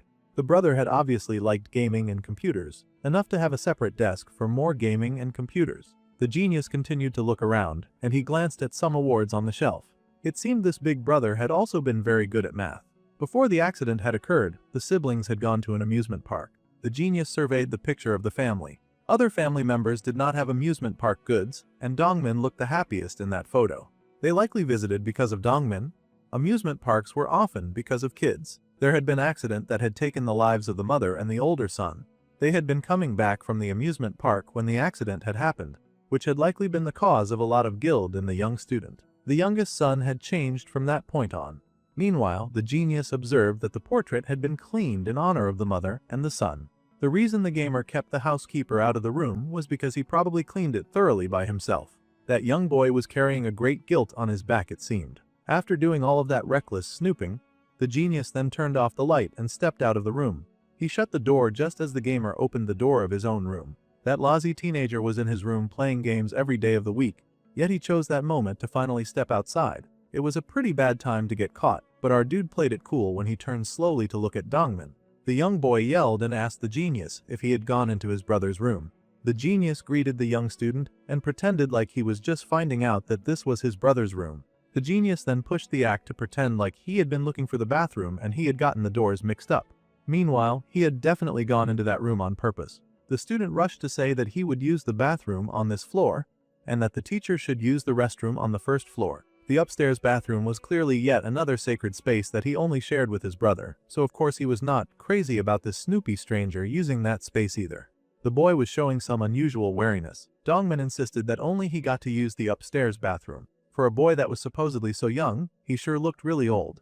He also yelled that the genius should never go into that room. Too little, too late, because he had already stuck his long nose deep into other people's business. It really made Woojin wonder why the door was always left open for anyone to enter if it was so important to him. Surely if he wanted no one else there, then he would lock it. The genius began to ponder why the room was left unlocked. Did the brother feel stuffy maybe? Or was it so that this invisible big brother would always be able to get out of the room? It was like Dongmin was still refusing to accept that his brother had already left. Then again, another possibility was claustrophobia. Now that stopped Dongmin in his tracks as he was going into the bathroom.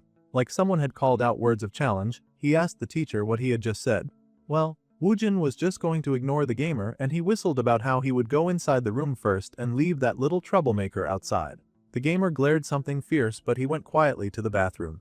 Now, the genius was starting to put a few things together. His student's big brother had clearly had claustrophobia, and he was also good at math. This boy must have influenced Dongmin in some way. So, while the grumpy boy was away from the computer, the genius would check all the basics. The genius recalled how he had asked the gamer a few questions, but the young boy had not even tried and he asked the teacher to teach him. It would be a waste of time to try to teach a student that was not willing to learn. The gamer had barely reacted back then and he had treated him the same as other tutors. The game that the boy was obsessed with playing was also not a game that current high schoolers would enjoy. Dongmin playing a game like folk entertainment like an addict was definitely more influence from his big brother. His current student was no more than an empty shell, aching to be filled. Plus, Woojin had an idea of the kind of things to fill him with. When the young boy came back, he was absolutely baffled to see his teacher on his chair sitting there and playing his games. Yeah, two could play the rude game and Woojin was planning to win. The teacher was thinking of teaching differently. The student insisted that his teacher was just playing a literal video game now, but the genius was not blind. They were going to learn using that game. The reason the boy had lost his last game to hacks was because he did not know maths. The core of this folk game, was maths. The boy needed to understand this game from the base if he was going to do it right. Dongmin had spent a lot of time kneeling by his brother's side, watching him play games. The boy needed to be good at math for this game. The game was based on math, and it was great that his math textbook had come in time. So, they would begin the game. The initial game conditions are the same for the opponent and him. However, his race money accumulates faster than the opponent's. His workers could build and immediately mine money. However, the opponent's worker was tied up until the building was complete. It meant that the race started with an economic advantage. To organize this mathematically, worker production would increase at the same rate, so that the growth rate would appear similar.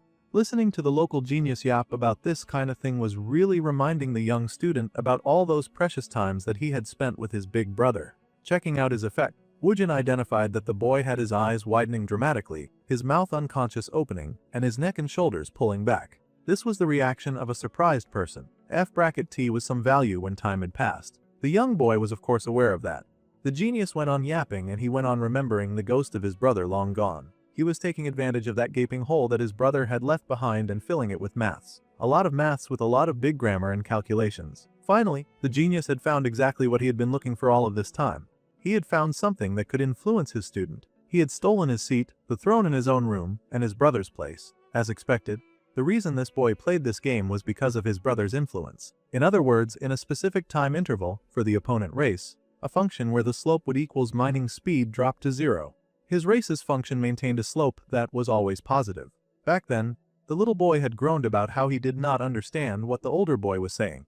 The brother then had smiled that his brother did not need to understand everything yet, and what was important was learning. The genius then asked the gamer if he wanted him to explain it more easily. The opponent's worker could not mine money for 30 seconds because of building construction. These building moments would repeat several times in the early game. It was a system that became economic game, and he would earn for free. This was why his brother had played that particular race for a while. However, the brother said that was not exactly why. The longer the game was dragged out, the more likely that the situation was reversed. His race increased linearly, while the opponent race had an exponential growth structure. The amount it got stronger was not fixed but would gradually increase. To counter this, they needed advanced unit magic skills. Mana recovery speed was 0.75 per second. They needed to wait over 33 seconds after production to cast the first skill. The opponent takes over 10 seconds each time to form battle line, which would delay their advance as much as possible to secure time. Then the student finally spoke to interrupt all of that rambling. The boy then hesitantly spoke, and his teacher was ears to listen to his request. Shyly, the youth worked out what he wanted to say, while the genius excitedly waited for a question that would indicate curiosity. He was basically frothing at the mouth for this boy to ask a question. Whether it was a lie or a truth, he would reflect only the answer that this young boy wanted to hear. A shaky hand went up for a nervous question. Woojin was all ears, hungering and thirsting for another question. Hesitantly, the youth asked a nervous and touchy question, asking the teacher if he perhaps knew his brother, because he was acting just like him. That was definitely one step towards a win. Earlier before, the boy had been frosty about the genius going anywhere near his brother's room. But now that he asked this question, it was warm and full of love. So now the teacher was going to tell his students that his thoughts were correct. From now on, he would know the ghost of this dead brother so well that they might as well be thieves. The man smiled and said that he was actually a bit hurt. They had greeted each other at the funeral home back then. Now that little weasel was just making things up. Bro had not even had any idea who Dongman's brother was. In other words, he was showing false information. Plainly lying about something like this was not cool at all. Now the younger brother could not believe that the genius had actually been at the funeral, but he had no other facts to debate that. Confabulation was a symptom where a person fabricated missing memories as if they were real. It was frequently observed in dementia or amnesia patients. At that time, Dongman was mentally and physically exhausted from the shock and despair of losing his brother, so of course the poor boy would not remember who had been at the funeral, especially not in detail. The blank memory that Dongman cannot recall, this disgusting jerk Woojin was going to slip into it, taking advantage of another person's grief and pretending like he had ever offered a single word of comfort. He spoke confidently too, like there was no denying his presence at that funeral. What the genius was doing was very similar to gaslighting, but different in details. The funeral had been held at Oa University Hospital, which also happened to be the hospital where his father had been. Now the young boy stared blankly at this stranger in front of him, eating up his lies because it sounded true to him. It had been a long time ago and the boy had been too young, so now Woojin's face was being put in the gap to fill in that moment. Both memory and imagination would then combine to fill the gaps in memory. Dongman's brain filled in the story on its own. Now he could perfectly imagine the genius comforting him back then like Woojin was a sick and twisted psycho. Then the young student gasped that he remembered now. He remembered the person who told him to stay strong. Whoever said those words to Dongman was not important to Woojin, and he was just going to flow along as Dongman's thoughts flow, like the little manipulator that he was. The student smiled and asked why the genius had not mentioned earlier that he was his brother's friend. The genius laughed and said that he had hoped that the youth would recognize him. The student was talking about how he was not in his right mind back then. Now the student who previously had no interest in him had the situation reversed. Now the boy would no longer treat him like he did not exist. Before, he was in a position where he had to get the boy's attention. Now, he was someone who should receive an apology. In other words, he had made his student feel indebted to him. Now that the conversation had opened, it was easier for Woojin to slip into it more often, and he asked the dude if he had played a lot of games with his brother. They had indeed played a lot of games and they had won and lost to each other. However, the brother then remembered that his brother was military age, so he asked his teacher if he had repeated a year. In fact, his sly and foxy teacher had jumped ahead multiple years after escaping from a box. However, the boy brushed it over and said that he was Donggun's Academy Junior. He figured out to say that since he had gotten a glance at the boy's academic awards, they were PCKF friends who skipped class together. Now that was a dangerous claim, especially if the boy was not the type to skip class. The boy rushed ahead to move the conversation along. He had also learned a lot from Dongjun. He asked if the genius had also learned comparing maths and games from Dongjun. The teacher lied that this was correct. However, seeing the boy keep losing in games, it seemed that Dongjun's words were right after all. The young boy wanted to know what his brother had said. Ultimately, this game where a person gathered small and frequent choices to fight their opponent. This was confusing to the young student, but the genius could explain.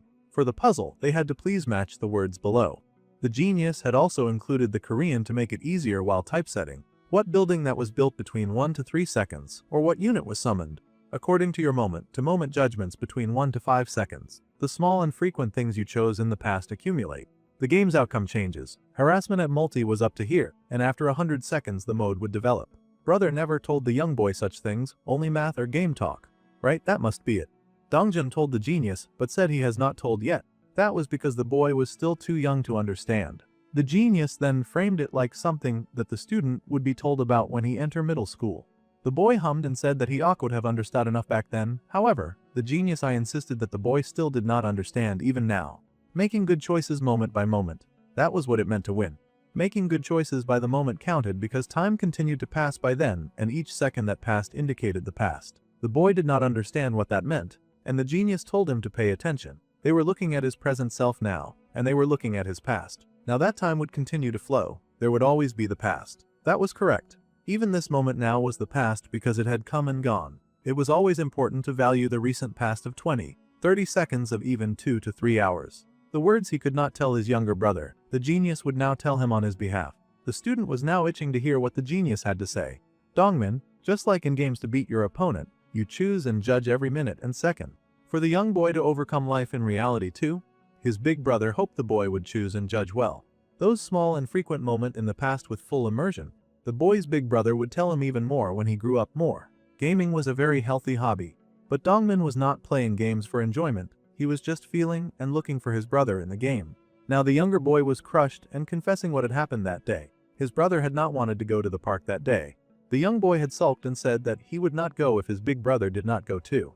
If only he had not thrown up such a fuss, then his brother would have been waiting for him safe at home. So, the family begged the eldest son to go with them since it was the dad's day off for once. The boy finally agreed to go with them.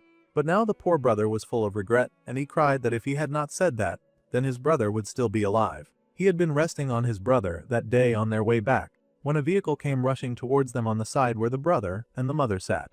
If only he had not insisted that they go to the amusement park. It was a life of regret and pain, also greatly riddled by guilt. His brother had shielded the boy with his body right before the truck made contact, and everything had gone black. The side of the car that held his mother and his brother had been completely damaged. The young boy had blamed himself for what had happened all of that time. He sobbed that his family had died because of him. However, the genius offered words of comfort, proving that there were some human parts of him working in there. He reassured the boy that the situation was not his fault. That accident was not his choice. His mother and brother would never think that way either. He comforted the head of that crying child, like he was reaching a hand through the past to comfort what had once been broken. The choices that Dongmin was making to overcome the present. Whether the current choices are what the student considered proper judgment or not, he just wanted to hear that answer. The youth in the present now admitted that he also did not know what the right choice was now. He was scared of everything and of making choices because he did not want to lose anything. The genius said that the young boy did not need to give an answer now. His brother would wait for him. When he received no attention, when no one remembered him, that was when a person truly suffered death. However, as long as this youth lived and engraved his brother's words into his heart, then his brother would be alive there too. It was going to be okay, even when he did not know what to do. Even though 5 years had passed, and the poor boy did not know what to do about his brother at all, there was still plenty of time and he had a lot of growing up to do, so they could choose slowly together. Dongmin's right choice, that was what the genius had come to help him with. For now, the tutoring would end there. With the day's tutoring completed, the teacher said goodbye to the maid, and the lady wished him a safe journey home. Family peace had been achieved, and he had built rapport with the healer's youngest son to help him overcome past pain and improve his academic performance. This side was progressing smoothly. Comforting a crying child consumed a lot of energy. As expected, controlling or trashing a group was much easier. Next time he looked for part-time work, he would look for one with meals included. That also reminded him of a date that he had with Hiram. He was promised dinner after his tutoring session. It was time for him to do an early-stage leveling check. There were also things that he desired to quietly plant in her unconscious. The redhead seemed to be having a chat with her family, who wanted to know why she was so late, and about the important event that she supposedly had to work on today. That had ended a long time ago. The older lady had heard about the redhead and how she would go to those places and hang around with entertainers. Because of her, the dark-haired lady kept losing face. She complained that the young lady was hanging out with people like that who were too troublesome. She also was tired of the young lady making pointless gossip and insisted that she should hurry up and study abroad. The signature appetizer came in, and her auntie insisted that she would handle all of the preparation to send the young rich lady away. The redhead ignored her completely and asked if the hotel kept animals. The auntie insisted that the redhead come closer. However, the redhead was not interested. Instead, she asked why she kept hearing the noise of a dog. The dark-haired lady immediately clocked the indirect insult, and she was seething about it too. She could not believe that girl had just dragged her like that.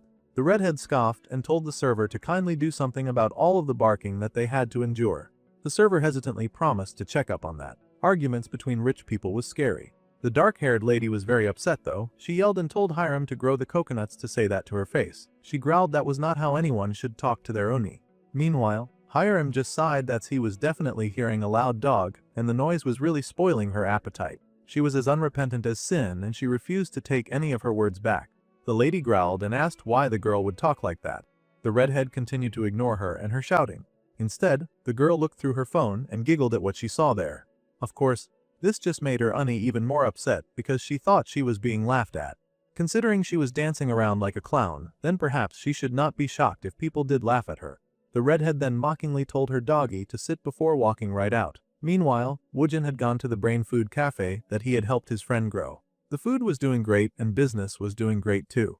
The man had done it exactly as the genius had taught him. He was trying to keep his taste consistent too. He did not make anything special just because the boy had come, and he was not fussing over it either. The boy happily ate his own recipe and sighed with joy as he ate it. As expected, the food was very good and Woojin was thrilled at the results of all of the effort that they put into it. The food was very good, and he gave his friend a thumbs up of celebration. It was just like he had been taught. It was all thanks to Woojin really, and the big guy was thrilled about all the help that they had gotten to progress this far. His brother even said that he would treat him big time for sure. Now this was very important and delicious news to Woojin, who did not joke about food. This big time promise was great, and the genius was wondering what he would get to eat during a time like that. His friend was hesitant and asked the genius if there was something that he would like to eat. There was a lot that pretty boy liked to eat. His food mood changed constantly and he wanted beef Wellington, barbecue grilling, dongpo pork, foie gras terrin, and many more that sounded a lot like meat dishes. He was thinking of so much food in one go that his brain could not even compute the one thing that he wanted to ask for at a moment like this. There was so much on his mind that he had to distract himself by trying to channel his wants into something normal. He wanted to get something that normal people would definitely want to eat. Thinking about food was such serious business for the genius that he actually needed more time so that he could think slowly and sort out his desires with a tier list. This looked very difficult and the friend went to apologize to his bro, because now they had no idea what Woojin would want to eat, and they had to save up every penny just in case. Then, later, his friend realized that there had been quite a lot of inquiries. Franchise inquires that was. People say that they wanted to do brain food too. It was sounding like a great idea to his friend, but Woojin told him to immediately clear that idea away. The competition was trying to steal their ideas and their profits. It was way too early to even think of expanding, and rushing into something dangerous like that could sink their entire business. The boy quickly backtracked his greed, and he had to agree. He had of course been lured by the fact that their food was insanely popular with academics and parents. However, that was also a trap. Even the fact that they kept getting regular delivery inquires too. The boy told the man to clear it away. Mansu needed to listen carefully before they made a costly mistake. If they wanted to turn this into a franchise, then they needed to be able to keep store owners satisfied steadily in the long term. It was important for all stores to grow together instead of a smash and grab situation happening. Obviously the brother had no intention of doing a scammy business either. However, if they only chase maximum profit like cooperate vampires, I would be like just sucking their store owners dry. This would then cause a rise against Brain Food headquarters. The other store owners would start piling up losses, so to expose this, the headquarters would then face a backlash that they were not at all ready to handle. Manasu definitely feared something like that happening. They absolutely did not intend for anything like that. Unfortunately, hell was paved with good intention. The genius sighed that it was a jump, not a threat. So, the way to satisfy the store owners was something that they had to find, before even thinking for a second to spread out their business like that. Since the friend was willing to drop the issue, his pretty friend was willing to let this situation slide. As far as the genius was concerned, people worked harder when there was someone threatening them from behind. They would all work hard, so for now, conversations on expansion would be dropped. Then, a person walked into the brain food store. It was none other than the beautiful Lady Hiram. She had finally entered. Woojin happily greeted her and waved her over. Mansu sort of remembered her, and he was awkward about how to greet her. She also remembered him, and he could not believe that a third General Chaebol was in a shabby place like this. The boy greeted her and said that he had heard a lot about her. She also greeted him right back. It seemed he did not remember that he had already met her in that bar the first time. He only recognized her as a celebrity now. Well, the redhead continued and asked him how he had been. He nervously gave her a chair beside Woojin and was ready to run away. Now, Woojin smiled to see Hiram be nice to ordinary people. The poor Mansu was so flustered that he was even mixing up things that happened with things that did not happen. The rich lady had finally arrived and she noted that she had not really heard about brain food before, but there were a lot of customers there. She wondered if he had really called her all this way just to eat this. It was partly that. Then, she asked what was this place and if the food there was really that good. Mansu offered to even make her something.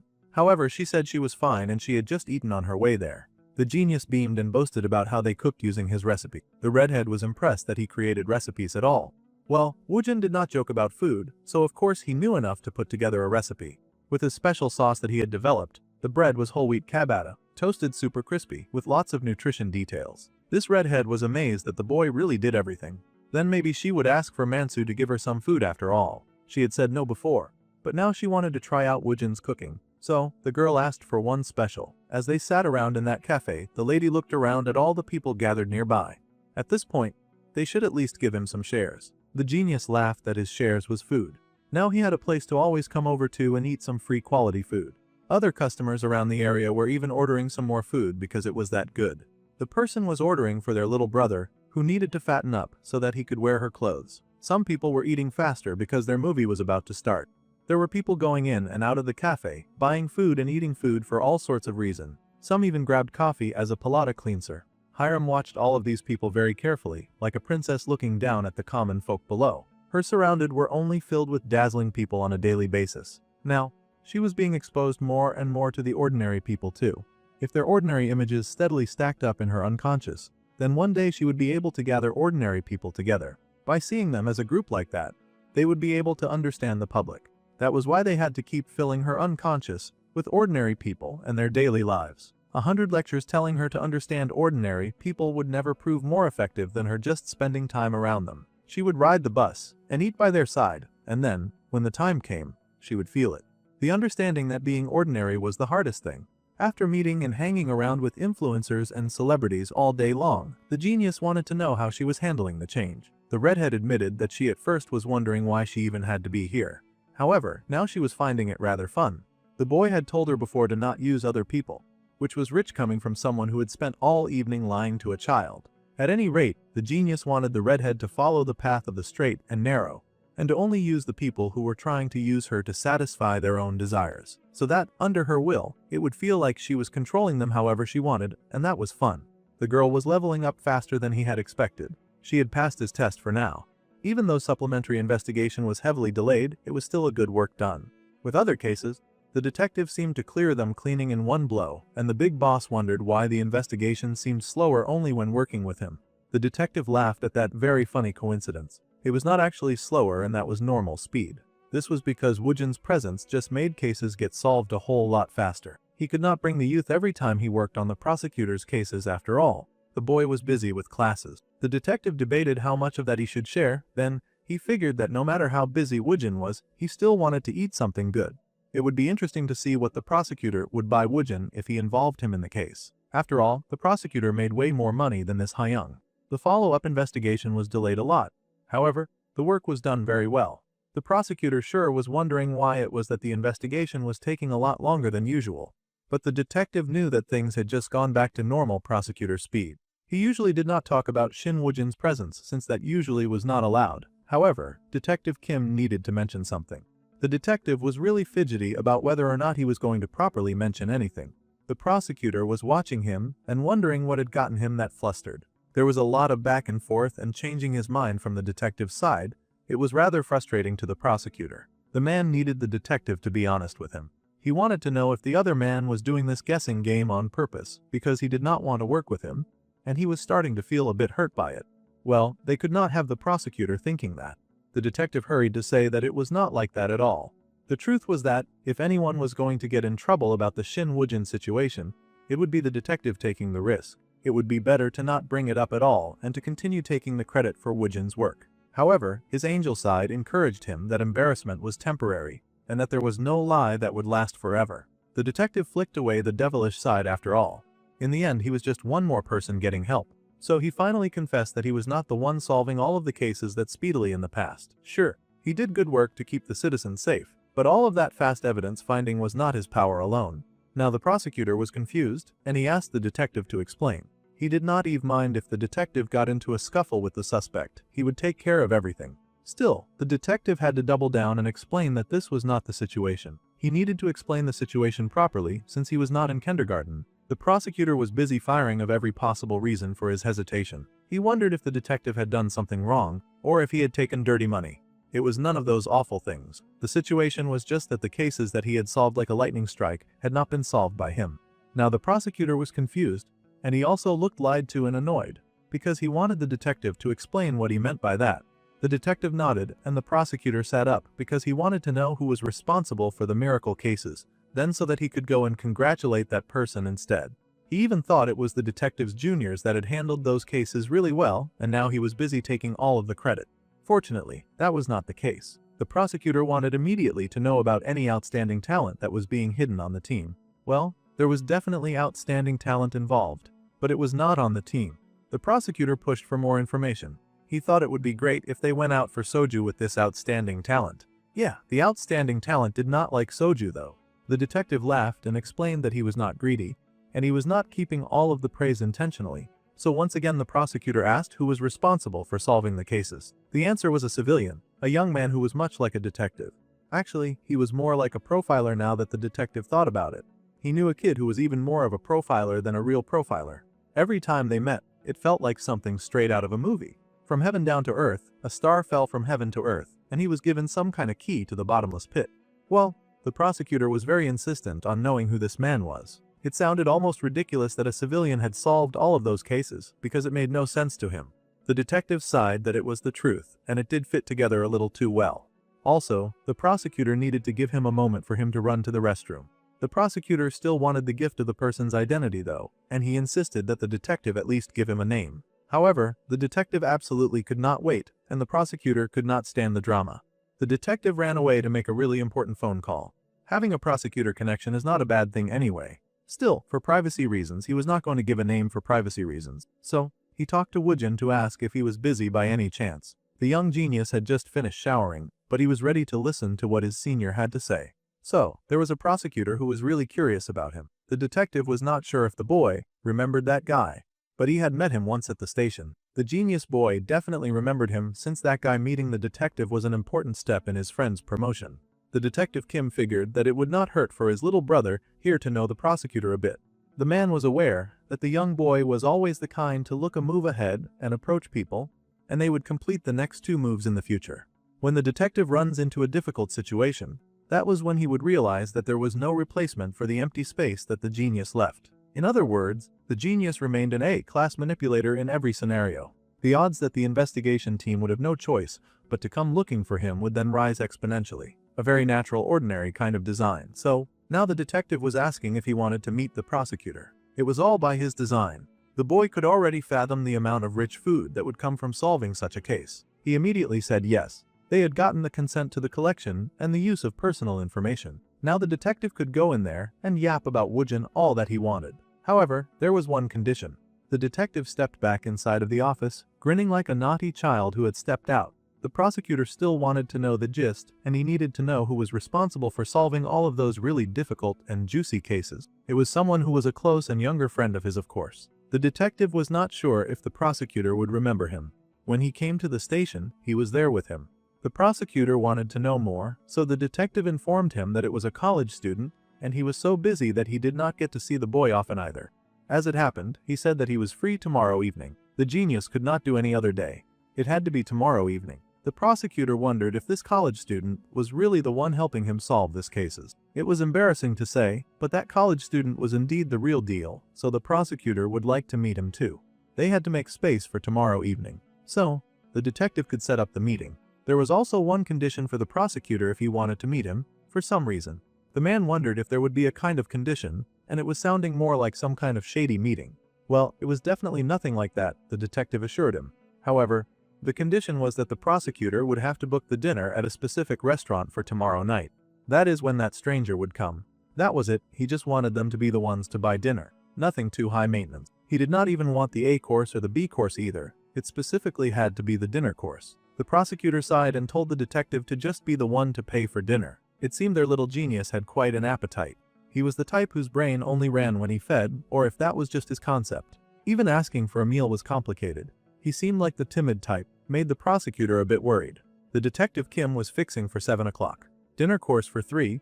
The prosecutor went to check it out, and he could not believe the price for the food. He had to take off his glasses just to compute. Even rubbing his eyes was hard, it was hard for him. Detective Kim was then called and prosecutor asked for the name of the restaurant again for him. Time passed in the next day game. That little genius had definitely picked a restaurant fancier than anything the detective had ever taken him to. The prosecutor would probably not be crazy about meeting this genius college student anymore. The boy stepped in, dressed for the occasion with a fancy suit, and he had a reservation under the name Kim Cheol-woong. One of their party had already arrived, and he was shown to his seat. The detective was waiting there, and the genius looked properly groomed for such an event. Possibly his rich girlfriend had helped him out. The detective sure was happy to see the youth again. He had never thought that he would get to come to a place like this in his life. The detective had insisted on coming too, even if he would not eat too much. It had been risky getting the man to agree to let him come over. Thankfully, everything had worked out fine. The only hindrance was that the prosecutor had not shown up yet. The man had said that he was almost here, so they just needed to sit down and wait for him to arrive. They took a seat and soon the prosecutor was making his way over to them. Speaking of the devil, he had arrived now. The prosecutor could also already see his table from a distance, and he saw the young boy that was still standing and waiting for him to arrive. The prosecutor smiled and complimented the genius looks, calling him handsome. It was nice to meet him. The detective also rose to greet him. Now that they saw their faces, the prosecutor was now able to remember meeting the genius in the past. He introduced himself as Shin Woojin and shook the man's hand with a bow. He was also quite polite. The prosecutor loved that. They all had a seat, and the prosecutor was ready to launch into conversation about all he had heard about the genius from the detective Kim. However, he did not realize that he would be such a handsome student. He had also heard that the young boy was good at profiling, so he had thought that he would be all skinny with razor-sharp eyes, and that kind of look. The genius leapt right ahead to business and dodged those compliments with the speed of lightning, asking the prosecutor why he wanted to see him. The prosecutor joked that the youth was in such a rush, and he just wanted to speak to him casually. The youth was 20 after all. The genius sighed internally, and then smirked that he would indeed speak to the man casually, even though they had just met. He asked if he should call the prosecutor Mr. It seemed the genius did not like that the prosecutor was babying him at all. The cost per person at this very fancy restaurant was a little over 700,000 won. Suggesting expensive food relative to a prosecutor's salary was to see if the prosecutor's psychology could break through his resistance line. The reason that he wanted to meet the genius was a first-time meeting, even though he would be losing money. The prosecutor was willing to spend for a survival tool. This meeting could be seen as going beyond a simple curiosity. The reason beyond curiosity was confirmed by meeting now. When people shook hands, the stress hormone cortisol decreased, oxytocin was released, and cooperation and intimacy were momentarily strengthened. This handshake method was sometimes used to build rapport. However, prosecutor Kim Cheol-woong was a bit different. The pressure gripping his hand was high, and it felt like the man was trying to create a force to pull the genius towards him. It was an invitation into his own territory where he had many weapons to use. From a psychoanalytic perspective, this was an unconscious declaration that he wanted to dominate the boy's existence. The big man laughed at the genius's words, thrown off and surprised but not letting it show. The prosecutor said that he was actually the one in more of a rush. He joked with the detective that this was a sudden acceleration of sorts. The prosecutor did not think that the genius was easy to deal with, but he did tend to try to get quickly, and they could see each other often from now on as well. The man wanted to use his social power position well, and his desire for success many be strong. To summarize and conclude, the man had a high intention to climb the ladder and use the genius as a leverage tool to get him up there. However, the genius had no intention of getting used like a tool. So, he told the prosecutor that he was really curious about something and he wanted to ask about it. The prosecutor told him to go ahead and ask, but he gave the nonverbal curve crossing his arms and taking a defensive position at the word question. The man wanted to control the situation himself, but it was as if he was trying to defend against questions. The man was a person who tried to widen the distance between others and himself instead of pulling them closer. If he dug, then the prosecutor might have something that could be held against him. This was interesting information to the genius. Just reading roughly, he thought that he knew what kind of person this man was. With this type, it was good to confuse them by showing they cannot control the current situation. The prosecutor was beaming and telling the boy to feel free to ask at any time. More precisely, he was curious about prosecutor Kim Cheol-woong, someone with the occupation of prosecutor. The man was surprised at such a direct question, but he braced himself for how this would go. The man laughed and said that the genius could ask any question he liked. From the genius' subjective view of the law could be the nose ring if hung on the nose, as well as the earring if hung on the ear. The prosecutor considered it. The law was not made that loosely. Woojin, The boy might not know because he had not studied the law in detail, and the man looked ready to launch into a preaching mode, just for the boy to inform him that he had memorized all the laws. That seemed enough to understand the law. This information seemed to throw the big man off, and he laughed heartily, asking what the boy had just said. However, the detective knew that Woojin was not joking about memorizing the laws. The genius did not appreciate the laughter. If the boy knew all of the laws, he was an interesting kid, but the prosecutor thought that the kid was acting too cocky. He told the boy to go ahead and tell him one thing that he did know. For example, something about Article 25 of the Criminal Act. The genius then leapt right into Article 25, which covered attempted crimes. Article 25, Paragraph 1. When one commences the execution of a crime but failed to complete the act, then Paragraph 2 covered the punishment or an attempted crime may be reduced compared to a complete crime. Now the prosecutor realized that the boy knew his salt and that he was playing with fire. The old man of course immediately decided to switch his game to throw the boy off. He asked about Article 32 instead. The genius rattled off about accessory Article 32, Paragraph 1. A person who aids another crime shall be punished as an accessory. Paragraph 2 covered the punishment for an accessory shall be reduced compared to the principal offender. Then, what about Article 156? The genius launched into that the 1-2. False accusation causing another person to face criminal punishment of disciplinary. Watching the prospector get so frustrated made the detective smirk because it was like watching an old version of himself. This was how he looked when he first saw Woojin deduce a criminal. The revision date Article 155, Paragraph 4 was March 31, 2005. The prosecutor seemed to be falling apart.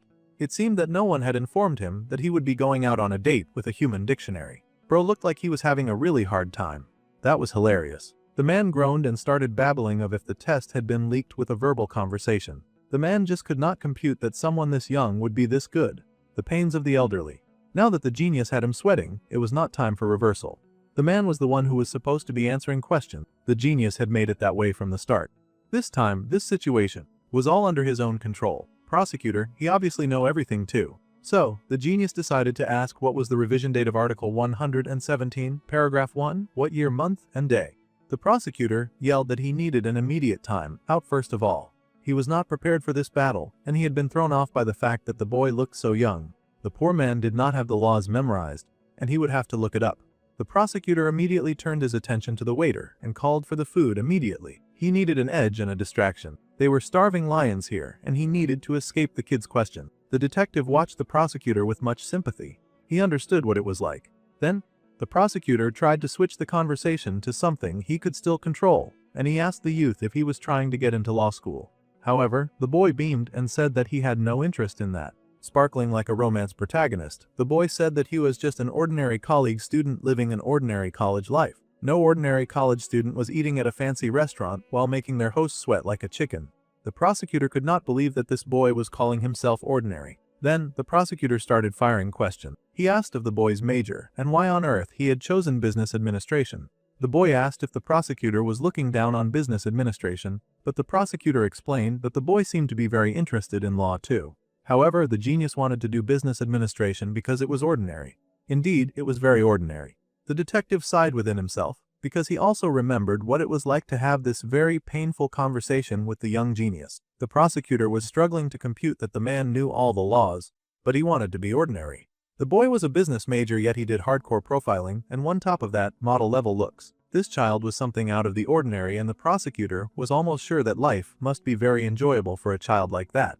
The genius then asked the man what he thought about the law. He was about to answer that question, but then the food came in. It was a great escape because Woojin immediately became distracted by the pre-meal bread.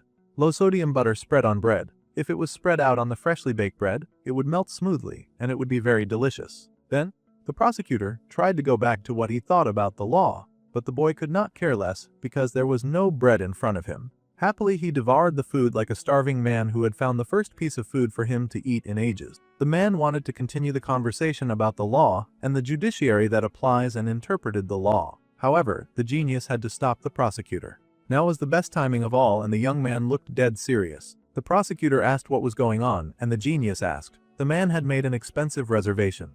Now was most definitely the best timing that was worth that expensive price. The prosecutor then realized that the boy was taking about the bread. They had to eat it while it was delicious before it would get cold, especially since this was such meaningful and expensive food. It was also a symbolic food that comes to mind when you think of the law. This threw off the prosecutor's answer entirely. He could not understand how on earth the law could be equated with bread, and it seemed that the detective was having a great time just watching that guy suffer. Even the poor prosecutor had been somehow hoodwinked into saying that the law was bread. The detective indeed felt sorry for him. The poor prosecutor had also been broken too. The poor man had come after handling all of his piled up work, so his condition was not the best either.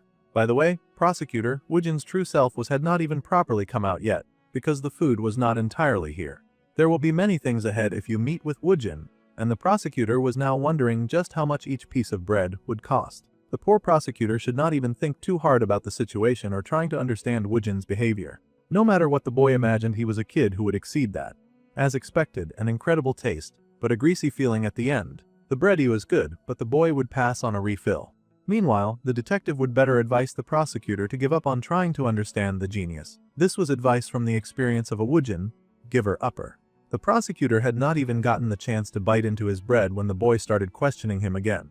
The boy wanted to speak about Mr. Lee, who stole 3 packs of ramen, received an actual prison sentence of 10 months in prison. Another survival criminal, Mr. Kim in his 70s, got 8 months in prison. Some people get 3 years and others get 6 months. However, a high-ranking military official who leaked military secret and pocketed 2 billion won got a suspended sentence. Then, the genius asked the prosecutor what he thought about such a case. The man was speechless and he looked quite flabbergasted too. The crab ravioli came just then and Woojin got distracted once again. The prosecutor considered the question he had been asked, and looking at such precedents, they would always try not to deviate from fairness. However, the genius did not care what he had to say, as he had now devolved into eating up all of that delicious crab that just showed up at the table. The poor prosecutor could not keep up with his nonsense. The man had to check if the genius was even listening to him in that moment. The boy agreed that he was indeed listening. The prosecutor was overwhelmed and the detective sympathized. Time continued to pass and Woojin wiped his mouth. Now that the food was gone, he could go back into the business mode, and the young genius said that there was a case like this. There was a man and woman who met in a running crew. The woman sent message to the man confession her intimate preference, which was masochism. The masochist asked the man to beat her and even gave him her address and pass code. She asked him not to stop even if she seemed to hate it, because it would all be acting and to make it feel real. She demanded perfect acting from the man. The man, who had feelings for the woman, immediately headed to the woman's house. She acted like she did not expect him to be there, but he launched into doing exactly what she asked him to do. So the man committed the vile act as per the message. The woman reported it, and police were dispatched and the truth of the case was revealed. The person who sent the message to the man was another female member of the same running crew who was jealous of the victim. She had hacked into the victim's phone and had pretended to be the victim and controlled the man. The man who directly harmed the victim woman and the female member who deceived the man and made him commit the crime. Where should the gavel of the law swing concerning such a case? The prosecutor asked if this was a case with a verdict, and there was. However, the genius would appreciate if the prosecutor could answer quickly. Time was really tight right now. The weight had been decided, and the boy wanted to focus completely before the rest of the food got here. The prosecutor thought very deeply about this case, with a verdict that the young genius had asked him to consider. The boy would appreciate it if the man could answer quickly. Time was really tight right then.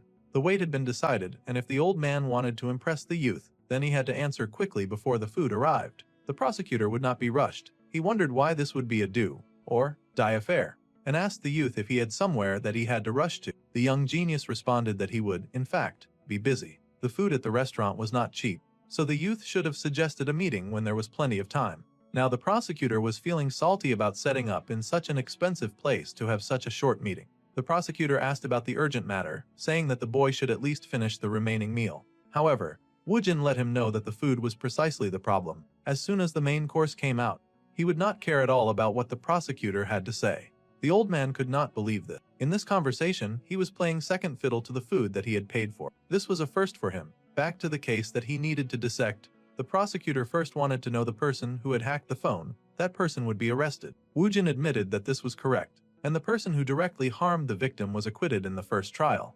The man was not found guilty. Then followed the question of whether the man was truly a victim who was merely used as a criminal tool. Conversely, from a moral and ethical perspective, there was a question of whether he was still in the victim's position. This was a result that was hard to accept easily. Only after causing public outrage and controversy did this case eventually get confirmed with prison sentences for both perpetrators in the higher court. Completely different interpretations of the same case. The boy was curious about the prosecutor's thoughts. Before they could discuss further, the sirloin steak arrived. The youth immediately transformed into his food-hungry and best piggy first. The prosecutor almost could not believe how quickly the boy changed faces once there was food involved. The youth was a weirdo who liked food. Well, the old man had heard that geniuses were strange, so they would eat first. The steak looked really solid, because it was expensive, and the man cut into it to check it out. He was impressed that he was getting his money's worth from the food. The steak was delicious when it had the right amount of blood coming out. The youth scolded the man. It was not blood in his steak, because if blood remained, the meat would smell and then spoil easily. This was why the blood was always cleanly removed during the butchering process. The red sauce that he could see now was a protein component called myoglobin. The heme pigment contained in this component showed a red color when combined with oxygen. The whole thing, the old man was stunned because he had not even known all of this. The pigment looked red because it was mixed with protein, fat, moisture, and many other substances that came out during the cooking process. Having done this kind of round robin enough times to be used to it, the detective just nodded in understanding and kept eating. The poor villain was stupefied. In other words, all of the meat on their plate was cooked well and delicious. This was really the kind of conversation that the prosecutor had never had before.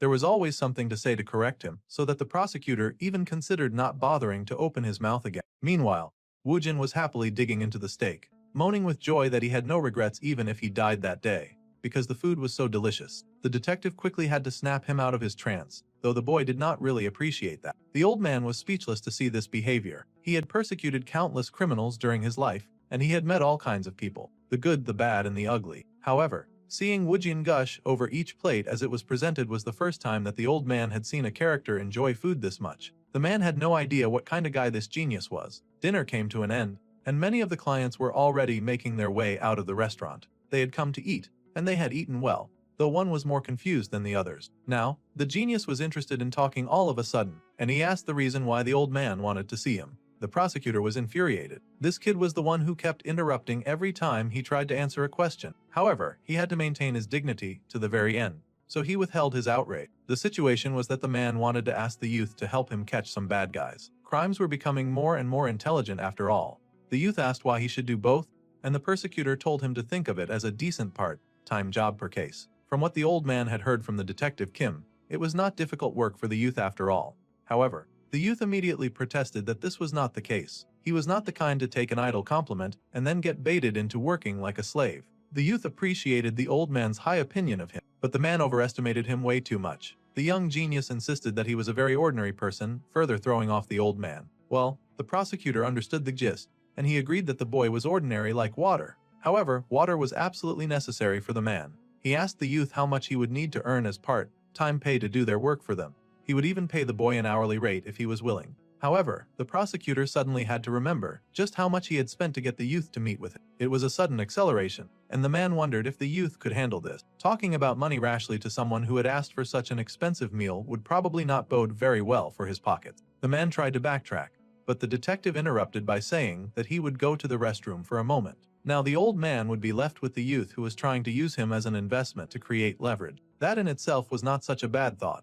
That being said, there was also something that the youth wanted, something that he wanted to try. So he had a suggestion on how they would do things. The boy said that he did not need money, much to the prosecutor's relief. The man asked if there was something else that the youth needed, and the genius confirmed that there was indeed something else. First, the boy wanted to tour the old man's office. The prosecutor was stunned by this request, but the young genius insisted. He was curious about how the structure worked. It was such an out-of-the-blue request, and the prosecutor could not believe that the young boy had asked for this instead of money. It was such an odd request, but he insisted that the youth was not allowed to take back his words or even ask for something different later. The youth understood, but there was also one condition attached to this request. As long as the man did not have to pay any money, he was sure that he could handle it. The youth had no idea what case he would be asked to solve. However, as long as he provided a clue that could solve it, then he wanted all of the credit for its resolution to go to Detective Kim Tae-yun. It had been petty smarty for the detective to exit at this point in the conversation, or it would look like coercion for a promotion. It was such an interesting request, and the old man smiled at how much the youth cared for the detective Kim. The prosecutor felt that the detective must be so envious to have such a reliable younger friend by his side. Well, the prosecutor welcomed this condition at any time, and he informed the youth that he would contact him and visit him soon enough. Now, the boy had gained access to the prosecutor's office. Meanwhile, the youth was also sure to check on his new little friend and the very interesting book that he had given her to read. The girl happily said that she had read all of it, Just like he had asked, she had gone to the library and even looked up the Japanese occupation period and the long war history. The genius was very proud that he had taught the girl just one thing, and she already knew 10.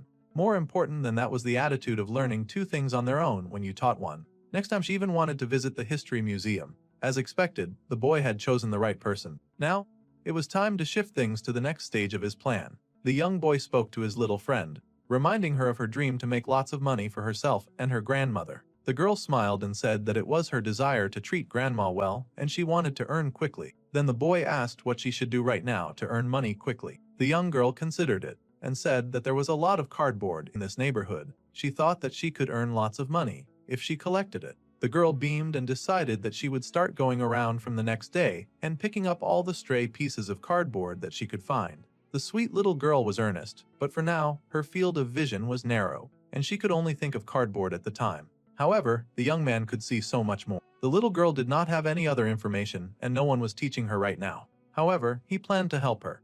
A lot of people were mostly careful about things that went into their body, and they reacted to the smallest things. While being terribly afraid and careful, they would unconsciously become slaves to dopamine like that, acting fast or even falling quickly into depression. This dopamine aimed at views would make the hormone balance collapse while watching videos that incite people's anger. They did not even care what was going on inside their head, even though they should filter what goes into the brain as much as food. The time that the boy could not have, the time that had been stolen by captors who had abused him, he was going to give that precious time to Yuna, protecting her from the harsh claws of the world. He would fill the girl's head with only the things that she wanted. The boy reached into his pocket and pulled out a small pebble, showing it to Yuna. It was a coin, and he said that he would flip it, saying that the chances for heads or tails were 50-50 each. Then, he asked the girl if she liked heads or tails. The girl happily chose heads. The boy then smiled and said that if they flipped this coin and heads came up, then the girl could earn 81 more, and if tails came up, then she had lost 21. This looked suspiciously like how gambling started. The boy casually flipped the coin and it went all the way up. When it came down, he caught it and raised his hands. The coin landed on tails the first time. He was now going to flip it 9 more times to see who would win. The number of times that the admiral's head came out was 4 times, so the boy smiled and asked her if she had earned money. The girl calculated the situation and said that the heads came out 4 times, which meant that she made 321. However, tails came out 6 times, which meant 121. If they subtracted all of that from the initial 101, then she had earned 201 more. The genius was proud of the little girl. Even though heads had come up less, she had still earned money. Even though she only won 4 times and lost 6 times, he would hold her earn money without picking cardboard. The girl did not really understand what the boy meant, but the genius just smiled kindly. He would teach her step by step about the things that they did not teach at school, the things that most people did not even want to know. They would mix different words and complex terminology for the public. However, the paramount essence was simple, things only they wanted to know. That is what he would now teach Yuna. He then asked the girl if she knew what the word chiyobuji meant. The girl considered it and pondered on the word for a moment before replying that it referred to someone who played around a lot, a person who did not study and only caused a lot of trouble for their mother and father. It had that meaning, but it also had another meaning as well. Chiel meant season, and the word buji meant not knowing or being unaware. Thus, when both words were combined, it almost sounded like it would mean a person who did not know the seasons. However, that was a direct translation that hit quite close to the truth. Someone who was a Kielbuji could want a farm, but then they would plant seeds in the winter. In that case, the farm would surely fail, and that person would be season ignorant. Seeds should be planted in the spring, when the weather is clear and the soil is fertile. Then the produce should be harvested in the fall. Money was exactly the same as season. The girl was surprised to hear this, but her big brother was happy to explain. See, money moved on its own in a constant search for the right time to be planted like a seed. That is what was called an investment. The little girl focused as she tried her hardest to understand the investment. From her expression, it was clear that she did not know it well. Even if she was smart, there was no one to teach her about investment. The girl knew about the seasons, and she knew that farming should be done in the spring, so she was not a chiyobuji. However, she did not know much about investments. That was called economic and financial illiteracy. The girl sighed and apologized for not knowing, but the boy laughed. She could not help but not know since they did not teach it at school after all. Investment classes were not a topic that was covered in school. The girl then wondered why this knowledge was not shared at school if it was something that could make money. The boy considered that question and then decided that he would tell her a bit more when she was older. There was no need to fill her little head with conspiracy theories right now anyway. It might make her feel like the world is all pessimistic. So he would tell her all of that later. Instead, they would currently learn about percentages and interest rates, and interest was the extra money that was given back as gratitude when returning borrowed money. So, if Hyuna were to deposit 1,000 won at the milk bank, they would give her a 51 interest. Then, the snack bank across the river was giving a 10% interest rate. They said that if she deposited 1,000 won there, then they would give her 100 won in interest. Using the information provided, they had to pick the best place to deposit. The girl happily declared that she would deposit in the snack bank, of course. That was, of course, the correct answer. However, if the milk bank raised its interest to 10% and the snack bank lowered to 5%, then what should she do? The girl then said that she would go to the milk bank. The flow of money would change because of interest rates, and this was the interest rate phenomenon. Whether it was voluntary or involuntary, money moved looking for places to grow. Stocks were exactly the same. Money did not stay stagnant in one stock, it would always flow.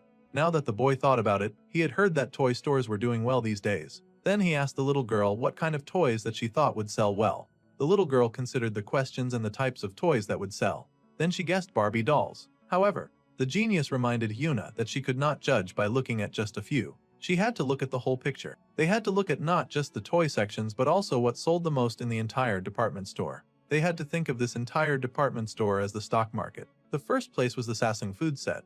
They could see it that way, but they had to find the toys that were selling well. So, the next step would be to display the sector. They had to know the item name, the sector that it would be sold at and the current price, as well as any factor that could change. Looking at the list under the sector, the first and second sold out items were not even toys, but the ones dominating the rankings were almost all toys. The change rate showed how many percent it moved compared to the last day, and they could see that the remote control toy was much higher than the first and second place items. In fact, even the little girl acknowledged that the gap was huge. The market cap explanation for later easier understanding. The first and second places each went up 2 to 3%, but the remote control toy went up by 19%.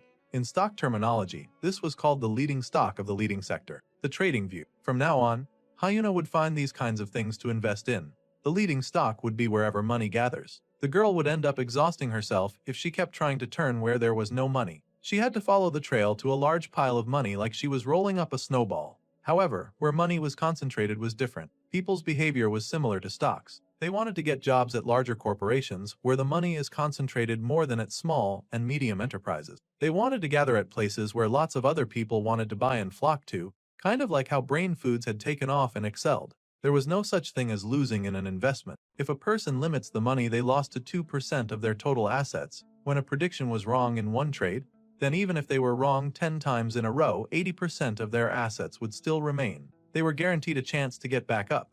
In other words, when they invested, they would either think about a 2% loss, and if the stock price did not move as expected, then conversely, if the stock price moved as expected along with partial selling, then a person could maximize it to a profit greater than 2%. To do that, they needed to know the macroscopic flow of money. It was important to check if money flowed to risky assets, to know if money flowed to safe assets, if the US stock market would rise, and to review which trend stocks led.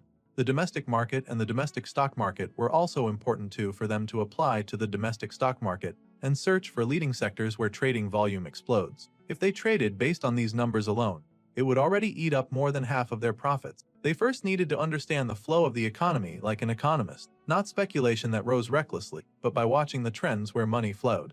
Hyuna would then execute actual trades like a fund manager. The genius was so happy training his little disciple, and he showed the girl his phone. She looked in amazement at all the charts that went up and down as Woojin showed off all of the things that he had invested in so far. 1 hour a day, and this was the result of a day of trading that finished stock trading within that time. This was same-day trading. Day trading did not care whether the market would go up or down, because a person could just buy and sell each day. There was an opportunity to make money in any situation. Next, from swing trading that targeted market waves, to long-term investment that harvested fruits from planted seeds. All of trading was like climbing tall stairs. You go up one step at a time while maintaining breathing and rhythm, letting go of big greed and following principle. They could climb the stairs consistently every day. Plus, they also had to remember this, and that was that whatever they invested in and why, if they could clearly convince people, that was then true investment. The little girl admitted that all of these new things flooding her brain were definitely difficult to understand. However, she would also try her very best to remember. Thanks to this,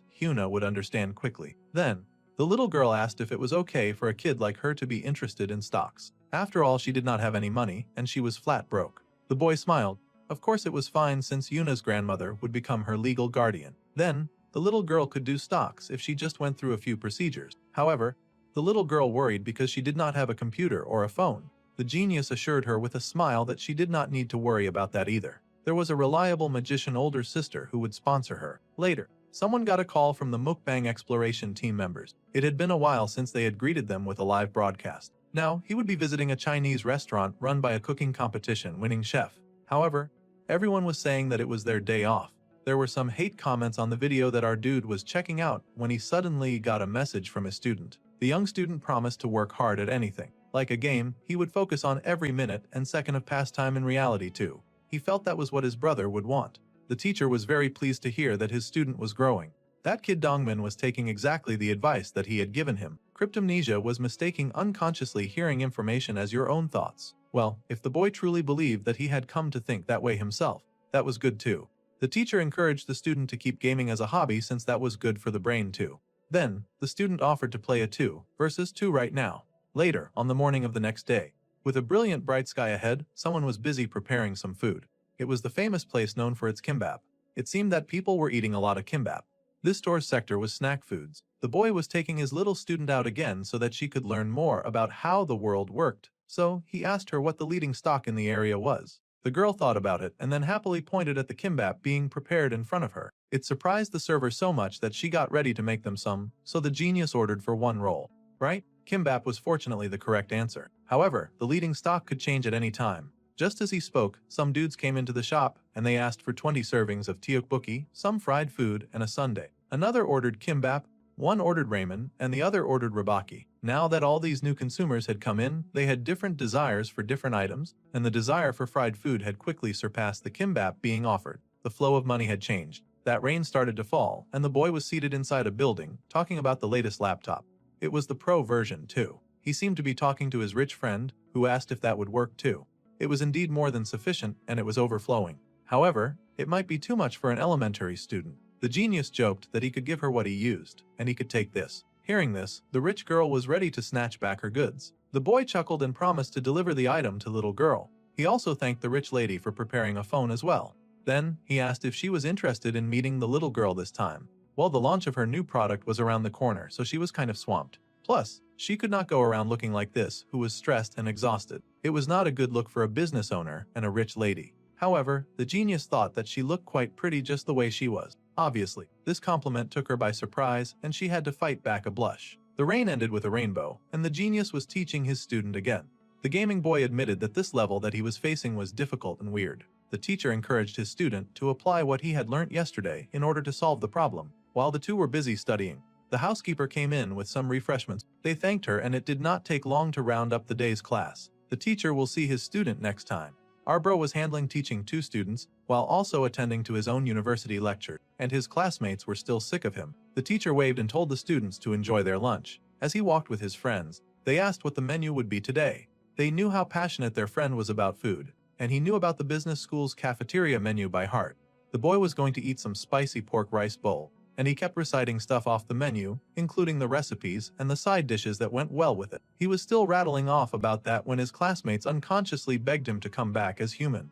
The boy chuckled and asked if he should change to a more natural and comfortable tone, like talking to a real person. The meal ended and the sun set. That ended our dude's very busy day, and he was able to go home after a long day. He still made some time to spend with the family that he loved so much, smiling as his father was scolded to hurry and go to bed. The sun set over the horizon, and nighttime came. When the sun rose again, the boy was in his sister's room, banging things to wake her up. He even swore that if she did not wake up, he would call her a rascal. The poor girl had to stand up just to get rid of him. Once again, it was bright and early in the morning, and the genius took a deep breath of intense satisfaction. He waited for the coming of spring with a smile on his face, knowing that whatever season came, his 4 seasons would always be the harvest season. Now then, he would harvest the fruits that he had grown as designed. At a high and fancy skyscraper, someone was working very hard and desperately clicking away at something to solve her problem. The click sound echoed through the building, consistent and insistent in its demand for an answer. The clicking went on, bouncing around different facilities in the building, from the restroom to the dispenser. And the noise persisted as an irritated finger tapped continuously on the table. Click, click, click. The noise rang as many other office ladies within the room had to reach their work quotas. Still, the incessant clicking went on. Various fashion products were spread out before her, but it was not enough. She was overseeing Vampire Cosmetics, wondering whether to look. It was the third day of the launch of her very fancy and new brand. They had formulated with only carefully selected ingredients while cutting the margin. The reviews should not be bad. Yet, she was hesitant to check. This was the launch of her first ever product after all. Once again, the tapping went on as the rich girl glared at the computer in front of her. The repeated clicking and tapping was then interrupted by the rapping of someone at the door. She had a visitor. The sudden appearance of the man had surprised her, but it was also a relief to see him there. She welcomed him in, greeting the team leader, and he, in turn, congratulated the chief executive officer. This was the hot news that was just updated. The girl was surprised to be getting congratulations. Then she realized something amazing. Indeed, they had received an amazing out-of-stock notice despite just launching their brand. They had completely sold out 3 days later. That was an insane level of success. Even though they had increased the initial quantity by 50%, the news was that all the shipped items had sold out in 3 days. The girl's eyes widened in shock. The influencers and celebrities that she had met at that party were endless, and they had promoted her product as if it were the elixir of life. Even now, everyone without exception was rushing to introduce the fancy new vampire product that she had launched. Reviews said that they had put on the product before bed, and the results were wonderful. Some even mentioned that their faces were glowing because of the product and nothing to do with ring lighting. The man excitedly asked the girl to check the reviews, and now she sped to do just that. All of it was now reflecting, and she marveled to see that the toner, lotion, moisturizer, and all the creams were sold out. Everything was gone, and the girl was amazed, knowing that she somehow owed this miracle to Shin Woojin. The lady smiled, saying that the genius was definitely insane. Some of the comments said they were just dying from how pretty the products were. The rich lady had to reach out to her genius friend immediately, wondering if he would even pick up her calls at this time of the day. To her surprise, the boy was already calling her before she could catch up. She took his call immediately, giggling about it because she had been about to call him. However, his voice was not relayed clearly over the phone. The girl asked what was wrong, and he replied with swoosh. The genius was clearly clowning her with weird flushing sounds, and she demanded that he at least try to speak properly. The boy fell silent and then mentioned the word treat. He wanted her to trust him. She could not understand that his hungry bottomless pit was acting up. The genius wanted her to buy him a meal. If he wanted a meal, he could have just asked instead of speaking in code like a loser. Still, the boy thought that speaking in code was clear and concise. Treat meant that he wanted to be treated. She should be the one keeping up with him. She could not believe they were having this conversation when she wanted to talk about the inventory status. Everything had been sold and additional orders were coming in like crazy. The girl was extra hyped, and the others in the office noticed that their CEO sure was super excited. They guessed that she was talking to her boyfriend, her annoying boyfriend that she only went baby mode for. Fine, she would treat him to a meal and pay for it too. Meanwhile, the office gossip was just finding out that their CEO was 20. The CEO in question was focused on the conversation that she was having with our dude, and she asked if he had thought of anything that he wanted to eat. He should hurry and get ready and come out so that she could treat him to a nice and big dinner. So, time passed, and the two found a new location. It was not really like the fancy places that they had been to before. If anything, it looked like one of those out of the way neighborhoods, and the rich girl could not believe her eyes. She really had to ask the genius if he was being for real right now. She had offered to buy something expensive, and she was wearing a very fancy outfit. But he had come out of a local restaurant that was apparently recently getting attention. She stood out like a sore thumb there. Still, the genius was adamant about really wanting to try it before more people crowded in. Meanwhile, Little Miss Rich really wished that he had told her about this in advance so that she would have lined up someone else. However, the boy insisted that it was important for him to observe how ordinary people behaved. Though right now, all of those ordinary people were staring right at them. No matter how one looked at it, both the girl and the dude stuck out like really extraordinary sore thumbs. To the genius, it was important to understand the crowd rather than seeking glamour. He watched as some of the dudes in the front tried to haggle for some extra food. It really had to be a popular place. When it got hotter, waiting in line would be even harder, so he just had to succeed for that day. She sighed, saying that she thought he had been singing about that 700,000 one-course meal lately, which was what she had prepared to buy. So, she had figured that he would want to go there today. That was why she had even gone to the salon to get herself looking nice enough. The boy smiled, saying that the food was fine and he had somehow already tried that. The girl was shocked. The genius, her crush, had gone out and had fun without her. She could not believe it. She demanded and asked who had bought it for him. The laptop that the girl had sponsored for Haina. That price was insane. And the boy smiled that he could still eat a few more items there. Woojin had changed the topic suddenly, but the rich girl was fuming. She had known that he was crazy before, but now he seemed absolutely insane. She could not believe that he would sell that precious item that she had worked so hard to get. Meanwhile, they finally made it to the front to get some of the food. The boy then turned to the girl at his side, congratulating her on the latest achievement. Selling out a large quantity of products like that was no small feat, and she had done it all in 3 days. The girl gave honor where honor was due and chalked it up to her employees. She had just gone around handing out business cards is all. The people that she met advertised it themselves, just like he had told her. The desires of people who wanted to be associated with her had been used to the fullest, and she had been able to cash out in ways that had once seemed impossible before. That desire had then been transferred because celebrities or influencers used it. She wanted to try it too, that kind of desire. When everyone was buying it, the others who could not get it would become immersed in a sense of alienation. To escape that alienation, their gestures toward purchasing would only grow bigger. Alienation was essentially the same as fear and death. When the boy had come out into the world, people were living like this and that, programmed in a way to follow the crowd. The rich girl was a little amused by his choice of words. If anyone heard him, they would probably think that he spent 10 years being educated in his mother's womb before coming out. Well, it had indeed been something like that. The boy had learned for the sake of survival, so he just smiled at the rich girl, who was nervous about the sudden thick air. She believed that she was just saying it as it was. The sun slowly began to set around them, and the two could finally sit down in a scenic park to enjoy their meal. The park was hot, as expected. The lady scolded Woojin to at least have some decency and to try to wait slowly, or he would burn the roof of his mouth. To enjoy a taste like this, the boy insisted that one needed to be prepared to sacrifice the roof of their mouth. She stared at him like he'd grown 2 heads, and he asked why she had stopped eating. He was so greedy that he was trying to snatch her food from her. The main character sure was lucky that he was a genius, or the lead girl wouldn't have put up with this behavior. She slammed her food closed and sighed that she would just have to eat the rest at home. Also, he should not stare at her so much, she did not like it. Also, crying would not help, so he might as well stop now. If he honestly told her who she went to the restaurant with, then she just might give him the rest. The boy sulked and explained that he had gone there with the prosecutor and the detective. He had already told her this before. But she snapped that it made no sense for a young man to go all the way to a fancy restaurant with 2 men. They continued to eat in the cool evening breeze, and the lady sighed that the breeze did indeed feel very nice. She had to admit that even a place like this was not so bad either. Originally, she had prepared to go to a much fancier place and talk to him while they ate there, but now she would have to do it here. Turning seriously, the rich little heiress turned to Woojin to talk to him about her cosmetics brand shares. She had promised to share things equally if things went well, so she would give him 50%,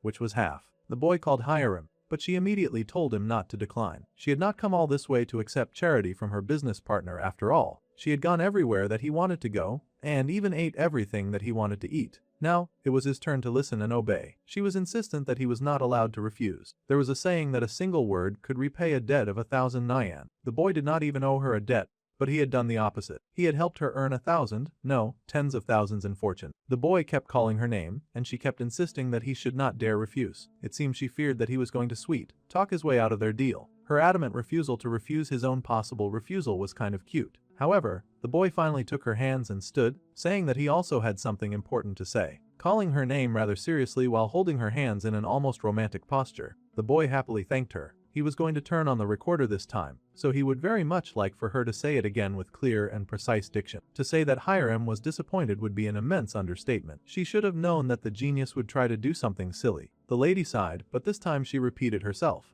Lee Hiram, would deliver the leftover dumplings to Shin Woojin with gratitude. That was all. The boy whined that this was not what they were talking about, but at this point, she just wanted him to eat and scram. The next brilliant and bright day, a man looked through something in his home. He was amazed. His young child, whom our genius was tutoring, had somehow made 3rd place in math in the whole school. This was nothing short of a miracle from a kid who had previously refused to take his work seriously. The doctor was amazed at how much the tutor had changed in just half a semester. It almost seemed impossible, and yet he was looking at these amazing results. The man happily congratulated his son, but his child just told him that it was thanks to his teacher Woojin, who taught him really easily. The father asked how easily the boy had taught him, and the student explained that it was almost like the teacher had just dragged him towards the answer. Something like that. He did not really know how to explain it. The father then pointed out that he had gotten some questions wrong, and the boy laughed that people got lost even with a GPS. Even Dongman's personality was significantly brighter just because of that teacher. The man then immediately instructed his son to tell the teacher to come over sometimes when he was free so that they could have dinner together.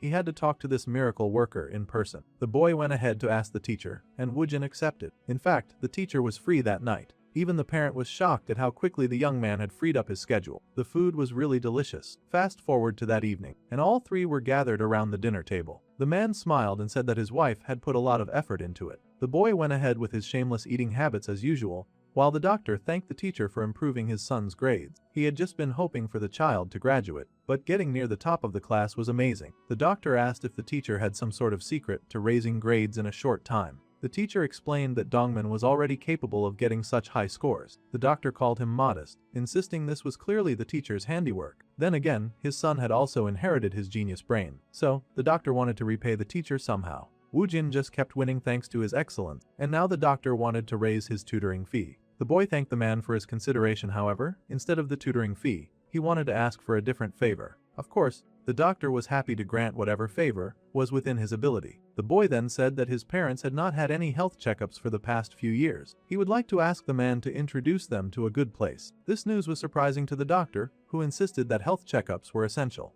He would talk to the hospital so both of them could get VIP health checkups. They did not need to worry about the cost, it was a repayment after all. This was exactly what our dude had been counting on. He had now obtained a free health checkup for his family, and he could fix a convenient date whenever he liked. The boy promised to let the man know. Soon, the boy got a phone call from the prosecutor Kim Cheol-wong, and he had to step aside for a moment. The boy took the call, and the prosecutor introduced himself. They exchanged the usual greetings, and the man apologized for calling out for the blue. However, the boy had promised to contact him, yet he had not reached out at all. He said hello into the telephone and heard that it was prosecutor Kim Cheol-wong on the line. The boy acknowledged the older man, and the man relaxed. See, he was not too sure if the boy would be doing well, but the boy commented that he had been living an ordinary, happy life, which was the kind of thing he treasured the most. The older man first apologized for calling out of nowhere. Then he added that Woojin said that he would contact him, but there had been nothing at all since then. The truth was that the man was impatient. The reason the boy had not contacted the man yet was that he was waiting for everything to ripen properly, just like now.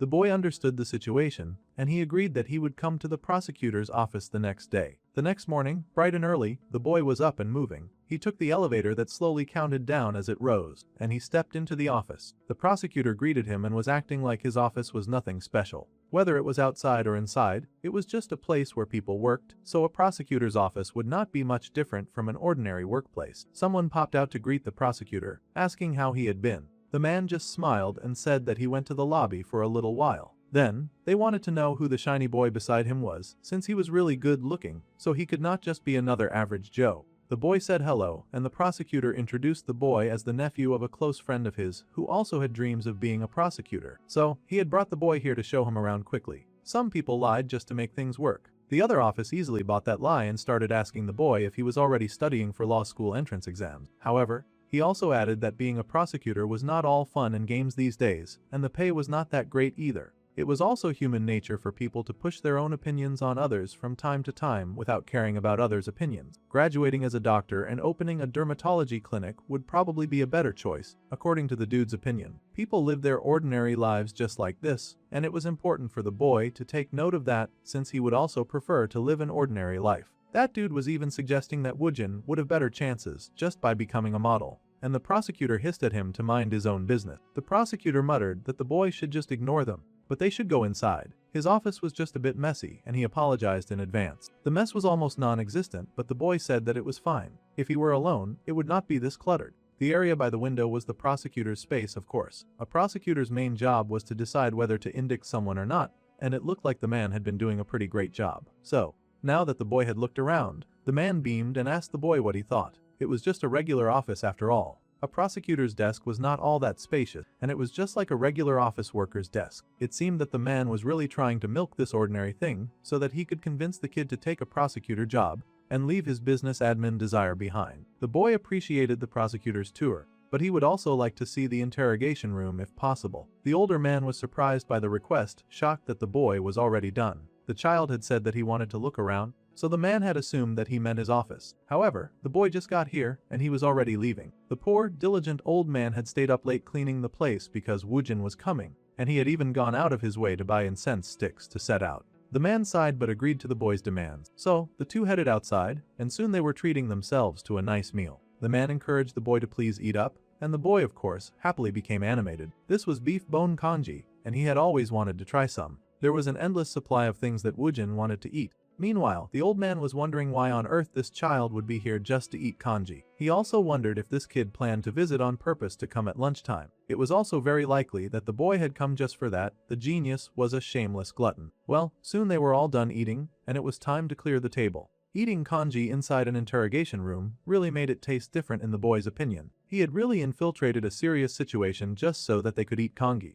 This kid would do anything to eat in the strangest condition. Even the prosecutor was kind of perplexed because he already had plans to treat the boy to something so much better than this. However, the boy insisted that the food was very delicious. Now that they had finished waiting, it was time for them to get straight to the point. Their Woojin could do whatever he wanted as long as it was not illegal. That was the general idea that his parents had painted in his head, and he figured that it was the right way to go. In fact, the boy had always wanted to try conducting an interrogation, and now he had the poor prosecutor cornered in the interrogation room. He even created a criminal filter for the poor man so that he could really hone his skills when it came to asking questions. This was the most deadly of criminals, a criminal who was stealing his time. The man was worried, wondering why the boy had suddenly gotten serious. It was kind of scary. Then, the boy asked the man exactly what he wanted to ask of him. A prosecutor had the power to request additional investigation or specific charges. That was already more than enough authority to hold. However, the reason that he had been called here was probably not to help resolve a case legally. The man sighed because Detective Kim had been right, the boy was truly a handful. However, that guess was fair enough.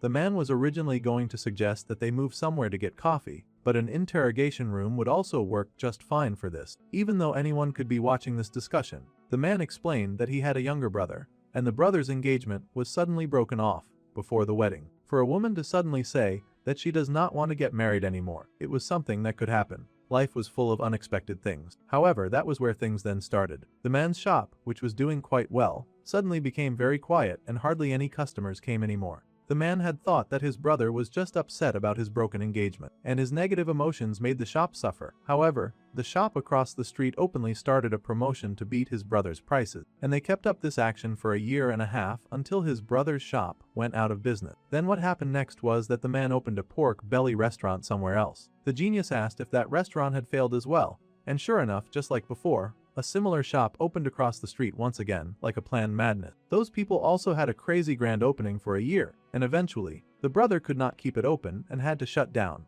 This was insane, like a whole league of villains were targeting specifically that guy, and they lived to see him fail. The boy then asked if it was the same person targeting the brother. The prosecutor had done his due diligence and checked the information, but it was not the same person, and the owners were clearly different people. However, it could still be a setup. They just used different people to actualize it. The food type and promotion prices were also different, but there was one thing that they all had in common. The prosecutor was sure that it was no coincidence, and he asked what the genius thought of the case. Since they could not trace the source from the brothel side, the man was thinking that it might have something to do with the prosecutor himself. That was true. Working in law was not easy, and it was worrisome for their families to fail because of their own problem. The old man felt like the boy must be some kind of mind reader to easily guess that. The man adjusted his glasses and said that he suspected that it might be someone that he once sent to prison, but he had no idea who, since he had a lot of enemies in his line of work. So it was not as ordinary as he made it seem. The genius said that this was probably the observer effect. The prosecutor asked what that meant.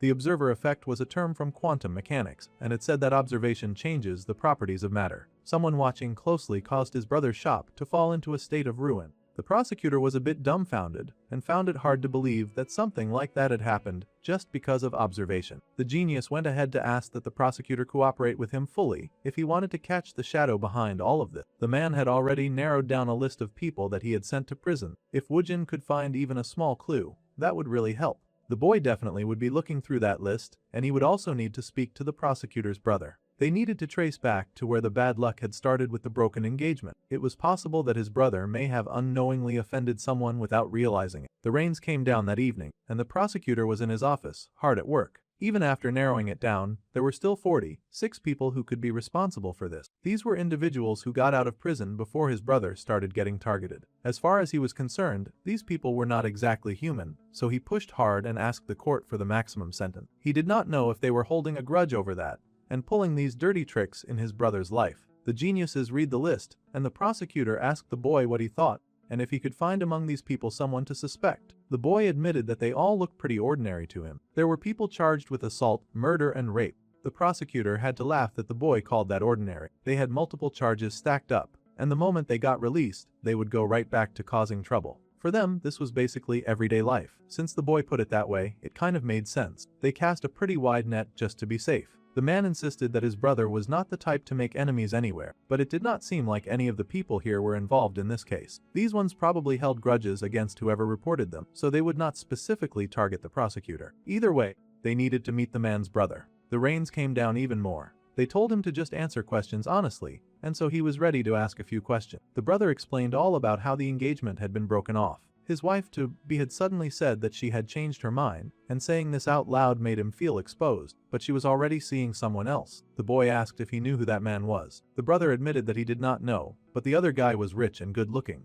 In truth, he did not want to know anymore, and he did not want to think about it either. Suddenly, a broken engagement had been closely followed by 2 shop failures in a row. Of course, he was depressed. Everything had happened very quickly, like a series of coincidences. Even if someone tried to make it all look like a coincidence, the pattern of words used was exactly the same. Before things went wrong with his Grylan, the boy asked the man if there was any particular incident that had happened. He wanted to know if the brother had made someone angry, or if he'd had some kind of fight with a stranger. The man said that it had been 3 years since he had a fight like that, and it had been so long that he honestly could not remember. Besides, he was not the type to get into trouble with anyone. From the look on the man's face just now, it seemed to the genius that, even if the brother was hypnotized right now, he probably would not remember anything. In that case, the boy decided that they would open a new shop right now. The brother was shocked, but the boy insisted that he would handle all the preparations himself. The brother was stumbling over his words in surprise, but the genius was already thinking deeply about that. If he was going to help, he needed to make sure that it would actually work.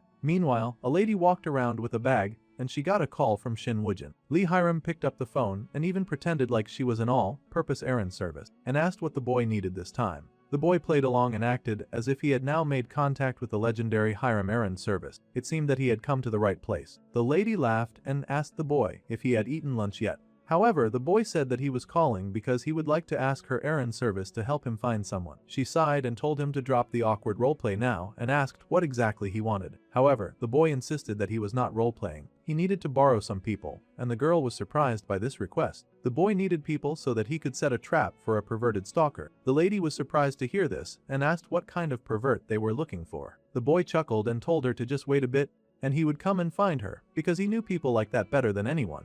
Hiram was quite surprised to hear that our dude needed people. He agreed that he needed a bunch of people so that he could catch a peeping Tom. Now this was even more confusing for the young lady. The boy promised to explain the details later, but she sighed. Truly, the rich girl could not figure the genius out sometimes, but usually going ahead with his instructions often helped her to her benefit. So, she asked how many people he needed, and she also wanted to know everything about what he desired. As he had said before, he would set up the shop for the prosecutor's brother. The man was quite surprised and wondered if this genius was going out of his way to do this, to help his brother do some kind of huge favor. The brother tried to insist that he did not have to do all this, but the young genius was pretty adamant. When it came to helping people, it was important to do it correctly. So, he explained that he was doing it because it was something that he wanted to do. He was going to overwhelm his current target with kindness, and even tell the man that he had plenty of money, and he had savings from day trading, as well as equity from Lee Hiram. Setting up a noodle soup place was not so hard. Noodle shops had great profit margin. The man was surprised, and he admitted that he had never really made noodles properly. The most that he had done was to boil frozen noodles in instant broth. Even at the barbecue place, the cold noodles that he just cooked were made with pre-made ingredient. Well, the brother just hoped that he would not be a burden to the genius who was trying to help him, and the boy just assured him that he had no reason to worry because he wanted to help him. The man admitted that he hated to impose, but he would just have to accept Woojin's help. Meanwhile, the genius boy was thinking very hard about what his brother had done to upset the people who kept targeting him. It could be a situation of a carelessly tossed stone hurting his business. Then again, it also could be something done by accident, like bumping into someone. It was possible that this villain was just raging over something quite trivial, like a small mistake that anyone could make. The things that enraged people varied, but one thing was for certain: they ignored the tree withering away, but they found a falling leaf pretty and satisfying. In other words, people only saw what they wanted and focused on satisfying their desires. So, the boy wondered what desires were being satisfied when this person watched Kim Young-un. The genius had an idea of the answer to that question. Starting now, Mr. Kim was going to tell everyone that he was opening a new shop. He would post this information on his group chat,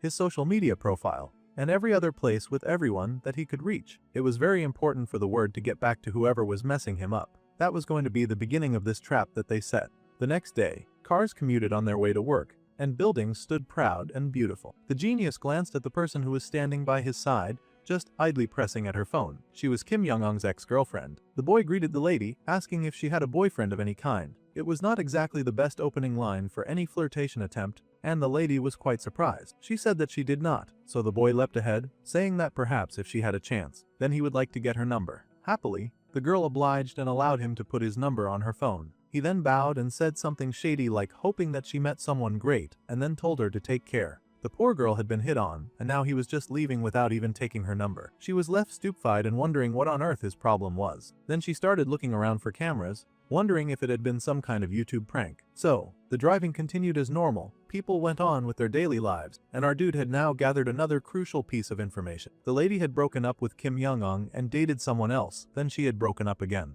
That guy might have been planning to approach her and then dump her. He waved down a cab and got in as he considered the situation. He thanked the cab driver for picking him up, and the car drove on down the street as our dude continued to consider everything that he had learned so far. Executing his plan, he had taken over a failing restaurant and then fixed it up. It had a 3-month lease and it would open the next day. So, if anyone asked, the person who sold the place had to say that they had signed a 2-year lease. This was the genius's move. Now it was time for the stalker to join in on the game. The next morning, the city was lit up with lights and bright skies. Unfortunately, it was not bright everywhere because someone was busy sobbing and crying. Some dude was watching this happen on his phone, and he chuckled like a wicked sort of sadist. Clearly, this was the type of guy who got off watching people sad or depressed, and he was grinning that she should have thought twice before running her mouth. Now it was time to kick his next plan into gear, and he had the dude who was working for him visit the nearby restaurant. The informant chuckled and said that it looked like the noodle business was going to tank on its own anyway. But the big boss sadist was not about to be satisfied with that.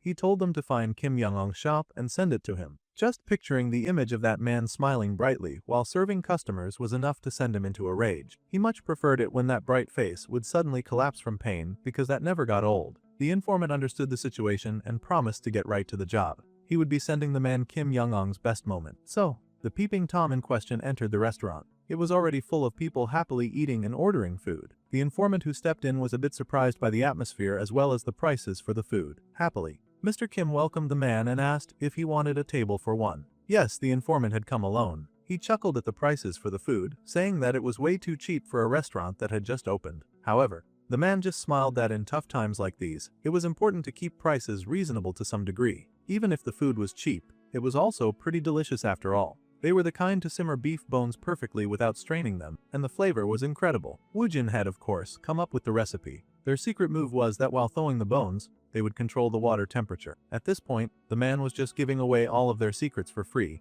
and the informant had heard enough. He just told the man to bring him one bowl of spicy noodles. The man understood and hurried over to fetch it. The informant scoffed at this possible secret recipe. Noodle soup tasted the same everywhere. Nearby, Woojin watched the informant, taking in every single thing about this man who had just come in. He was a man in his late 20s. In this environment, everyone else here was elderly. Nothing in this place would catch a young guy's interest, so it was very likely that this was the target that he was looking for. At his age, he should be on his phone alone. Instead, this dude was looking around the establishment like he was studying the place. He also seemed to be filming with his phone camera. The spicy bowl of noodle soup was brought forward, and the man was told to enjoy his meal. It was a pretty huge serving, and the man was impressed. He had not expected such a big bowl for such cheap food. Still, he spooned in some food into his mouth and paused in shock, absolutely stupefied at how good the food was. Food was not supposed to taste this good, especially food that they had bought for only 6,000 won. Well, it was Woojin's recipe after all, and he did not joke around when it came to food. The informant now became entirely focused on just chowing down on the delicious food in front of him. He ate so much of it that he drank down the soup with relish. After finishing the spicy food, he wiped his face with a sigh,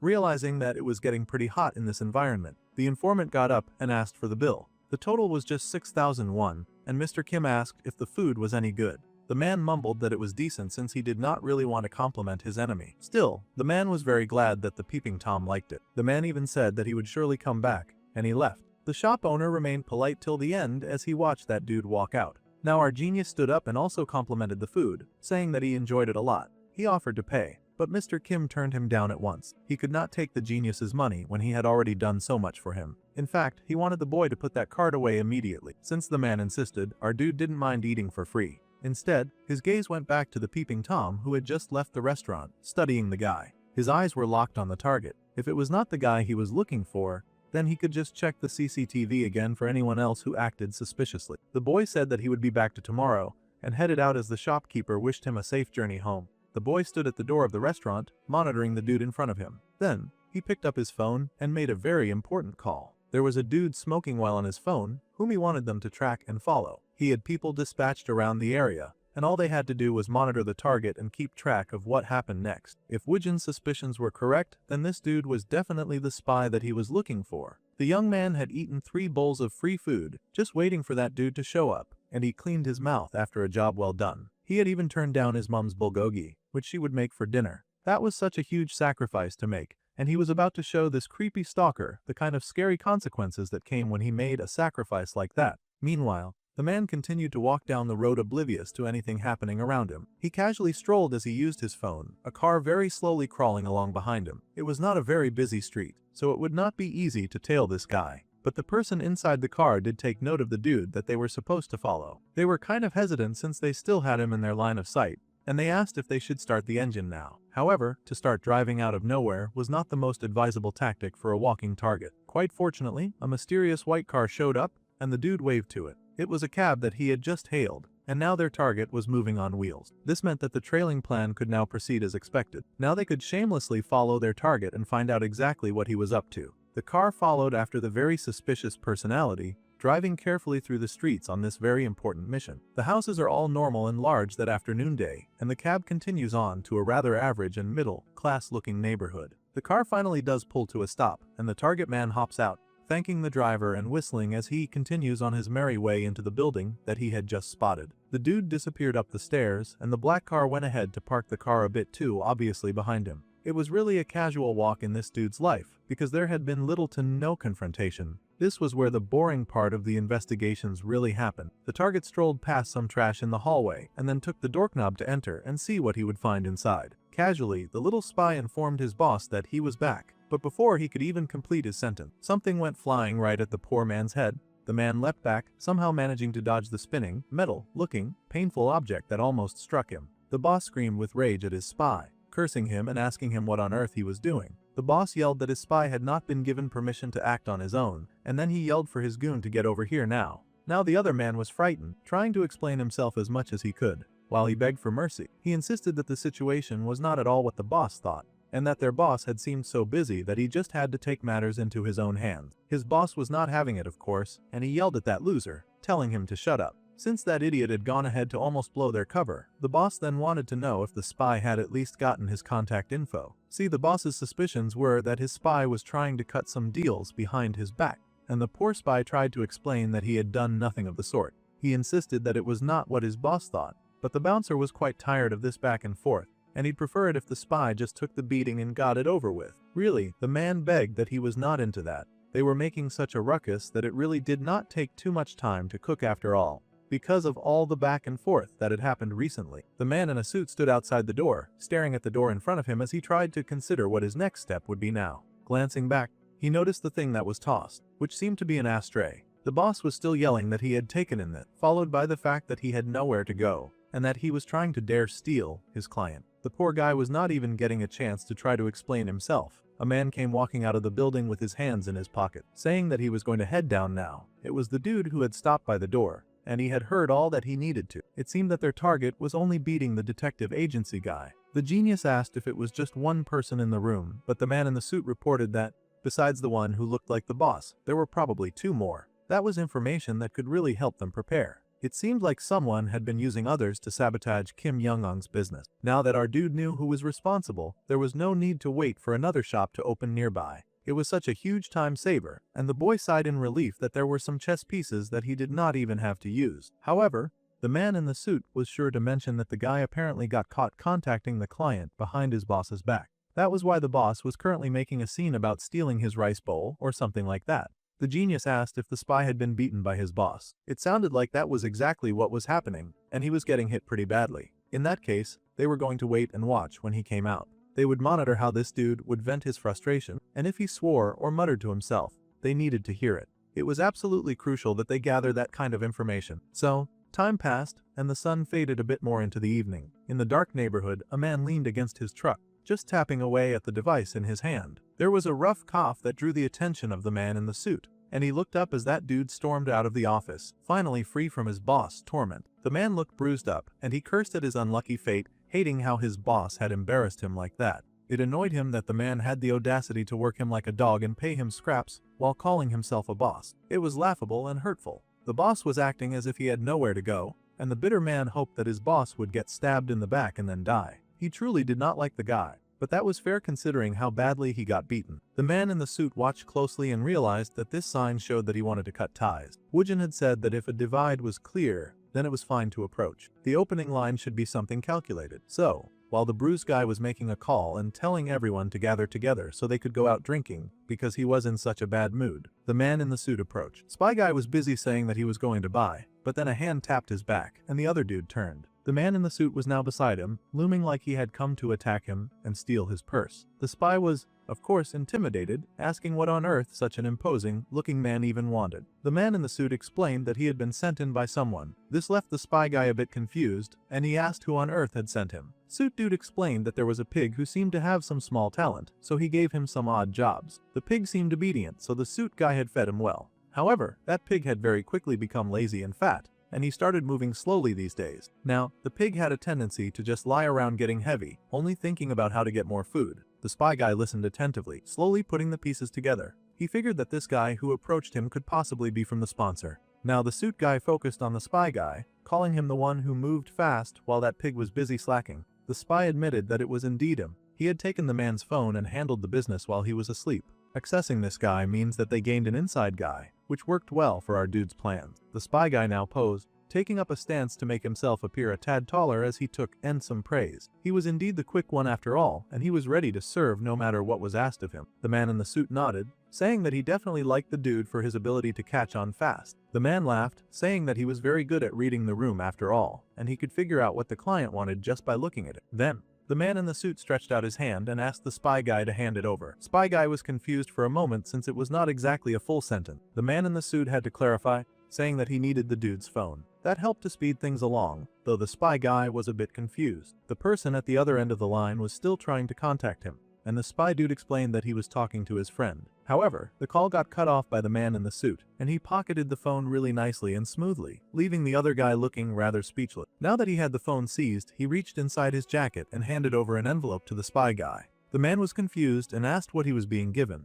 It was apparently a rental fee. This was confusing as well to the spy guy, and he asked what the other guy meant by rental fee. It seemed that this dude in the suit wanted to rent his phone. Spy guy was not sure why his phone was being rented, but there was money in his face, so he was going to check that out first. He happily took the money but was still kind of hesitant about the situation, considering this stranger had just snatched his phone out of nowhere. The suit guy continued to love bomb him with compliments, saying that at least he got some good instinct. Then he asked the dude what else he could do. The man considered his skills, thinking pretty fast on his feet, as he had to remember all the stuff that he was good at immediately. Stumbling, the man was thinking of all the various things that he could do. After all, he needed to show this rich dude that he was very useful. If he proved to be good enough, then he could also get a sponsor, and maybe even start his own business. The man in the suit could guess where his thought process was going, and he patted him on the shoulder, saying that he would tell Spy Guy exactly what he was good at. This obviously confused the dude, but the man in the suit made a request. He asked the spy guy to bring him all the photos and videos that he had been taking. Now that was definitely a dangerous request. The man in the suit doubled down, saying that he was sure that spy guy knew what he was talking about. The man was kind of hesitant because this dude was basically asking him to hand over a lot of confidential information. He was not even supposed to have a lot of that stuff after all. However, the man in the suit was not about to give him time to think about it. He phrased it like an ultimatum, as if the man did not agree. He would be losing something very important. The tense situation made Spy Guy consider his options, realizing that this dude already knew everything that was going on. He guessed that the man in the suit knew that the boss was collecting blackmail material on the sponsor. If he just brought that, then they could say goodbye to the pig boss. This idea really excited the Spy Guy, who probably had no idea that he was talking to the police and betraying his boss would likely just land him in jail. Happily and confidently, the spy guy informed this unfamiliar dude that he knew exactly where it was and where to find it. The man in the suit was quite pleased that this idiot caught on to his demands. In that case, he wanted this dude to bring what he wanted tomorrow. The spy guy, eager to prove himself, assured the man in the suit that all he had to do was just leave the situation to him. Also, the spy guy was told to call him on his phone. The man bent his head and promised to contact the man in the suit the next day, somehow completely forgetting that his phone had not been returned to him. With this, the man in the suit quickly entered the car, telling the spy guy to keep his mouth shut about this whole encounter. With that, the spy guy bowed, and the car started. However, it did not go far before pulling to a stop. A hand popped out, waving for that idiot to catch up, and he ran up speedily, asking what was going on. The spy guy asked his new boss if he needed anything else, and the suit guy asked him for the unlock pattern for the phone. This absolute brain dead idiot went ahead and unlocked his phone for the police. He also got the password to open the phone. Thanks to a faithful encounter with an idiot, the police had what they needed, and the sun set in the sky. Street lamps were on now, and our dude was doing a check-in on the updates of the case. The man in the suit submitted the phone to him, saying that the spy's eyes had changed as soon as he got the money. People like that would always throw away loyalty and everything for cash. Well, our dude bowed and thanked the man in the suit for his help in this case, and they greeted each other goodbye. Meanwhile, our dude was a bit perplexed that the unlock pattern was a heart of all things. Well, at any rate, he was able to open the phone, and he checked through the message sand phone calls made. Just before entering the restaurant, this spy had made a call record with someone called Money Guy. Now it was time for Woojin to enter the game, and he tapped the call button. The phone began to ring over and over again, as the web that Woojin spun became tighter and thicker. Someone at the other end of the line picked up the phone, complaining about the spy guy calling him this late, and growling that he had lost his mind. Right? First, our dude needed to register the voice of the one who went about ruining his peaceful days. It was always scum like the person on the phone. That's it for this episode. Until next time.